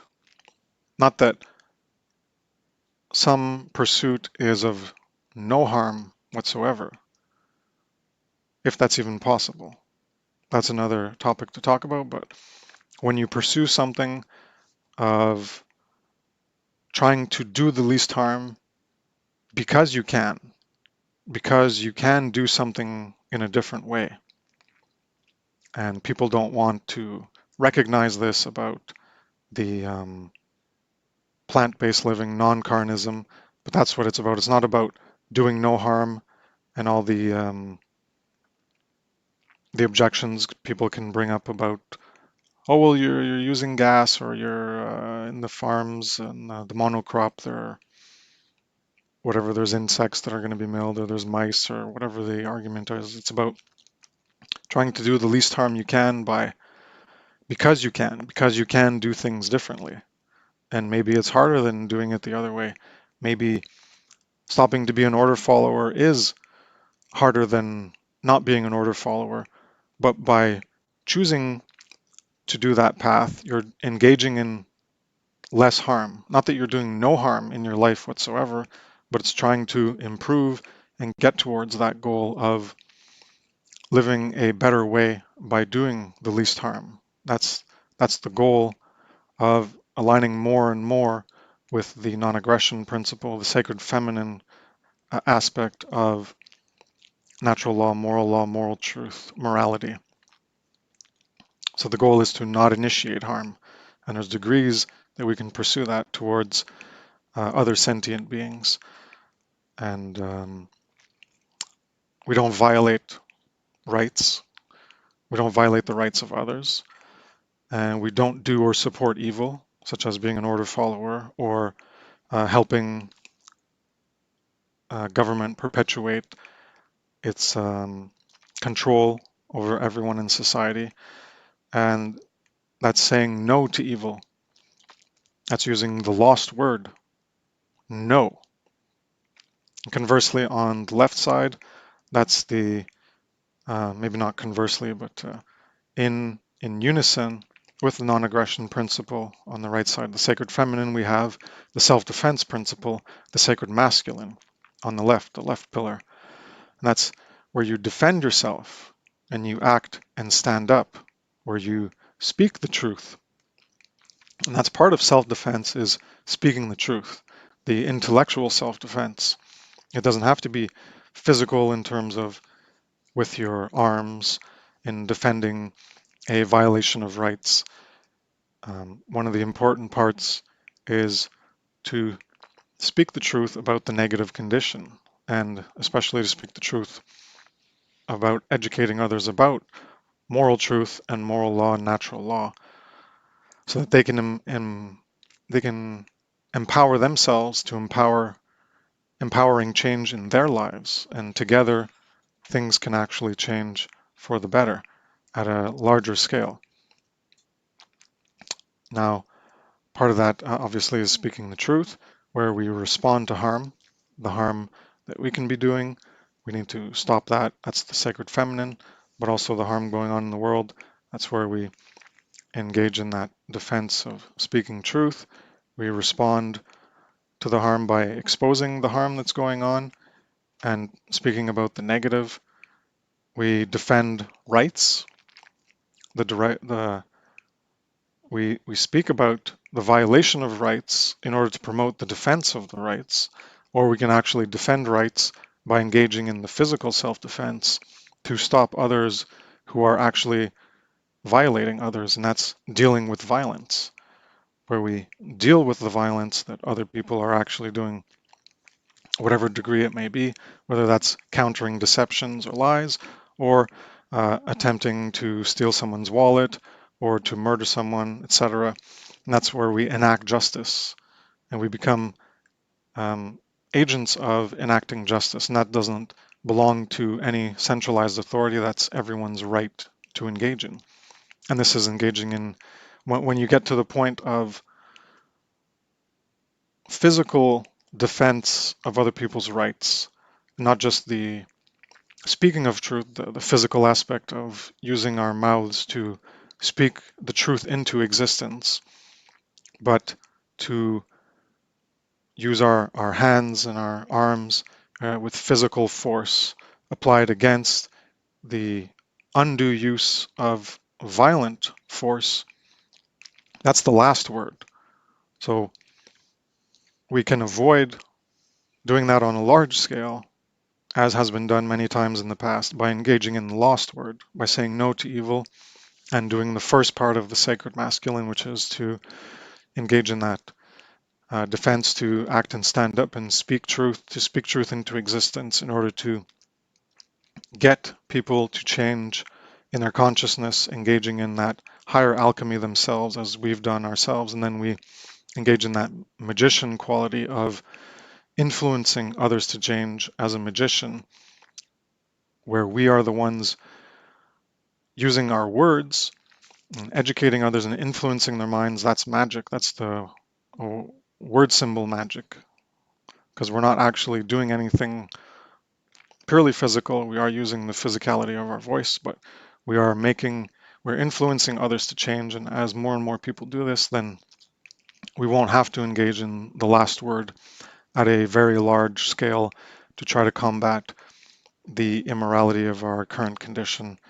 We have the potential to do it by saying no ourselves and stopping to engage in it, and then influence others to align with justice and natural law, moral law.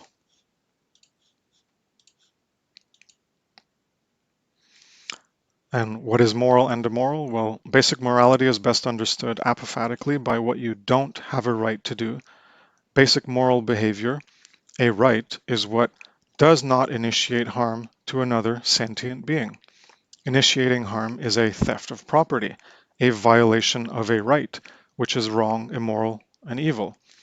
The consciousness of a body wills its own body self to move, such as to mix labor with natural resources.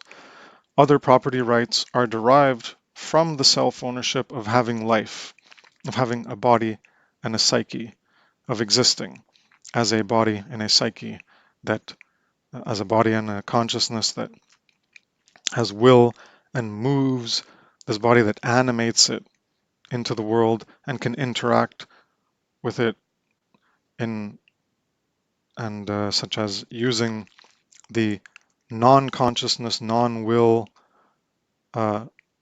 material of the natural world, the natural resources, and we mix our labor as a body that is willed by consciousness, and then we acquire property. The 7 primary acts of immorality wrongs are thefts of types of property. Murder is the theft of life, rape the theft of sexual association, assault is the theft of bodily integrity, coercion and duress is the theft of free will choice, standard theft is the theft of property, trespass is the theft of the security of your living domain, and willful lying, deception, or fraud is the theft of the ability to make informed decisions.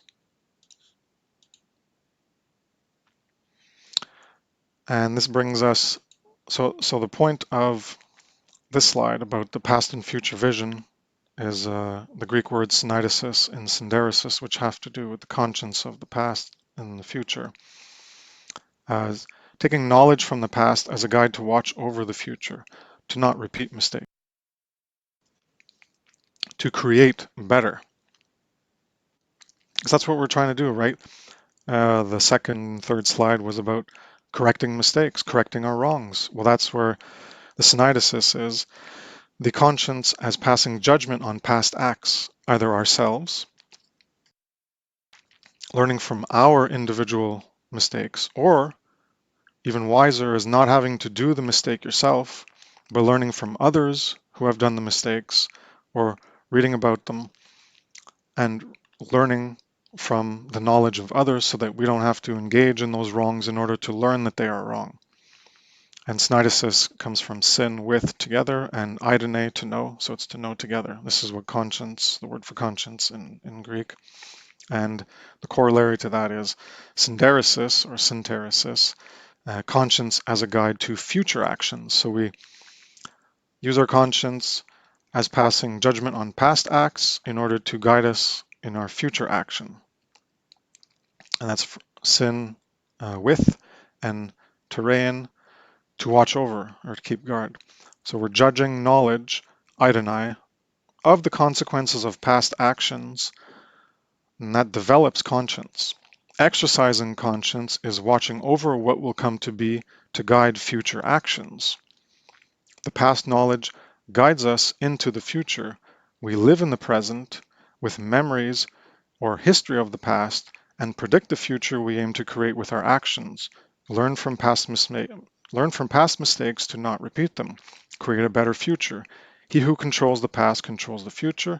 He who controls the present controls the past. Quote from George Orwell, 1984. Great book. And that's how we can help regain that control from the party, from the authoritarians, from the government who seeks to control in order to keep their control. We can take back our control. So the Eye of Providence is symbolism you can see as the greater capital G God, but it's also symbolism for us as smaller creators of our human world. The all-seeing eye, the one eye, well, that's something that we can embody within us.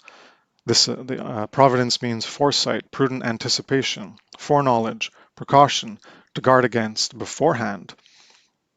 So you can see how that ties into the previous slide of synderesis, of being a guard for our future actions. So it comes from provide, provision, from pro, ahead, and videre, to see ahead. We look ahead, we prepare, supply, act with foresight. Providence, fate, fortune, and destiny is about the future. We can predict behavior and consequences based on pattern recognition of causal relations to foresee what will happen. We are our prediction engines. Our consciousness can predict the future. Even other mammals and other types of animals can do this too. They can predict the future that will come. They can anticipate. They can respond to things before it happens because they engage in pattern recognition and see and learn from it in order to understand that the pattern repeats. Just like when in the Minority Report movie, when he throws the ball off the table and the guy catches it, well, you could predict that someone will catch it because that's our natural inclination, is to catch things that will fall. Or When you see a glass falling, if you hit a glass off the corner of the table, you can catch it before it breaks because you can predict the future path. Or when we play frisbee, dogs can do that too. They can predict the trajectory and they can catch objects. So I just wanted to mention that about the consciousness and how we can engage in pattern recognition of causal relations to foresee what will happen and predict the future. We watch over the future with knowledge of the past. We guard and protect ourselves with knowledge of the past to determine what future an action can create, allowing us to change the future with foresight. And that's the eye of providence. It's the capacity of our consciousness uncovering reality to recognize patterns of causality, to make sense of what came before and see what will and can come next. The eye of providence is illumination from acquiring the light of moral truth, the vision of wisdom, the apotheosis power of becoming like a, quote, small g God, a creator in our own rights, to morally create our own fate, destiny, and future. Things aren't written in stone. This is the symbolism when it applies to ourselves, the light emitting. The light is symbolic of knowledge and truth. And we see that with our eye, with our inner vision in our consciousness. And we develop, we can evolve consciousness by gaining knowledge and quality knowledge, important things, seeing causal relations, and especially applying it in relation to moral truth and aligning ourselves with it in order to guide our future actions so that we can create a better world and be in charge of our fate and destiny and the fortune we make. If we do it collectively, if enough people do this, then we can remake the world and make it a much better place to live in. That's truly empowering change to engage in that behavior. So similar to the alchemical divorce and the phoenix symbolism, well, this talks more about this negative, disempowering position that a lot of people are in, where the majority of people are in, especially relative to the highest alchemy of moral self-actualization. And that's where people are the dead, because they're in a state of apathy for truth. And this is symbolic of being unconscious, dead, asleep, unawakened, uninitiated, or unbegun. Being asleep or dead is being unconscious, inactive in life. Apathy to truth relates to not being consciously aware of the importance of caring for truth and acting in alignment with truth, especially moral truth. One is dead in the coffin, grave, or tomb, unconscious to moral truth and its importance in life, its supreme importance. Not using intelligence, care, courage, and willpower equates to deadened thoughts, emotions, and actions. Apathy for truth creates ignorance, cowardice, and laziness. Apathy kills care. Ignorance kills intelligence. Cowardice kills courage. And laziness kills willpower, leading to an absence of right action, being inactive and dead. Quote, dead. We're not actually dead, we're alive and living, but in terms of consciousness, and that's what the dark occult refer to people, because they're not using their capacities of consciousness to engage in that small g creative power, the self-actualization, using the eye of providence to foresee how to take charge in their fate, their destiny, and their fortune, and create a better world. And the dark occultists use it for negative ends to create the world that they want to see, a world where they're in control, where they create a prison and they're the wardens and the prison guards ruling over all the slaves that do all the work and all the labor in order to provide them with the comforts that they enjoy, because they have the control. And that's what the symbolism here is of from Freemasonry or Jesus. You can see how they correlate of being dead in a tomb, and that's the story of Hiram Abiff, the deadened aspects of consciousness. We can awaken and resurrect true care, and that's what this symbolism is about, where you rise from the coffin. That's what the deeper esoteric deeper layer of esoteric meaning in the story of Jesus is to be resurrected, where you're dead and then you resurrect into a new life, into an afterlife.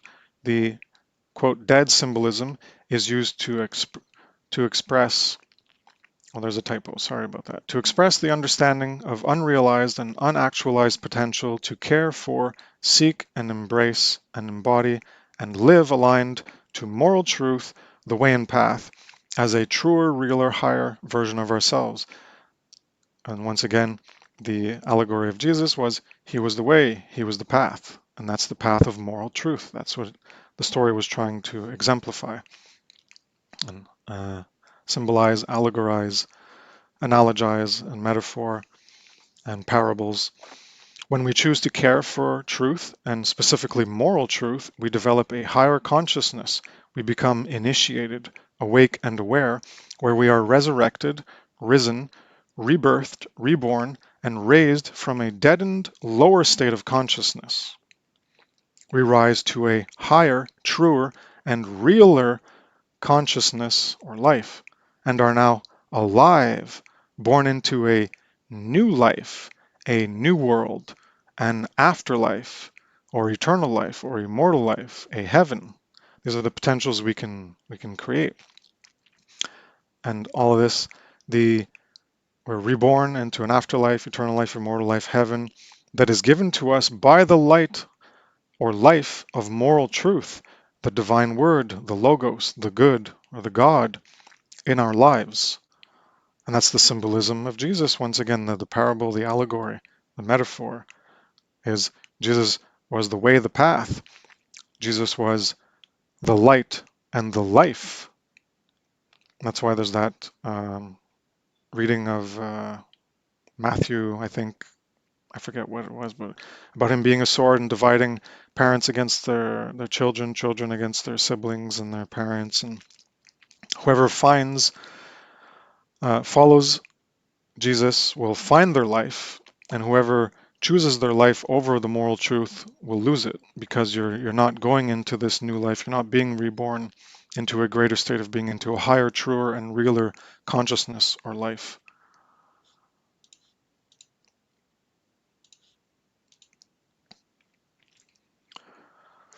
And this ties back to a lot of symbolism in ancient Egypt, the regeneration of life through death. That's what this symbolism is talking about. And we get to the Egyptian, quote, god of the underworld is Osiris. Osiris is the Lord of life. Once again, the Lord of life, just like you could say the Jesus symbolism represents. The eternal life. The black-green symbolism that some, quote, gods have, like Osiris, represents creation, generation, regeneration, rebirth, and resurrection. The underworld is where the dead are resurrected into an afterlife or paradise in the eastern land of the reeds. It's where we face our demons, shadow, darkness, and use the light of truth to battle these dark forces and put them to death. Then we gain life, are resurrected and rebirthed, regenerated and recreated anew, and reach an afterlife heaven of a new world as a truer, realer, higher being. That's also part of the symbolism and allegory of the hero's journey in mythology that Joseph Campbell talks about.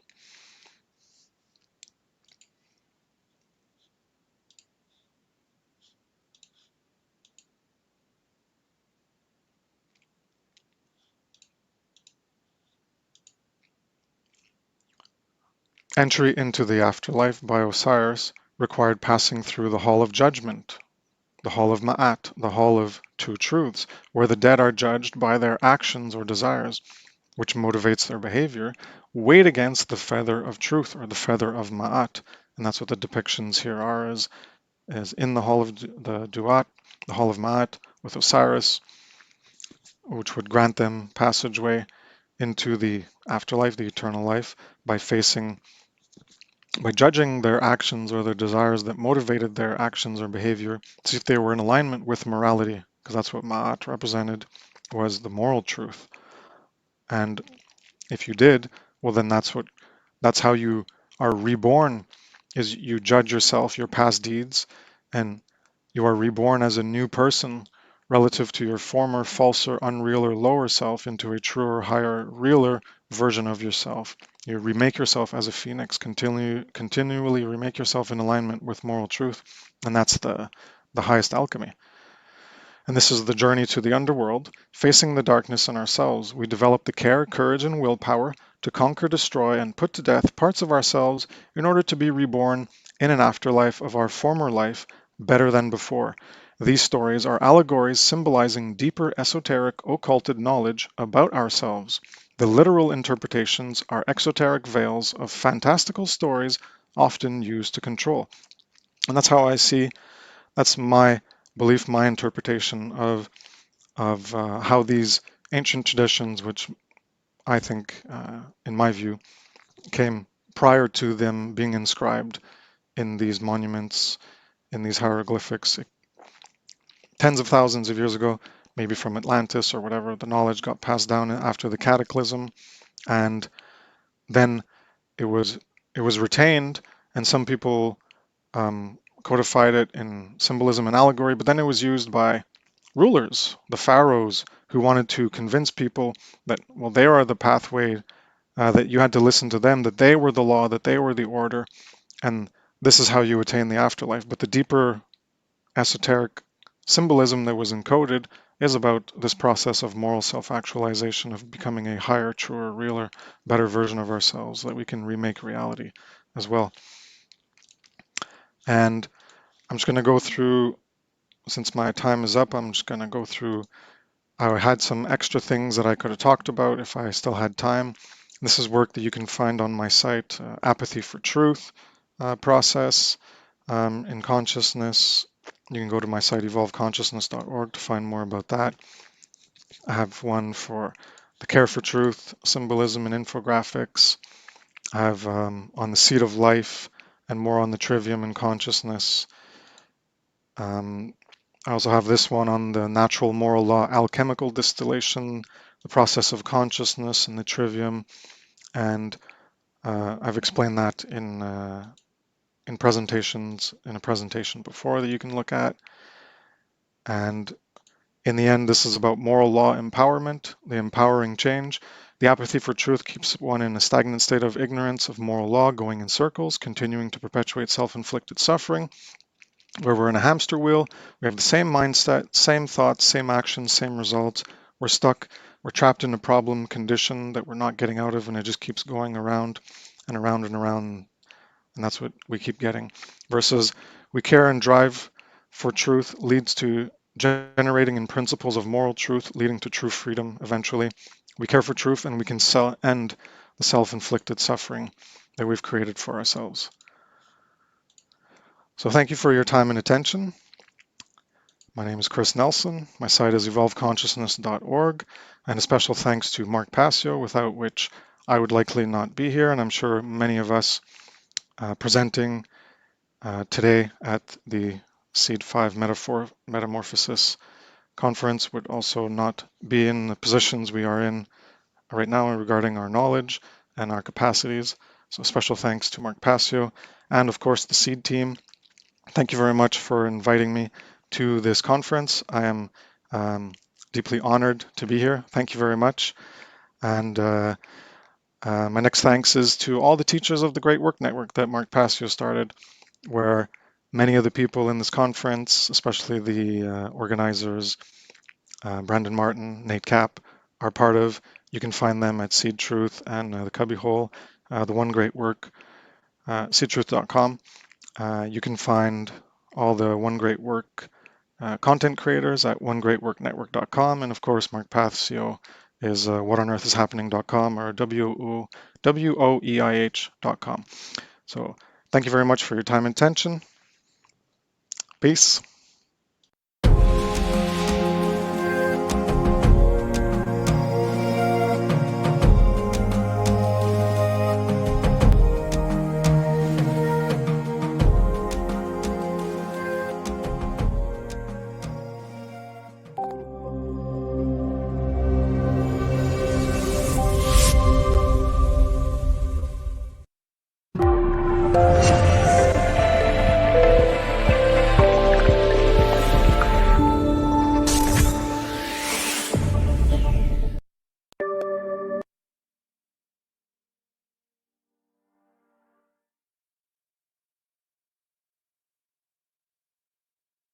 All right.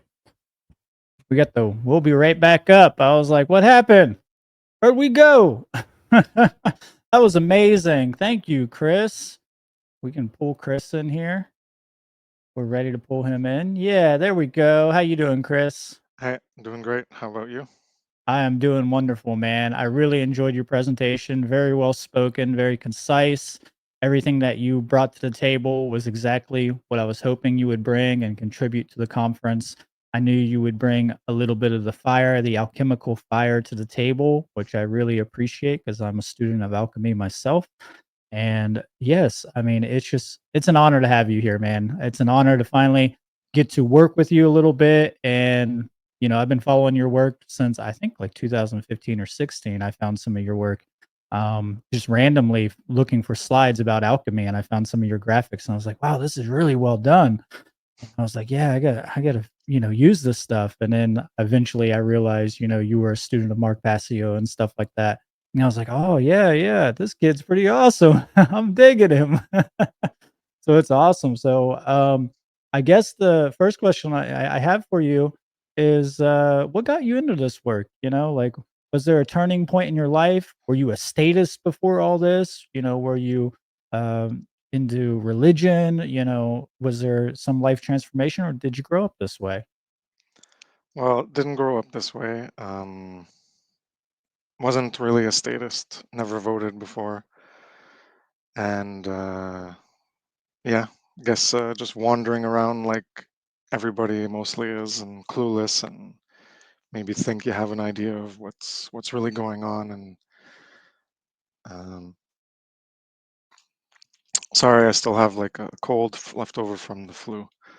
And yeah, so the I guess for me it was Alex Jones' Terror Storm in 2006. That's what really like shook me as a catalyst to like the world is not how you think it is, and that set me on my way to on my knowledge quest, as I called it back then. Now I guess I would call it maybe as Passio refers to it as the the spiritual path, and well, that's the path of truth. And I called it a knowledge quest back then, and yeah, and then eventually you get to Mark Passio, and then kick yourself in the ass, and then eventually you do something, you start somewhere. And for me, it was with articles and trying to get these ideas out in articles, and then eventually I moved on to more original work, and rather than just going through some of the content Mark put out and then trying to put it into text medium. And so yeah, then audio, and then eventually video. And yeah, it's quite a journey since 2014. At the end of 2013, I started my site. I pretty much say 2014, and yeah, um, creating content, and then leaving for a while, start up a family, and now I'm back doing a natural law, the science of morality series. And Nice. That yeah. was going to be my next question. If you had any upcoming work that you would like to tell the audience about.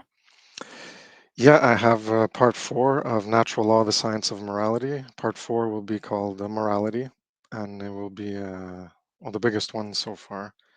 The other 3 parts were part 1, rights, part 2, slavery, part 3, true freedom.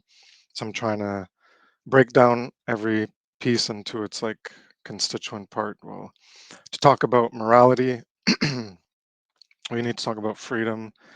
And talk about freedom, well, to define it, I use slavery. So I define slavery, and then, well, slavery is about the violation of rights. So I started with rights, then slavery, then true freedom. Now I'm going to morality, and it'll be around like 100 slides, so it'll be really long. And then after that, I need to do one on true freedom, and then on natural law overall as a term, and then I'll probably do one on the great work. So that's like 4 more, I guess 3 more after the next one. Right, I'll have to right. Just finish like up. Yeah. everybody here, we're all super ambitious. That's awesome. I'm glad to hear that you're putting out some more work. Um, do you see that there has been a consciousness shift in humanity at all? Do you feel like there is a shift towards a lighter perspective towards this information and maybe people are slightly waking up, maybe in small pockets? Or do you see it more so that we are actually going deeper into chains and deeper into enslavement, and that these dark occult overlords and just our irresponsibility for dealing with our inner turmoil and conflict is creating this condition? I'd say a bit of both. Like the past 3 years, we've slid more, or ratcheted up the level of enslavement that we experience or are forced coerced into living within. But at the same time, that has been using the chaos as a teacher, that they ratcheted it up and it becomes more visible because it becomes um, it's sticking out outside of the normalcy bias, where that's the reality people are used to, and then poop comes out more evil, more immorality, more degrees of enslavement being increased. So that helps to make people aware that reality doesn't operate the way they thought it did, and that acts as a catalyst to begin the awakening.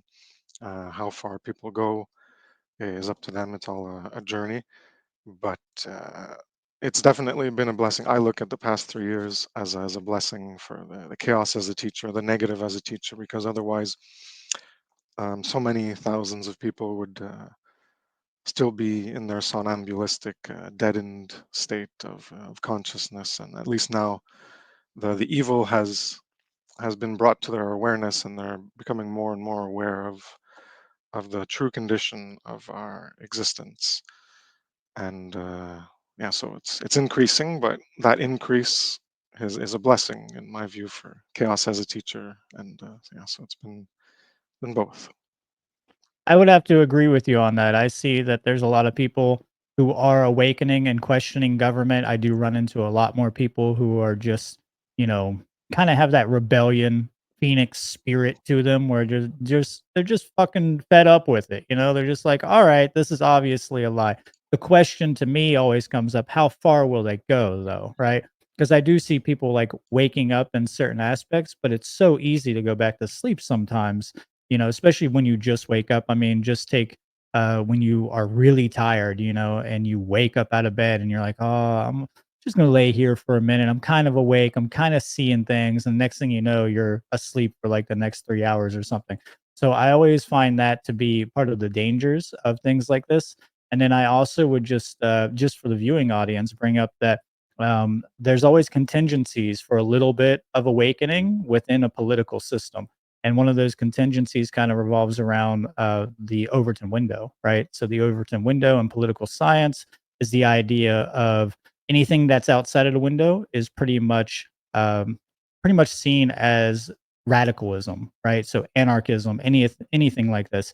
And they'll do one of two techniques, which is either expand the window and encompass that and bring it into a political narrative, or they'll just shift the window a little bit so that you feel like you're getting a little bit more freedom, or they're taking it away more, right? So they'll either constrict it and make it seem like, yes, there's less freedom and they got more control and people start to react towards that, right? Or they'll expand it and give you a little bit more freedom. And then also with the ideologies, they'll see like, oh, anarchists are actually getting a little bit of power here now, and people are starting to follow them, and we're seeing, people in the let's say like Hollywood actually talking about anarchism and stuff like this. We have to really nip this in the bud very quickly. So they wrap them back up with another political puppet like Trump. I've seen so many people, just go from anarchism right back into statism, and it's just so quick. It's kind of the cipher effect in the Matrix, right? That's what I always called it, the ciphering effect. So what do you see as a very effective way to help keep people on the path? For you, what was the most inspirational thing that kept you consistent with your work? That's a good question. I guess the first thing that comes to mind is you have to care for truth, and it has to be. I guess you have to incorporate that as a fundamental aspect of your core being. That's what I view the core and the heart of man, and the symbolism, the quintessence is that flame. Well, the spark that gets ignited into a flame, and then you gotta. That's the fire that burns within that motivates us in our spiritual path, our knowledge quest, the path of truth, and just continue going and going. And and then eventually it's not just consuming, but generating outward to funnel it back out and to help edify others who can do that same alchemical process of the inner work themselves, and then repeat that onward and onward as a snowballing effect to eventually, hopefully, however long it takes, but we end evil and end our enslavement, and humanity is finally free. Right. Very well said. Very well said. I have another. It's more of a personal question. Do you ever run into people who think that you are trying to start a cult or you're a cult leader? Maybe, I guess, but yeah, because especially when they hear you, like, I guess more so reference Mark Passio and the importance of his Mm. work, and it's like, and then they're like, "Oh, you're part of the Passio cult." And I'm like, no, well, if you've been through his work, he talks about cults and not to be involved in cults and stay away from cults and disassembling cults, and yeah, so yeah, I guess it can be frustrating if you. I know there's like a lot of reticence to even the name Mark Passio. I guess in some circles, like people have heard of him, they're like, "Oh, no, not that guy." It's unfortunate because I view it as the single most important source of information overall to help people to understand things and all the work that he's done, and to propel us into ending evil, ending our enslavement, or ending our collective self-inflicted suffering. So yeah, I guess in some cases, that's why it's good for everyone to create their own content, and then you don't really have to say like. Well, yeah, it's good to say, oh, thanks to the people who you stand on the shoulders of giants that came before us, or people who you've learned from. But you can just put out the work and do it in your own way, and it doesn't have to be the way that I guess turns people off, like in Pascal's way. I have no problem with it, but I know a lot of people are too babyish, I guess you could say, in their consciousness, and they're not ready to handle someone being rough and tough with them to smack them out of their, I guess, their dream state or their false reality. Right. Their wounds are so open and so tender that someone like him coming in so forcefully, they're just immediately, repulsed by it. And they're in shock by it. They're just like, oh my God, I cannot handle any of this stuff. And it's mainly because of emotional mind control. I would say emotional reaction, right? So they're always so emotionally reactive to hearing something. And they're more worried about the tone of it or how it's presented rather than whether it's the actual truth. So people like to kill the messenger, I think, in a lot of ways. And it's very obvious that all of our work diverges from a lot of even the giants that we stand upon, the shoulders that we do stand upon. You can look at all of our work and compare it, and there's ubiquity in it, but also we talk about a lot of different things. Like a lot of people here today brought up many different subjects, or they brought it to the table in a different way that may be more digestible to a mass audience. So I think we that's about all the time we have, unless we have any questions from the audience. I didn't see any questions for you. Um, I'll add one more question. Do you have any sources, books, or anything about the work that you do? Maybe particularly like or not anarchy, alchemy, or something like this. Anything like that that you can give to the audience? No, unfortunately, not really. I haven't. No. I'm not a huge student of the. Like when I think of ideas, I just go look at things sometimes online, see what's being talked about it. But I've not done any like informal studying of like a bunch of books, like I'm sure you have, and Nate has, A and, lot. and Douglas, and a bunch of other people. Yes, yes. Well, that's very impressive then. That seems like you're very autodidactic in that way. You are very self-taught. Myself as well. I, didn't get into the literature for a long time, and I just kind of did what you were doing. And you've taken it way further than I ever took it with just doing that approach. So I'm very impressed with that. Do you have any final statements to the conference or to the viewing audience? Um, well, I see there's one question here. It says, "What is your Hmm. background in education? You appear fairly young for your level of awareness and ability to articulate." Hmm. Oh, I Yes. appear young. I'm eternally a 16-year-old. That's my curse, I think, or eternally 18 years old. I'm 39, going to be 40, but yeah, I look young. I know I look young, especially if I Wow, you're shave. older than me. I didn't know that. You Yeah, do look young. You I found look young, the especially Holy if I Grail or shave. Then I something. really look like an 18-year-old or 16-year-old or something. Right. I can see that. Yeah. So do you have a background in education? Did you Oh, I'm Yeah. just in computer science at like computer science? a college in Quebec, in Mhm. Canada, and yeah, now I do programming, web development. But yeah, all this stuff has been self-taught, like you said, autodidact. Whatever I was interested, well, I'd go look into more, and we all end up in cul-de-sacs or whatever, and then eventually move on to other things, and that's part of the journey of learning. And now I'm here, now I'm still learning and creating content, and looking forward to learning more from all the great presenters at the conference. So thanks again for having me. I really appreciate it. Much gratitude. Well, I'm very happy that we got you on board. You did a stellar job. I'm looking forward to seeing some more of your work, and keep up the great work, Chris. And thank you for joining me for the Q&A. And if you're available later, you can always join up for that as well. If people want to see us all together as the Knights of the Round Table, you could say. Yes, have a great night, Chris. Thank you. I don't know if I'll be able to make it there. I work tomorrow, but 12:30 is pretty late, so I'll see if I Yeah, it can make is. That's okay if you can't. I understand we're running pretty late. So Cool. Thanks. Have a good one. you too, Chris. Peace. All right. Well, we're going to get a little bit of a reprieve here with Grant. Again, he has 2 more epic songs coming to us. We're ready for the vibes. I know I'm ready for some music. Maybe some people will get up and dance in their houses. Turn the music up. Feel the vibration. Let it synergize your body. So we have Grant from Presence coming in, and I'm pretty sure everybody in here is familiar with him at this point. Make sure to give his work a like and a share, and that includes Chris as well. Give a shout out to all these great, wonderful spiritual beings out here. So let's go right over to Grant and see what we can get kicking. Yeah, thanks so much for having me, Brandon. Really appreciate you guys and all the wisdom and knowledge you're sharing today.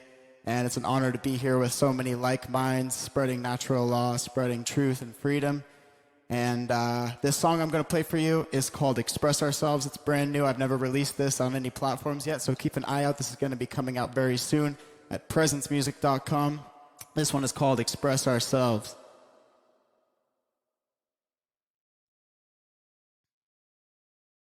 Yeah, we must express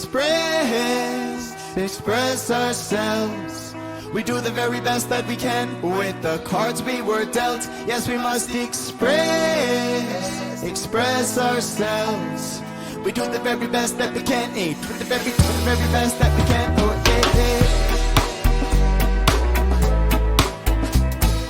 do the very best that we can, do the very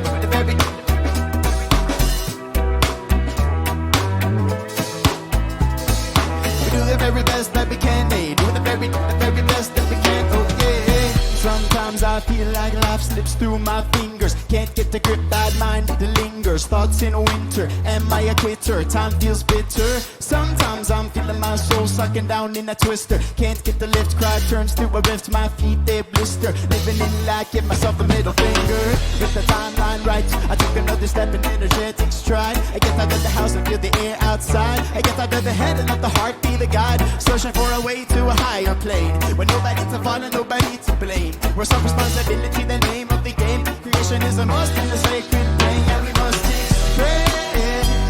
express ourselves. Hey, we do the very best that we can with the cards we were dealt. Yes, we must express ourselves. We do the very best that we can, do the very best that we can. Okay. All my people are unique and they're gonna come through in the words we speak. Words are like swords that cut the cords between the past and the dreams that we all move towards. Rewarded by Creator for our role in the play. Embody everything in which our soul display. Our lives be a reflection of connection, moving higher direction, increase spiritual perception, or break a form of deception. With the timeline right, take another step in energetic stride. Get out of the house and feel the air outside. We get out of the head and let the heart be the guide. Searching for a way to a higher plane. Nobody to follow, nobody to blame. responsibility, the name of the game. Creation is a must in the sacred pain. Yeah, we must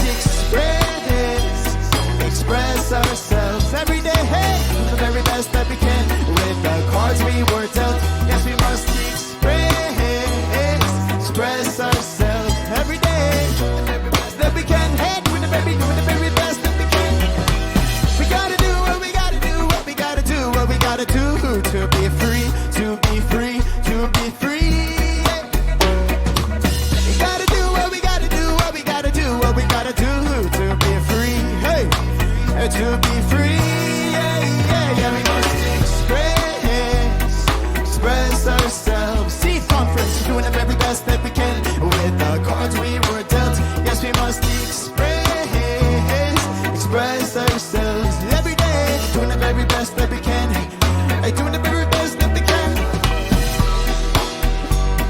We're doing the very best that we can every day.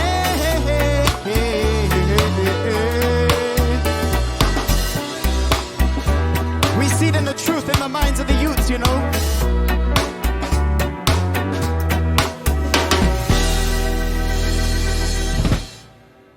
So that was Express Ourselves, brand new track coming live to you on all platforms pretty soon here. Stay posted on presencemusic.com if you want to get the intel on that. This next song I'm going to play for you, this last song of this beautiful weekend, is called Freedom Rising. This is another brand new track that I have not released yet. So you got to go subscribe to presencemusic.com, email newsletter, or go follow me on Spotify, all that, to get access to this song when it drops. All my music is completely out there for free. I believe in an abundance model where if we just share our gifts freely with the world, then we'll always have enough. We'll always have everything that we need provided to us. So I provide my music for free across all platforms. And I trust that it'll get out there, and then the abundance will circle back around to myself and to everybody who I share the music with. So this next song is called Freedom Rising. And just remember, water does not curve around a globe.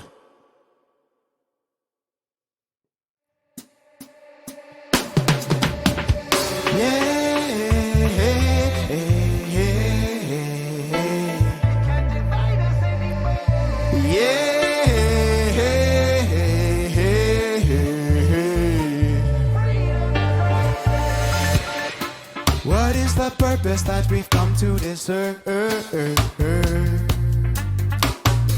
For far too long we suffered in silence, and now we experience a rebirth.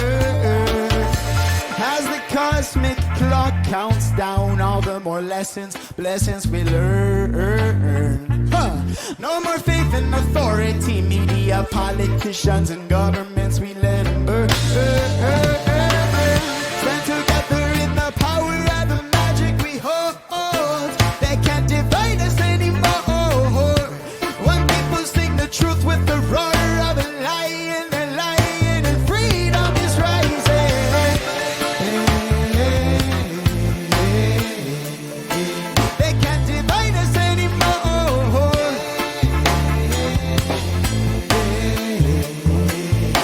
Freedom.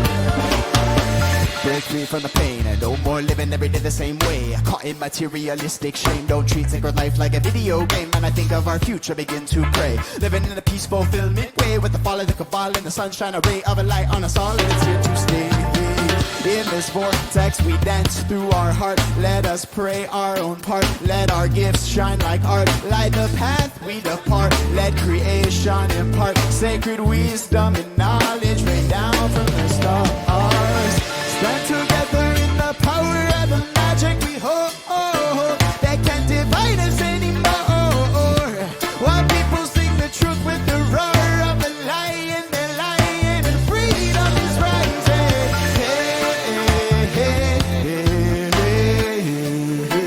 They can't divide us anymore.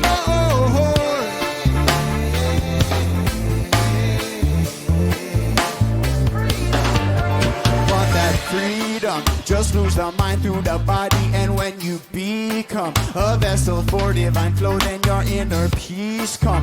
Intention designed to grow, and then you will see some visions that shine with the glow. And you know since ancient century, sing and dance to raise vibe and energy, mind enhance on the righteous sense that we not alone in this life. We worthy of heights, our senses delight. Cherish experience of the melody, the beat and rhythm in harmony. Awaken spirituality, and you know it's time to stand together in the power of the magic we hold.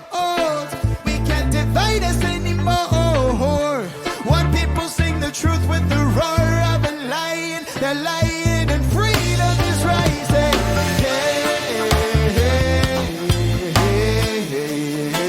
They can't divide us anymore.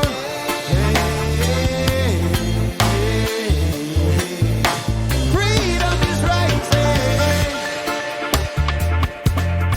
Because we're devoted to telling the truth. Because we live this life from our hearts. Freedom is rising. Once again, thank you so much, Brandon, for having me. Thanks, Chris and Leah, for the referral. This has been a beautiful event, and I really appreciate the opportunity to jam out with you all. I hope you all have a beautiful day and enjoy the rest of the conference.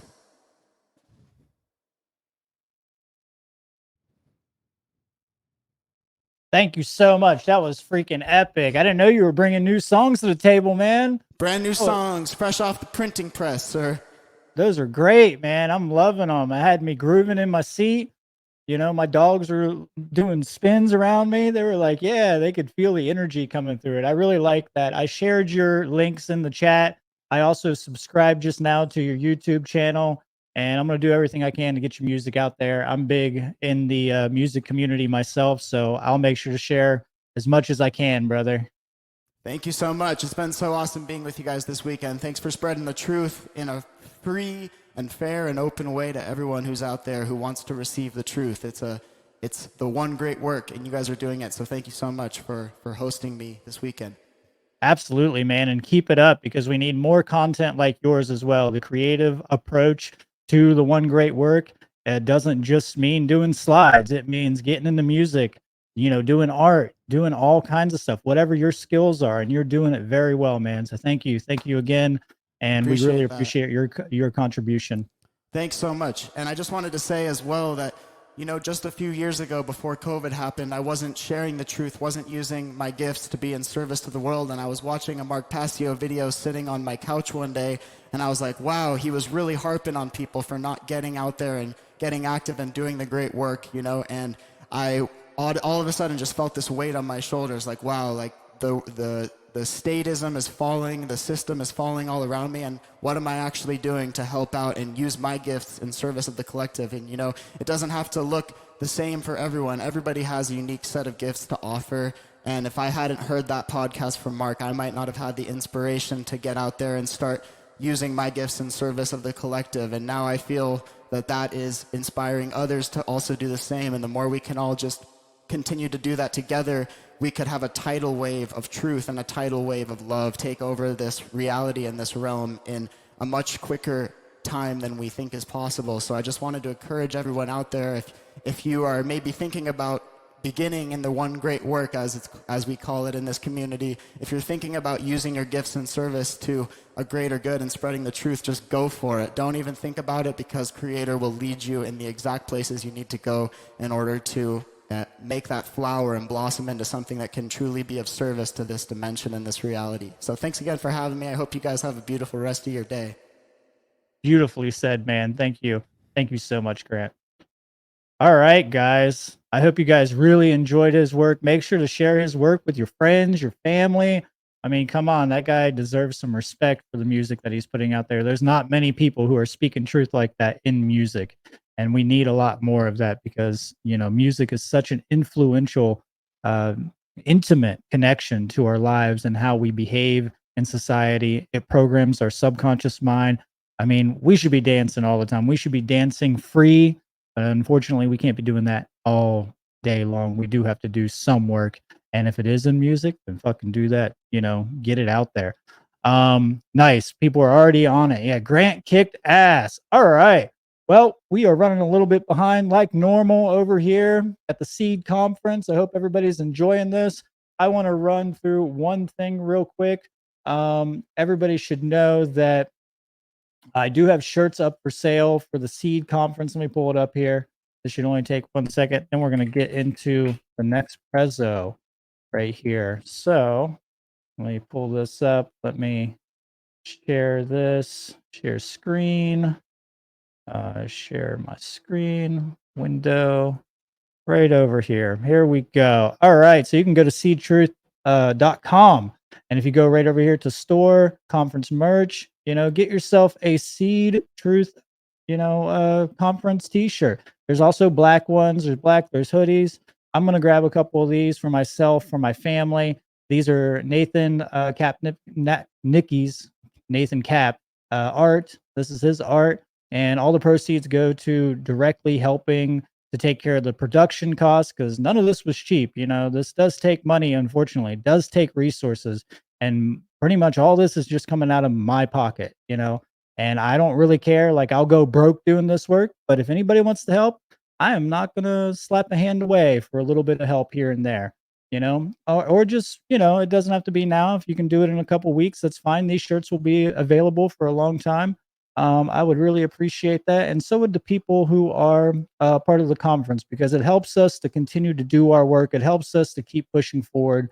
And unfortunately, we do have to use the, fiat debt currency of bill, the bill worship, the monopoly over the medium of exchange. So yeah, thank you so much if you have donated. I know I got a couple donations from some people, so I really appreciate that. And with that being said, we're going to get into Will's presentation. Let me stop the screen share over here. All right. So we got Will Keller. He's an amazing, amazing freedom activist, animist, anarchist, public speaker, and father. He's doing great work. He spoke at the last S.E.E.D conference. He did a conscious parenting presentation. He's the co-host of Natural Freedom League. He also is a creator for the One Great Work Network. I know he helps out a lot over there on the back end of the One Great Work Network. He's the reason why we are streaming on the One Great Work Network. He has devoted his life to morality, to teaching morality and increasing awareness to the causal factors of suffering for humanity, to expand the understanding of the current condition by educating the public on critical topics such as consciousness or conscious parenting, human psychology, human behavior, objective morality, natural rights and natural law, universal laws of nature. All of these topics are inseparable for understanding and achieving true freedom. And you can find his work at linktree.ee. It's just Linktree, but /Will_Keller. And without further ado, let's get right into his presentation. I'm going to share his link in the comments there. Thank you guys. I hope you guys enjoy this. This will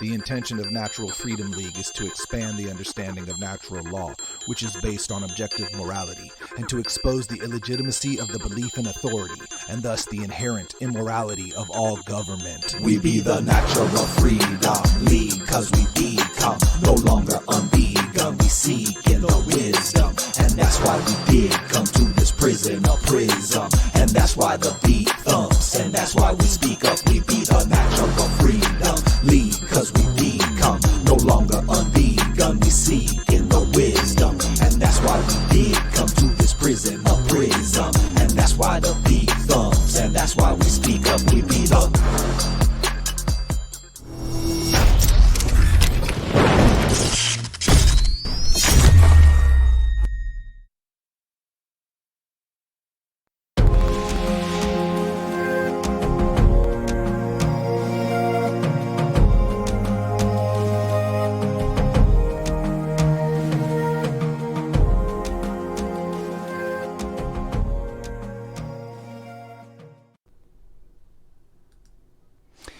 Welcome, brothers and sisters. My name is Will Keller. It's an honor to be back at another S.E.E.D conference, Metamorphosis. I'm looking forward to all the presentations and the feedback. So today, my presentation title is Rites of Passage, Initiation Through Natural Law. I'm excited for this one. This is definitely a huge topic, but we're going to get down to some of the fundamentals today, and I think there's going to be a great takeaway message. So, I would like to dedicate this presentation to my dad, Bill, who has supported me through all my endeavors, gave me the freedom to fail well, and the how to learn from my mistakes. He showed me what it means to be a man with honesty, integrity, strength, and moral right action. When I was raised, my dad had a phrase, stop, drop, and think, which meant to be present in the moment, drop the emotional reactions, and use discernment and think. So this is one of my caveats to you all today. Stop, drop, and think. Set aside any emotional reactiveness that might come up. Acknowledge that, but listen to the information. Of course, as always, contemplate on it later on, apply it to yourself, and apply it to the world. This is going to be one of these presentations that you might have to listen to over again, but I'm looking forward to the responses. So, the next caveat is simplify the profound. During this presentation, I will be presenting vast, deep topics and distilling them to the core message, which is always based in truth and nature, and it can be applied in life. Nature has no euphemisms.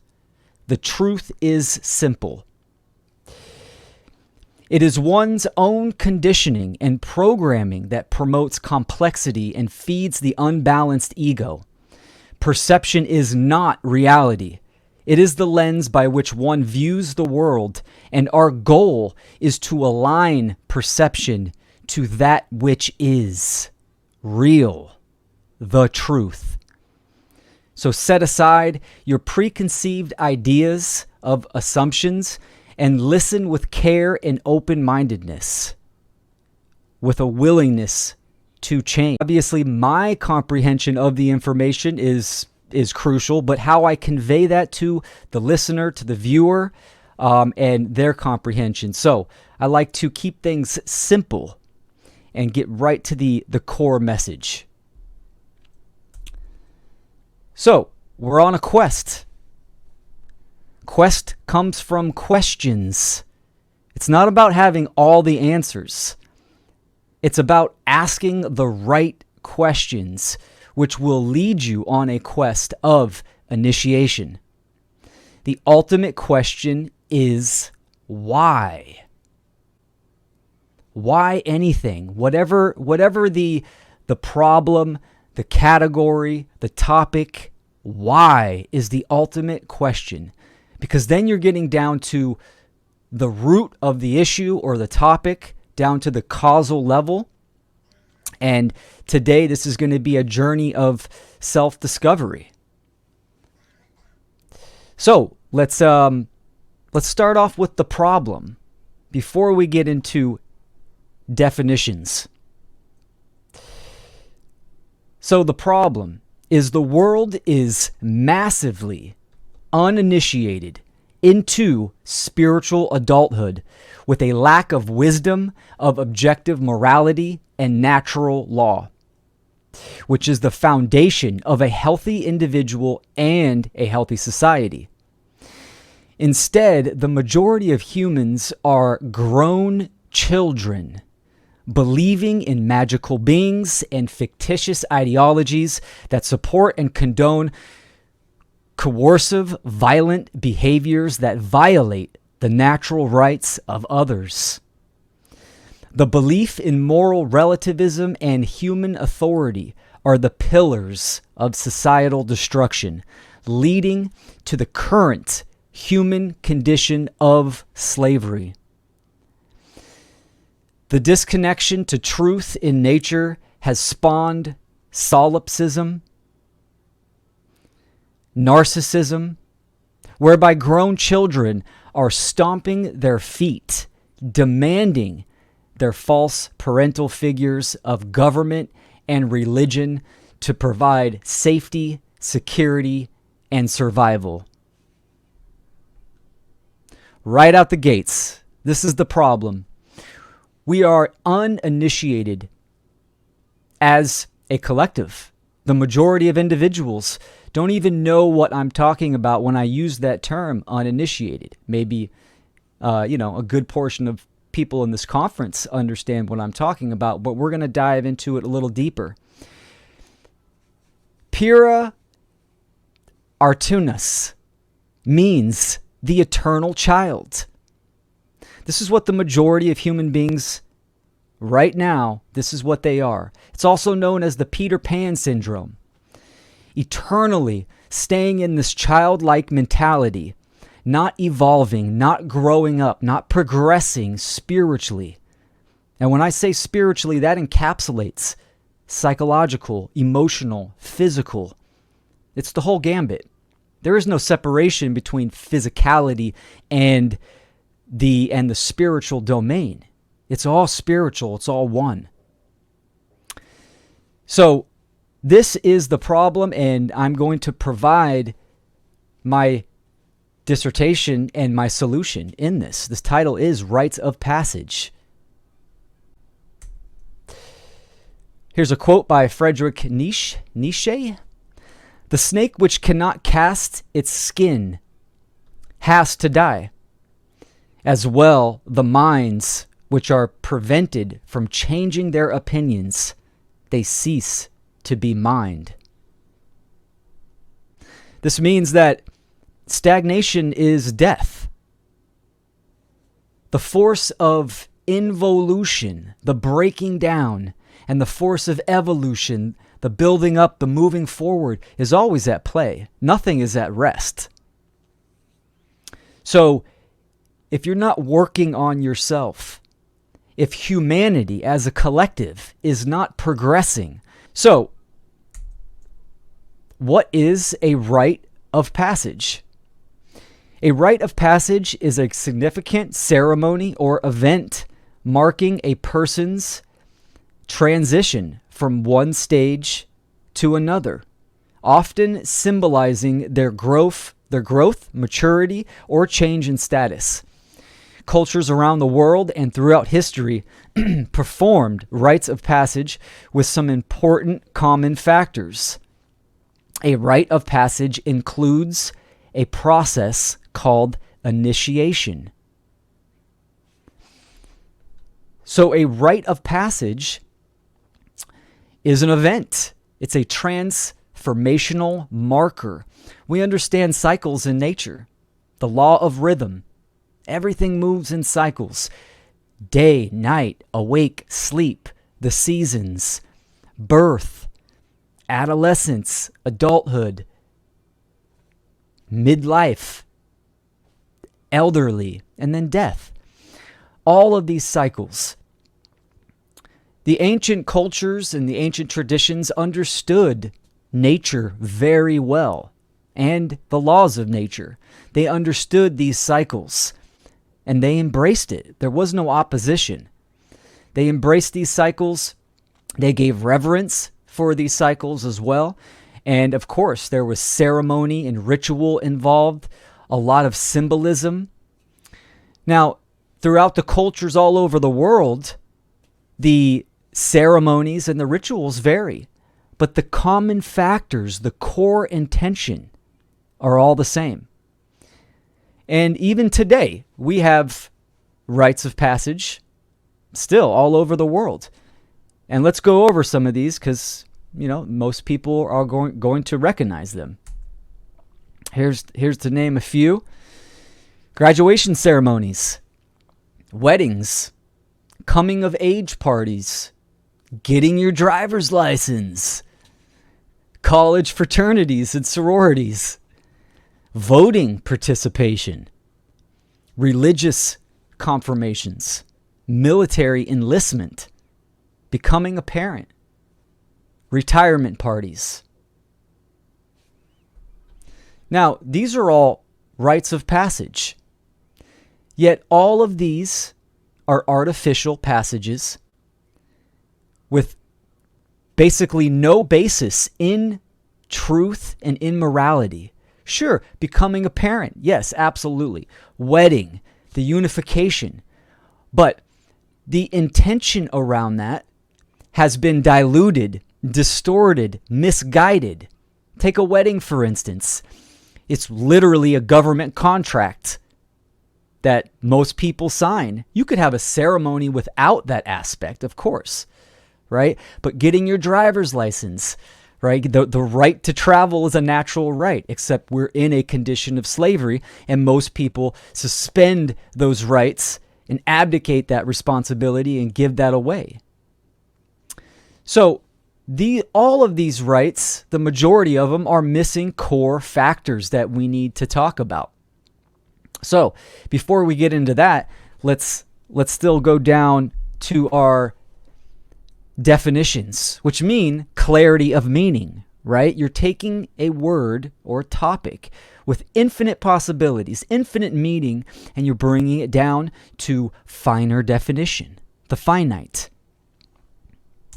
So all rites of passage incorporate initiation. So what is initiation? Initiation simply means beginning. So from Latin, initium, a beginning, an entrance, enter upon.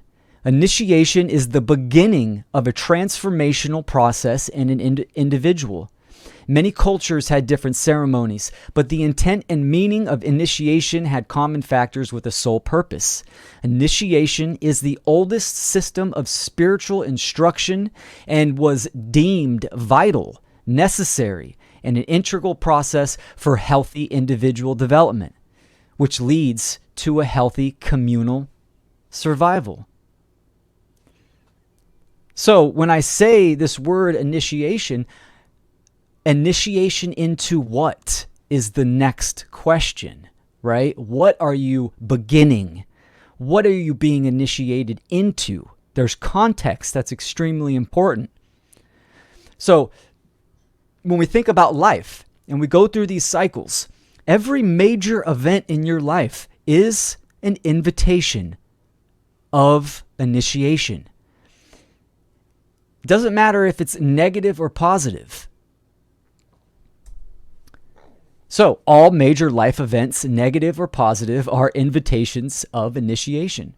An opportunity to process an experience, learn a lesson, transmute the knowledge, and transform oneself towards evolutionary consciousness, moving forward, progressing.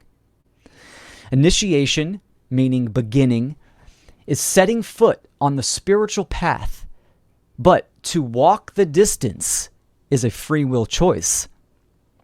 Initiation is not optional, nor the consequences. So the world is not here to make you happy.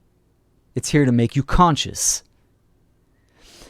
So it's important to know, like I stated in the problem, we are an uninitiated culture, species. This lack of knowledge of initiation is vital for our spiritual development and our evolution. So, one thing about initiation is a word that I'm going to introduce to most people that's not commonly named or talked about, and that is the liminal space. Initiation, the process of initiation, always takes place in the liminal space. So liminal means, adjective from Latin, limen means threshold, and all of, like, related to, pertaining to. So it is of, related to, or situated at a sensory threshold, barely perceivable or capable of eliciting a response, or related to an intermediate state, a phase or condition. So liminal space is the in-between spaces. For instance, for an example, in the hallway, the space between two rooms. Now, why is this important for rites of passage and initiation? Because there's a process involved with initiation. That process is the liminal space. It's the time period, the threshold where you do the work. You have an event in life. Bam, there's the invitation of initiation, the beginning. The event happened, right? Now you have to do the work. That is done in the liminal space. So, unfinished initiation, something the majority of people on this planet are involved in. So when you ignore the invitations of initiation, the unresolved energy from the lack of integration anchors below in the shadow of the unconscious mind. The compounding of unfinished beginnings, initiations, will most certainly affect behavior until it has been properly processed. This state is also called suspended initiation. Most of humanity resides in this state, which is one of the main reasons victim mentality and narcissism is so prevalent. The world is massively uninitiated. The social engineers call them the unbegun.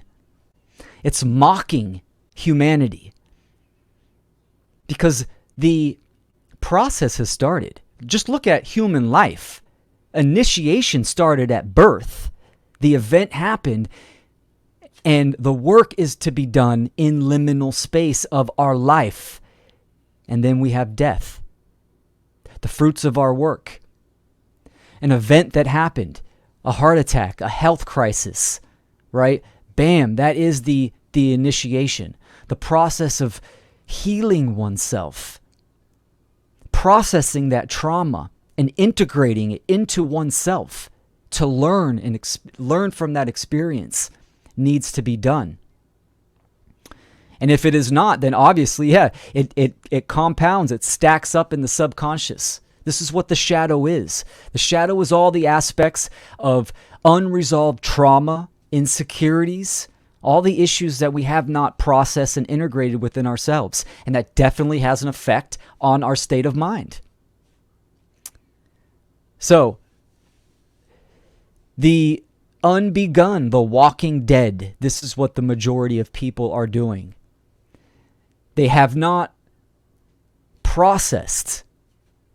They have not go through that stage in liminal space of the process of initiation and integration and transformation, right? So we see extreme situations as victim mentality, the abdication of accountability and responsibility, narcissism, where people are in their own perceived reality where they take zero accountability for their actions, right? They always put the blame on other people. And of course, this is where government institutions and culture takes advantage of this stuff, this kind of state of mind. So let's talk about the phases of rites of passage. The first phase is separation. You have ending, which is also knowledge and also thought and input. Now, I took the phases of the rites of passage and I also incorporated the trivium process, the threefold pathway to truth discovery. And I also incorporated the three aspects of consciousness: thought, emotion, and action. They all correlate and correspond with each other. So you have the first stage of separation. This is a radical severance of worldview and identity. Individuals that have came across the knowledge, that have began to awaken to the current condition of slavery, they have a shattering of their worldview, of their identity. They are separated from who they think they were and how they thought the world operated. That's the old self. Moving over to step 2 or phase 2, you have the liminal space. This is the transition. Also, the understanding stage. It's emotion. We do deep emotional work. And it's also the processing stage. This is the initiation, and the transformation occurs here in the threshold of liminal space. This is where the actual work is to be done. The in-between self. And then moving over to the third phase, which is integration, rebirth, wisdom, action, output. This is where we become a different person. If you think about when you were asleep and where you're at now, you're a completely different person. It's a completely different level of consciousness. Even our physical vessel is constantly changing. So my physical vessel a year ago was completely different. So there's always change. In the phases of rites of passage, there's these 3 stages, right?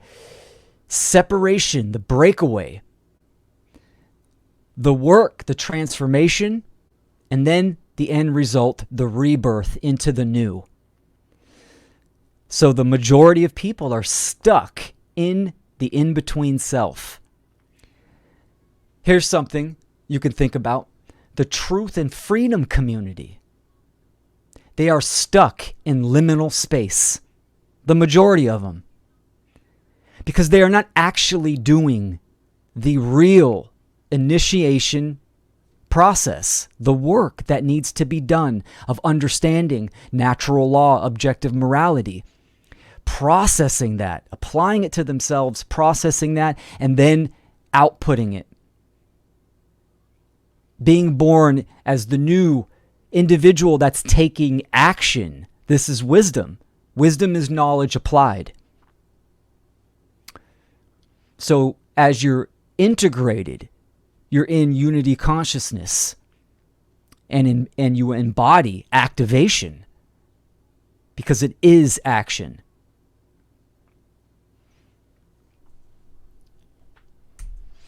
So, moving over to a certain type of rites of passage that I think is crucial and vital. Let's lay some groundwork. Let's talk about brain development. So, there are 5 major brain surges of neurons during early human development. These stages are crucial opportunities of growth and transformation. So, we have the first stage, which is birth to 1 year old, then 3 to 4 years, then 7 to 8 years old, 11 to 12, and 15 to 18. Now, each of these stages, something fires off. A huge amount of neurons fire off, and a new portion of the brain becomes activated and comes online. Now, around between 15 to 18. Now, 18 would be the latest. It's usually, 12 to 15.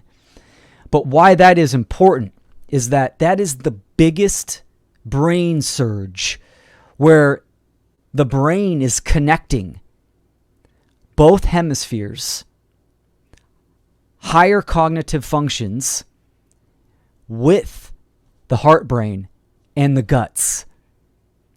So it's pretty much bringing all systems online and activating the being, right? Now, here's what's important about this surge. This is also the time period of puberty, when puberty begins, right? What is important about this time period is that this brain surge strives for something. It's looking for connectiveness, interconnectedness. If you look at boys, boys or girls, I'll touch on the genders a little bit later, but most children want to be part of something big, whether it be loud music, going to concerts. This is a time where if purpose and meaning isn't sparked in the individual that sets them on a path, then there's the most devastating loss of brain cells in this process of development. It's quite interesting because this is also an area where schooling, indoctrination, culture really takes hold and tries to mold children into groupthink. So the process of rites of passage for this time period is vital. This is the time period where a young child is getting to know themselves. Their body is changing, first off, right? Just biologically, but psychologically, spiritually, emotionally, it's a huge uptick. And this is a crucial opportunity that needs to be taken advantage of. And there's a problem. There's ignorance of this type of information and what to do. So let's dive into it. Bridging the threshold. In the tapestry of human existence, there are moments that define who we are. There are the threads that weave the fabric of our identity, connecting our past to our present and guiding us into the future. One such pivotal moment is the coming of age rite of passage, a timeless tradition celebrated across cultures and continents. It's a transformative journey, a bridge from innocence to responsibility, and a testament to the power of community and tradition, or lack thereof. Every ancient culture in the world deemed the initiation of adolescence into adulthood as the most important rites of passage, the coming of age. This is that area of where the brain is surging, the cognitive functions are coming online, the heart space is activated in alignment with the gut and the brain. So this time period is vital. Now, we obviously have a lack of knowledge when it comes to the coming of age. Nowadays, you can get a sex change. You can do this. You can do all these medical procedures at 12, 13, 14. We can see the issues in the world. We can observe them. And we are at a crisis point. The coming of age crisis. Suicide amongst teenagers is at an all-time high. Why? So the infatuation and urge for death in teenagers is natural because teenagers are supposed to die. But this death is not literal. It is spiritual and metaphorical. Your childhood must die so you can become an adult. Unfortunately, the psychological and spiritual framework for this transformation and transition is disconnected from modern culture. The death urge is then actualized in the physical world as opposed through ritual and initiation into maturity. Teenagers are stuck in liminal space, the in-between threshold, due to their own and parental ignorance of this natural process. So, when the pain becomes suffering, they seek physical death. This unfinished initiation can generate into depression, identity crisis, groupthink, bodily dysmorphia, bodily mutilation, or other diseases, anxiety, all this kind of stuff. So this is the crisis of that time period. When a being is coming into themselves, this natural cycle where, yes, they need to die spiritually and metaphorically. This is the occult wisdom, the esoteric wisdom that is lacking in our culture so much. It's brutal. And because parents don't understand this, they cannot be the facilitators, the stewards of this time period, of this transitional time period. It's devastating. So we see government institutions, modern culture. Of course, they step in and they capitalize on this time period.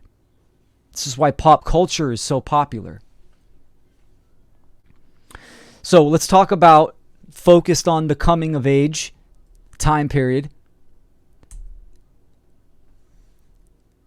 Girls to women, becoming womb men.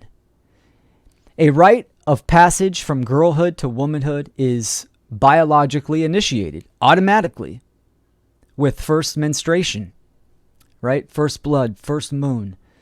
Rituals would incorporate the whole community in a supportive ceremony. Mothers and grandmothers expressing veneration for the feminine essence of beingness. Now, young girls, right, there's obviously a biological and automatic process of first menstruation, right? It's unavoidable. But the knowledge and wisdom that comes with that time period has obviously been lost, and it's ignored, and people are completely ignorant to what that means to become a woman. Have that feminine essence of care and beingness, and how vital it is, and how important and divine that this process is. So in traditional cultures, we could look even today, right? There's the Kensieta. There's these ceremonies and processes. But in the ancient cultures, there was a more emphasis on male initiation of rites of passage for the coming age. Boys to men. A rite of passage from boyhood into manhood is very much a physical and psychological ritual. This symbolic spiritual death of childhood for boys is the metaphysical separation from mother and the womb. The biological initiation for boys is the biological initiation for boys is the increased production of testosterone, which is fire, internal fire, which is an extremely active element. Therefore, rituals were led by men to show the boy how to harness their spirit of doingness, action. Now, why the emphasis on boys to men is because, unlike women, boys, even though that energy is building up, the testosterone is pumping, and they feel that energy and the active fire building up, They need to be shown. They need to be led, motivated. There's a quote, an old quote that says, an uninitiated young man, an uninitiated boy will burn down the village with his own spirit just to feel the warmth. So the initiated boy is learning how to harness that active principle inside them of willpower and action. So, of course, when it comes to young girls, right? I mean, even in a rites of passage of coming of age, even fathers would play a role in the ceremony. Now, the mothers and grandmothers and sisters were definitely leading the rituals and the ceremonies, which they were highly symbolic, used a lot of symbols in their rituals. It's a feminine quality to be able to harness multiple symbols and the energetic component that comes with that as well. For boys, usually just a few symbols were harnessed in or were utilized in ritual. But for boys, this is why there was the separation from the community, taken out in nature, creating that hardship, right? Sometimes for weeks and months.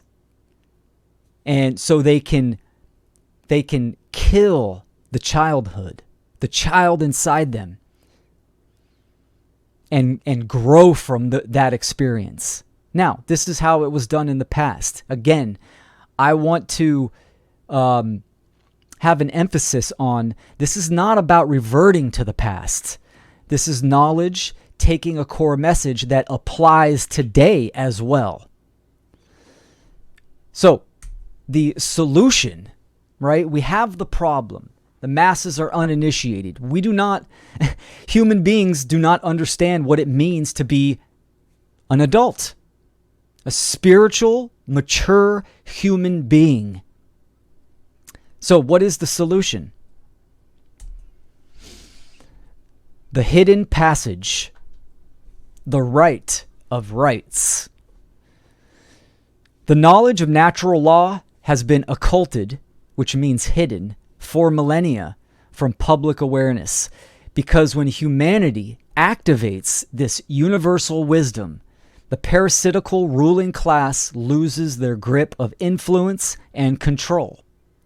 The most important rite of passage is through the archway of knowledge to natural law and objective morality. Here, the initiate can attain higher consciousness of how reality operates via the laws of nature, sovereignty, natural rights, and connection to the divine, connection to nature, which is sole purpose and understanding interconnectedness. That we are not separate from nature. We are part of nature. There is no separation. So yes, it is important that we take action and end the human condition of slavery. Absolutely, because we are a part of this. So this is part of the solution, is understanding the pathway. The knowledge of natural law and objective morality is the core factor that the ancients conveyed and passed down and promoted in these rites of passage. How to be a spiritual adult, how to be a good person, how to take action in the world and co-create freedom.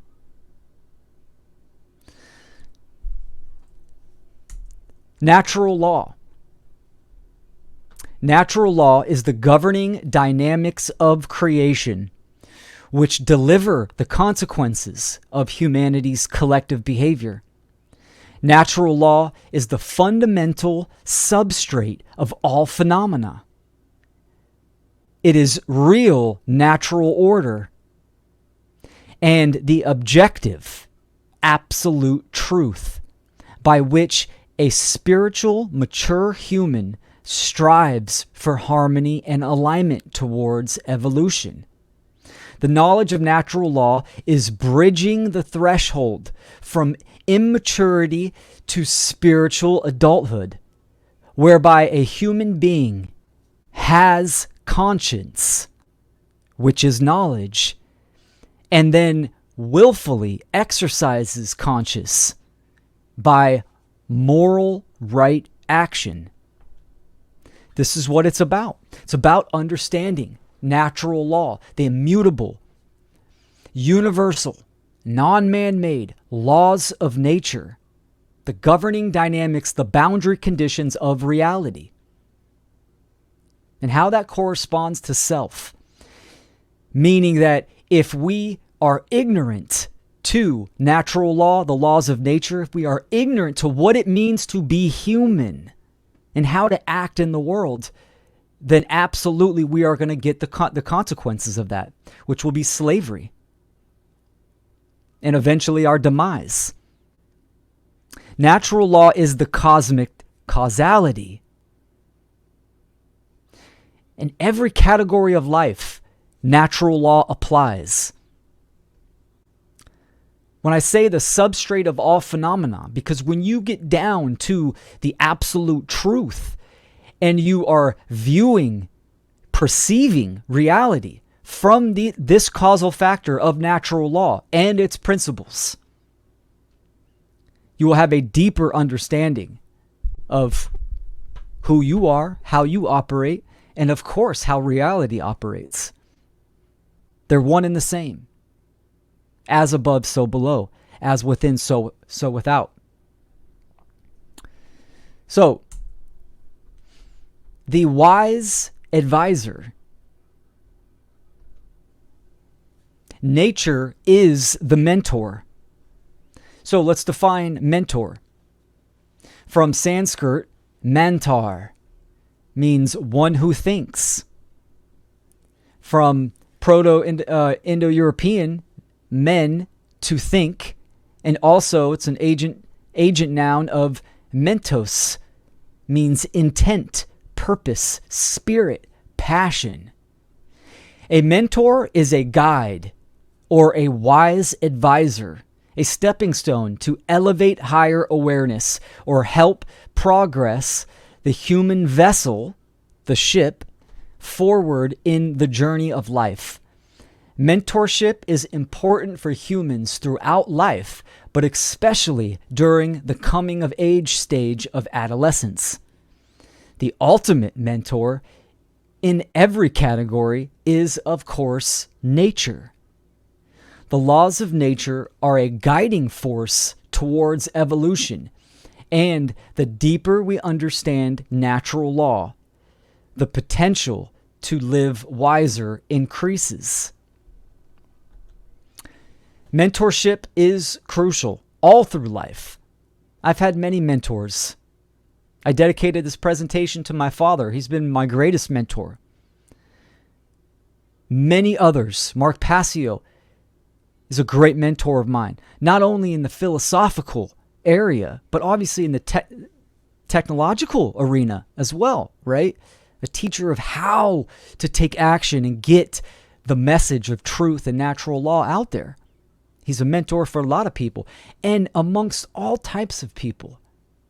I got mentors when it comes to alchemy, gardening, etc. These are stepping stones for our awareness to achieve higher awareness.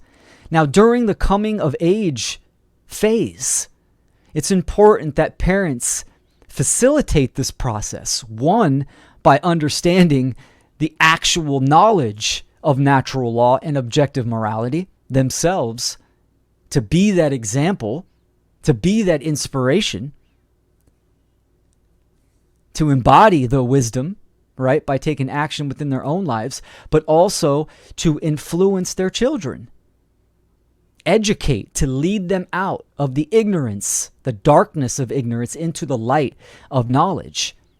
mentorship, apprenticeship, right? These are all great facets. My homeschool friends, right, understand that for certain families, your child starts to be resistant to receiving information and knowledge from you. That child is seeking mentorship, external mentorship, breaking away from the womb, the family, the nest, the shell, coming into their own, being autonomous and self-sufficient, right? So they're seeking this. And as parents, it's our job to provide mentorship or facilitate mentorship or apprenticeship to the best of our ability. So the stages of initiation. This is where, even as adults, in the truth and freedom community out there, that are stuck in the liminal space, these are the steps of initiation. Number 1, stop lying, especially to yourself. You have to have brutal honesty. Number 2, stop dreaming. Stop the cognitive dissonance. Thinking you are a certain way, living in a fantasy world. 3, learn how to think. The trivium process of truth discovery, grammar, logic, rhetoric. The process of critical thinking. 4, live in the present moment. Practice present moment awareness. So you are balanced and grounded and have a realistic, honest outlook, perception of what is going on within your own life, but also within reality. And number 5, activate the physical body. Because the physical body is the receiver, where we are receiving the signal. It is the vessel.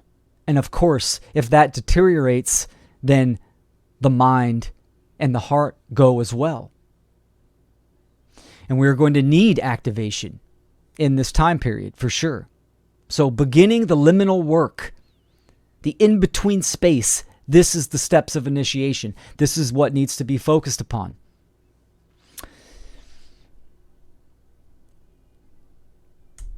Now, in all initiatory events, have the foundational element of death. Something must die. An old pattern, an old habit, an old identity, perception, ultimately a state of consciousness, a level of awareness must disintegrate for the reemergence of a new state of consciousness into higher awareness. Death before dying. Dying onto yourself. Like the allegory of Odin. Sacrificing himself, dying unto himself for knowledge, to achieve wisdom, to achieve higher consciousness. Think about the 3 phases of initiation. Separation, liminal, integration. We need to let go of our old false ideologies, these belief systems that are obviously not serving us. We need to let those die. But humanity is scared of death. This is the primal fear.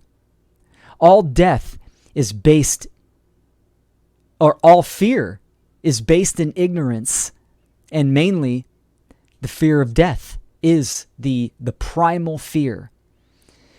We need to embrace this in a spiritual, metaphorical, and metaphysical process. So, initiation is about self-ownership. Discovering your inner authority to own your life. Being responsible and accountable for one's own actions. Understanding your autonomy and sovereignty under natural law. Initiation is becoming a moral human being. And so, initiate means to ignite, to inflame with the fire of truth and right action. This is what initiation is. The rites of passage, the initiation process. It's about self-ownership, being a responsible human being. So responsibility, the ability to respond to what? To yourself, to the human condition of slavery, duress, and violence. What is your response to that? What is your response to yourself, your bad habits, your false belief systems? First, you need to take that on. You need to be honest with yourself and analyze yourself and dissect. Burn it off and reemerge, just like the allegorical story of the phoenix. So, the rites of passage, the initiation through natural law, is about attaining spiritual adulthood. Becoming a mature human being is not just biological, physical development. It is also psychological, emotional, moral, metaphysical, and philosophical, which all are spiritual aspects that comprise a human being who understands the foundational framework of the self, the natural world, and what it means to be a good human being. In modern society, all of these aspects are deflected, ignored, inverted, occulted, and misguided, which can be observed in the aggregate human condition. So all of these aspects, the metaphysical, which means beyond physical, the energetic, the psychological, we need to dive deep into the natural law principles. Mentalism, polarity, vibration, correspondence, rhythm, cause and effect, mental gender. We need to understand these at a deep level because these are the inner workings of nature and the self. This is about evolving. Evolution is the force that is willing consciousness to move forward and expand into more complex forms. It is not just the biological propagation of genes. It is epigenetics, which means beyond genes. The wisdom of morality and the awareness of natural law. Genes can propagate physically, and one can still be devolving due to their opposition metaphysically. A rite of passage is the transference of universal wisdom from generation to generation as a tradition. Bringing it to the first principle of natural law of mentalism. It's about your state of mind. This is the metaphysical realm, the causal realm, where every root of any problem resides in the mental realm. So just because genes are being propagated, that does not mean one is evolving. We are evolving when we ourselves are become spiritual adults, moral human beings, and we educate our youth. And our culture transforms into a moral, harmonious culture with nature and with ourselves, where we are co-creating freedom. This becomes the human tradition that we pass down generation to generation. That is evolution, moving forward.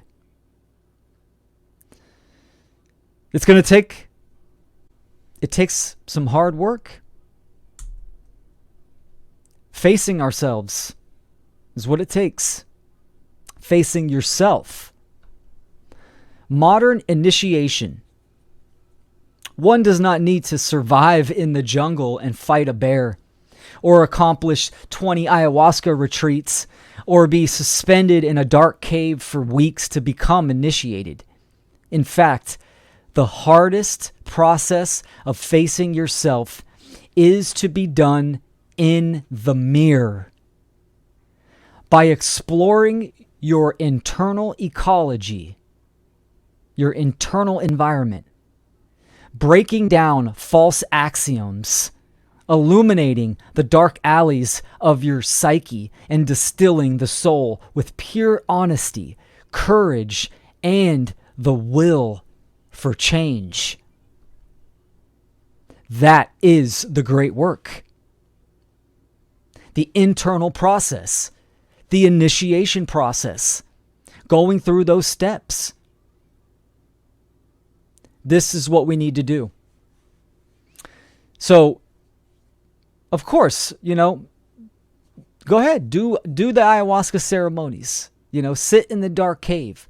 Those are great aspects, I'm sure, that add a certain aspect of growth. But getting down to the causal, the essence of what initiation is, of becoming a spiritual adult, is facing yourself and understanding natural law and objective morality. That's the hardest work to do. Lifelong process of looking in the mirror and reevaluating your situation and who you are and what you believe and why you believe what you believe. The majority of human beings will not do that. It's our job as individuals to do that work. We have a responsibility as individuals to do that work and to influence others, to inspire others to take that process of initiation. Ultimately, it's a metamorphosis. It's time to grow up, humanity, and relinquish that which binds back our forward progress. It's time to embrace the metamorphosis of real change through initiation, to ignite willpower, exercise conscience, and participate in the one great work of ending human slavery.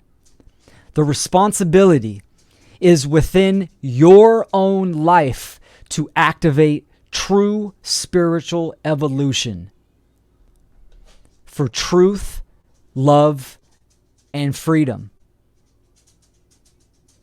This is what it's about. That internal process, the great work, and activating and taking action in the real world and doing the one great work. The choice, as always, is yours. Ladies and gentlemen, thank you so much. That is the end of my presentation. There's obviously much more to get into with this, but hopefully I have conveyed the core message of this topic. I hope you enjoyed it. I want to give huge props and respect and gratitude to Brandon Martin and the S.E.E.D Truth Academy, the whole team, for this beautiful conference, and to you, the viewer, for your time and attention. So my name is Will Keller. I'll see you next time. Take care.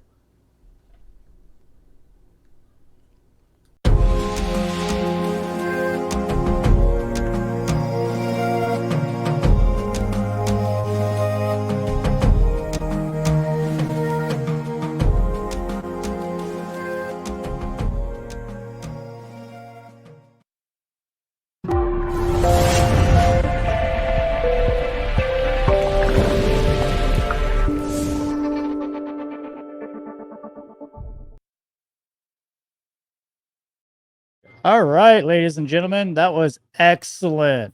Honestly, I think we should have put that one at the beginning since it was initiation, right?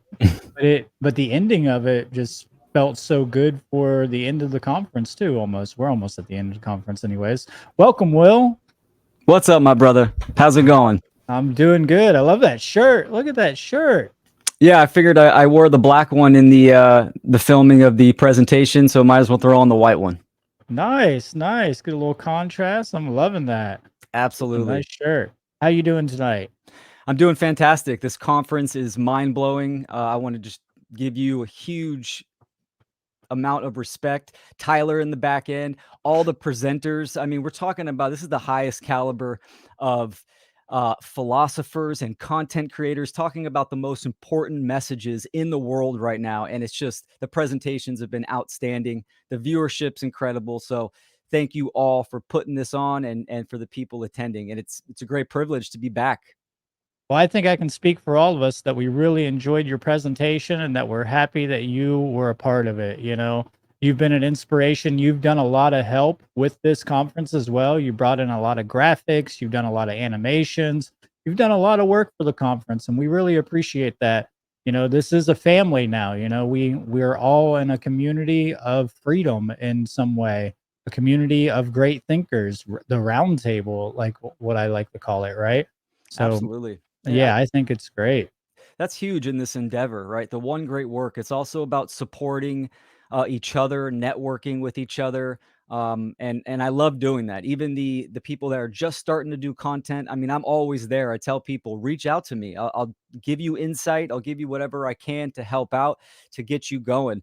And people that have been doing the work, right? I mean, you, Brandon, you motivate me and inspire me. All these other presenters in this conference, they fire me up. They want me to excel and do better. And hopefully we do that for each other. And that's what it's about, creating that ripple effect to get the message of truth and freedom out there. Absolutely. So I've been asking every presenter this. What turned you on to this work? I know me and you have talked about this before, but you know, for the listening audience, how did you get involved with being such an enlightened, awakened, motivated being driven by willpower? Pun intended. Yeah, no, great question. I've talked about this many times in my past. It was honestly a almost a physical death. I was in the bowels of addiction. My childhood, I've always been open-minded. I always saw that government, the system, the educational system was all BS. It was all bullshit in my eyes. So I had a really good childhood, even with my parents. We were kind of outside the norm of just modern culture.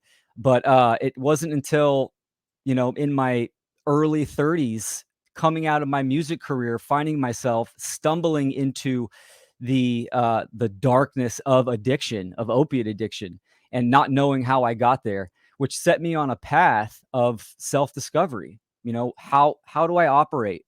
What is my psychology like? Why am I in this situation?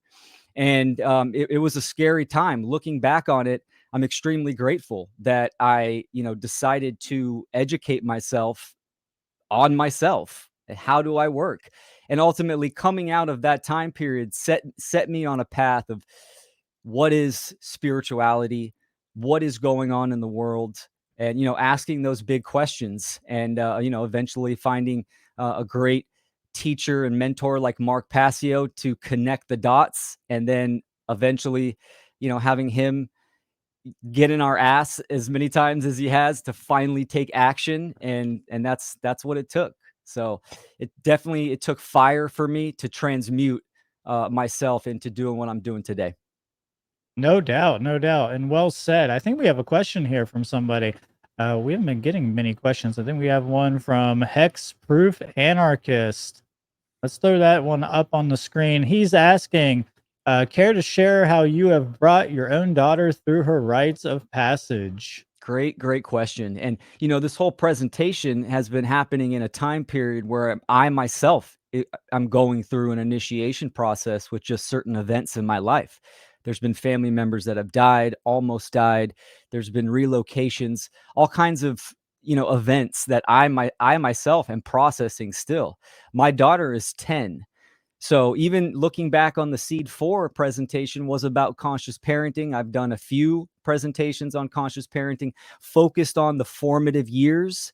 And now that my daughter is, coming into that age, she's 10, she's a very mature 10-year-old as well, mentally and emotionally. So it's time to transition my mindset into adapting my parenting, my facilitation skills, and how I communicate and operate with my daughter. It's all about relationships in nature, in reality, right? Our relationship, your relationship to truth, to your family, to your kids, to freedom. So constantly focused on my relationship with my daughter.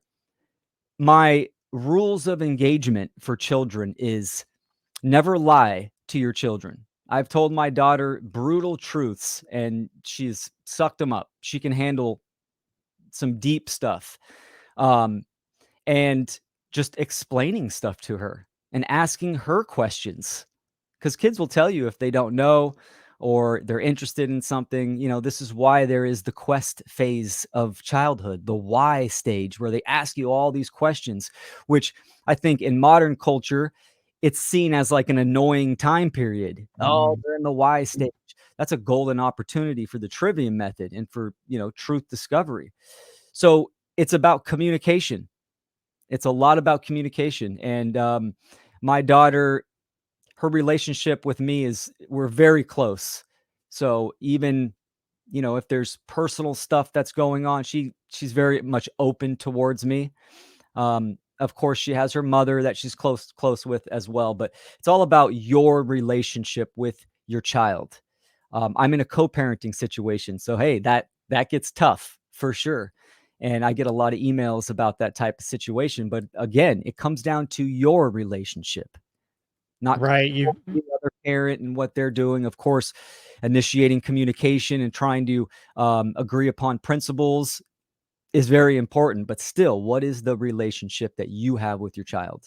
Right, right. It sounds like you've built up a relationship of trust with your daughter, which I feel is extremely important because as children grow up and they realize that their parents have betrayed them, betrayal is so painful. I mean, that people Absolutely. don't ever like think about how painful that is onto a child when they realize their leaders, their stewarders have actually lied to them their entire lives about so many things.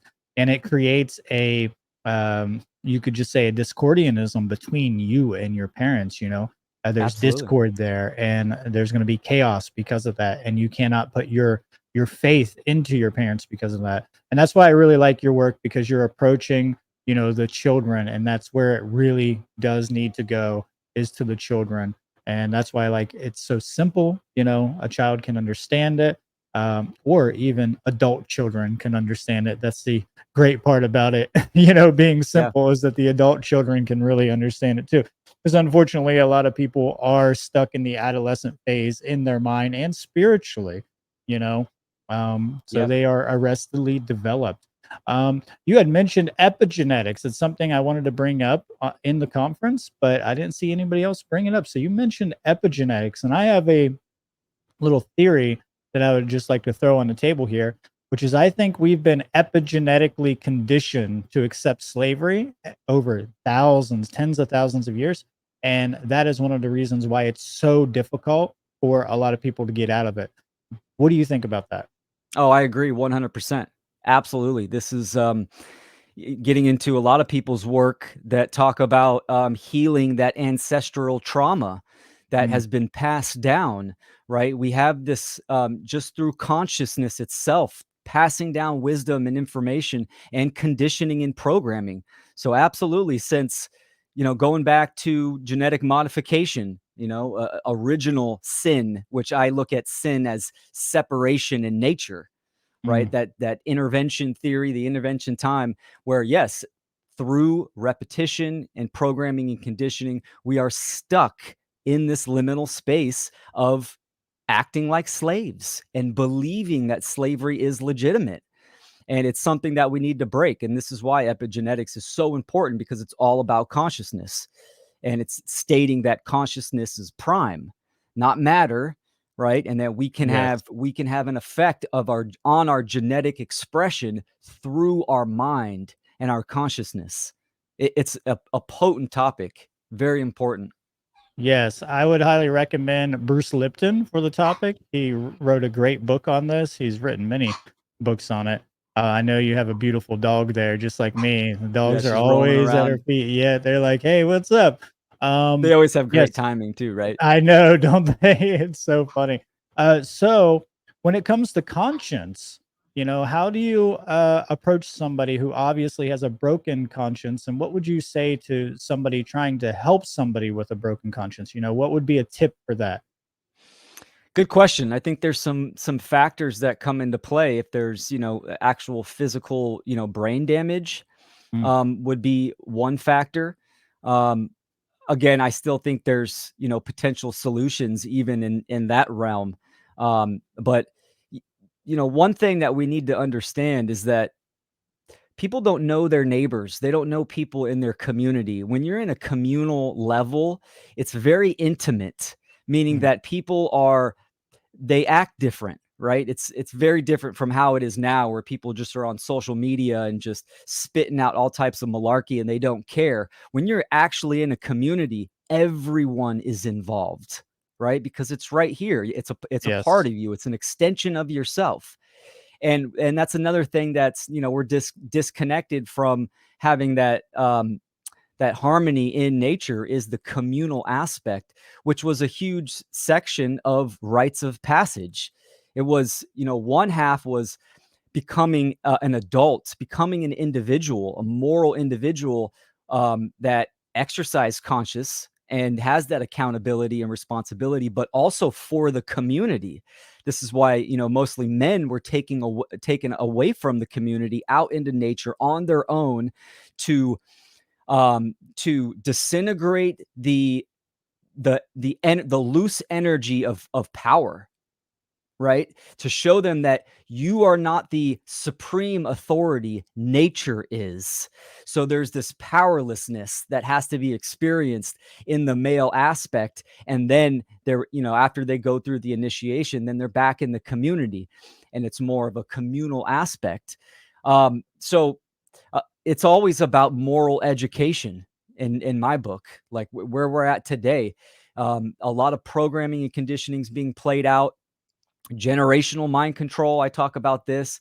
Cautious parenting, to me, is that one category that if we want to achieve true freedom, it has to be incorporated in the family dynamic. If it's not, then we're always playing catch up, because people are having children. People are putting their children in the indoctrination camps. They're getting conditioned. They're getting programmed. Their parents are ignorant. So they're passing this trauma and these false belief systems down to their children. Their children grow up and do the same thing. So we have a cycle of slavery that is being propagated, and that needs to be broken. And we do that through moral education, more people speaking out, but also parents activating themselves to break the chains that have been passed down for millennia. Absolutely. Very well said. We have another question here. We have it from cynicism, which is a funny one. That's Dylan, actually. Will, do you think it's worthwhile endeavor to develop common rights among esoteric occult circles that exist outside of formal lodge settings? Yeah, great question. I'm an animist. I'm a pagan animist, right? I mean, so I am very much in tune with energy and consciousness.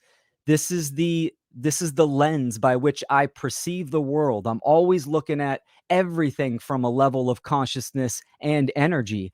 So actual rituals and ceremonies, I feel, are actually very, very important, and they do have an effect for programming the subconscious mind and getting to the heart space. um, Same thing as, working out. We go to the gym, or we stretch, or Right. we walk around our neighborhood. We do these ritualistic things, which ritual in my eyes is just, it's habit. Yep. What's your morning ritual? So, being spiritual is pretty much how do you live on a day-to-day basis, right? Are you Right. Right. living with integrity, with morality, with higher consciousness, and being in harmony with nature and yourself? So actual ceremony and for the common rites, I think it's important. And this is one of the reasons why I found occultism and esotericism I resonated with it very much. This was about 10 years ago, coming out of my whole addiction phase, which eventually led me to Mark Passio's work, but very much into symbolism and just the energy work that's involved. We need to incorporate that in our daily lives and in, cycles of life events. Excellent. Excellent. Well, we'll take one more question for you here. I think this one's a good Cool. one. This is from him 89. Do you think some of these adult children are beyond the point of help because they are so ingrained with the horrid mentality that they aren't responsible for anything? Mm, mm. Um, I personally don't think anyone is beyond help. That might sound naive. I'm not surprised that some people are not going to get it in this life, but I do take more of an optimistic mindset that through education, it might not be through me or Brandon, it could be through someone else, that um, through secondhand knowledge versus direct experience, we can reach people and we can influence them and inspire them. For me, the one great work is all about inspiration. This is why I talk about art, right? We don't need leaders, we need artists. We need people to inspire others. So, I mean, we don't need to put our hand in the fire to understand that it's hot and it will hurt us, right? So, I take that approach that everyone can be reached. It just depends on the conditions. And it's important to detach yourself from that system of thought, meaning that I know I might not reach certain members of my family, but another content creator might as well. This is why, the more artists that we have for truth, the better. Absolutely. Yeah, I see when I was in my first initial phases of putting the work out, I went through an ego phase where I was expecting change from people. And I would get very frustrated when that I did not see that change actually take place. And you have to separate from that expectation. Pretty much have to let that side of you die, Yes. and just become optimistic and allow it to develop itself. You have to have that kind of wu wei approach about it, where you just put it out there and then it's up to them to do something about that, And it is true that some people will not change until they hit rock bottom or they actually want to change. That is the truth. We can't force people to do the right actions. They have to learn these things through whatever method on their own and start to live in harmony with that through their own accord, right?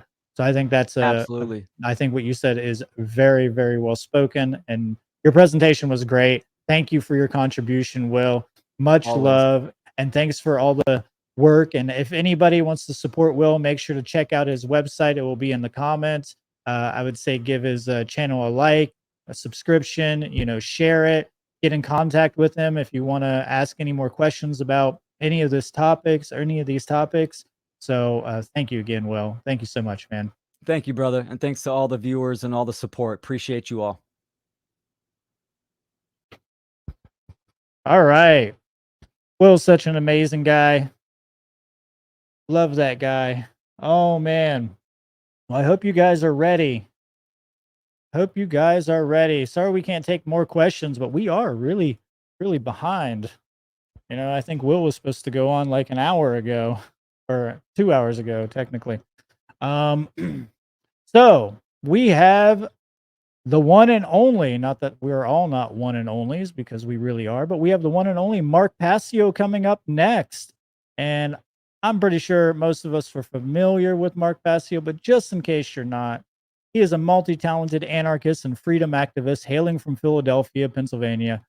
He is a researcher, public speaker, filmmaker, seminar instructor, and host of internet talk show called What on Earth is Happening, which is also a podcast or a videocast. He has dedicated his life to sharing knowledge about the metaphysics, about occultism, spirituality, symbology, consciousness, and just the condition of humanity in general. He has dedicated his life to a higher purpose that most people have never even contemplated on. And pretty much, if it wasn't for him, a lot of us wouldn't be doing this work today. He co-founded the Free Your Mind Conference and has taught live seminars on various topics. He also has the How to Become the True Media, which is an online seminar and about tech, about publishing, about becoming the true media yourself and decentralizing these things. And I mean, I would highly recommend looking into this seminar. You can find it on his website, whatonearthishappening.com. You can, take it each year. And it is just amazing. I took it, I learned so much from it. I know so many people that are gaining so much valuable knowledge from it. And that goes, if you want to learn how to do servers, you want to learn how to do graphic designs, you want to learn how to do podcasts, video editing, it's all in this. And he is extremely well spoken when it comes to this. And he's a great teacher on it. He also has created the One Great Work Network. And obviously, all of us content creators are on the One Great Work Network, which is onegreatworknetwork.com. And this is pretty much just a networking place. It's a platform for spreading the message of natural law, where he is, brought in so many great speakers from all over the world to this one platform, and they're all sharing great information. And also, there's a live feed there every day of great information like this, from Richard Grove to Will to all these truth speakers. So many. I don't even know how many is up there now. Probably 40 or 50, maybe a little bit more. I'm not sure, but there's so many, so much content there. It is amazing. He also released a documentary called Mark Passio and the Science of Natural Law, focused on morality and freedom. And again, his website is whatonearthishappening.com. Make sure to check that out. And his presentation tonight, I think everybody's going to like this. It's a very particular one close to my heart because it's something that I like to talk about a lot. And I know Will talks about this a lot as well. It is called Technology's Critical Role in the War for Freedom. So without further ado, let's watch Mark Passio lay it down. He always lays down the law. Let's get into it.